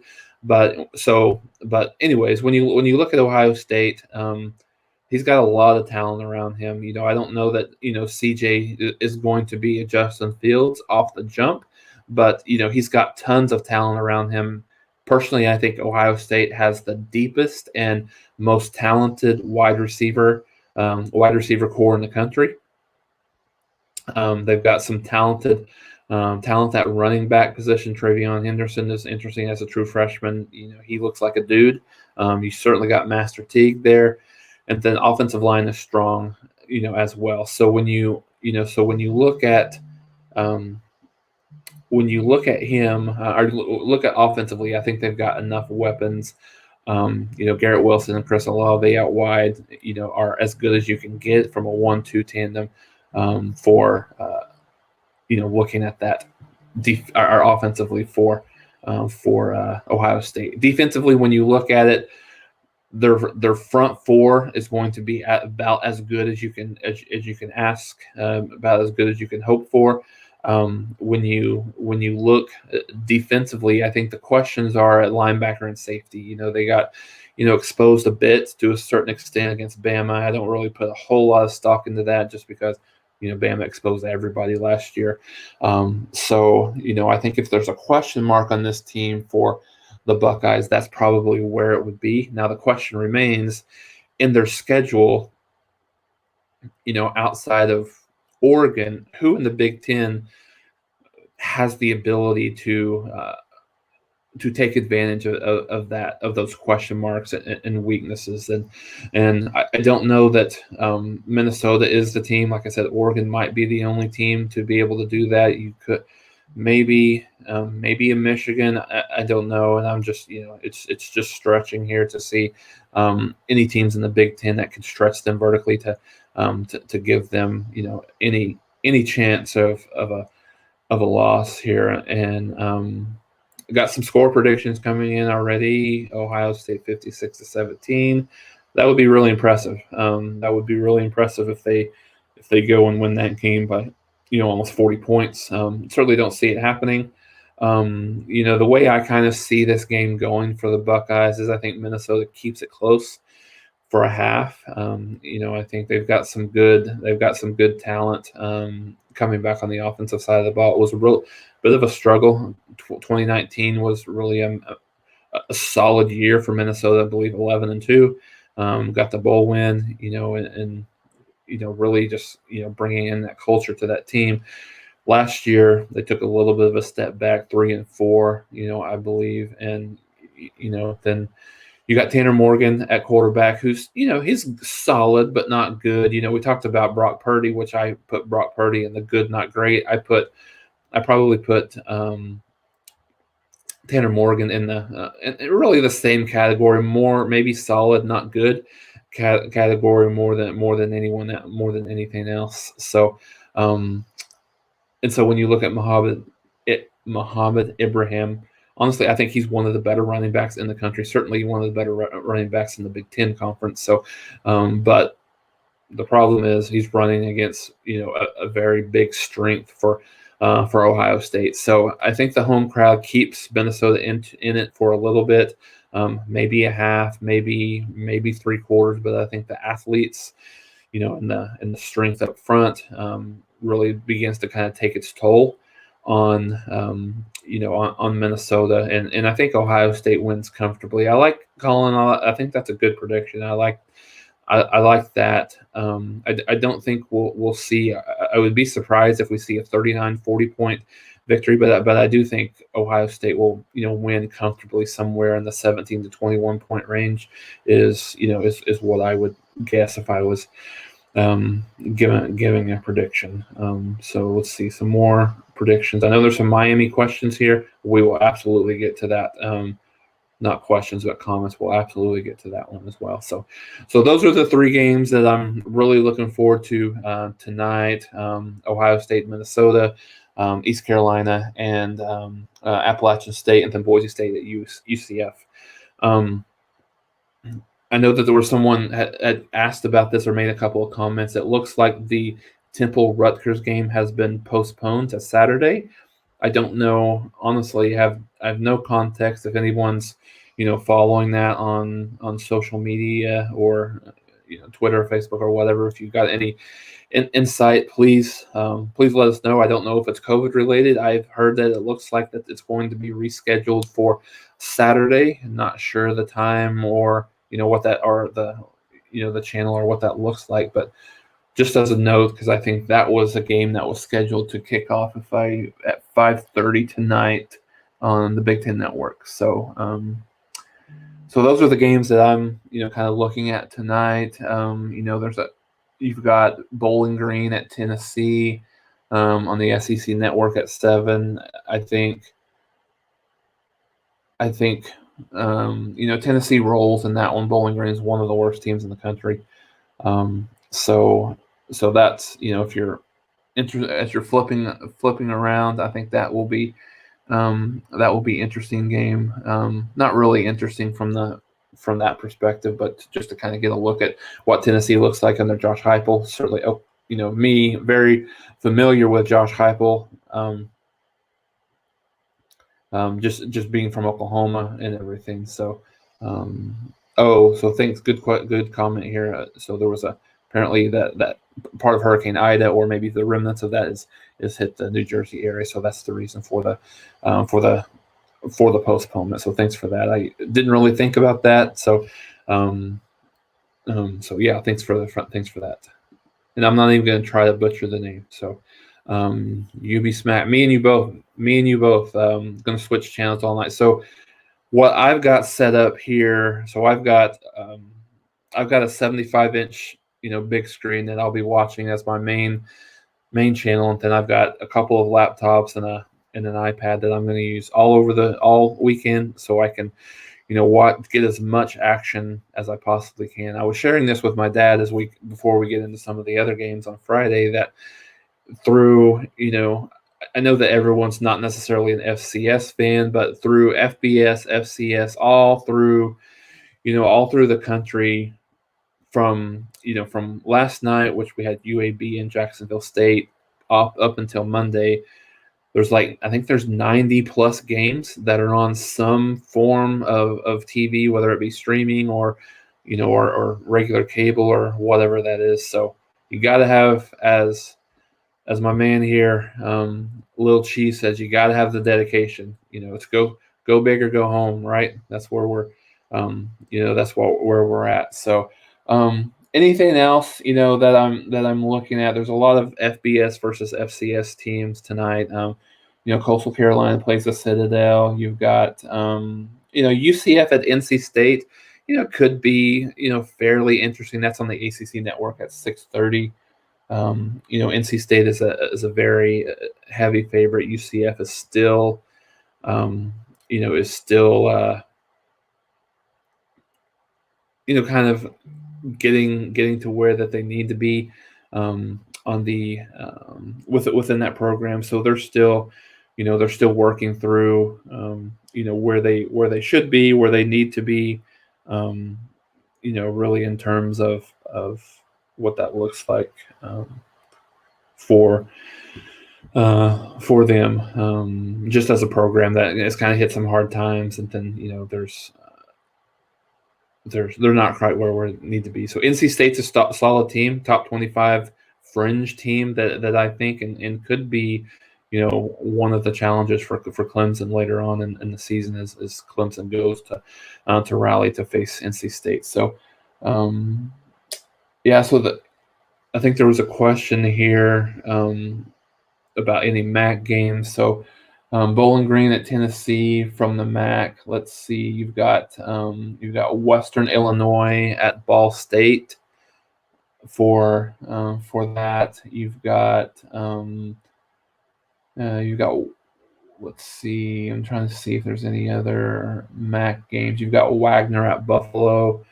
Really interesting to see what Buffalo looks like with Lance Leopold going to Kansas. So that's about all we have from the MAC perspective. And then, so let's move on to Friday a little bit. So maybe not quite as many solid games on Friday as we have tonight. So Friday's your opportunity to go check out some high school football games if you want to. But we do have there's two games that I'm circling, and these are kind of back-to-back games on ESPN. So the first one is North Carolina at Virginia Tech.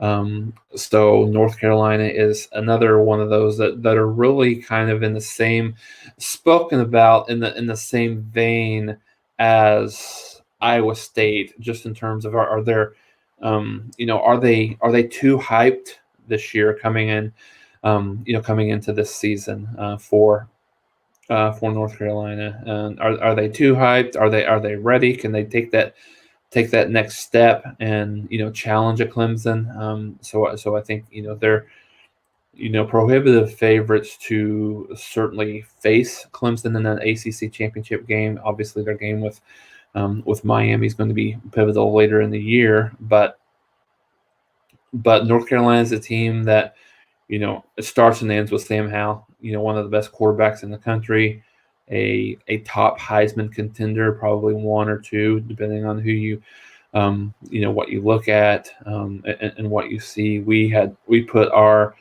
Heisman Trophy at Last Word on College Football. Our panel had voted, and Spencer Rattler very narrowly came in ahead of Sam Howell by I think 2 or 3 votes. So I think he's right there. Could be one of the top picks in the NFL draft coming up this season. But overall, looking at North Carolina, they returned all 5 starters on the offensive line. I think the big question mark is for me at the receiver position. Ty Chandler comes over at the running back side for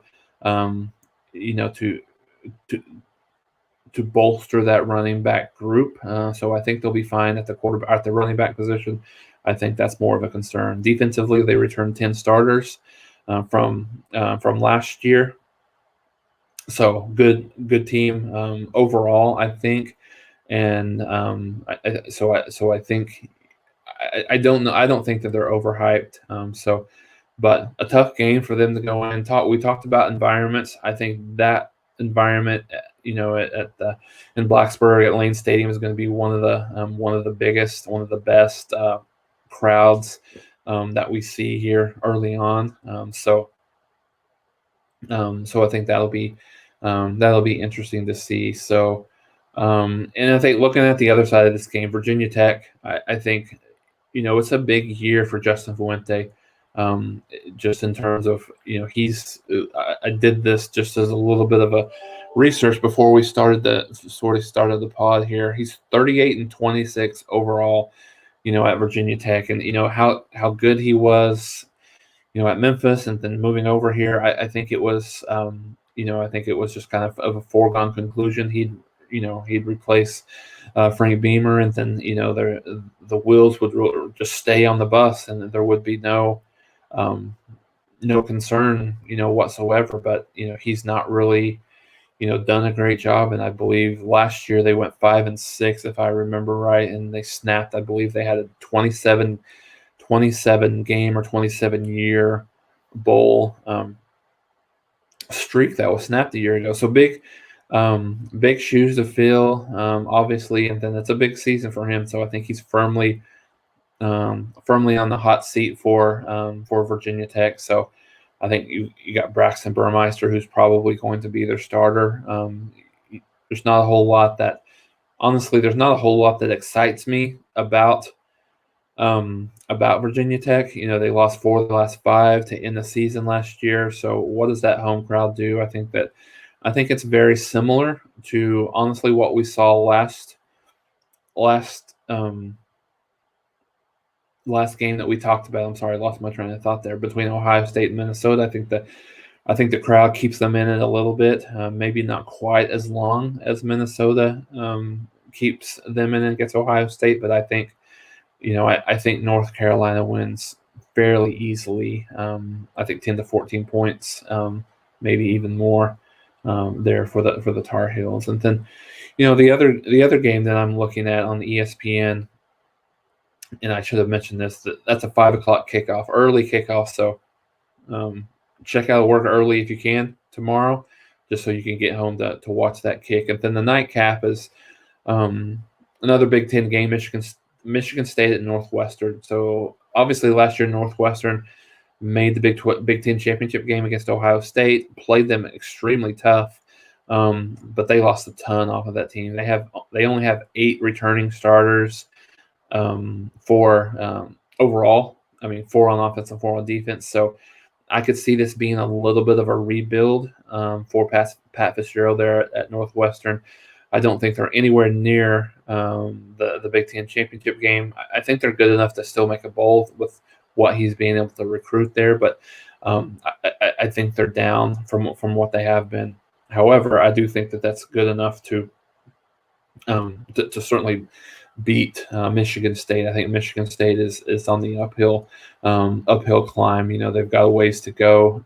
Last year, it's really just staggering to see just how bad that they've gotten. Last year, they won, I believe, 2 games, and 2 of the games they won were against Michigan and Northwestern. So I think you look at that, but they averaged 18 points per game and they gave up 35 points per game. So they've got a lot to they've got a lot to figure out in terms of getting back to where they're at. Absolutely. So that'll be an interesting game to watch. I think it's not the greatest game, but I think Northwestern wins that fairly easily as well. So those are the 2 games that I'm watching under the radar game.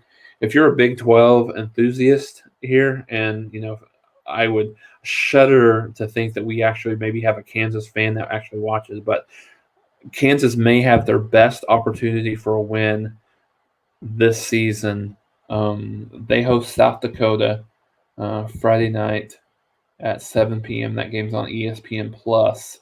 If you want to catch that one. Otherwise, Duke and Charlotte are on CBS Sports Network at 6.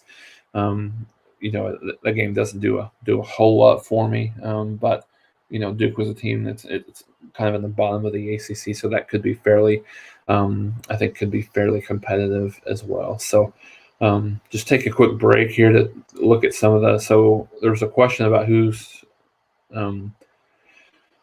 about what's the top 4 Big Ten. So I think coming into it, I would say you've got Ohio State, you've got Penn State, you've got Iowa, and you've got Wisconsin. In no order, I think I would take right now. I would go Ohio State, Wisconsin, Penn State, and Iowa as my top 4 in the Big Ten. So that's who I would have as top. In terms of your top 4. Doubt Kansas is going to win. If they're going to win, I think it's going to be that game because they play their other 2 non-conference games are at Coastal Carolina, and definitely I don't see them winning that game. And they go to Duke, so I don't really see that happening as either. So I think this is their biggest chance. I do think that Leopold is going to be really good for them. I think he's a guy that's going to he's going to turn that around to a certain degree. I think it's gotten so bad at Kansas that whoever's there just has to get time, has to get some time. Absolutely. So, Durwake, thanks for joining here. Texas Tech fan, they're kind of like Kansas. I didn't think there was too many that would be joining the pod here. So thanks for being here. Stick around as we get into the Saturday games. There will be some Texas Tech talk. That's one of the games that I'm actually looking at. Excuse me. So that's what we got Thursday, Friday. Like I said, if you watch this North Carolina Virginia Tech game, I think that's going to be a really good game. And then the other one, obviously, is Michigan State, Northwestern. Not quite as good, but certainly good. Absolutely. So apparently Mark got a haircut. So we'll have to give him some. We'll have to tease him a little bit about that when he comes back on. Here in a little bit. So I didn't notice that when because we did our pod on OU yesterday, and I didn't really notice that. So we'll have to give him some flack on that. So as we get into Saturday morning, like I said, the one thing I love about this Saturday is you've got a solid 2 or 3 good games at every point in the day. I think, which is very, very good for me. Just I think just in general to watch. But I think it's exciting just for college football fans to know that we have that going across the country. So and I'll just put this up here while we're going through it. Question about will Iowa State beat OU? I think they'll get 2 chances. So we'll see what that looks like. So speaking of OU, at 11 a.m. Oklahoma now hosts Tulane because of the remnants of Hurricane Ida forced that game to be in Norman. So Oklahoma's a 31-point pick. I don't think that they would have a whole lot of problems. I don't think they'll have a whole lot of problems. However, I do think Tulane presents an interesting matchup for Oklahoma's improvement defensively. So one of the best top rushing teams, one of the best rushing teams in the country. Certainly, the American Conference led the American in defense. I'm sorry, in rushing last year. Sorry, I saw. Just kind of getting into the defensive mode, but led the conference in rushing a year ago. Michael Pratt at quarterback has some good, can run and throw it. 20 touchdowns, 8 interceptions, led all true freshmen last year. So he's very serviceable.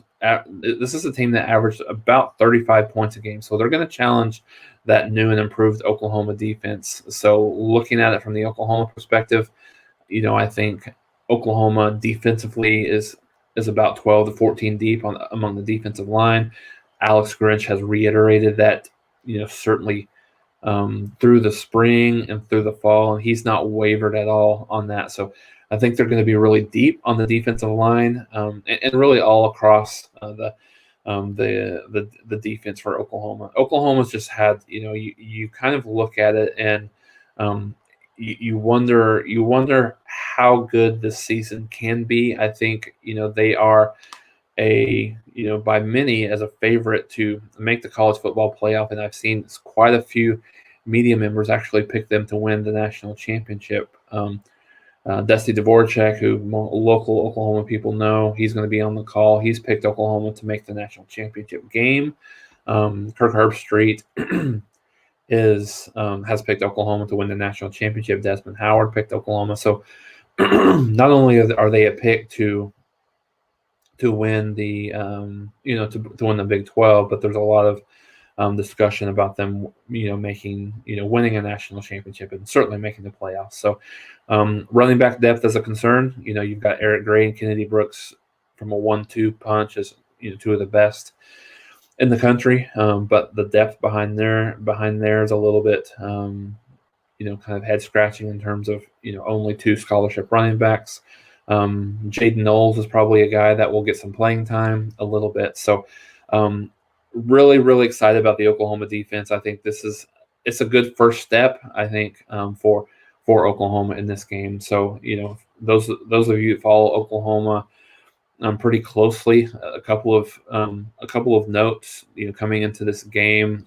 Theo Weiss got hurt yesterday in practice, so I think what was initially feared to be an ACL, it doesn't look like it's quite that serious. I think he will.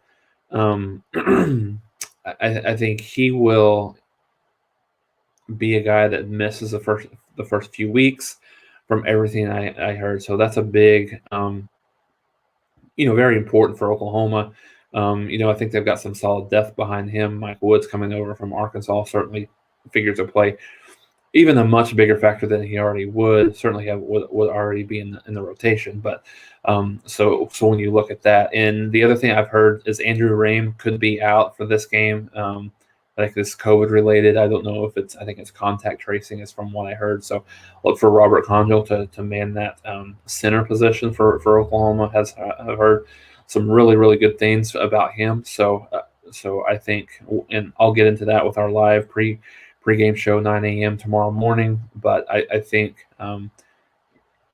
those are the 2 guys that I know of right now. Everybody else seems to be fairly healthy and will be playing for the Sooners. So Good comment here, Gary. We'll start slow early and improve as the season moves forward. And you know, I think the latter part of it, I think you would hope to see with any defense, that they would improve as the season grows. I think, you know, with who they have in the preseason, in the non-conference, having Tulane and then Western Carolina and then Nebraska, I think it gives them an opportunity to gain some confidence early, before they get into that conference season. So I think for me, looking at this game, anything more than 14 to 17 points, I think is going to be a little bit of a disappointment, just in terms of how good this defense looks to be, coming into the season. So that's something that I'm looking at just from Oklahoma's perspective. I would, if Tulane's in the 20s, I believe it's not time to panic, but I think something, it's something that you need to look at, that Oklahoma needs to get some serious improvement pretty quickly. So that's one, that I'm looking for at the 11 a.m. The other one, Penn State at Wisconsin, honestly, one of the better games overall, in the country. So I think this is a springboard for whoever wins this game. Both of these teams are very, very similar, just in terms of talent, the way they attack you, and just what their strong points are. So, when you look at Penn State, do you trust Sean Clifford? Is he a championship winning quarterback for you? Do you when you look at Wisconsin, Graham Mertz, like he's he's a guy that looked incredible early on in the year, specifically the first game, but he wasn't the same guy, post COVID after that first game of the year. So I believe he had 5 touchdowns, no interceptions against Illinois on the opening game of the year for Wisconsin last year. But I think he had 4 touchdowns, 5 interceptions the rest of the way. So how ready is he? Both of these teams are going to rely on the running backs, the running game, and in the play action, down the field a little bit. Both defenses are strong. I like Noah Cain from a running back perspective for Penn State. Not sure Jalen Berger, could be the guy for Wisconsin. Remains to be seen whether he could be a real game changer. I think both teams are solid in the secondary. So I think you see a prototypical Big Ten game, in the 20s. Maybe you get to the low 30s, but I think, this is a 27-21, 27-24, 30-27 type of game, back and forth. I like, me personally, I like Wisconsin this game, really just because of the home field advantage. I think it's a 4.5 point. They're a 4.5 point favorite. Could see this being closer, than the experts think. But I think it's a game that I would give Wisconsin just a slight edge, in this game for the Badgers. So, D-Rock, thanks for your following along and giving me predictions for every game. I appreciate it. As I talk through these games, if you guys have predictions and thoughts, bring them, and I'll make sure to display them and talk through them, as well. Definitely here. So, great comment, Thomas. Lost both wide receivers to injury. Not much depth. Number 4-star receivers should be better this year. So yeah, I think the wide receiver core is a big factor in that for both teams, but specifically Wisconsin as they've lost some games here. So Dylan, I have your prediction here on the Clemson Georgia game, but I'll save that for when we get before we get to that game a little bit. So those are the 2 games at 11 that I'm most excited for. Just kind of spanning the schedule here. You've got Stanford and Kansas State, which will be a very interesting game. Not a high profile game, I think, in terms of national rankings, but Kansas State was a team, certainly beat Oklahoma last year. Started off very strong, but faltered toward the end. Skylar Thompson was out for injury for a big part of the season. He coming back, I think Kansas State will be much improved. Stanford was much improved last year. Really struggled the year before, and one of the worst teams that they've had there under Shaw, but was much better. So I think that's a very a very interesting game, a very competitive game. You look and see how a team like a team like Stanford, that's 11 a.m. kick, so their body clocks will be a little off here as as they look at as you look at what time they're used to playing. So that's like a 9 a.m. I believe, 8 a.m. Regular kick that you would, from a body clock perspective. So how do they bounce back from that as well? That's going to be interesting, as well. So good comments there. Another comment here from Thomas. Yeah, good program, old style team. Yeah, I mean, you know what to expect. You're going to have a hard hitting, tough defense, and they're going to have a strong running game. Those are two things that, like clockwork, that you're going to hear from about Wisconsin. Every single year, every single game, no doubt. So, D-Rock, Kansas State 30-24. Yeah, that sounds good. I do like Kansas State, I think, in this game a little bit, just because of I think that 11 a.m. is going to be more of an impact than you think. And I think, following the Big 12 as closely as I do with covering Oklahoma, I think they're going to be much better than they were a year ago, providing that Skylar Thompson can stay healthy. So I think you'll see a much better team than you did a year ago, at least from a consistency perspective, I think. So a question here about Oklahoma. What's changed in the OU offense to make them such a leap into drastically better than last year? So I think the one thing, Corey, that happened with them through the course of the year last year is they got better on the offensive line. So I think the offensive line and the running game kind of got going, which made them a lot better early on in the year. Rattler had a lot of pressure. I think not necessarily a lot of pressure in his face, but I think he had a lot of pressure because the running game wasn't going as strong as it was, as they have had in past. So I think that was a bit of a problem. So Riley's a guy that's he's very hard on his quarterbacks, just based on the success that they've had over the years, and he's not one to get a ton of accolades through the spring and even through fall practice.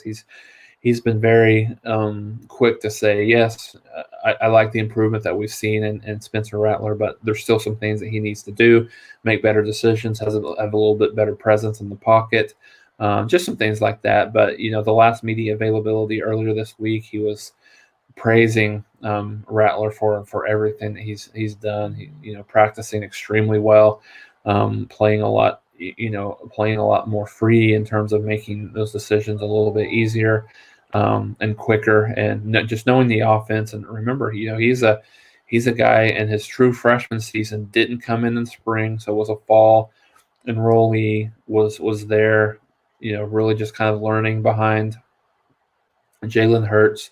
Didn't get a ton of playing time, and didn't get a ton of reps, I'm sure. And then obviously in the COVID year, this past year, didn't have the benefit of a spring. And then the fall was so, kind of weird, I think, for everybody, but just for him. So he doesn't have a lot of experience, obviously. I mean, I think that comes without saying, being a redshirt freshman, but doesn't have a lot of experience. So I think having this full spring, having this full fall has been invaluable for him and his maturation for just in terms of what he'll bring to the table for Oklahoma. I think the running backs are improved. I think you've got two really solid guys. I think Eric Gray is going to be a big difference maker for Oklahoma. Certainly worry about their depth. I think the wide receivers are going to be big this year. I think they underachieved to a large degree last year. Riley has challenged them at every opportunity. All signs point to them playing much better in the fall, but we'll see how it goes. Like, they led the country and dropped touchdown passes. I believe it was 6 that they had last year. So yeah, I think that's a team, or that's an area of the team that's going to have to be much better and much more consistent. But you've got some talent there. You've got Marvin Mims. You've got You've got Mike Woods that come over from Arkansas. You've got Mario Williams, who's going to be a dynamic true freshman for the Sooners. You've got Jaden Hazelwood. So you've got a lot of talent there, but some of it's a bit unproven. So I think it's really a put up or shut up season for Oklahoma, just in terms of just in terms of what that looks like for Oklahoma's trajectory this season. So let's see here. Lombardo Penn State has won 4 straight against. Interesting. Yeah, I mean, that's a good trend to have coming into the season or coming into this game, without a doubt. I think this is a close game. Absolutely. I don't think either team has a huge advantage on either side of the ball, without a doubt. Gary Lewis, KSU's D is Kaka. Okay. But we'll have a better QB in this 21. Yeah, absolutely. So I think the defense isn't strong for Kansas State, but I think offensively they're a lot better, as well. You've got they've got a lot of weapons on the offensive side of the ball. So yeah, typical audience for Stanford. I get that, absolutely. This game is at Jerry World, I believe, so I think this will be a neutral site game, but still. Dylan, good question or good comment. If your Hogs don't beat Rice, you're in for a long season. I think but I will say is I do think Arkansas will be much more improved. The things that I've heard from them coming out of fall camp, would have me excited if I'm an Arkansas fan. I think the quarterback position is going to be interesting. KJ Jefferson, he's going to be the guy. How good is he? Certainly, they've got a big game with Texas coming up in week 2, and we'll get to Texas here in a second as well. But so yeah, I think that's good. I think they beat Rice comfortably. I think they're favored by 19 or 20. I don't be nervous, Dylan. I think you guys got it pretty easily. I don't think that'll be a big challenge for you guys as well. So let's see here. What do we have? Let's see. UCLA comment here. Yeah, so I think there was a lot of pub on social media about just the lack of fans in the stands for UCLA. I think the one thing that you have to to keep in mind is it's Hawaii for one, so I don't think that there was a lot of people just extremely fired up to go to watch them play Hawaii. It was extremely hot, even for California standards, and the students were in session. So we'll get to that a little bit later, but I certainly expect UCLA to have a much bigger crowd against LSU. So let's see here what we got. So some of the other games, there's not a ton great games at 11 a.m. You've got Western Michigan in at Michigan. From a Big Ten perspective, I think Western Michigan's could challenge them a little bit with a vertical passing game. I think they've got one of the best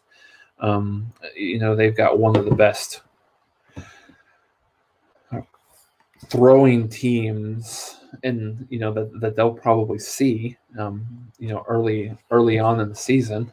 So I think they can stretch them.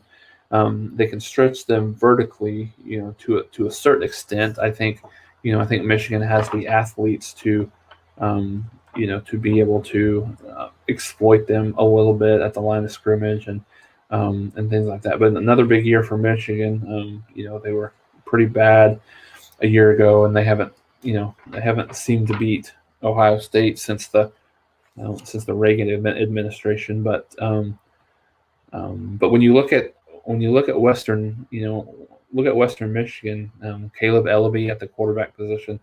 He's a guy that you don't hear a whole lot from the MAC, but look at these stats, and just 6 games a year ago, he completed 64, almost 65% of his passes, 1,700 yards, 18 touchdowns, and 2 interceptions, and what amounted to be about half a season. So, he's a 3,500 yard passer with 36 touchdown guy. So I think he's going to challenge. Certainly, he's going to challenge them. A little bit as well. So that's the other game that I'm fairly interested in.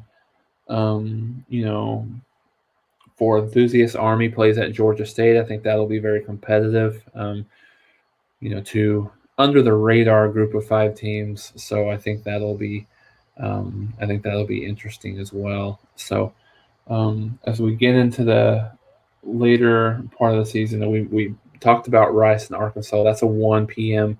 Kickoff game. In Arkansas on ESPN Plus.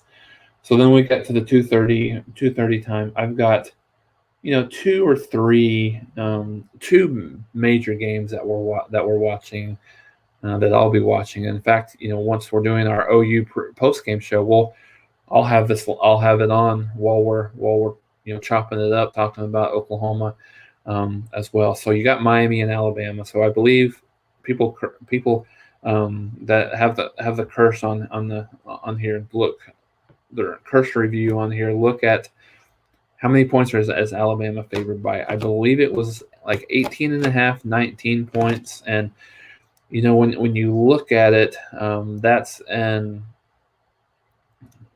I think that's an extreme.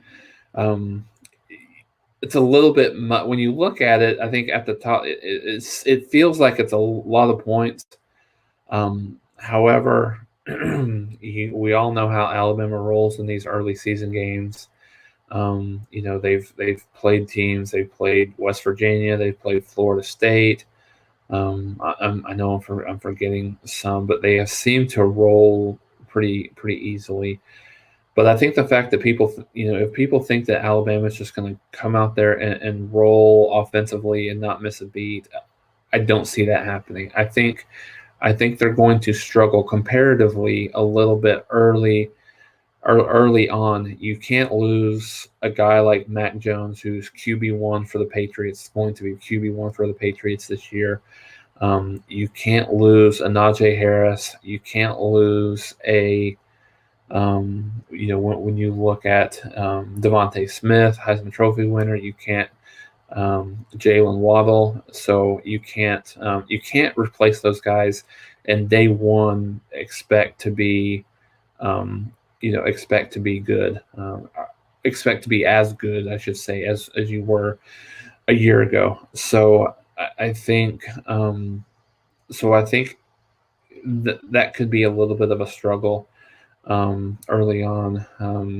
Thanks for the stat, Lombada. 42-11. Ouch. That's tough to see. But I think when you look at this game, some of the key points that I'm looking at is, how does Alabama replace those guys, and how do they look early on? If you see Alabama just rolling up and down the field early on in this game, I think it's bad news for the rest of the country, and certainly bad news for Miami.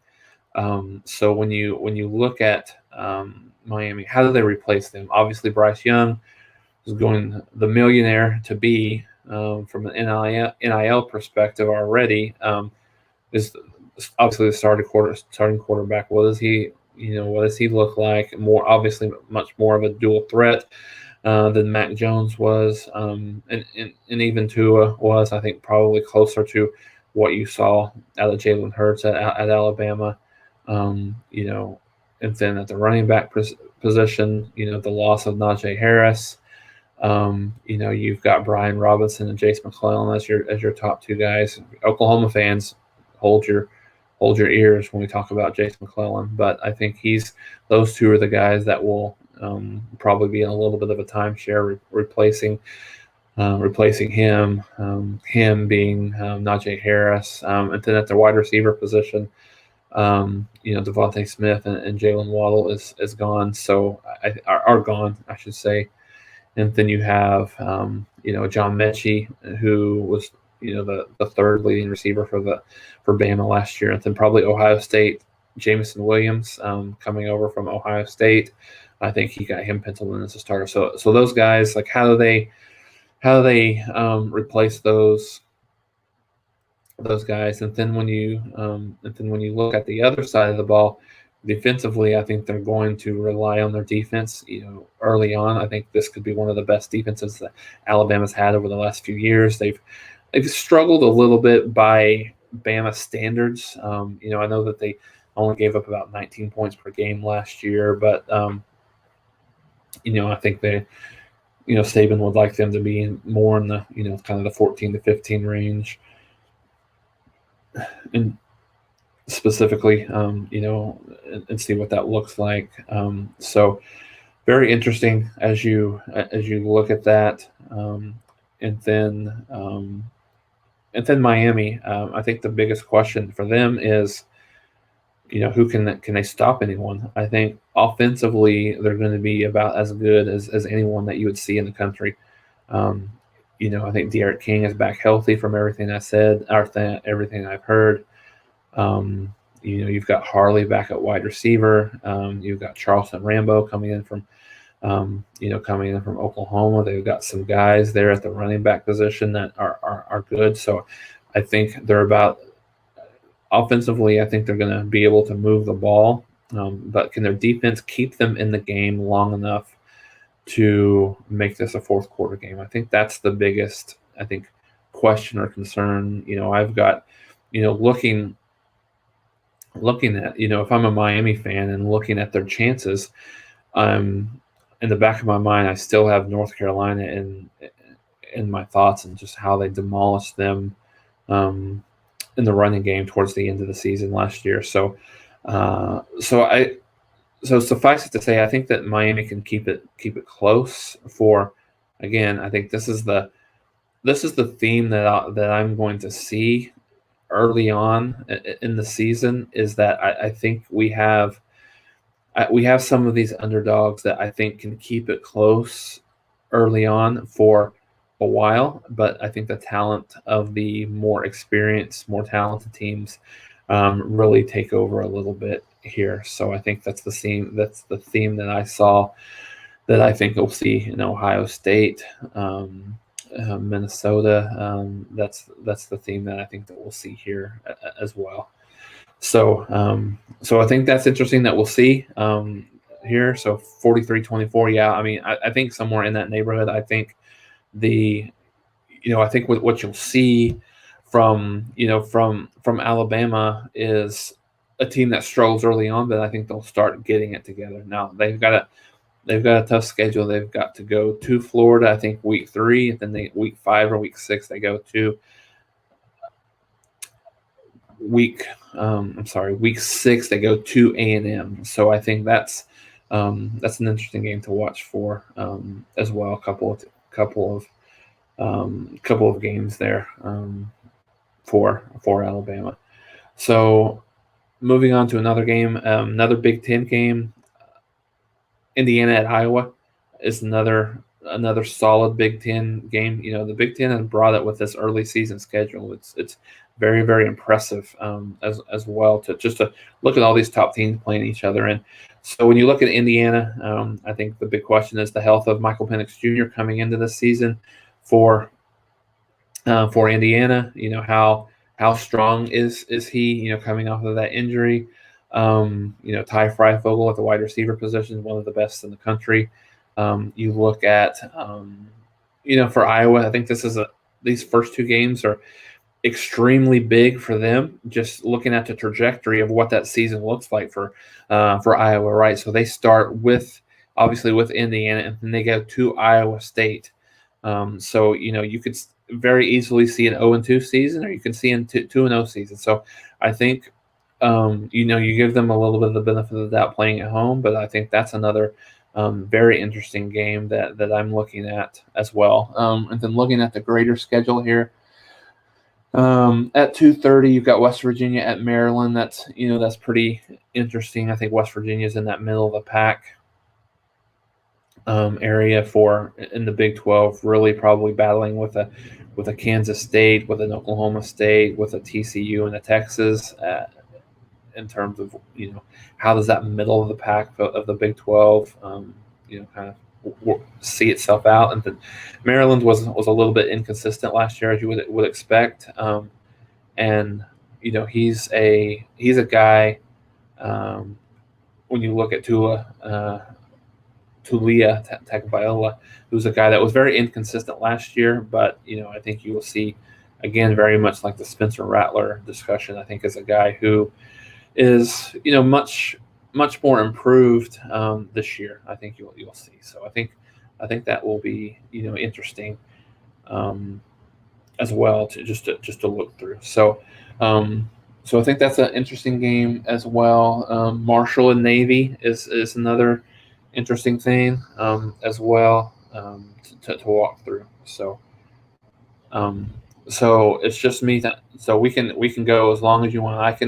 I've got so many different angles that we can talk through some of these games and take questions and comments, or we can go any other different direction that you guys want to go. We'll have enough content and enough discussion to take us through. I promise you. So we'll keep it cranking here for as long as Mark needs to take a nap. Absolutely. I think, and this is a game that I think regionally a lot of people have pointed to here around this area as a very interesting game to start the season. When we even in the spring. So Louisiana and Texas in Texas, 3:30 p.m. on Fox. So I think this is a game where there's so much been pointed at Texas. I think if really just in terms of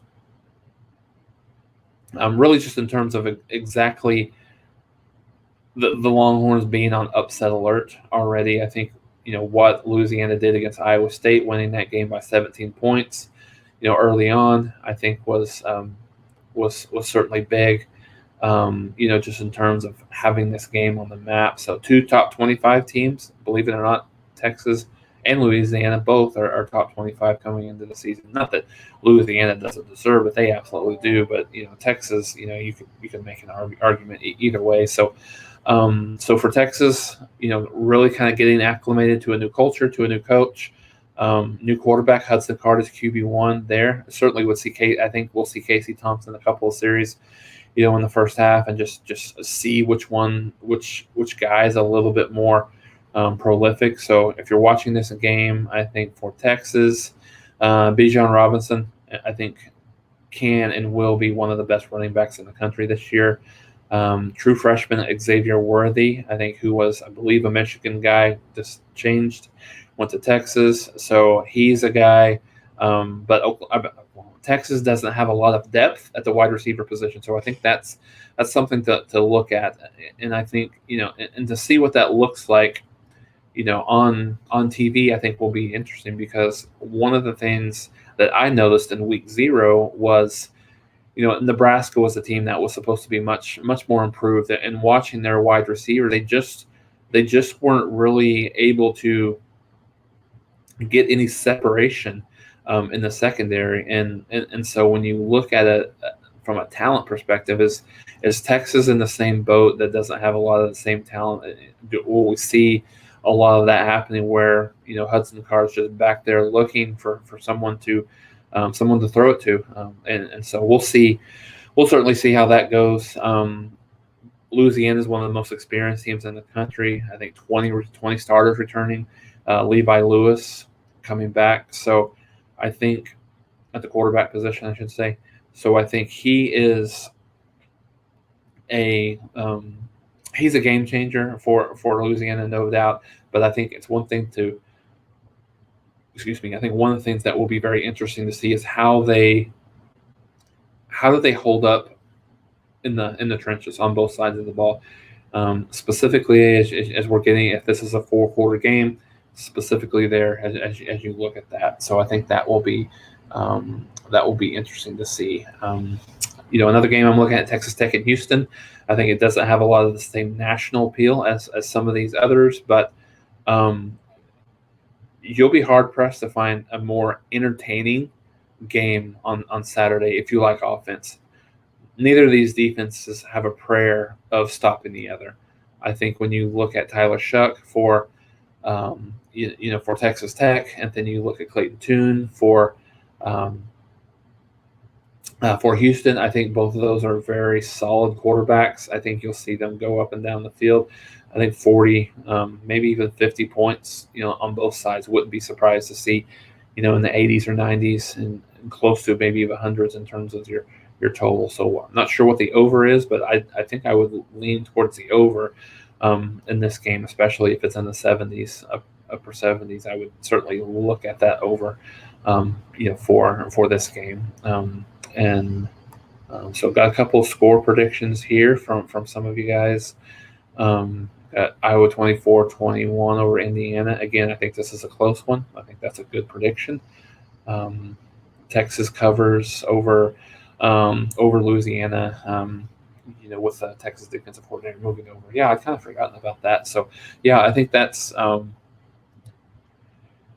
don't know what to think, honestly. I mean, I think about this game, I think the amount of pub that Louisiana has certainly got the attention of Texas and had all off season, and they're not going to sneak up on someone. So I would,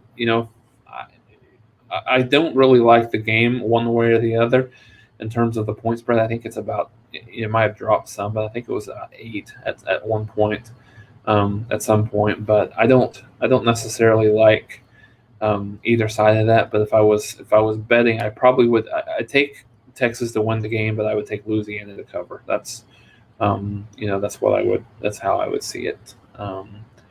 And then we get into some of the night games. Obviously, the biggest game in the country this weekend, Clemson and Georgia. I think it's super exciting for me to be there and not really have a big rooting interest in either side of it, but just being able to watch a great game there between Clemson and Georgia. So when you look at both of these teams, so I think the quarterback matchup is incredibly exciting. JT Daniels from Georgia, who started, I believe, the last 4 or 5 games of the year. Georgia went undefeated in those games, including a victory over Cincinnati in the Peach Bowl. And then you look at was it the Peach Bowl? I'm trying to remember which bowl game that was. I can't recall off the top of my head. The Peach Bowl sounds right, but and then you got DJ Uiagalelei from Clemson, who is, a new starter-ish. Obviously, he had those 2 games that he played last year against Boston College and against Notre Dame. Went 1-1 in those games, threw for 400 yards at the Notre Dame game. So certainly wasn't his fault. I think it was more on the defensive side of that for them. But that's a very, very interesting matchup. I think the matchup to watch for here in this game is the Clemson offensive line against the Georgia defensive line. Georgia has some Mack trucks up front.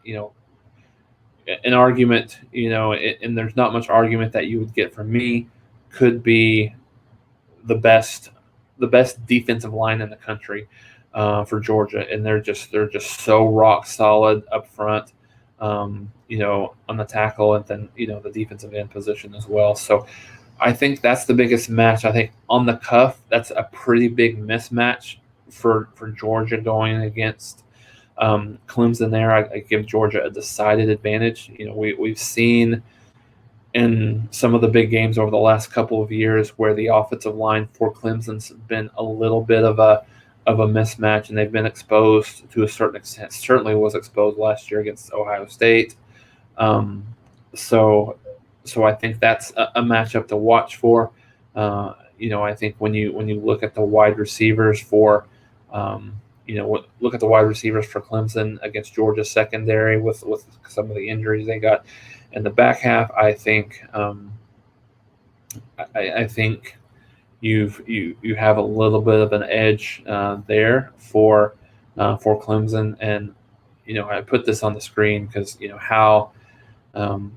how healthy is Ross for Clemson? I know he's been fully cleared, but what does that look like for him or for them overall as a team?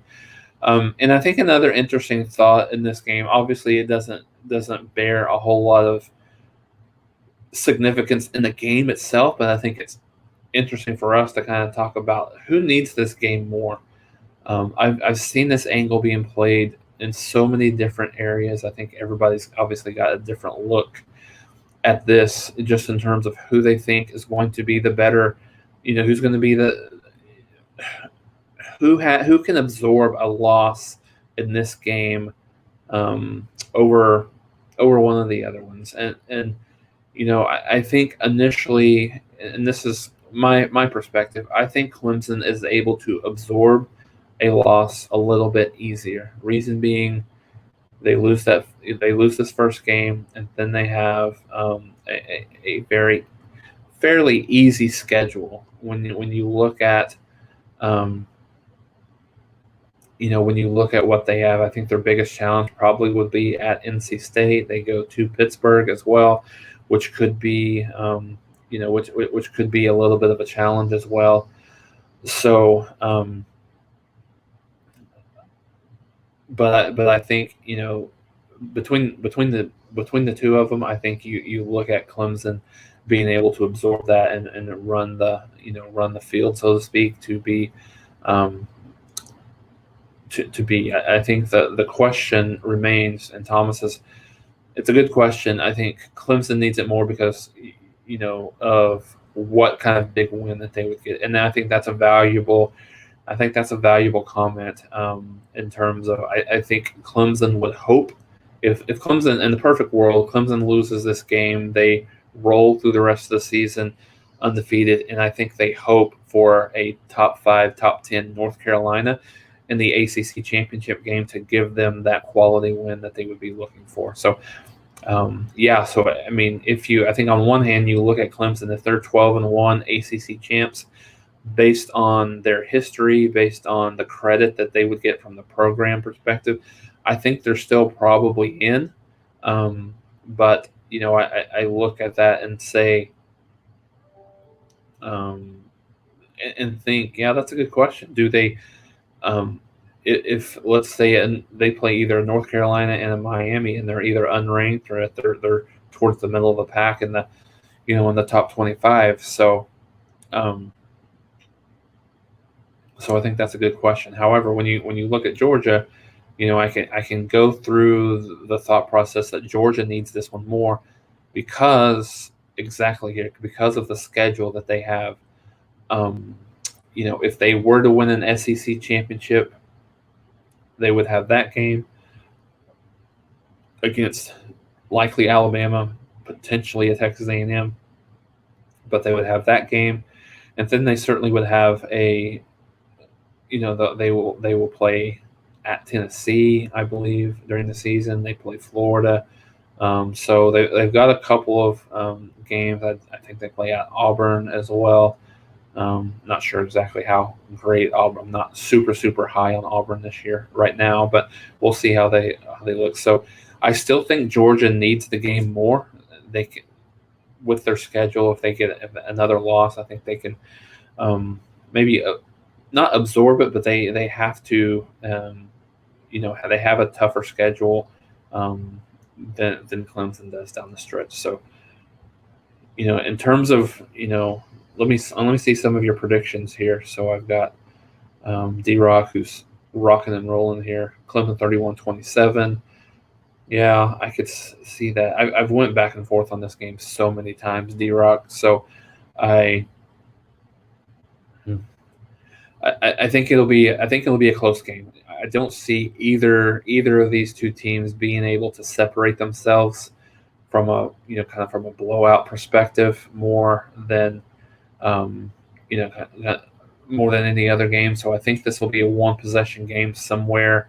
I would lean.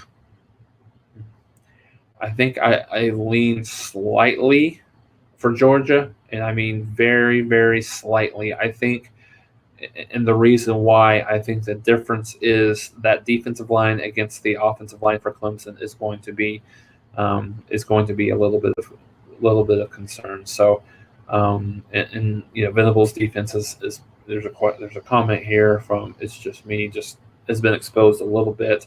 I think they're going to be better up front, secondary. I'm not sure exactly how great they're going to be, specifically with the loss of Kendrick.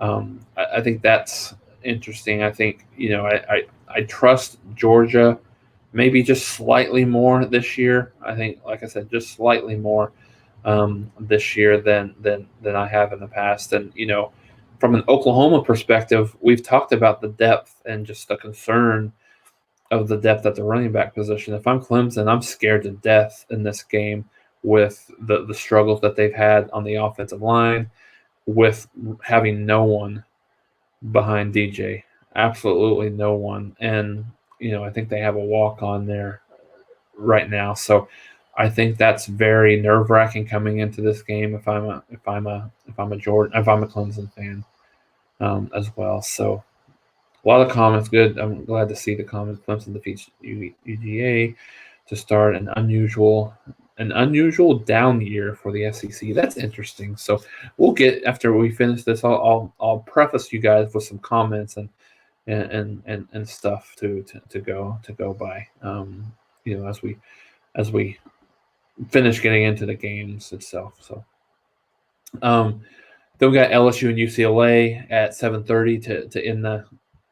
Not in the week, but you've got that game is towards the end of the night. So for LSU, you've got Max Johnson, who's QB1 with Miles Brennan being out.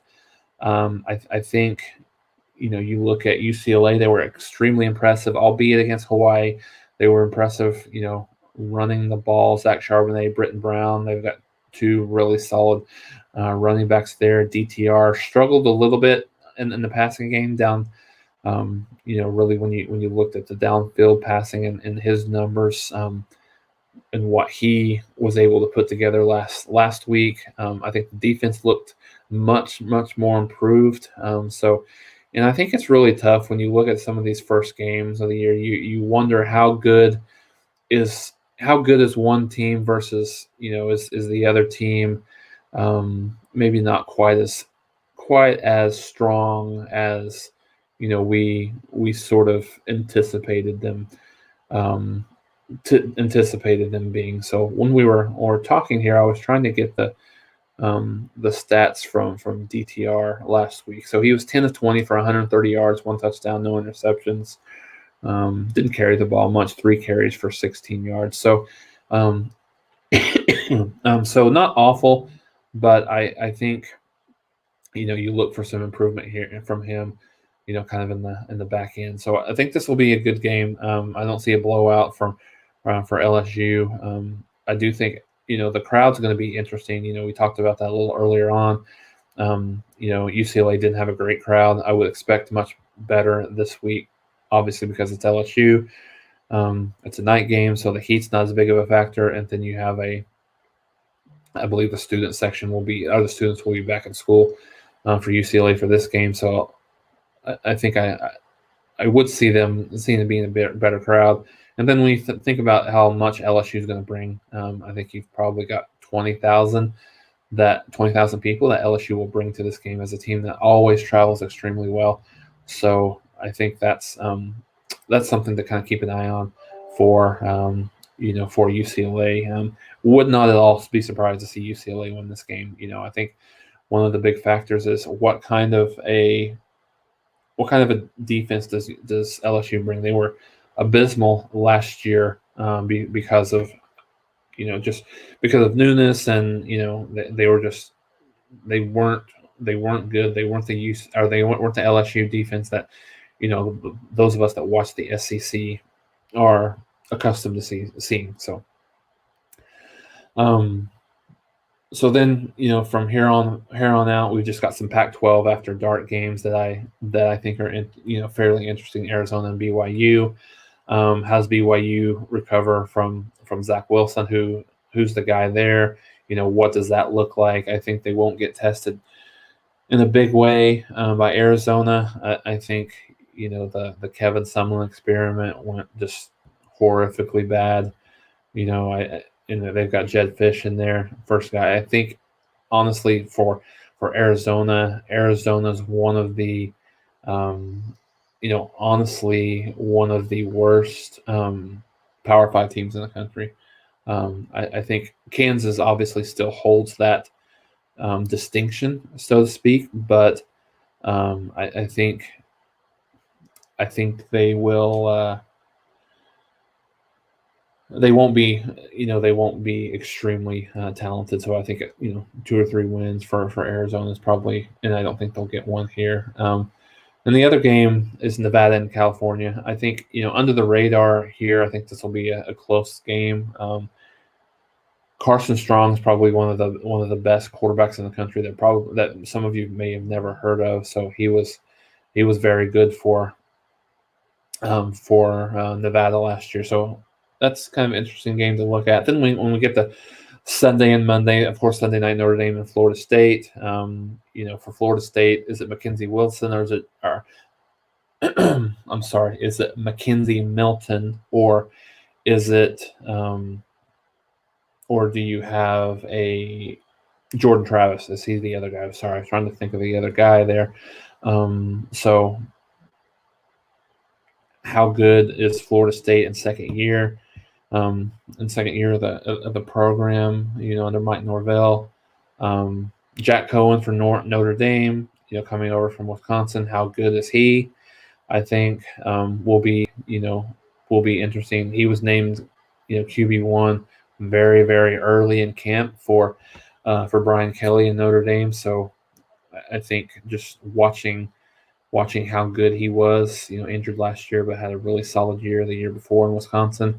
But for me, kind of for me looking at it, they have to replace a ton on the defensive side. So that's my biggest question for Notre Dame.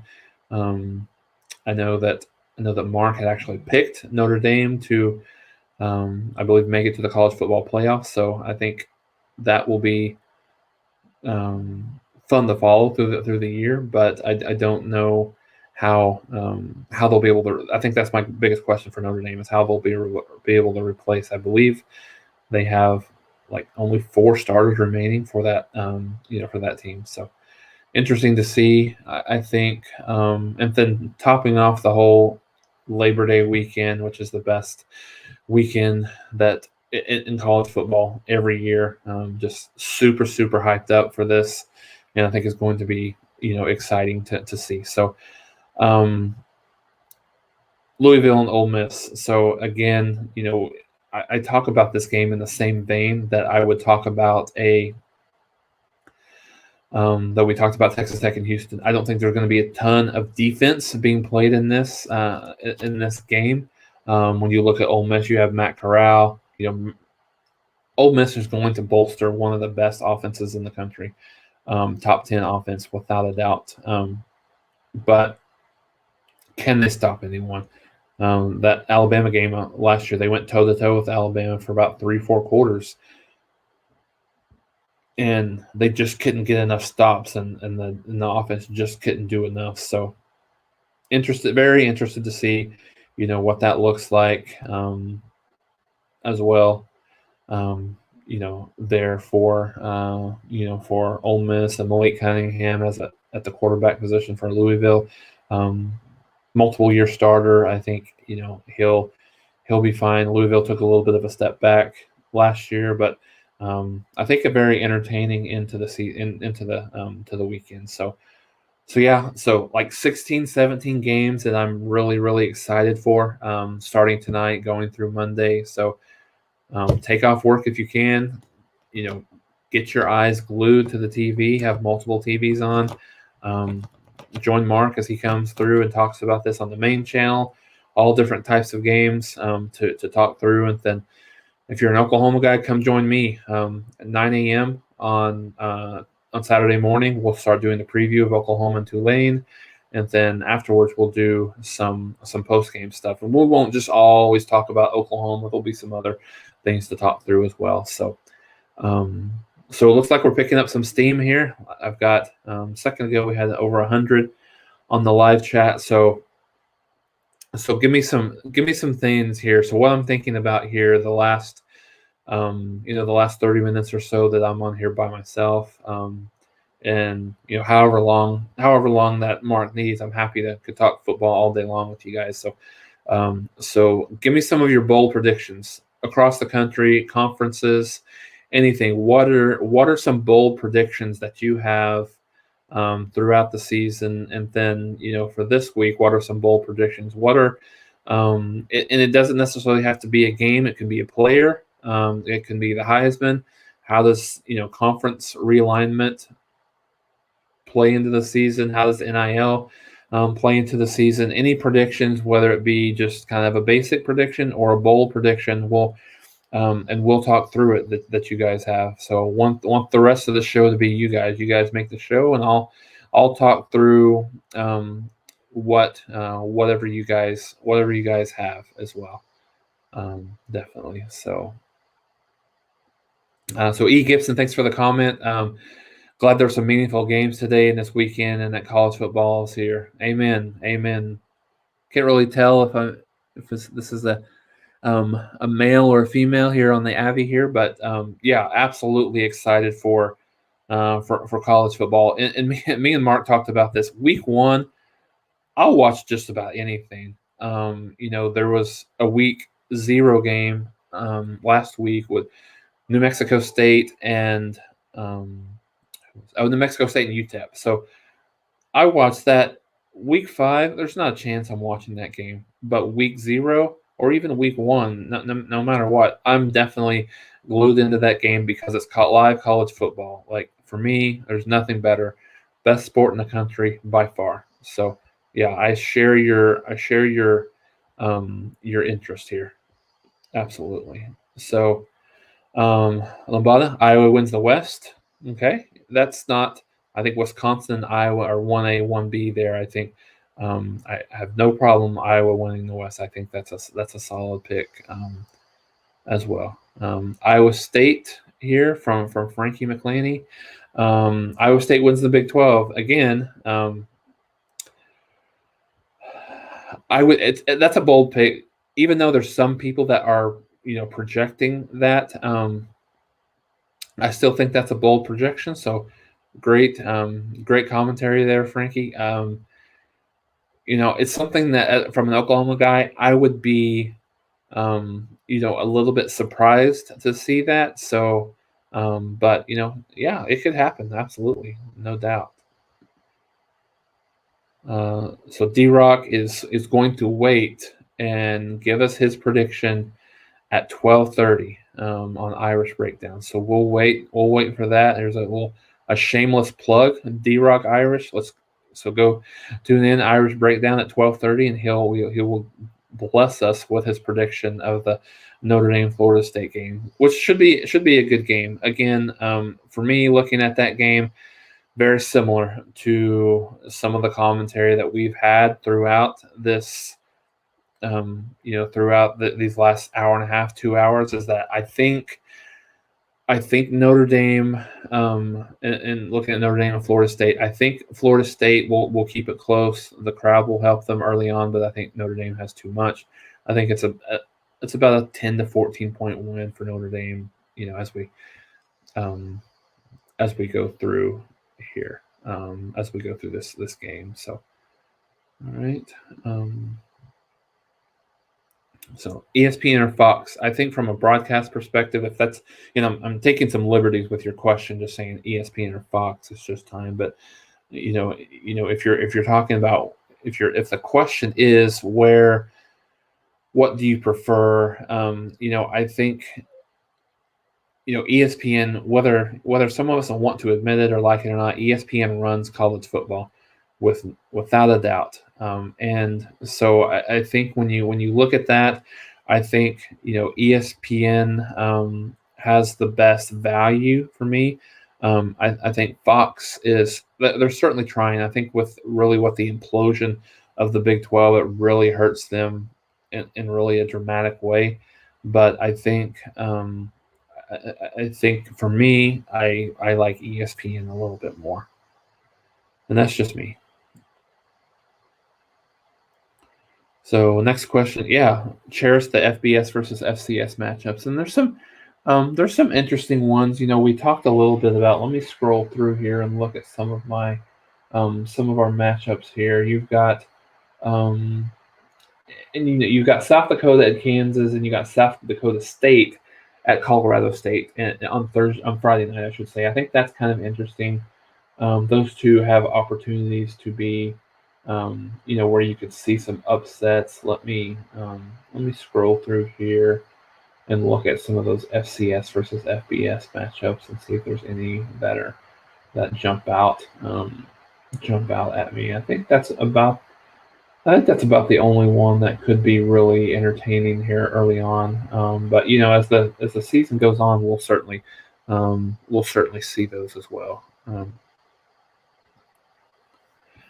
Definitely. So I think from E Gibson, this is a continuation of a comment that he had up here, talking about the pecking order in the Pac-12.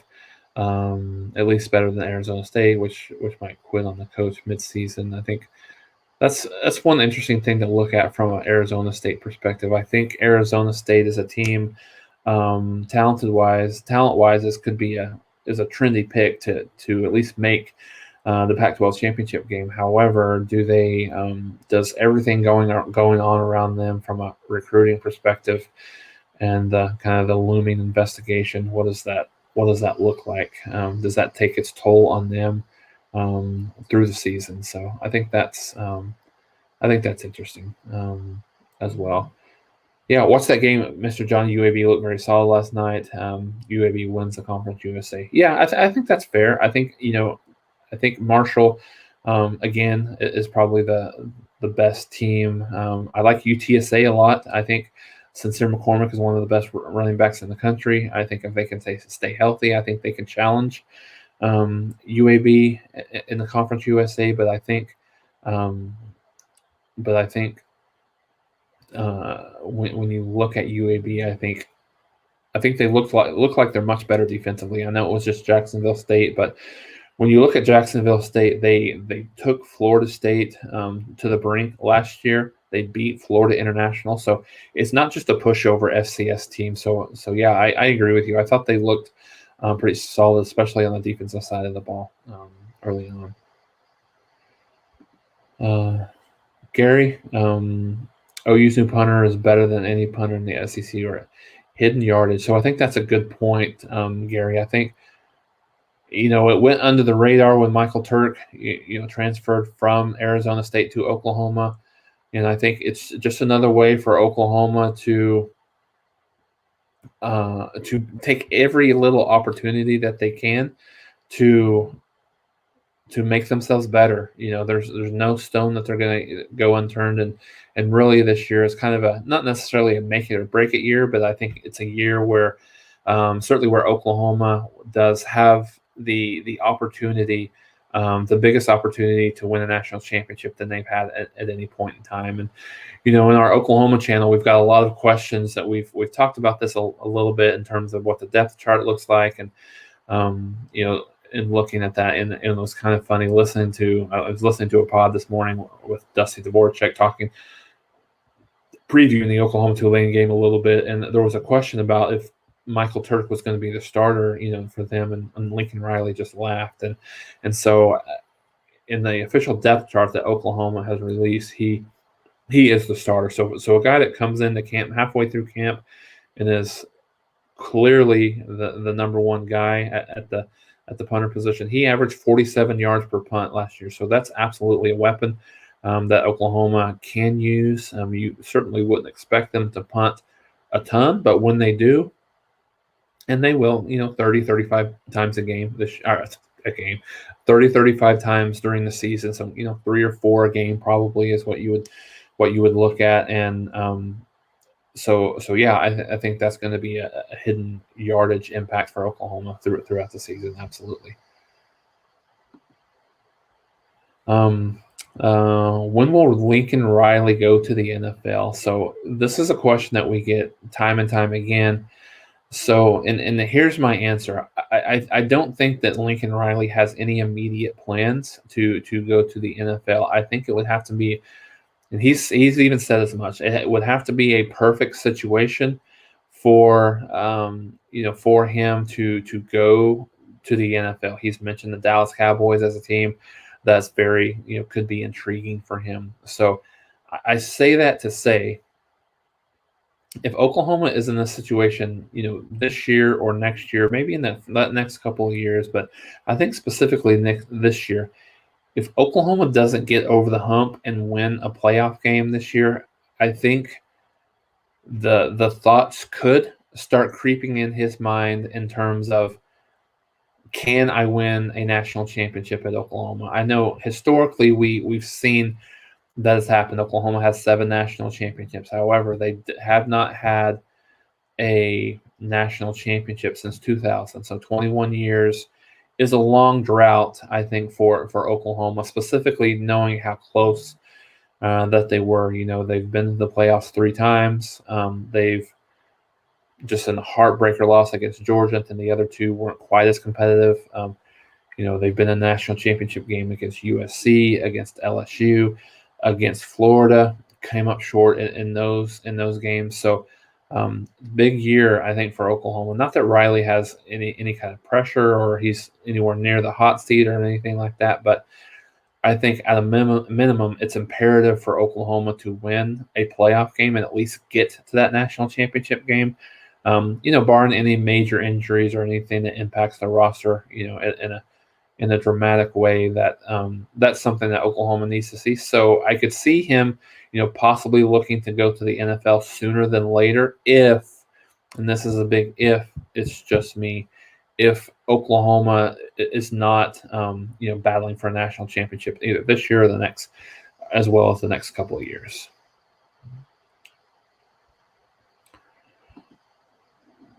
Let's see.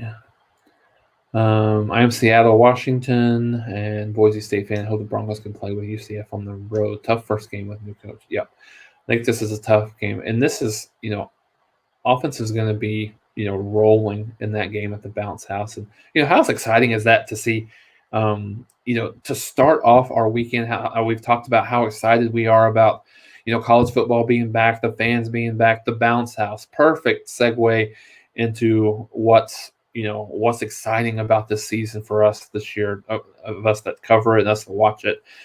So yeah, I think this is going to be a great game. I think I like UCF in this game a little bit. I think because of the home crowd, and I think Dylan Gabriel is a game changer there at the quarterback position, one of the best in the country. But this is going to be a great game. And I think the thing that, as we looked at these 16, 17 games, what I hope for, I don't have a rooting interest in a majority of these games, but what I hope for is just good games, like good games, competitive games, down to the wire games in some of these. I don't, I hate getting excited about a lot of these games and then, seeing a few blowouts. So I think with that, I think just seeing some competitive games. This is what I want to see. Week 0, we had Illinois and Nebraska, which was the closest game. But outside of that, every game has been a blowout. And granted, there's only been, I think, 8 or 9 games total, but, all of those have been blowouts. So,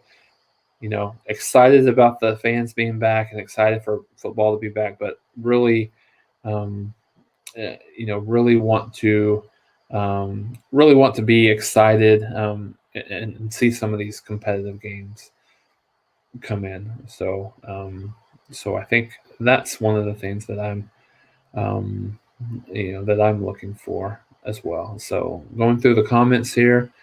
So Mr. Johnny D, Monmouth and Middle Tennessee. Yeah, that's a good.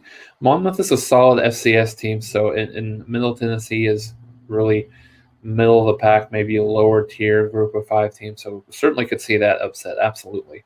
Without a doubt. Arizona's special teams are a disaster. Blessing for OU. Absolutely. Let's see here. Who wins the Big 12? Iowa State and Oklahoma split game. Neither team is good enough to beat other twice.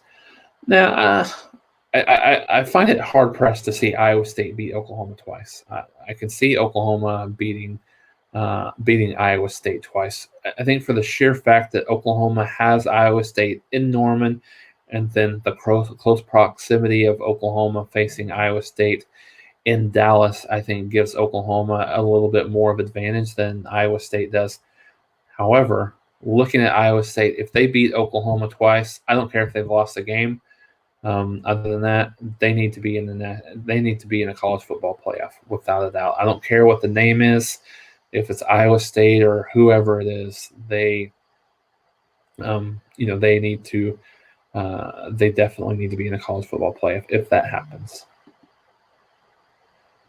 Labata, does Day leave for the NFL? So a lot of questions here about some of the best coaches in the country potentially leaving for the NFL. So I like Day just really seems like a college guy. Like he really likes the college game, much like Riley. So I think very similar. I think Ohio State has certainly been closer than Oklahoma to winning the national championship, but I think he's an Ohio State guy. I think he's a college guy. So I definitely would see him, continuing in the college game, without a doubt.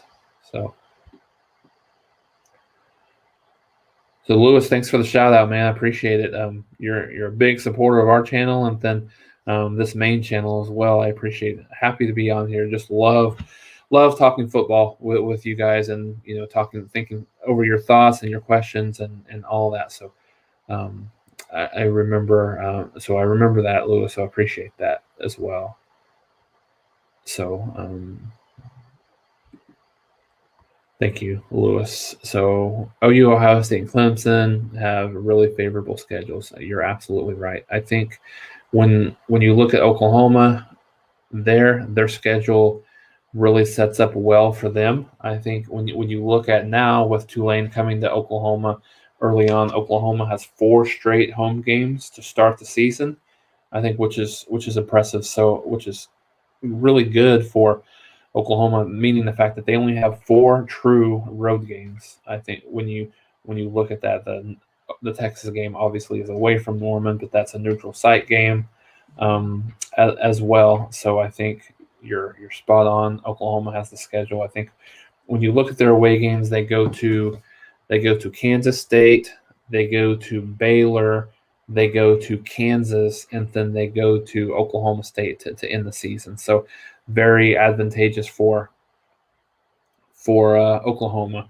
Ohio State's a little tougher, but I think in the grand scheme of things, it's easier.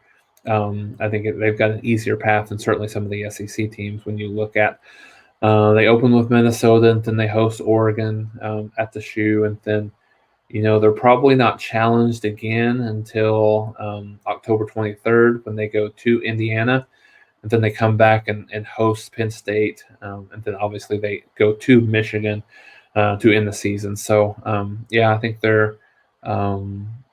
I think they've got an easier schedule. And then we talked about Clemson, obviously the game with Georgia, but then at NC State, at Pitt are a couple of games that could be potentially tough. But I think they have the advantageous schedule. So definitely, I definitely see that happening. So let's go here.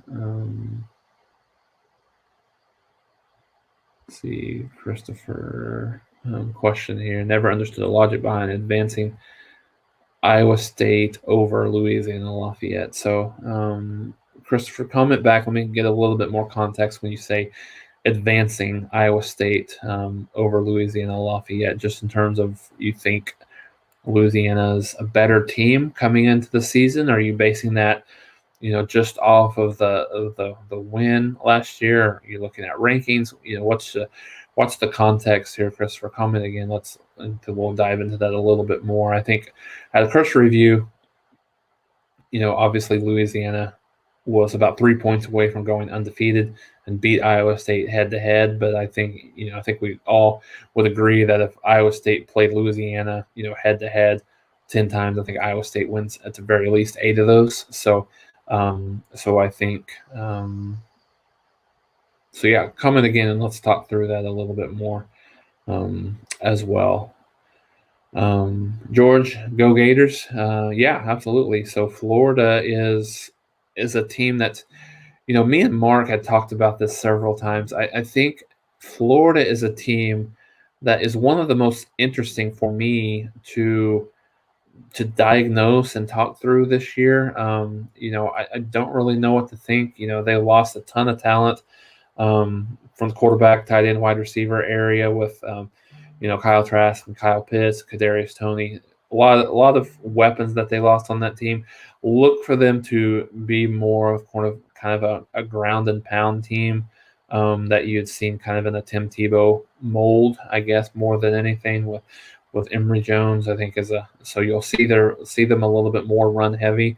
I've seen some concerns about the offensive line early in camp, so I think certainly they won't. I think certainly, they won't be challenged too significantly in week 1 here against Florida Atlantic, and I believe they play USF week 2, but then week 3 they better buckle it up. They got Bama coming into Gainesville, so I think that'll be a really good game, obviously, but I think that'll be really a barometer to see exactly, how good that they are. Absolutely. So it's just Mark ain't getting up. I wouldn't blame him if he didn't. I'm happy to go on as long as we can. But yeah, I mean, being up all day and, he may just snooze past that alarm. So if not, no big deal. We'll keep going. We'll keep going as long as we need to. I'm happy to be with you guys if you guys are happy with me.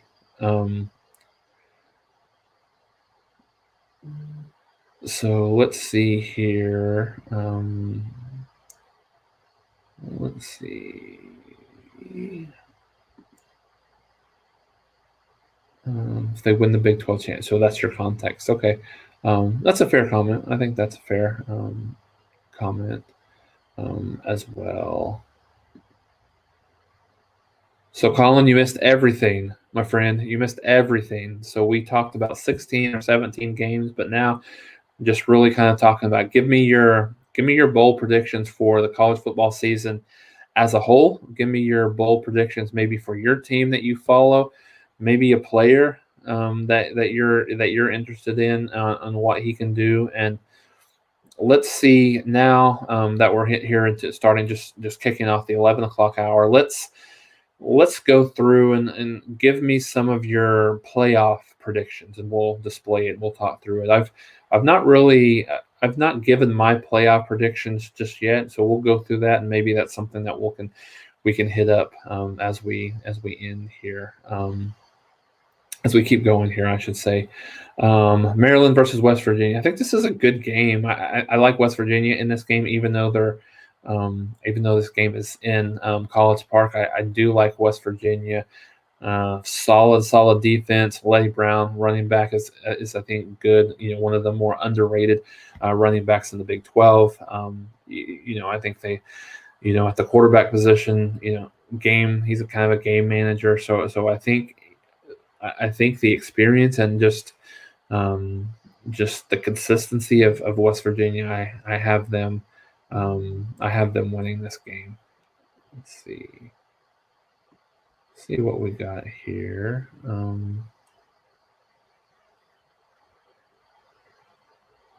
Let's see. So Iron Canes. All right, Iron Canes. George, what happened to Miami not supporting Avante? Yeah, I mean, good question. Let's see. Keep going. We've got UCLA upsetting LSU. Wouldn't be surprised. I'm not necessarily going out on a limb and picking that right now, but I think, I wouldn't be surprised at all to see it happen. Wouldn't be at all surprised to see it happen.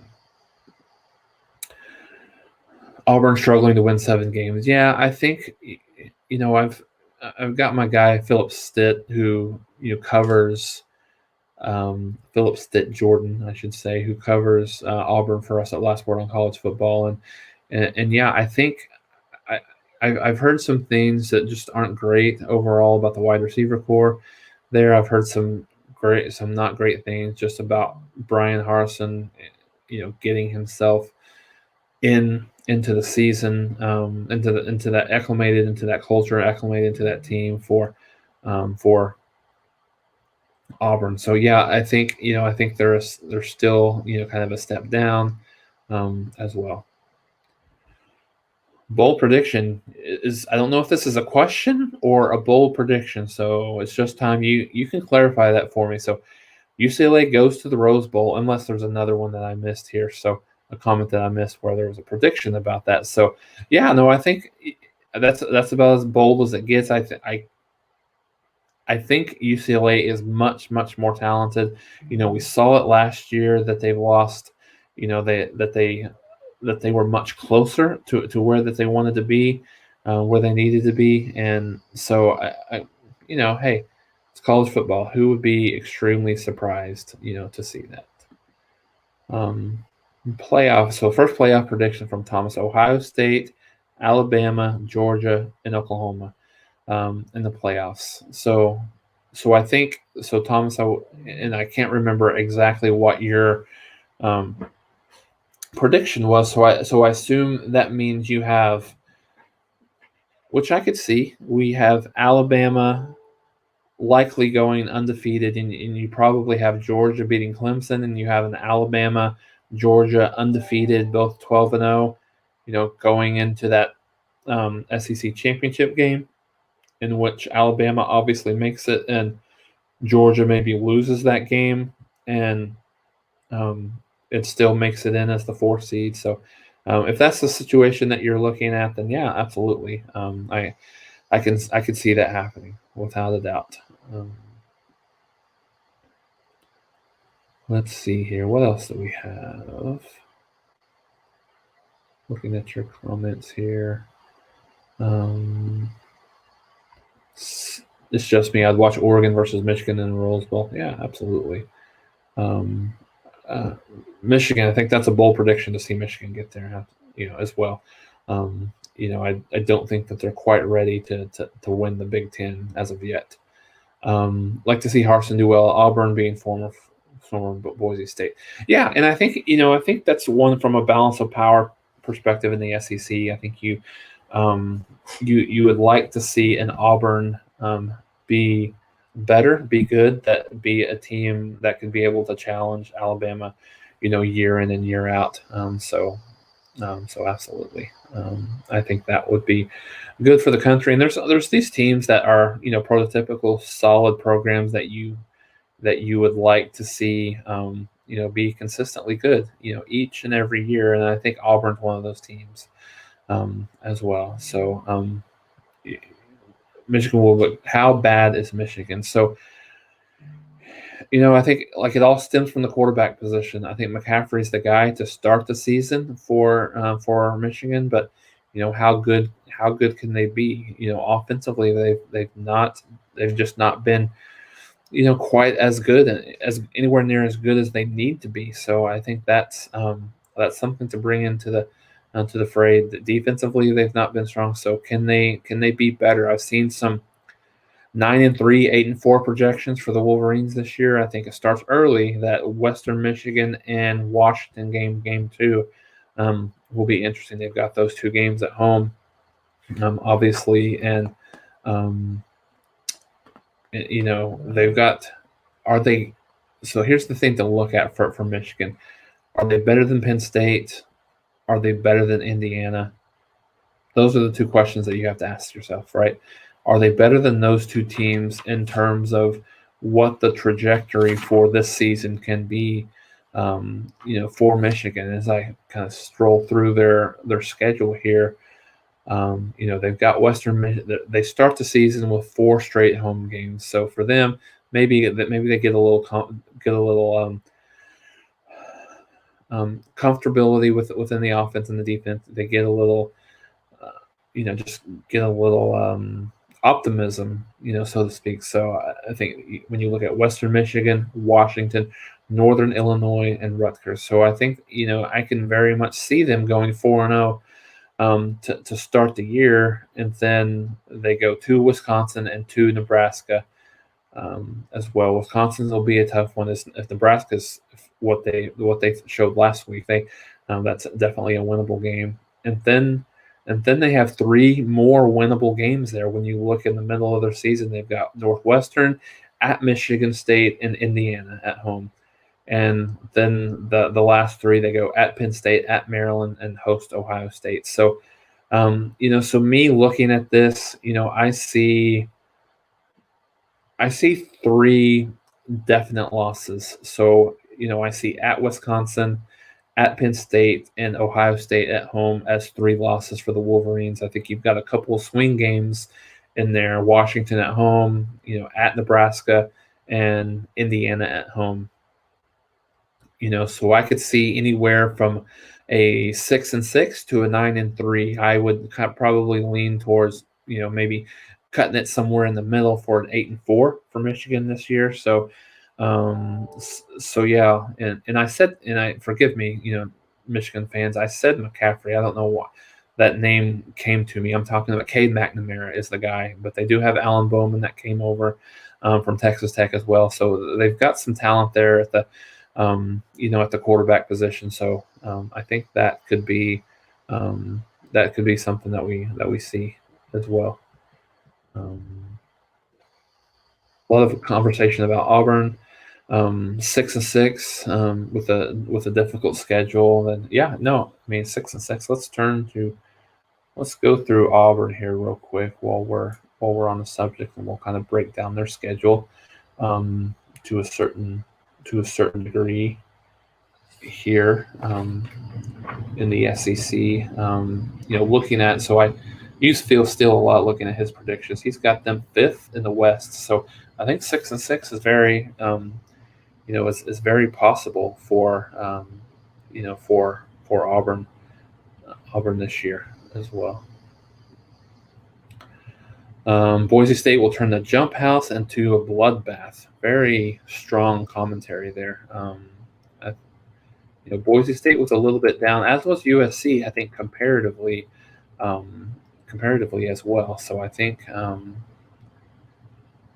that'll be an interesting look there for in that game. Like I said, I think that game might be the game I'm most excited about tonight to start off the season. I know the Ohio State Minnesota game will get more pub, obviously, but when you look at that, I think this will be the most competitive game tonight to watch.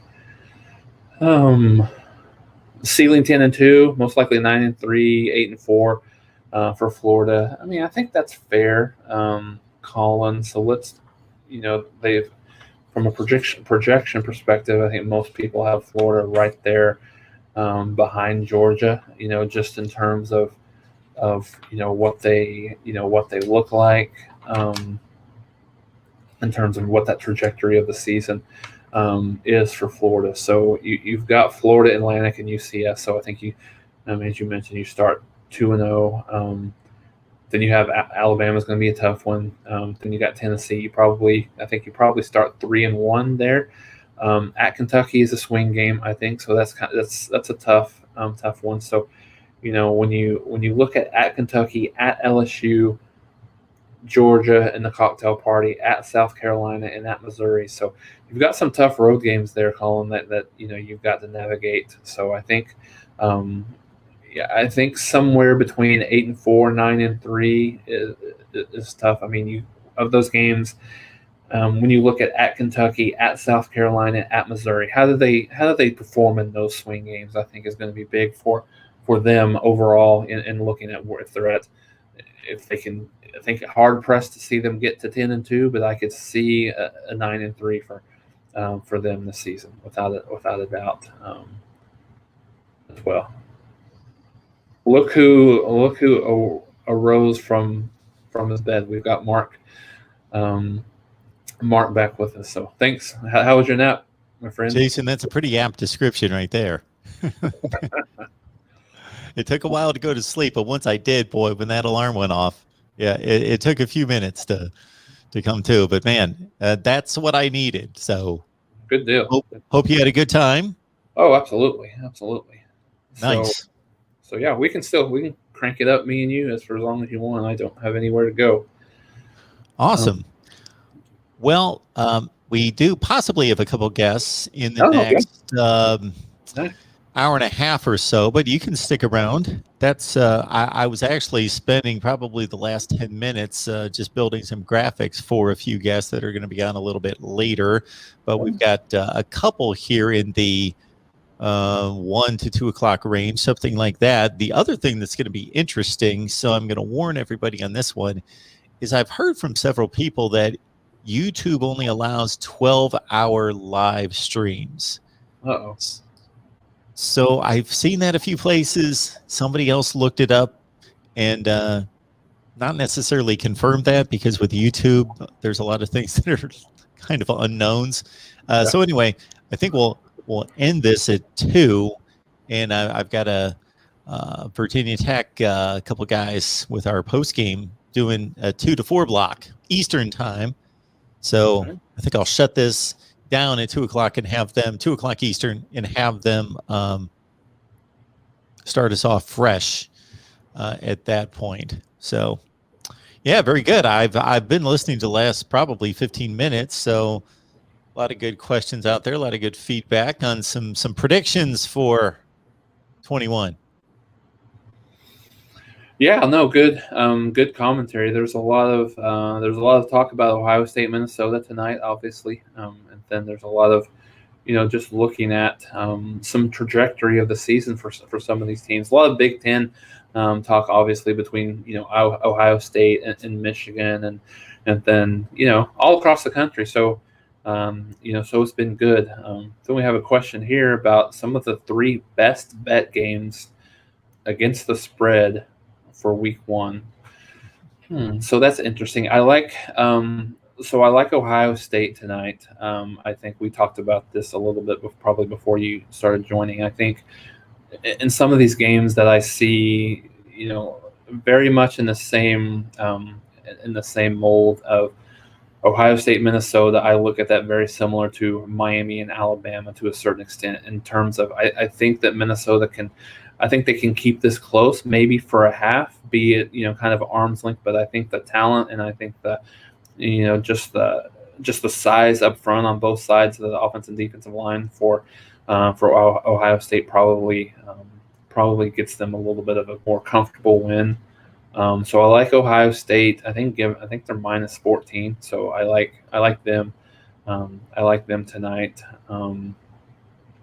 Let's see, under the radar game. So this is for years and years. Me and my dad have picked like 10 games against the spread, and we go against each other, give them point values. So just a shameless plug. So if you want to see our best picks against the spread, come join us on Patreon. We've got all those that we'll have for you over the weekend, over this the next 4 days. But I like Alabama, as much as I hate to say it, not in terms of just them in terms of there for the season, but when I looked at this, I think 18 points, gosh, that's a lot of points. But the track record for Alabama, at least in these early games, speaks for itself. Just in terms of, I think someone put out a comment that I think their average score differential in these opening games is like 40 something to 11 every single year. So So I think, again, I see Miami kind of keeping this close, maybe for a half, maybe even midway through the third quarter. But I think Alabama's offense starts slow, but I think they probably get it rolling a little bit late in the game. So those are two games that are of the two of the bigger games, I guess, when you talk about Thursday and Saturday. But I've got I kind of like the chalk there in both of those games. Yeah, with Alabama, it is remarkable. And we had an Alabama guy on here yesterday from WVUA, Gary Harrison, Tuscaloosa. He's the sports director there. And he started to talk about Nick Saban. Once he took over at Alabama, we got to just kind of rewind, of course, 14 years and think about the landscape of college football and where Alabama was at that place. At that time, they were not doing well. They were barely 500 for quite a long period of time. You know, it was something similar to what, Jason, you've outlined with Oklahoma back in the 90s. Mm-hmm. So they had the rich history and tradition and rabid fan base and all of that, but they weren't living up to expectations and hadn't for a decade. And people had forgotten about Alabama to a certain extent. They weren't being considered. They weren't being talked about during the offseason leading into the next season. And Nick Saban looked at that neutral site game, big game opportunity as just that, leading into a season that he could put his program on a national stage, win some games early, bring in better recruits than what had been brought in earlier, and really put Alabama on the national map again, which seems kind of ridiculous to think about, but that they were largely disregarded. So he just went after these neutral site games. And actually, this is going to be the last of a long line of them. Alabama's not played on-campus non-conference games. They haven't played one since 2011 against Penn State. And as you mentioned, they have loaded up against some big competition. And only a couple of those games have been not even close to the point of it's down to the wire, fourth down, 30 seconds left, anything like that, but just competitive going into the fourth quarter. Yeah. A Wisconsin game, a West Virginia game, but generally they've taken it to Michigan, USC, Florida State, Clemson, Virginia Tech, a number of teams on and on. Their last couple were a bit weak in regards to competition, Duke and Louisville. Yeah. Not quite up to what the standard had been, but still, yeah, these have been just impressive showings by Alabama. Under the radar, it's going to be, I know that you're going to have a vested interest. I don't know that this is under the radar. Again, when somebody throws that statement out, I don't know how deep they're digging, but this is certainly not a game of the Miami, Alabama, Notre Dame, Florida State, Georgia, Clemson type of attention, but it's going to be fascinating to see Texas and Louisiana. You know, really, as we talk. Oh, go ahead, Mark. Sorry. Absolutely. No, I take it away from there because, yeah, Hudson Card with the start and just this dichotomy of where two programs and teams come from being in very different places. This underdog program with all this experience and everything that they achieved last year and coming off 11-1 and all this success. So they've earned it on the field versus this just roster full of talent that's trying to put things together. And how quickly can they under new coaching staff, new offense and defense terminology, and of course, Hudson Card playing his first football. Yeah, I mean, you're right, Mark. I mean, this game is so intriguing on so many different levels. I think, I think Louisiana is a team. Obviously, I think they have 20 starters back. Levi Lewis, one of the better quarterbacks in the Sun Belt, obviously. But I think when you look at that, obviously the success that they had last year isn't going to be something that's obviously going to take Texas by surprise. That, maybe it did to a certain degree to Iowa State last year. So I think that's, I think the upset factor, I think, in terms of coming out of nowhere is probably got Texas' attention, I would assume.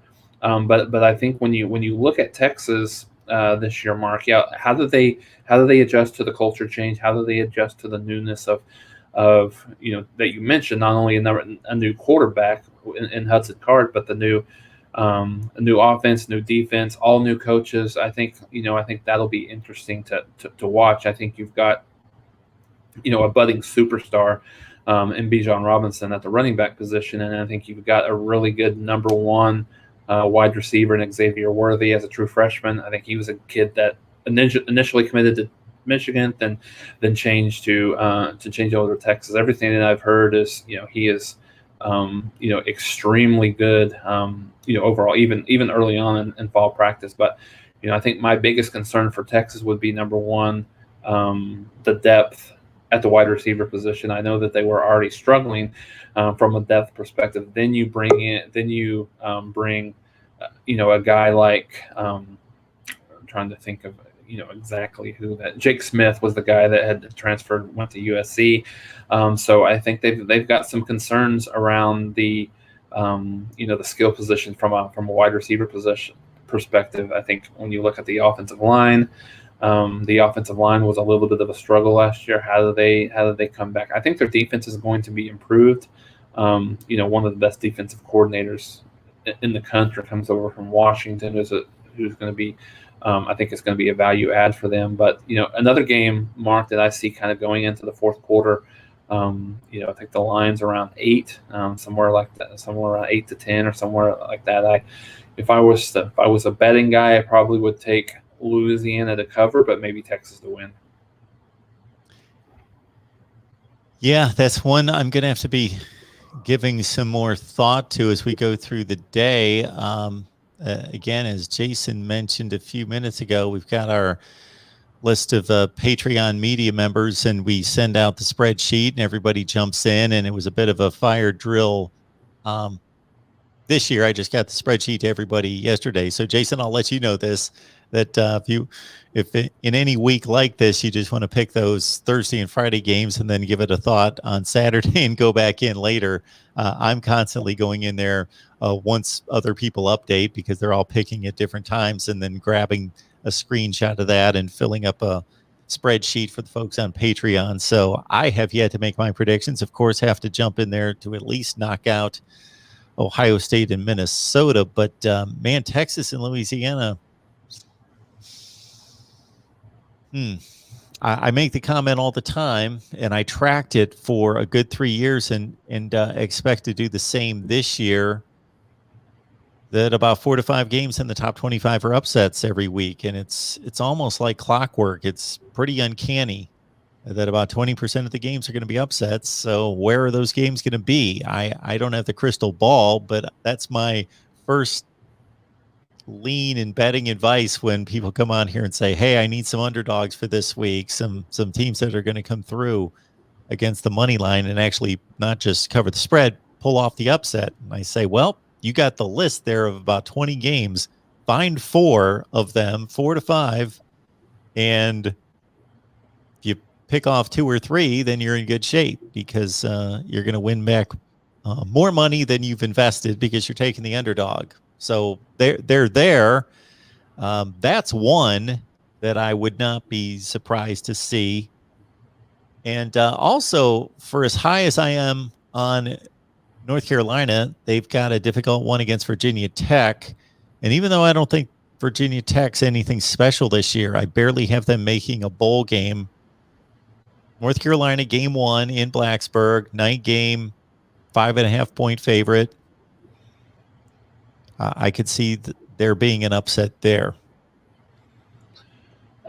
Yeah, I think that's a game that we talked about. So, Mark, I had about 16 or 17 games that I had, kind of highlighted from Thursday through Monday that I was, really super excited about, about watching, about following. And that was certainly one of the ones on Friday night was North Carolina and Virginia Tech. And so I think for me, Mark, I think there were some comments here early on, and I think North Carolina gets really pulled into that same mold, in that same, I guess, narrative as Iowa State. I think there's some thoughts. Are they are they this good? Are they top 10 worthy, or are they a little bit overhyped and over?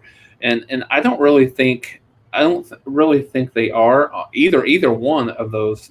Mark, I think there's a lot to like about North Carolina. Obviously, it starts with Sam Howell at quarterback, and then, but I think some of the concerns may be at the wide receiver position. Not sure, if they've got some guys to step up. I like Ty Chandler at the running back position, but then when you look at Virginia Tech, a guy that's, I think, very firmly entrenched on the hot seat is Fuente. This year, last year they missed a bowl game for the first time in I think 27 years, if I remember that right. And I think it was almost a foregone conclusion that when Fuente came in and took over for Frank Beamer, that that ship would just keep rolling along, and it really hasn't. They've been really up and down. So I think when looking up and down their roster from what they have returning from last year, I think Burmeister's probably going to be their quarterback. Doesn't do a ton for me. I think their schedule gives them a little bit. It gives them a little bit of kind of reprieve from a bad season. But I'm with you. I think they're 5-7, 6-6, 7-5 type of situation. But the one thing that I've seen, and the one thing that we've talked about a little bit here early, is I think the one thing that we're excited about watching is having the full crowds back into it, and it just didn't seem the same as as in previous years as it was last year. And some of these kids, especially when you think of sophomores, they've never really went into an environment where the crowd's against them. And at a place like Lane Stadium, it's going to be rocking tomorrow night, Friday, a Friday night game. So how does North Carolina handle that early on is really interesting. And I could see again a game like some of these others that they struggle, and it's pretty close early on, maybe even the fourth quarter game as well. And yeah, you could see it going either way. It's going to be, I use the term funny. I don't know if funny's the right word, but years from now, hopefully it's somewhat amusing, somewhat just nostalgic, and not something that we have to live with for a long, long period of time, but to look back on sporting highlights from 2020. And to, there's going to have to be some explanations of, why does everybody have masks on, dad or mom or grandpa or grandma? Looking back, why does everybody have masks on? And why is there nobody in the stands? This was a big game. This was a championship game. Why was nobody in the stands? And that explanation. So we're basically full go across the country there. So that will be good to see. And hopefully we can move forward on that. But yeah, Iowa State and North Carolina. Yeah, in that same category as can they take down the Giant? They're both, of course, in a situation in the conference that they don't have to be as good as that team that they're facing, meaning Clemson or Oklahoma. They don't have to be as good as them during the regular season. You just have to get to the championship game. In Iowa State's case, you just have to be the second best team in the conference. And I know that's easy for me to say. That's actually a tougher draw for Iowa State, to have to be the best team out of everybody else in the conference to get to the championship game, versus North Carolina just having to win what's the worst of the two divisions in the ACC to get to the championship game. And then you just have to be better on that day. And I took a stab with both North Carolina and Iowa State being better on that day, even though the team that they're facing, and it's difficult for me to explain this because I still think Oklahoma and Clemson are better, but I just think that we are overdue for some surprises on Championship Saturday.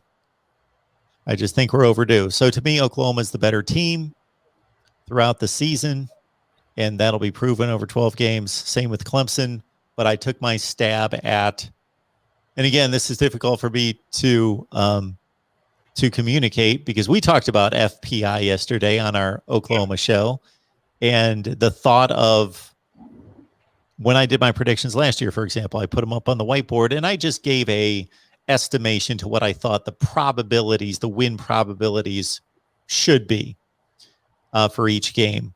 But then I stated, even though I think somebody's a 65% chance of winning this game, I may pick the other. I'm going to target upsets. I'm going to figure there's going to be X number of upsets. Again, in top 25 play, it's usually about 20 or 25%. So I'm going to target some. It's even going out on a limb trying to find 20 or 25%. That seems like you're making all sorts of crazy predictions. So I am actually fairly conservative when I did that last year and trying to target upsets, trying to look at a schedule and then over the course of an entire conference, say, pick 20% of these games to be upsets. That starts to look rather daring.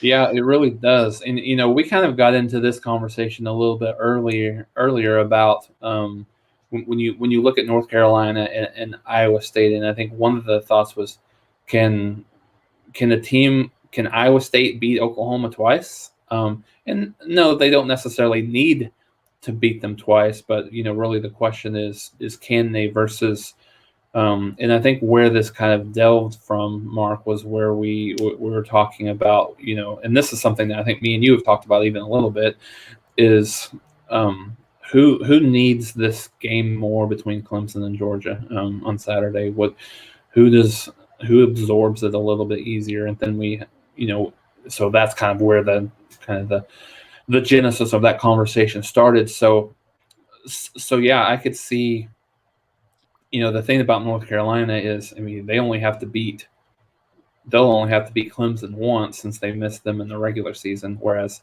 you know, Iowa State looks at, not that they need to beat Oklahoma twice, but, you know, they have those games pretty close in proximity in terms of Oklahoma and Iowa State play towards the end of the year. And then, you know, a couple of weeks later, they could be playing in the Big 12 championship game. So it's so interesting. I think outside of the Big 12, I'll root for chaos as well, you know, along with you.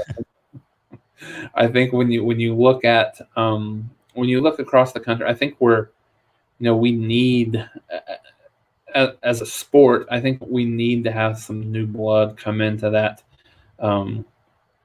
into that area into the playoff area. So, you know, if we're able to see it, I think this year that would be tremendous for the sport. I think specifically those are clamoring for a playoff, expansion, which doesn't look likely in the near future.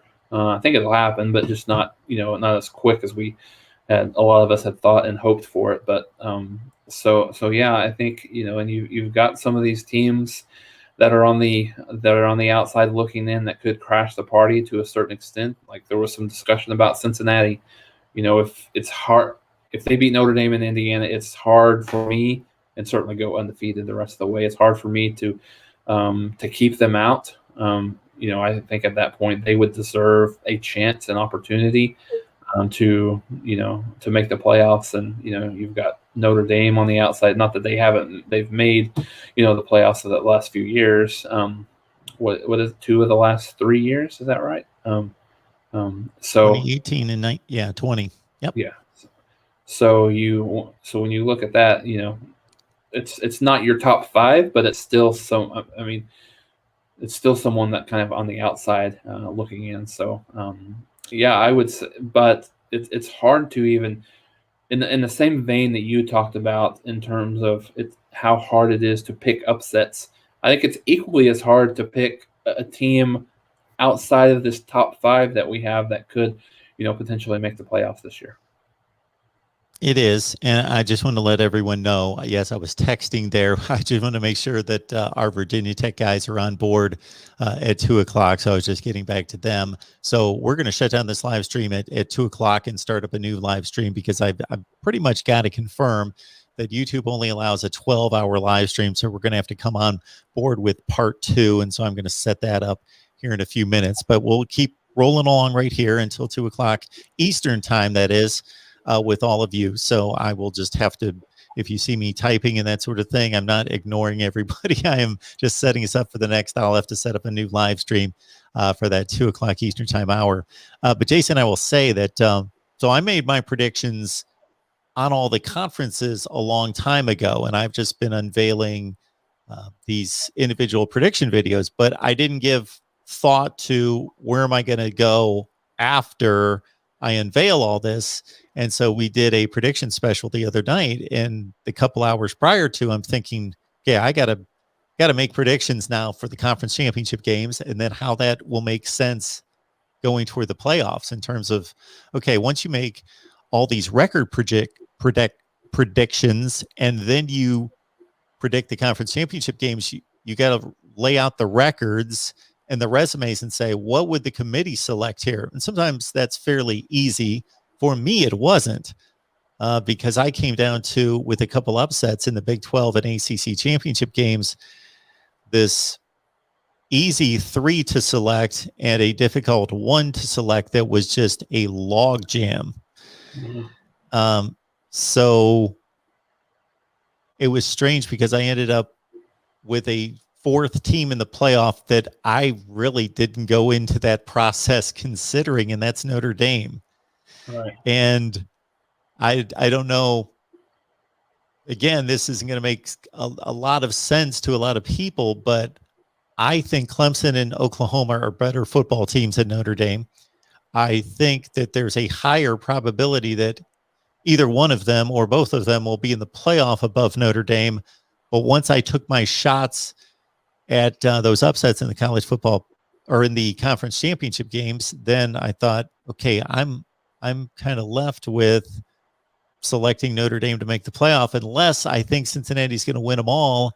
And I think that's a little bit too much to ask of them, considering they play in the next best conference after the Power 5. They have some. What I did notice, though, as we were going through all this overnight and pulled up Cincinnati's schedule, is all their difficult conference games are at home. All the better teams in the conference, Memphis, UCF, Tulsa, SMU, are going to Cincinnati.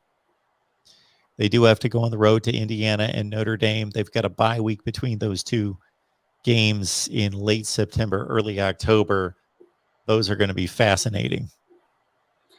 Oh yeah, they really are. And you know, when you look at some of these teams, Mark, I think the thing that and you're not alone. I've seen a lot of people, you know, as I'm sure you do, I watch a lot of other, you know, college football podcasts and things like that. And I see Iowa State as a very trendy pick here over the last week or so, to not only make it to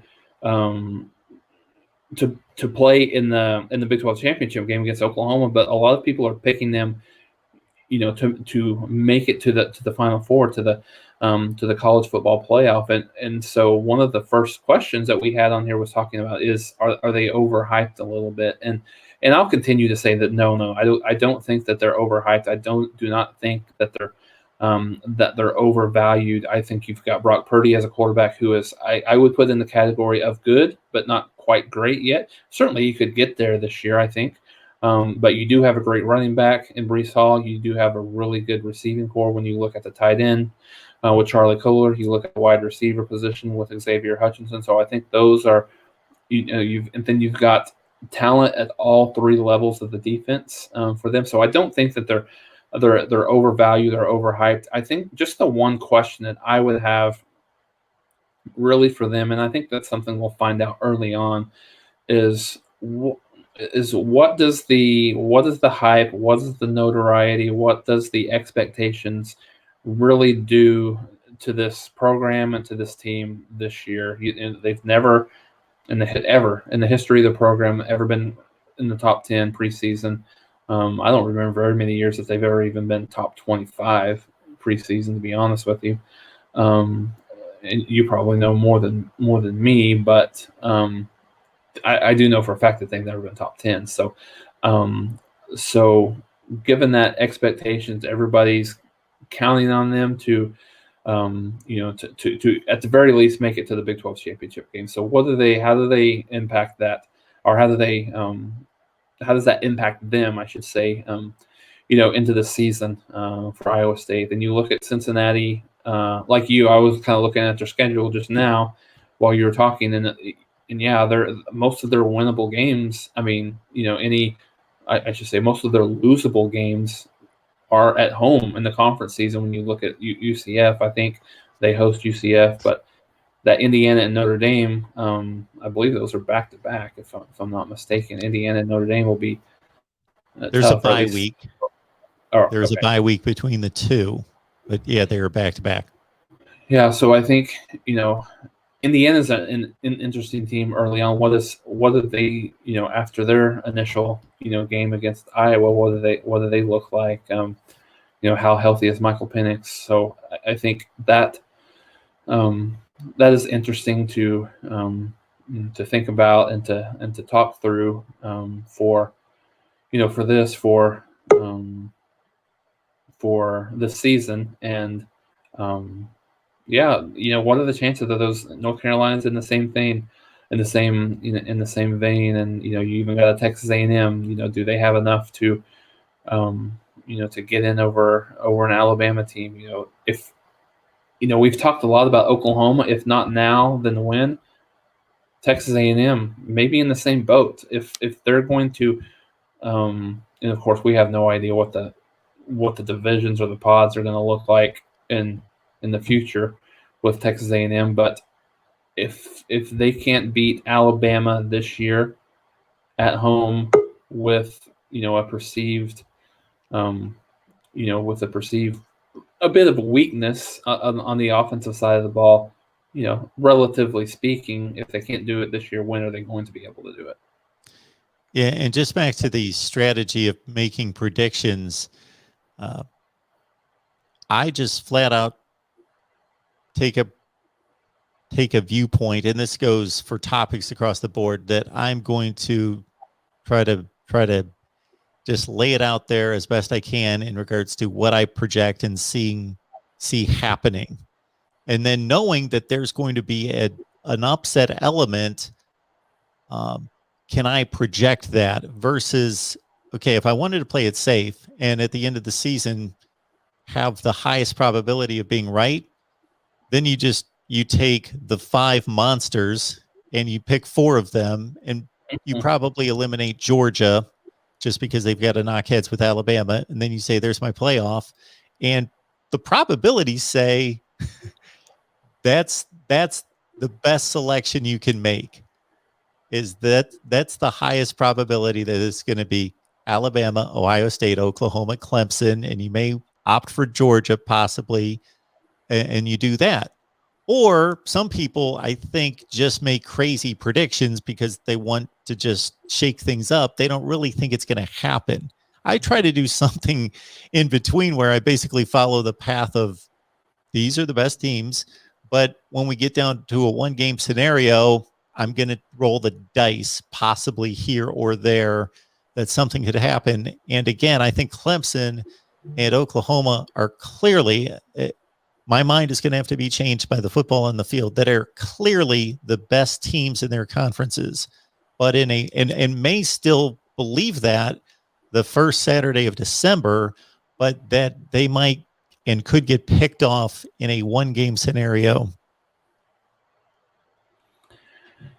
So let me ask you this, Mark, just from your perspective. So, and you hit the nail on the head. Like, you're absolutely right. We've on Championship Saturday, we've not seen any upsets in a while. Whether and I'm really talking about the the ACC, the Big 12, the Big 10, and the SEC. We've not really seen very many upsets. I know that you've kind of made your predictions. Which, if you had to say one of the 4, which one do you think is most likely to happen? Meaning, if you had to bet your mortgage, which conference would you bet that mortgage on? Whether it be Oklahoma, Clemson, Alabama, or Ohio State going down in that championship weekend? That's a great question, because I see different reasons to go in any one of four directions. In the Alabama-Georgia SEC scenario, I see Georgia having the most talent among those teams trying to reach the mountaintop in their conference. So they have played Alabama down to the wire in 2 championship. And of course, we've got different players on the field in 2020, but the programs are the same. And they've been able to actually forge a double-digit lead on Alabama twice in fourth quarter of championship games in 2017 and 18. So from a talent perspective, I think Georgia's the clear choice to make. But Alabama is so formidable in those conditions. We saw Iowa State come back in the second half from 20 down, make it a game, and chuck the ball in the end zone with a chance to take the lead really late in the game. Yeah. And you're right. My goodness. As soon as you said that, I'm trying to take myself just back to the start of the playoff in 2014. All the Big Ten games have been the favorite. It's generally Ohio State. It was Penn State for 1 year, and it was Michigan State in 2015. It was Ohio State in all those other years, 14, 17, 18, 19, 20. The favorite wins. The Big 12, Oklahoma's won when they started a championship game. So that's been the last 4 seasons. The SEC, we've not seen an upset in, I don't know when. The Western Division, aside from the Georgia year in 2017 when they made it to the national championship game, the West has won going back to Urban Meyer's Florida Gators winning a few times. So that's always been Alabama, LSU, Auburn a couple times. Man, we've just not had it. Clemson, and before them, Florida State owning the ACC. So my thought is that it's the Iowa State Oklahoma scenario, and that having less to do with Oklahoma and more to do with Iowa State. And you know this better than me. You spoke about Brock Purdy, Breece Hall, Xavier Hutchinson, their best wide receivers back, Charlie Kohler, an All-American tight end. Their offensive line is, I can't imagine that they're ever going to have a better offensive line at Iowa State. They're a legit top 5 offensive line in college football in that area, and bring everybody back. This team has a window of opportunity that may never arrive for a long, long time. Oh, you're absolutely right. And I know that Pac-12 was outside of the scope of what we were talking about, but I had forgotten this until Gary had mentioned that was a couple of years ago, that was a pretty significant upset. I think that's the biggest one that we've probably seen, because I think Utah, where it was right there, probably would have made the playoffs in the 2019 season. Yes. I don't know if that was a big upset. It wasn't necessarily a big upset, but I think it was more so when you looked at a team that was in the driver's seat to make the playoffs, in terms of a team that was outside of the norm, that could make the playoffs. So in terms of the conversation, I completely agree with you, Mark. I think we're closer this year when you look at Alabama, Georgia, when you look at probably, right now at least, North Carolina, and Clemson, and Oklahoma and Iowa State. I think those are closer games than we've probably had, in the playoff era. Where I'm where I'm still struggling a little bit is I don't think that we're. It kind of remains to be seen. I'm interested to see what Wisconsin and Iowa kind of look like this year, and obviously Ohio State tonight. But I don't know that we're much closer in the Big Ten than we ever have. I was shocked last year that that Northwestern was as competitive as they were with Ohio State, especially early on. So it certainly could happen, but you look at probably Wisconsin and Iowa as your two top contenders this year to come out of that side. So, but yeah, no, I'm with you. I think from a talent perspective, you certainly have Georgia. You have Georgia there. I think is probably the most talented team that would be an underdog. Probably going into that game. But yeah, I think probably you could certainly say, and I would agree with you, Iowa State's probably the most likely. And, I think that delves into another thought that, the biggest game of the weekend, obviously Georgia Clemson, the biggest game that we'll see, early on in the preseason non-conferences. Interested in your thoughts here. I think as I've been, kind of looking at it and anticipating this game, I think for me, just the singular biggest matchup of the entire game is how does Clemson's offensive line handle Georgia's defensive line? I think Clemson's offensive line is the clear weakness of this team. Just in general, looking at the totality of them on both sides of the ball. So I think when you look at that, Georgia has a very distinct advantage. So how much of an advantage does that give to them? So I think that'll be like I said, I think that'll be the matchup to watch. I think it's a relative wash at the quarterback position. I think it's a relative wash. Maybe Clemson's a little bit better at the receiver position. I'm very interested to see how healthy Justin Ross is for Clemson. I haven't heard much, in camp other than the fact that he's back and he's there.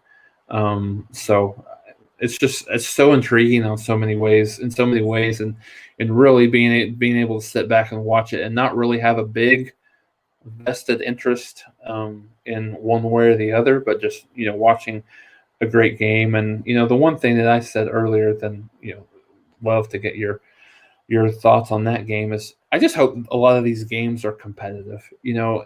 And I know a lot of times we're excited about these top matchups and they end up being more non-competitive than we think. And I just hope we have that.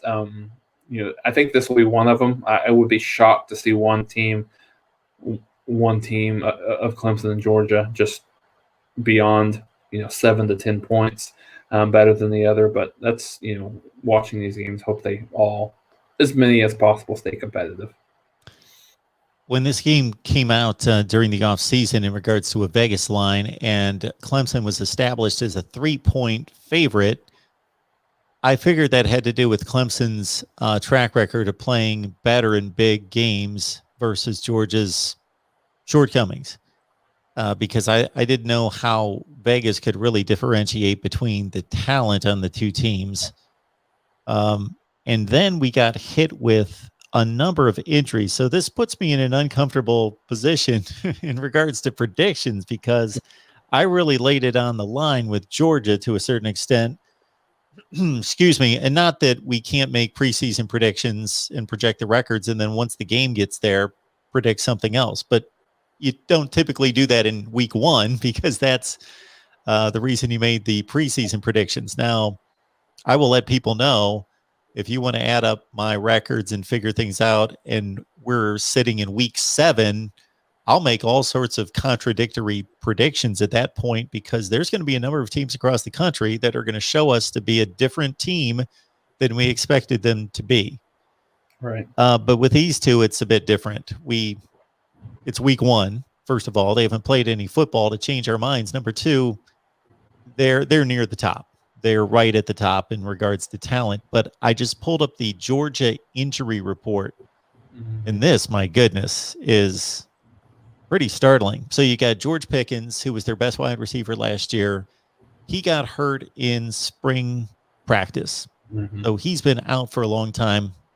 And there's speculation that he may have to make a decision whether he's just going to come back to rehab for the NFL draft or whether he's going to come back and participate in the last half of the season or so. But George Pickens, gone. And what's very interesting to note there, Jason, is that once JT Daniels took over the starting quarterback job, he and George Pickens just became like, bam, locked in. And George Pickens produced more offense in his 4 games with JT Daniels than he did the previous, whatever it was, 7 games.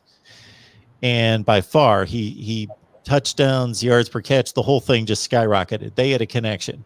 So, and he was the best receiver anyway. So he's gone. Dominic Blaylock, who was a high 4, 5-star, who's produced a little bit in college, he's out. There was this whole saga concerning Eric Gilbert, the LSU tight end, who was a freshman All-American, the 5-star, who then went to Florida for a month. Then he was in no man's land, and then he opted for Georgia, and we heard great things I did from my Georgia people about him doing all the right things during the summer. And he may have some issues that certainly don't need to be diagnosed here. But, he's considered in that Kyle Pitts mold of game changer freak athlete that plays tight end, but you can put a wide receiver. Well, about 10 days ago, he's out. He has to deal with his issues. And even, Jason, their backup tight end, Darnell Washington, who was a 5-star. Right. This is how Georgia recruits. He's out. Tyke Smith, who you're very familiar with as a top cornerback at West Virginia, who was a second-team All-American, he's out. Then they've got a bunch of guys hobbled up, including Kyrus Jackson, who's probably, and Jermaine Burton, who are probably the kind of 1A, 1B wide receivers that need to perform against this Clemson secondary. So I've put my eggs in the Georgia basket during the off season, but wow, that's a lot to overcome. Yeah, it really is. And I'd forgotten kind of about the George Pickens thing. I knew about Tyke Smith and Darnell Washington, and then obviously the Eric Gilbert Gilbert stuff as well off the field. But yeah, it's a lot to overcome, against a team like Clemson. So yeah, I don't know. Like, and I'm like you. I kind of, I haven't actually listed any predictions or anything like that, but I had kind of leaned towards Georgia, and even I guess still do to a certain extent.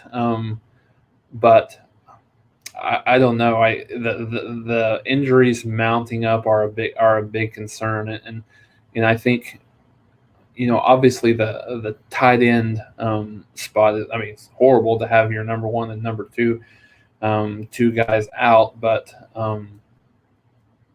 I think they'll probably miss Tyke Smith a little bit more, in the back end, just because of the fact that that was probably the perceived weakness of this team coming into the season. Certainly they still have Darion Kendrick there from Clemson, as interesting as that is for this game. But yeah, I don't know. The offensive line versus the defensive line matchup is just so interesting for me to watch, just to see, how that goes. If Clemson's holding their own early on, not dominating by any stretch, but if they're, if DJ's not back there running for his life and they're not able to run the ball, then maybe I feel a little bit more comfortable. But if but the Clemson offensive lines, at least holding their own, maybe not winning every battle, but holding their own, I think, it looks good for Clemson to come out with a win. Because the last 2 times that we've seen Clemson on a big stage against a team that has like talent was, of course, in the playoff against Ohio State last year. And they scored, and Ohio State struggled in the secondary the entire season. Mm-hmm. And Clemson scored its first 2 drives like bam, bam, bam. touchdown, and then Ohio State responded 7-7, then Clemson, bam, bam, bam. But there was a large portion of the game from sometime in the first quarter to like the fourth quarter that Ohio State just ran over them. They were down by a touchdown early, 7-0 and 14-7. And then they won 49-28, and it was 49-21. They were up by 4 touchdowns. So there was a span of the bulk of the game that was meaningful that Ohio State just, trying to do the math, trucked them like 42-14. And much of that was because their defensive line just overwhelmed Clemson's offensive line. Travis Etienne did nothing. Trevor Lawrence was pressured. And then if you take it back a season, the final score didn't look good with Clemson losing to LSU in the championship game, 42-25. That was a 28-25 game with about 10 minutes left. It was a really good game for 50 minutes of 60. And then LSU took it away from there. But Clemson is, their offensive line, yeah, to your point, has been overwhelmed up front, most recently against Ohio State when they've stepped on the field with like talent, and against LSU.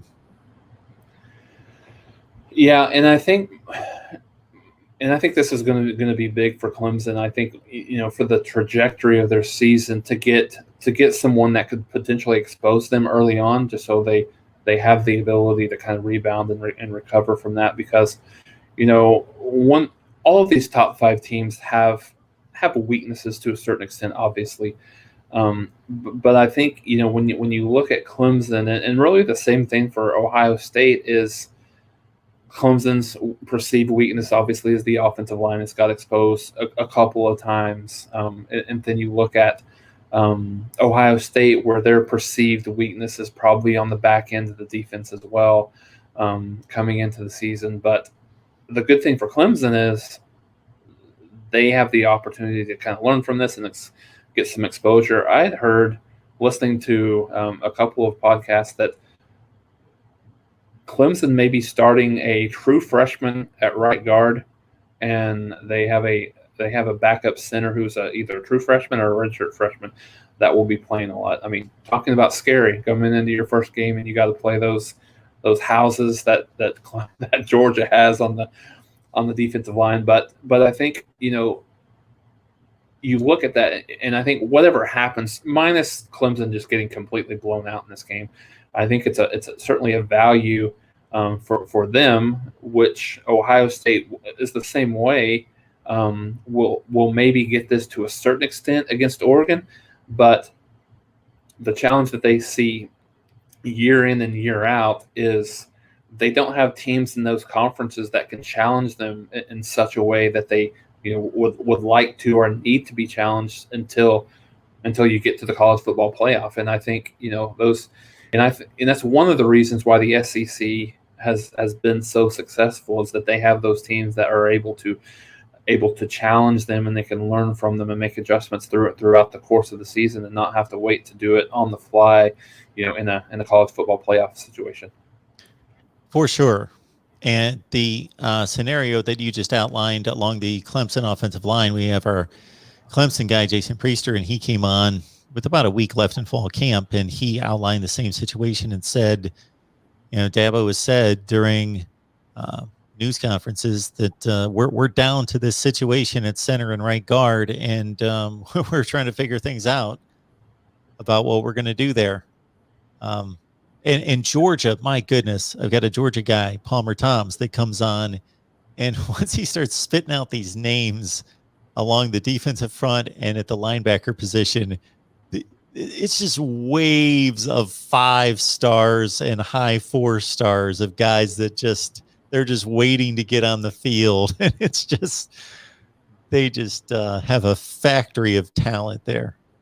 It's crazy. Jason, before we continue the conversation, I just want to clean up 2 things. One would be, we're going to shut down a couple minutes to 2 Eastern and fire it back up at 2 Eastern, because I have tried to start a new link while Jason and I have been on, and it knocked me and I think it knocked him off momentarily as well. So I couldn't do that. So we'll just have to shut down like 157, something in that range, and I'll fire back another link, and everybody can just hang tight on the front page of my YouTube channel and be ready for the next link. So sorry for the inconvenience there with about 100 plus on the line, whatever it was. And we'll just have to do that a few minutes to 2 o'clock because we're up against the 12-hour YouTube live stream limitation, and then we'll crank it up for the next 12 hours. And it might be, Jason, like those scenarios that people played out when it was New Year's Eve going into the year 2000, like everything was going to just shut down and the world was going to end because nobody could work a computer or anything at midnight. So I don't know exactly what's going to happen, but I've learned from enough sources that apparently they've got a 12-hour limitation to a live stream. So we'll just have to shut it out and kick it back up at 2 o'clock Eastern. The other thing would be I just want to, of course, recognize these amazing super chats that have come in.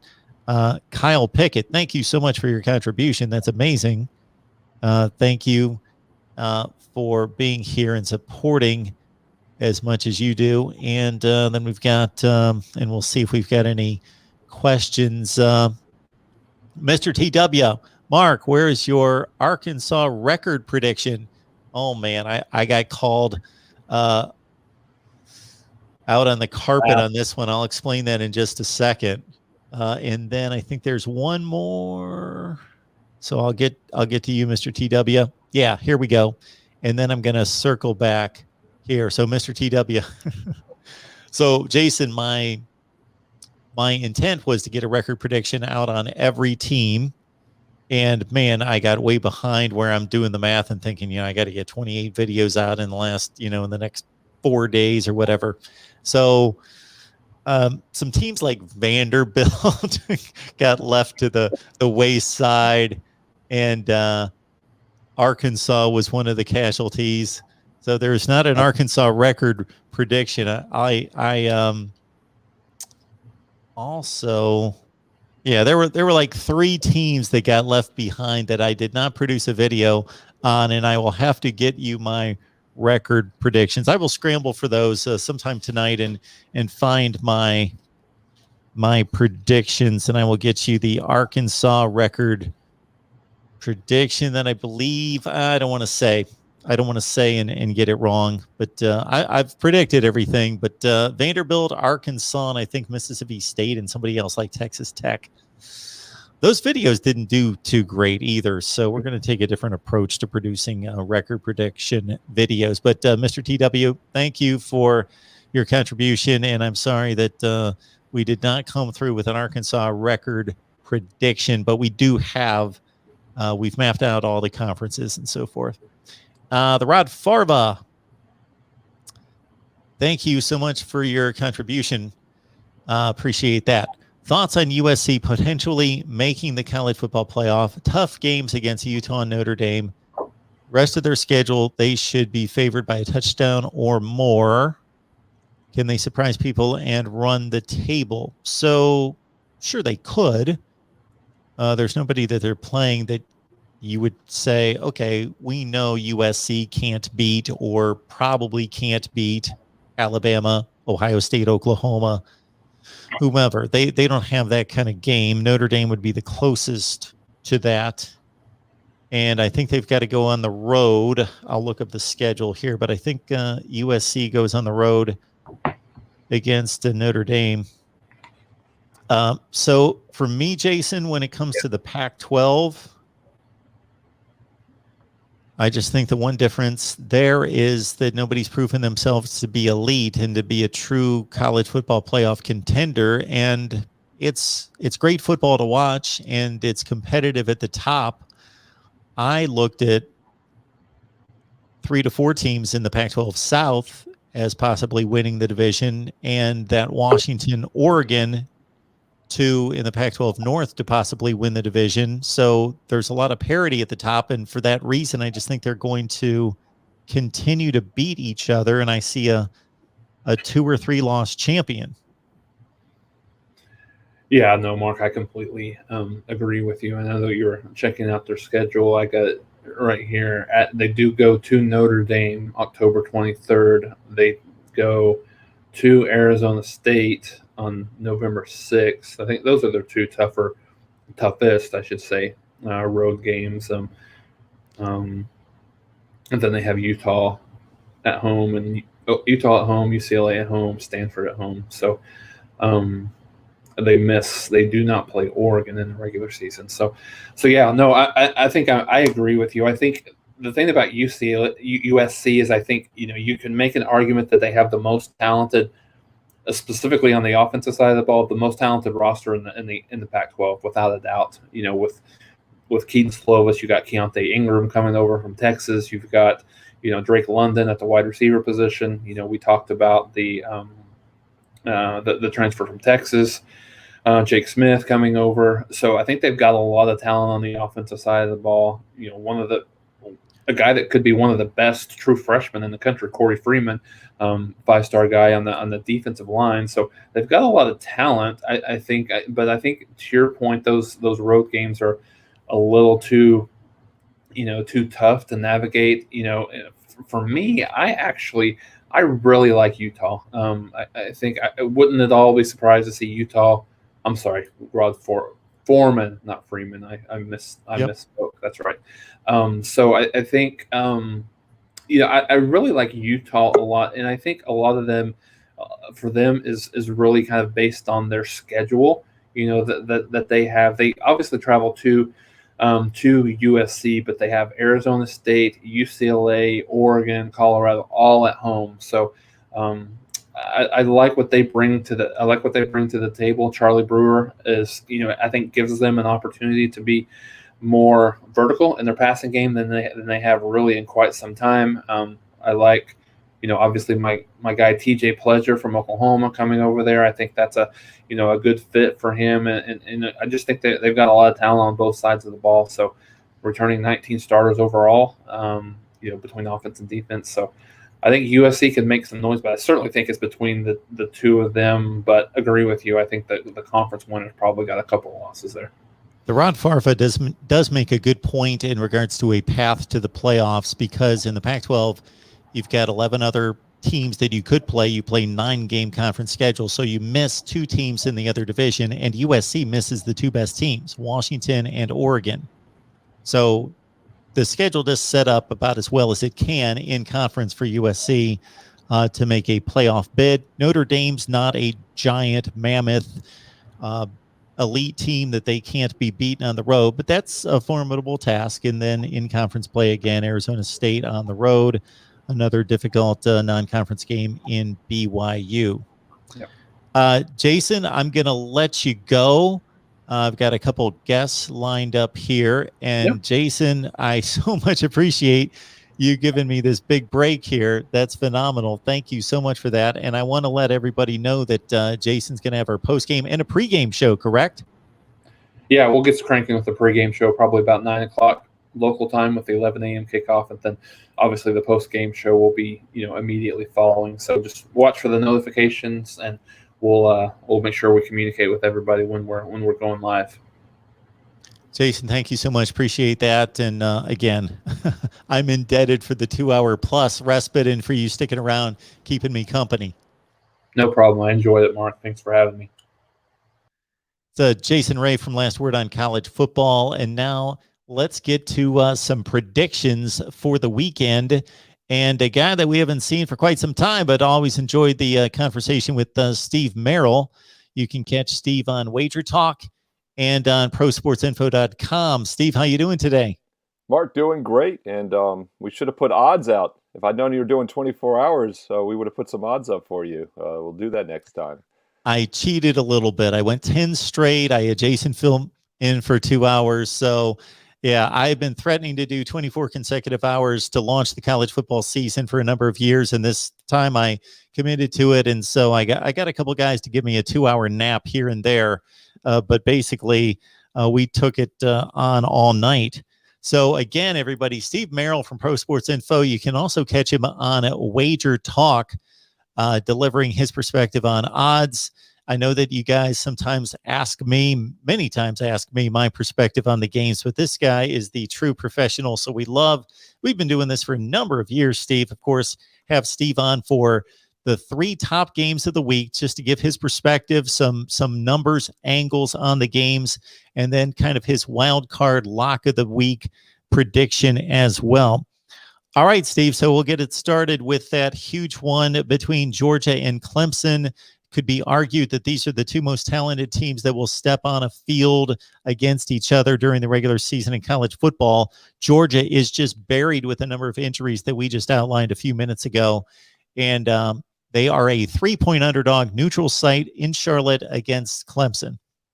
Yeah, that line is holding pretty steady on that key number of 3. Of course, it's the most key number of any sport in all of sports betting. About 8 to 9% of the time, a college football favorite is going to win by exactly a field goal. So the difference between 3 and 3.5 is pretty big. And my power ratings actually favor Clemson by 3.5 in this game. So, normally a half-point difference would mean absolutely nothing in my power ratings. But if 3.5 is really the true number, as my power ratings say, then there is a little bit of value with Clemson at -3 or less. And I think they're a little bit of the safer play as well. Not only are they the healthier team, as you just outlined, but they're also the known quantity. I mean, they've been there, done that. They've won a national title. They've played on the big stage. Georgia's kind of done that. Just don't feel like they're quite at that level. And I don't have it in front of me, but I've been trying to memorize it. Ui Ungalele. I think I got it right. I know it's 6 syllables. I know it's O-O-O-E-E-E and then ung. From my elementary school days, the U-N-G is capitalized. So that's the one we... But I had it down last October, of course, when we talked about the Notre Dame Clemson game right here on the show. And he was not the reason they lost that game in overtime. He was fantastic. Trevor Lawrence, of course, is a true freshman, won the whole thing. So I don't think there'll be really any drop. Despite losing the number 1 draft pick at quarterback, I don't think there'll be a drop-off here. Just get a feeling that maybe Clemson's a little bit of the safer play out of the gate. Not sure this is a game I'll be involved with because, once again, it's pretty tight on my numbers. There's a lot of other good games on the schedule. But it'll be a good one to watch, and I'll definitely be watching Georgia closely as far as how to adjust their power ratings going forward. Get Steve Merrill on the line from Pro Sports Info and also Wager Talk. Please join him on those platforms. And Steve joins us every week during the college football season to give his perspective on the top 3 college football games of the week, and then a wild card prediction that for this week 1 is a freebie right here at the Voice of College Football, but we're going to have tucked away on Patreon. So please join us there. Patreon, just search Mark Rogers TV. The Big Ten taking a interesting approach to scheduling this year. Ohio State, Minnesota, Iowa, Indiana, a huge one as well. Penn State, Wisconsin, a lot of big conference games in the Big Ten. So we got Penn State traveling to Wisconsin as a 5.5-point underdog. I don't know what line you've got, Steve. That's pretty much what I'm seeing as well, Mark. And I do see a few 6s out there, maybe. I even see a 4.5 and a 5. So that's kind of all over the place. It did open in that 4 range. Some other spots have been as high as 6, but I'd say 5.5 is kind of the consensus number right now.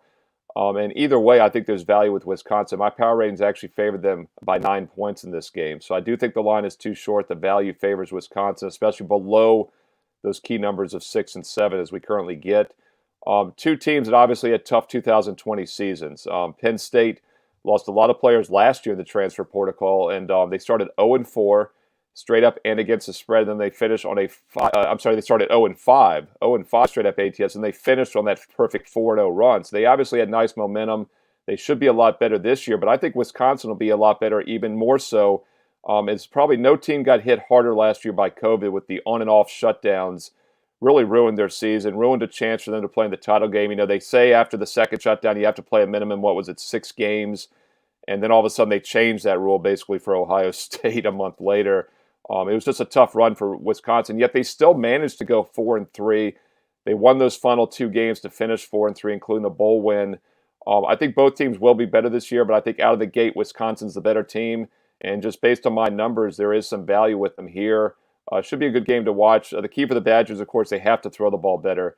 This is a team that only averaged about 60% completion, 6.3 yards a pass against teams that allowed 7 last year. They've always been a good running attack. We know that year after year. I do think the passing attack will improve more than people realize, and I think there's some value with Wisconsin in this opener. Passing attack should improve. Five-star Graham Mertz took the job from an injured Jack Cohn last year. Hit on 20 of 21, his debut, 5 touchdowns against Illinois, and everybody just thought he was off to the races as, again, a 5-star and elite 11 quarterback.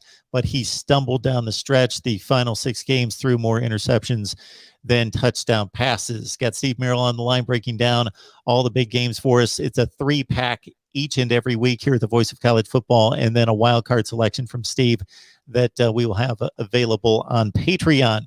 And finally, we got Miami, Alabama, big marquee matchup in regards to brands and legacy from the past with Miami. But Bama, of course, has just been a steamroller when it comes to these big neutral site non-conference games. They are perfect since 2008 when Nick Saban started to schedule these and lay out a plan to bring Alabama back to prominence. And most of them have not been anywhere close. Alabama's, I've got a 19.5-point pick against Miami.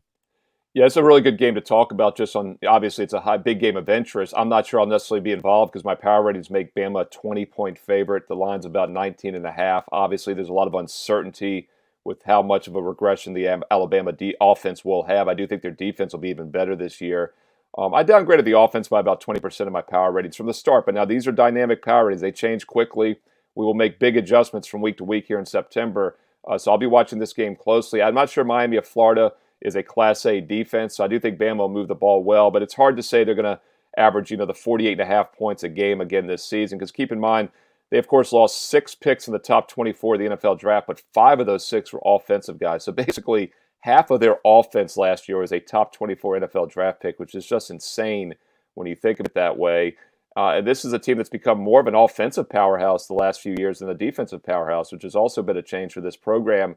I do think they regress a little bit this year. I mean, of course, they were 11-0 straight up last year, and in the COVID era, just remarkable, first of all, that they played 11 games, and they won them all, but they were, more importantly, they were 8-3 against the number.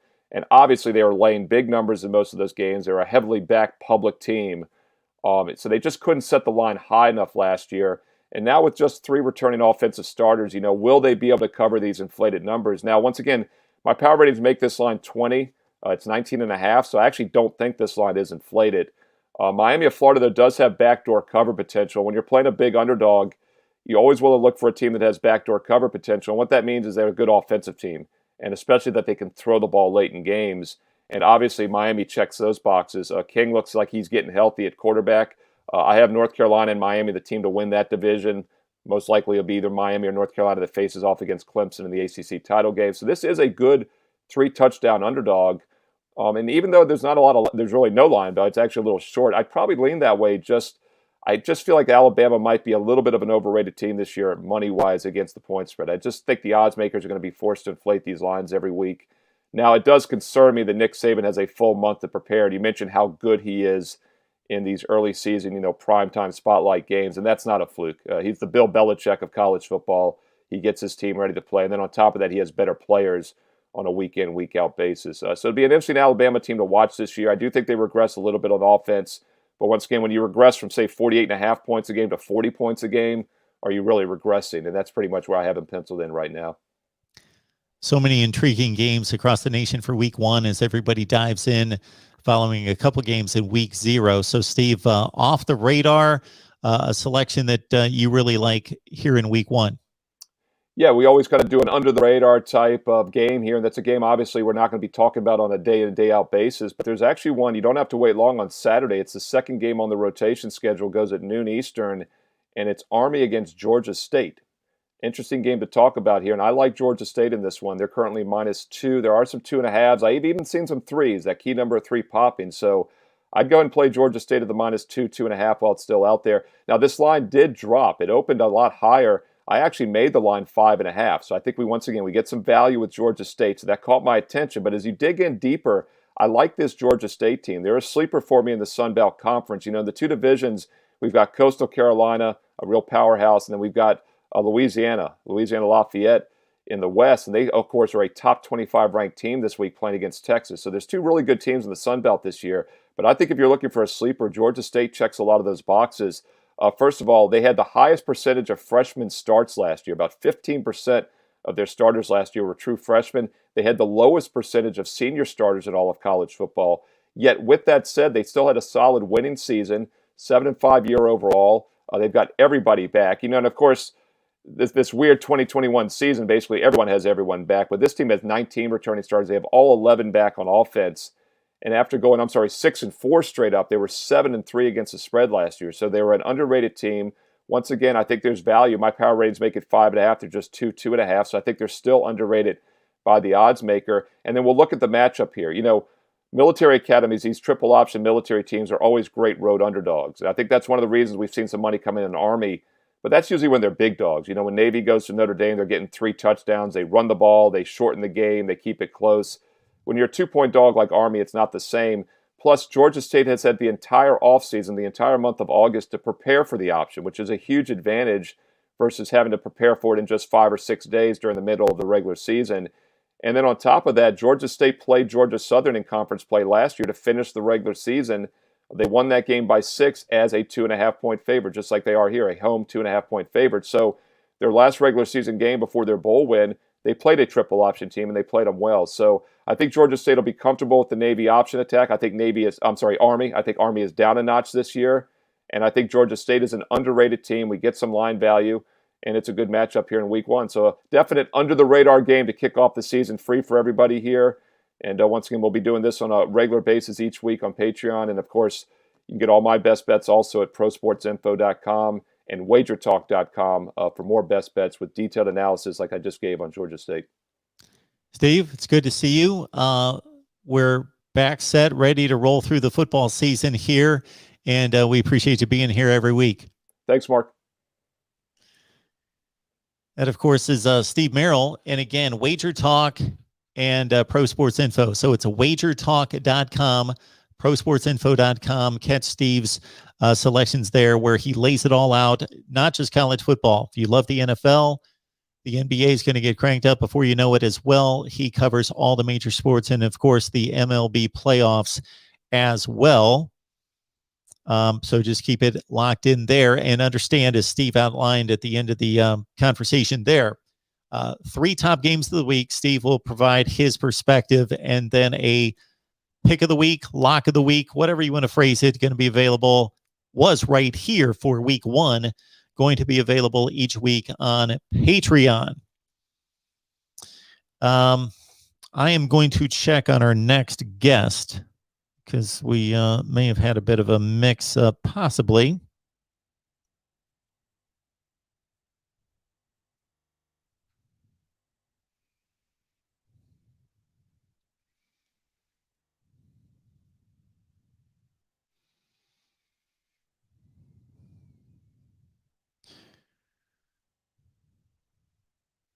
Okay, so regardless, as explained a few minutes ago, maybe some of you did not hear this, but we're going to shut down in just a couple minutes to 2 because YouTube's got a policy of only 12-hour live streams.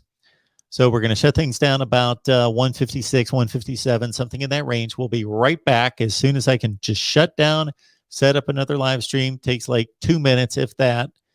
And we'll be right back here at the Voice of College Football. And we've got our Virginia Tech guys in line to take on that 2 to 4 shift. And then I'll be back at 4 p.m. Eastern time. All right, let's see what you guys have here.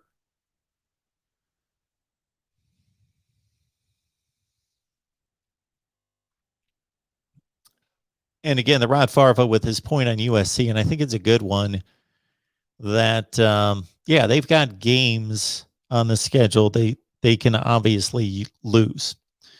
UCLA, Arizona State, Utah, Notre Dame on the road. But it's not a crazy thought that USC could navigate that, and this lines up as a perfect schedule in conference with Washington and Oregon out of the way, not on the schedule. And you rarely catch that kind of break to where you miss the 2 best teams in the other division. The 2 best teams, we assume at this point.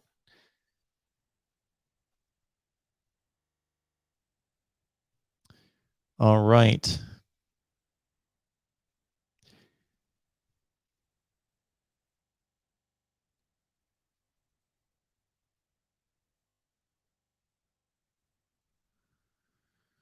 Arizona State should have beaten USC last season. USC had 2 high-wire acts to start last season. They trailed Arizona State by 2 touchdowns with about 4 minutes left.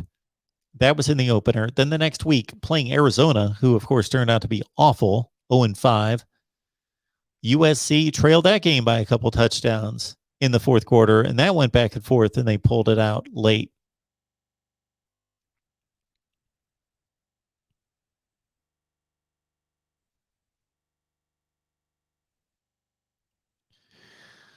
West Virginia, Dylan, is an intriguing team for me as well. I've got the Mountaineers at 8-4, 5-4 in the Big 12, 8-4 overall. You were obviously high on the Mountaineers at 10-2 with an upset win over Iowa State.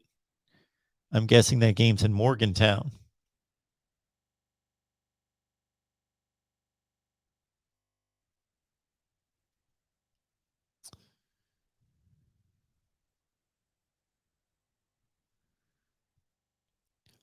Oh, look at that. There's our guy.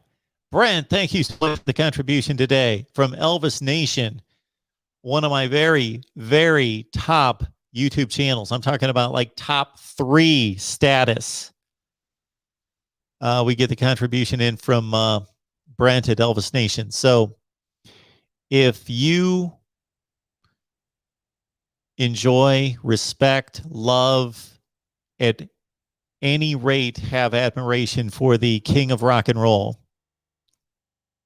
ironically, who didn't like to be called that, but Elvis, forgive me this one time, undisputed greatest king of rock and roll, Elvis Presley. Great reaction channel with my guy Brent at Elvis Nation right here on YouTube.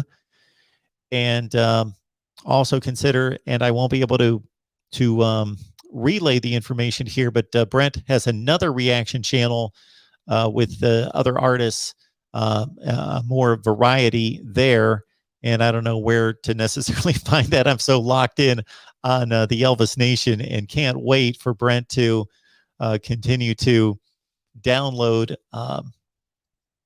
download those Elvis clips for us and his reactions. This is a guy who feels the music and can articulate and hear things that I haven't been able to distinguish in hearing songs 300 times.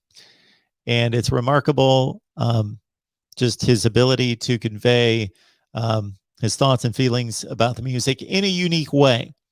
There are reaction channels. I don't know if anybody out there is into this, but reaction channels on all sorts of topics, but especially in the entertainment field and in music. And most people, God bless them, just get on there, listen to a song, and tell you it's awesome. And that's the end of the reaction. And it's a big waste of time. Not this Elvis Nation channel. It's incredible. All right. Brent, thank you so much for that. Appreciate that. Dylan would like to have his score prediction shared. There it is to the masses. Clemson 49, Georgia 41. What a game that will be.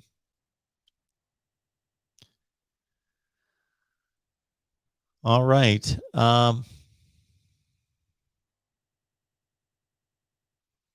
Dylan, again, with all due respect, Dylan, at 10-2 this year for West Virginia and making the playoffs in the next year or two, we don't even know where West Virginia is going to be playing football and against whom.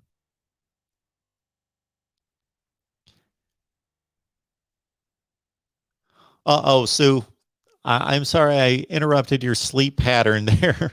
Sue tells us she's back in after being up half the night. Damn you, Mark Rogers. Sorry.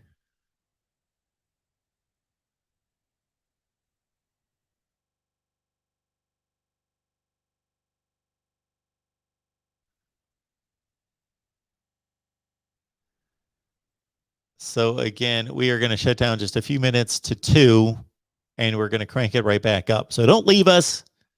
Just need to do that for YouTube purposes.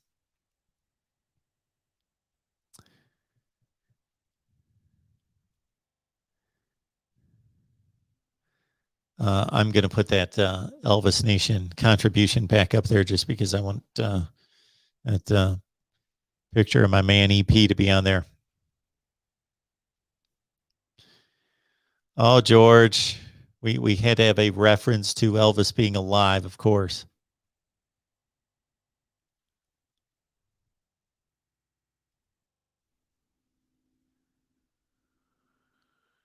Mike, this is going to be a game between Indiana and Iowa that I hate to come down to a coin flip, or the games that I hate to predict are the ones where I'm just so clueless as to which way it's going to go, because I think the teams are that evenly matched that I just default to the home team.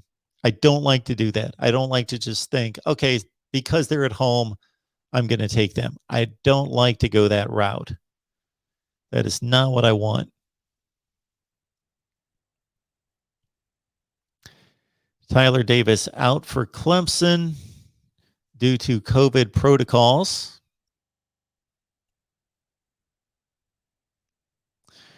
Sue has some Ohio State news for us.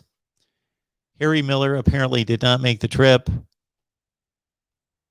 Rumor has it it's COVID related. I have not seen anyone I trust confirming that, but rumor is Whippler will start at center. Okay, that's a concern. Absolutely, it is. Dylan likes Wisconsin over Penn State. Big 42-21.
I am looking for a comment or question to latch on to.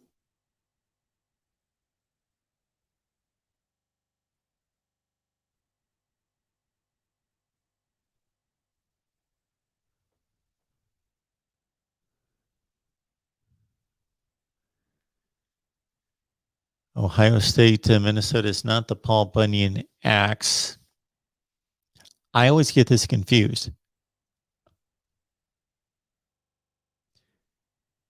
Michigan, Minnesota has to do with Paul Bunyan, and so does Iowa, or Wisconsin, Minnesota is the axe, and Minnesota and Michigan is shoot. Why can't I remember this? I've known this forever. Michigan, Minnesota trophy. Oh my goodness, I am getting old. The little brown jug. The little brown jug from Minnesota, Michigan, and the Paul Bunyan axe for Wisconsin and Minnesota. The little brown jug. How can I forget that? And Michigan's owned it basically forever. And Minnesota's been able to steal it away like once every 10 years, maybe. And they don't even play every year now. The Rod Favre is telling us that the Bleacher Report is reporting that the Big 12 is in serious discussions with Cincinnati, BYU, Houston, and UCF. Wow. Sounds like a video of mine right after all this broke with the SEC. That the Big 12 needed to get in serious conversations with Cincinnati, BYU, Houston, and UCF as soon as possible. Now, I threw in Memphis and SMU and Houston as, Houston's right there, as possibilities.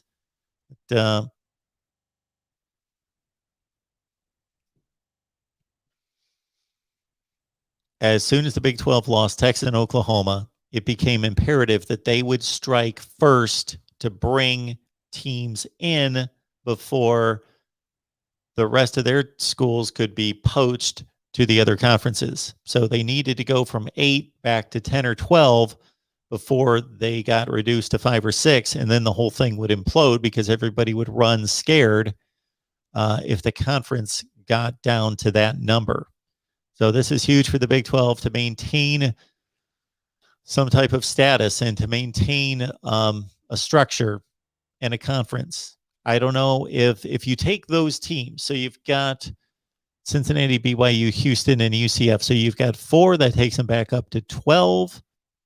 That replenishes the numbers and some, replacing 2 with 4. But Cincinnati, BYU, Houston, UCF don't even come close to Oklahoma and Texas. But that's about as good a news for the Big 12 as is possible. If they could get into Florida,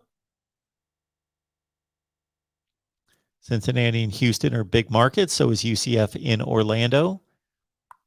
That would be a nice, that would be about as good as the Big 12 could possibly recover from all of this, is to be able to supplant 2 teams that are top 10 with 4 that are top 40 or 50.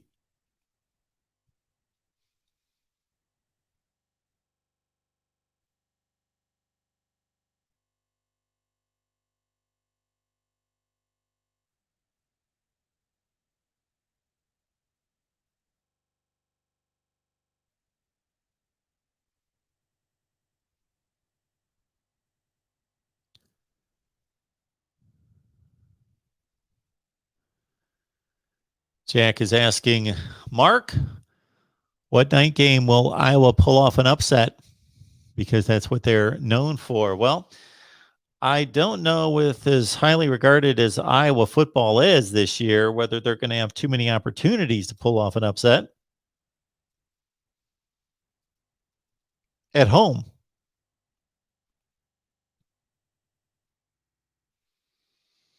I know they play Wisconsin on the road. So they go to Iowa State. That's going to be a 4:30 ABC game, which is an odd time because of September 11th. September 11th festivities are going to move college football regular time windows, kickoff times. Those are going to be altered by 9/11 festivities, and rightfully so, next week. I don't know what those festivities entail. So for Iowa, once they get past Indiana, they don't play a big game at home. This is one of the reasons why I opted for Wisconsin to win the Big Ten Western Division. Iowa doesn't play anybody tough at home after Indiana. They've got Maryland on the road, Penn State on the road, Wisconsin, Northwestern on the road. Minnesota would be their toughest home game. So they are not going to be playing anybody that is going to be anything close to favored against Iowa.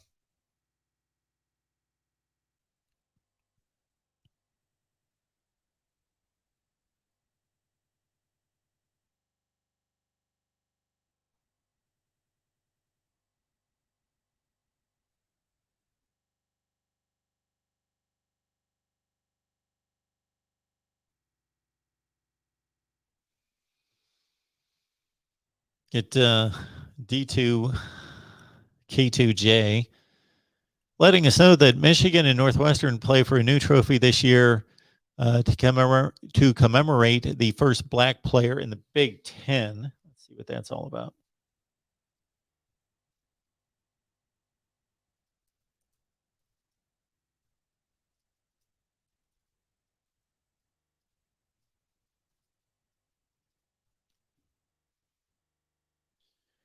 The George Jewett Trophy. The University of Michigan and Northwestern University have established the first rivalry game trophy named for an African-American player in Football Bowl subdivision history, creating the George Jewett Trophy announced jointly by two institutions today.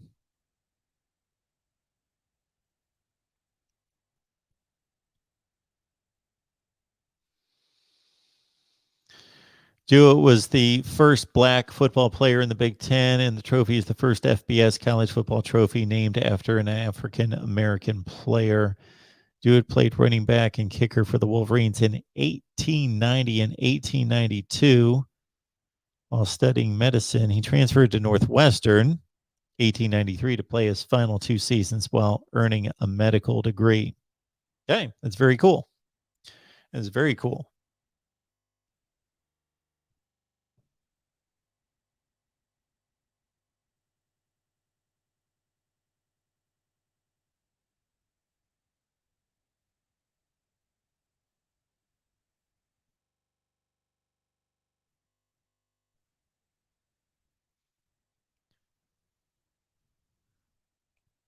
I have Eddie. So Eddie left us and was thinking that I have yet to take a break. I took a 2-hour break, which was nice. I probably slept an hour or so. It took me a while to sleep. So I got a break for 2 hours. So Eddie, I'm a bit refreshed, and this little spurt's going to be pretty short-lived, which is going to be nice. I'm going to get another 2-hour break here in a few minutes. And again, we've got to shut down this live stream in about 10 minutes. And we'll be, boom, right back up in about 1 minute after that. Right here at the Voice of College Football.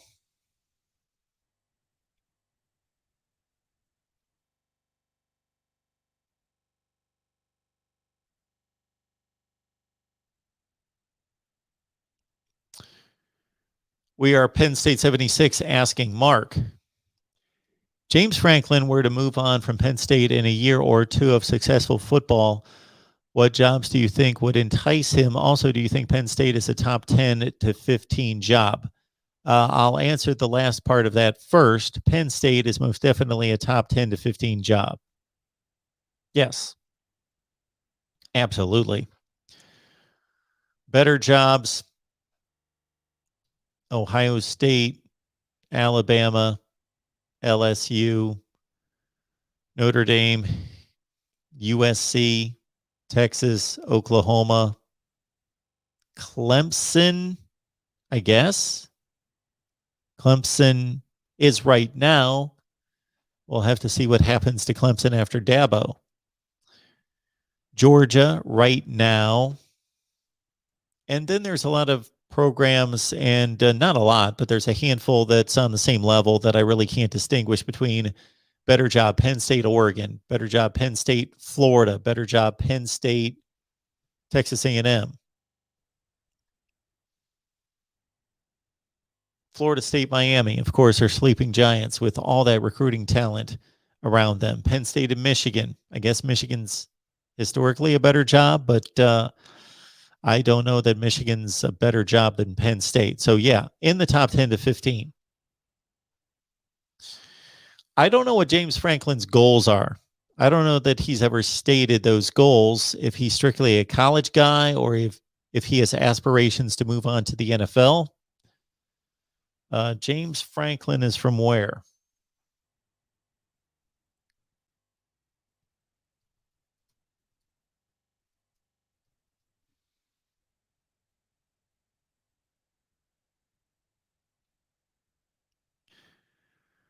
Oh, yeah, that's right.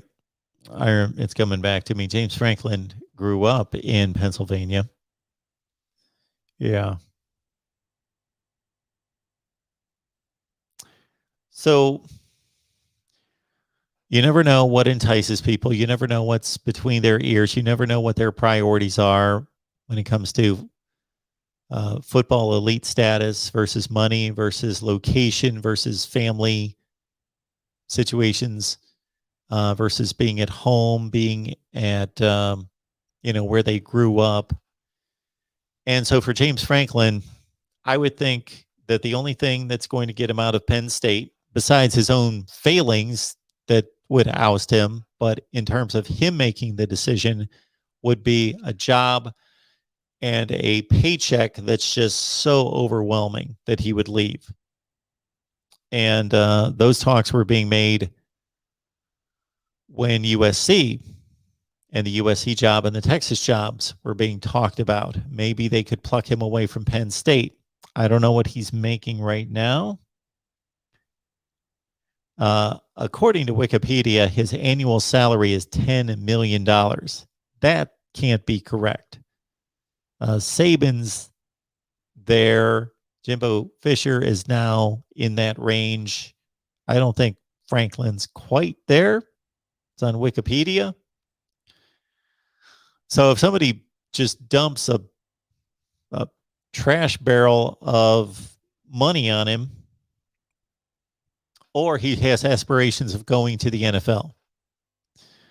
But so the Texas situation has passed him by, of course, with the Longhorns choosing Steve Sarkisian. But now we'll see what happens with USC if Clay Helton continues to underperform.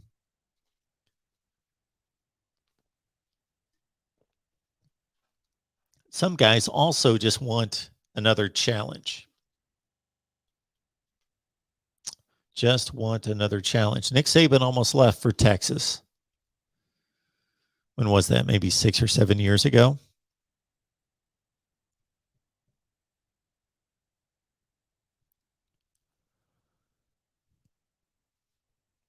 Thank you there for the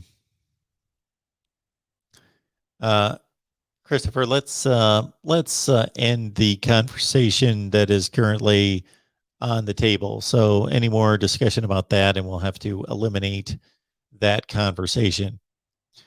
There you go. Thank you for that, George. Thank you so much for that. Yeah, I saw a couple of comments. I thought, okay, this should cycle through, but it hasn't. So we will eliminate that. Why don't we? Yeah, let's get rid of that comment in particular. Okay. GR Gazzles letting us know that James Franklin is scheduled to earn at least $6 million, including a $500,000 year-end retention bonus if he remains Penn State's coach through 21. That's more like it.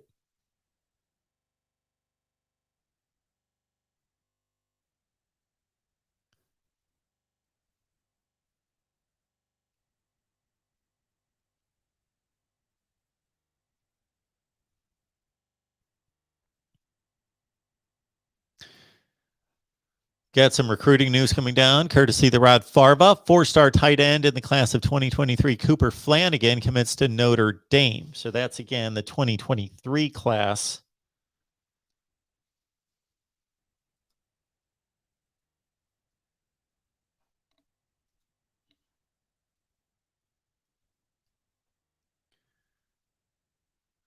Cooper Flanagan. 6'5" tight end, 228. Out of De La Salle, California. High school, Concord, California. 12th rated tight end in the country, 15th rated player in California, number 163 overall. He has 12 offers on the table.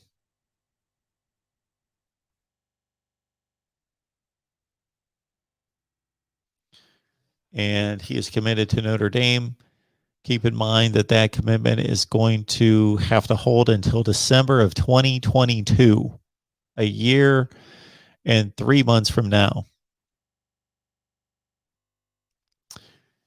Eddie, Jim Harbaugh is going to be ousted at Michigan if they fail to meet whatever standards that they have set, which, according to the news conference that reintroduced Jim Harbaugh as the head coach and a new contract this summer, it was stated as the expectation of this program, the standard is winning championships.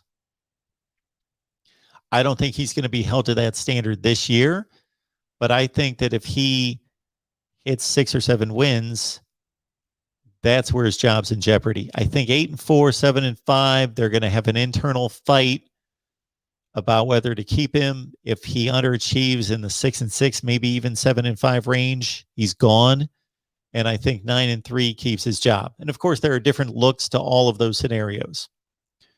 if you're 8-3 and you're playing Ohio State the last game of the season, and you play the number 2 team in the country down to the wire and play a great game and lose 28-27, that's going to be viewed much differently than Michigan showing up at 8-3 and getting blown out 62-27.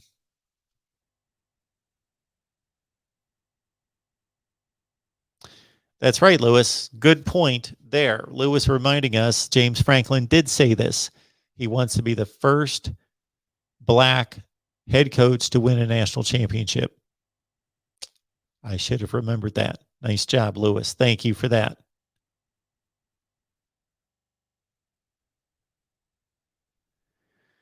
Jack is asking whether James Franklin did a better job at Vandy or Penn State. So this is a great question.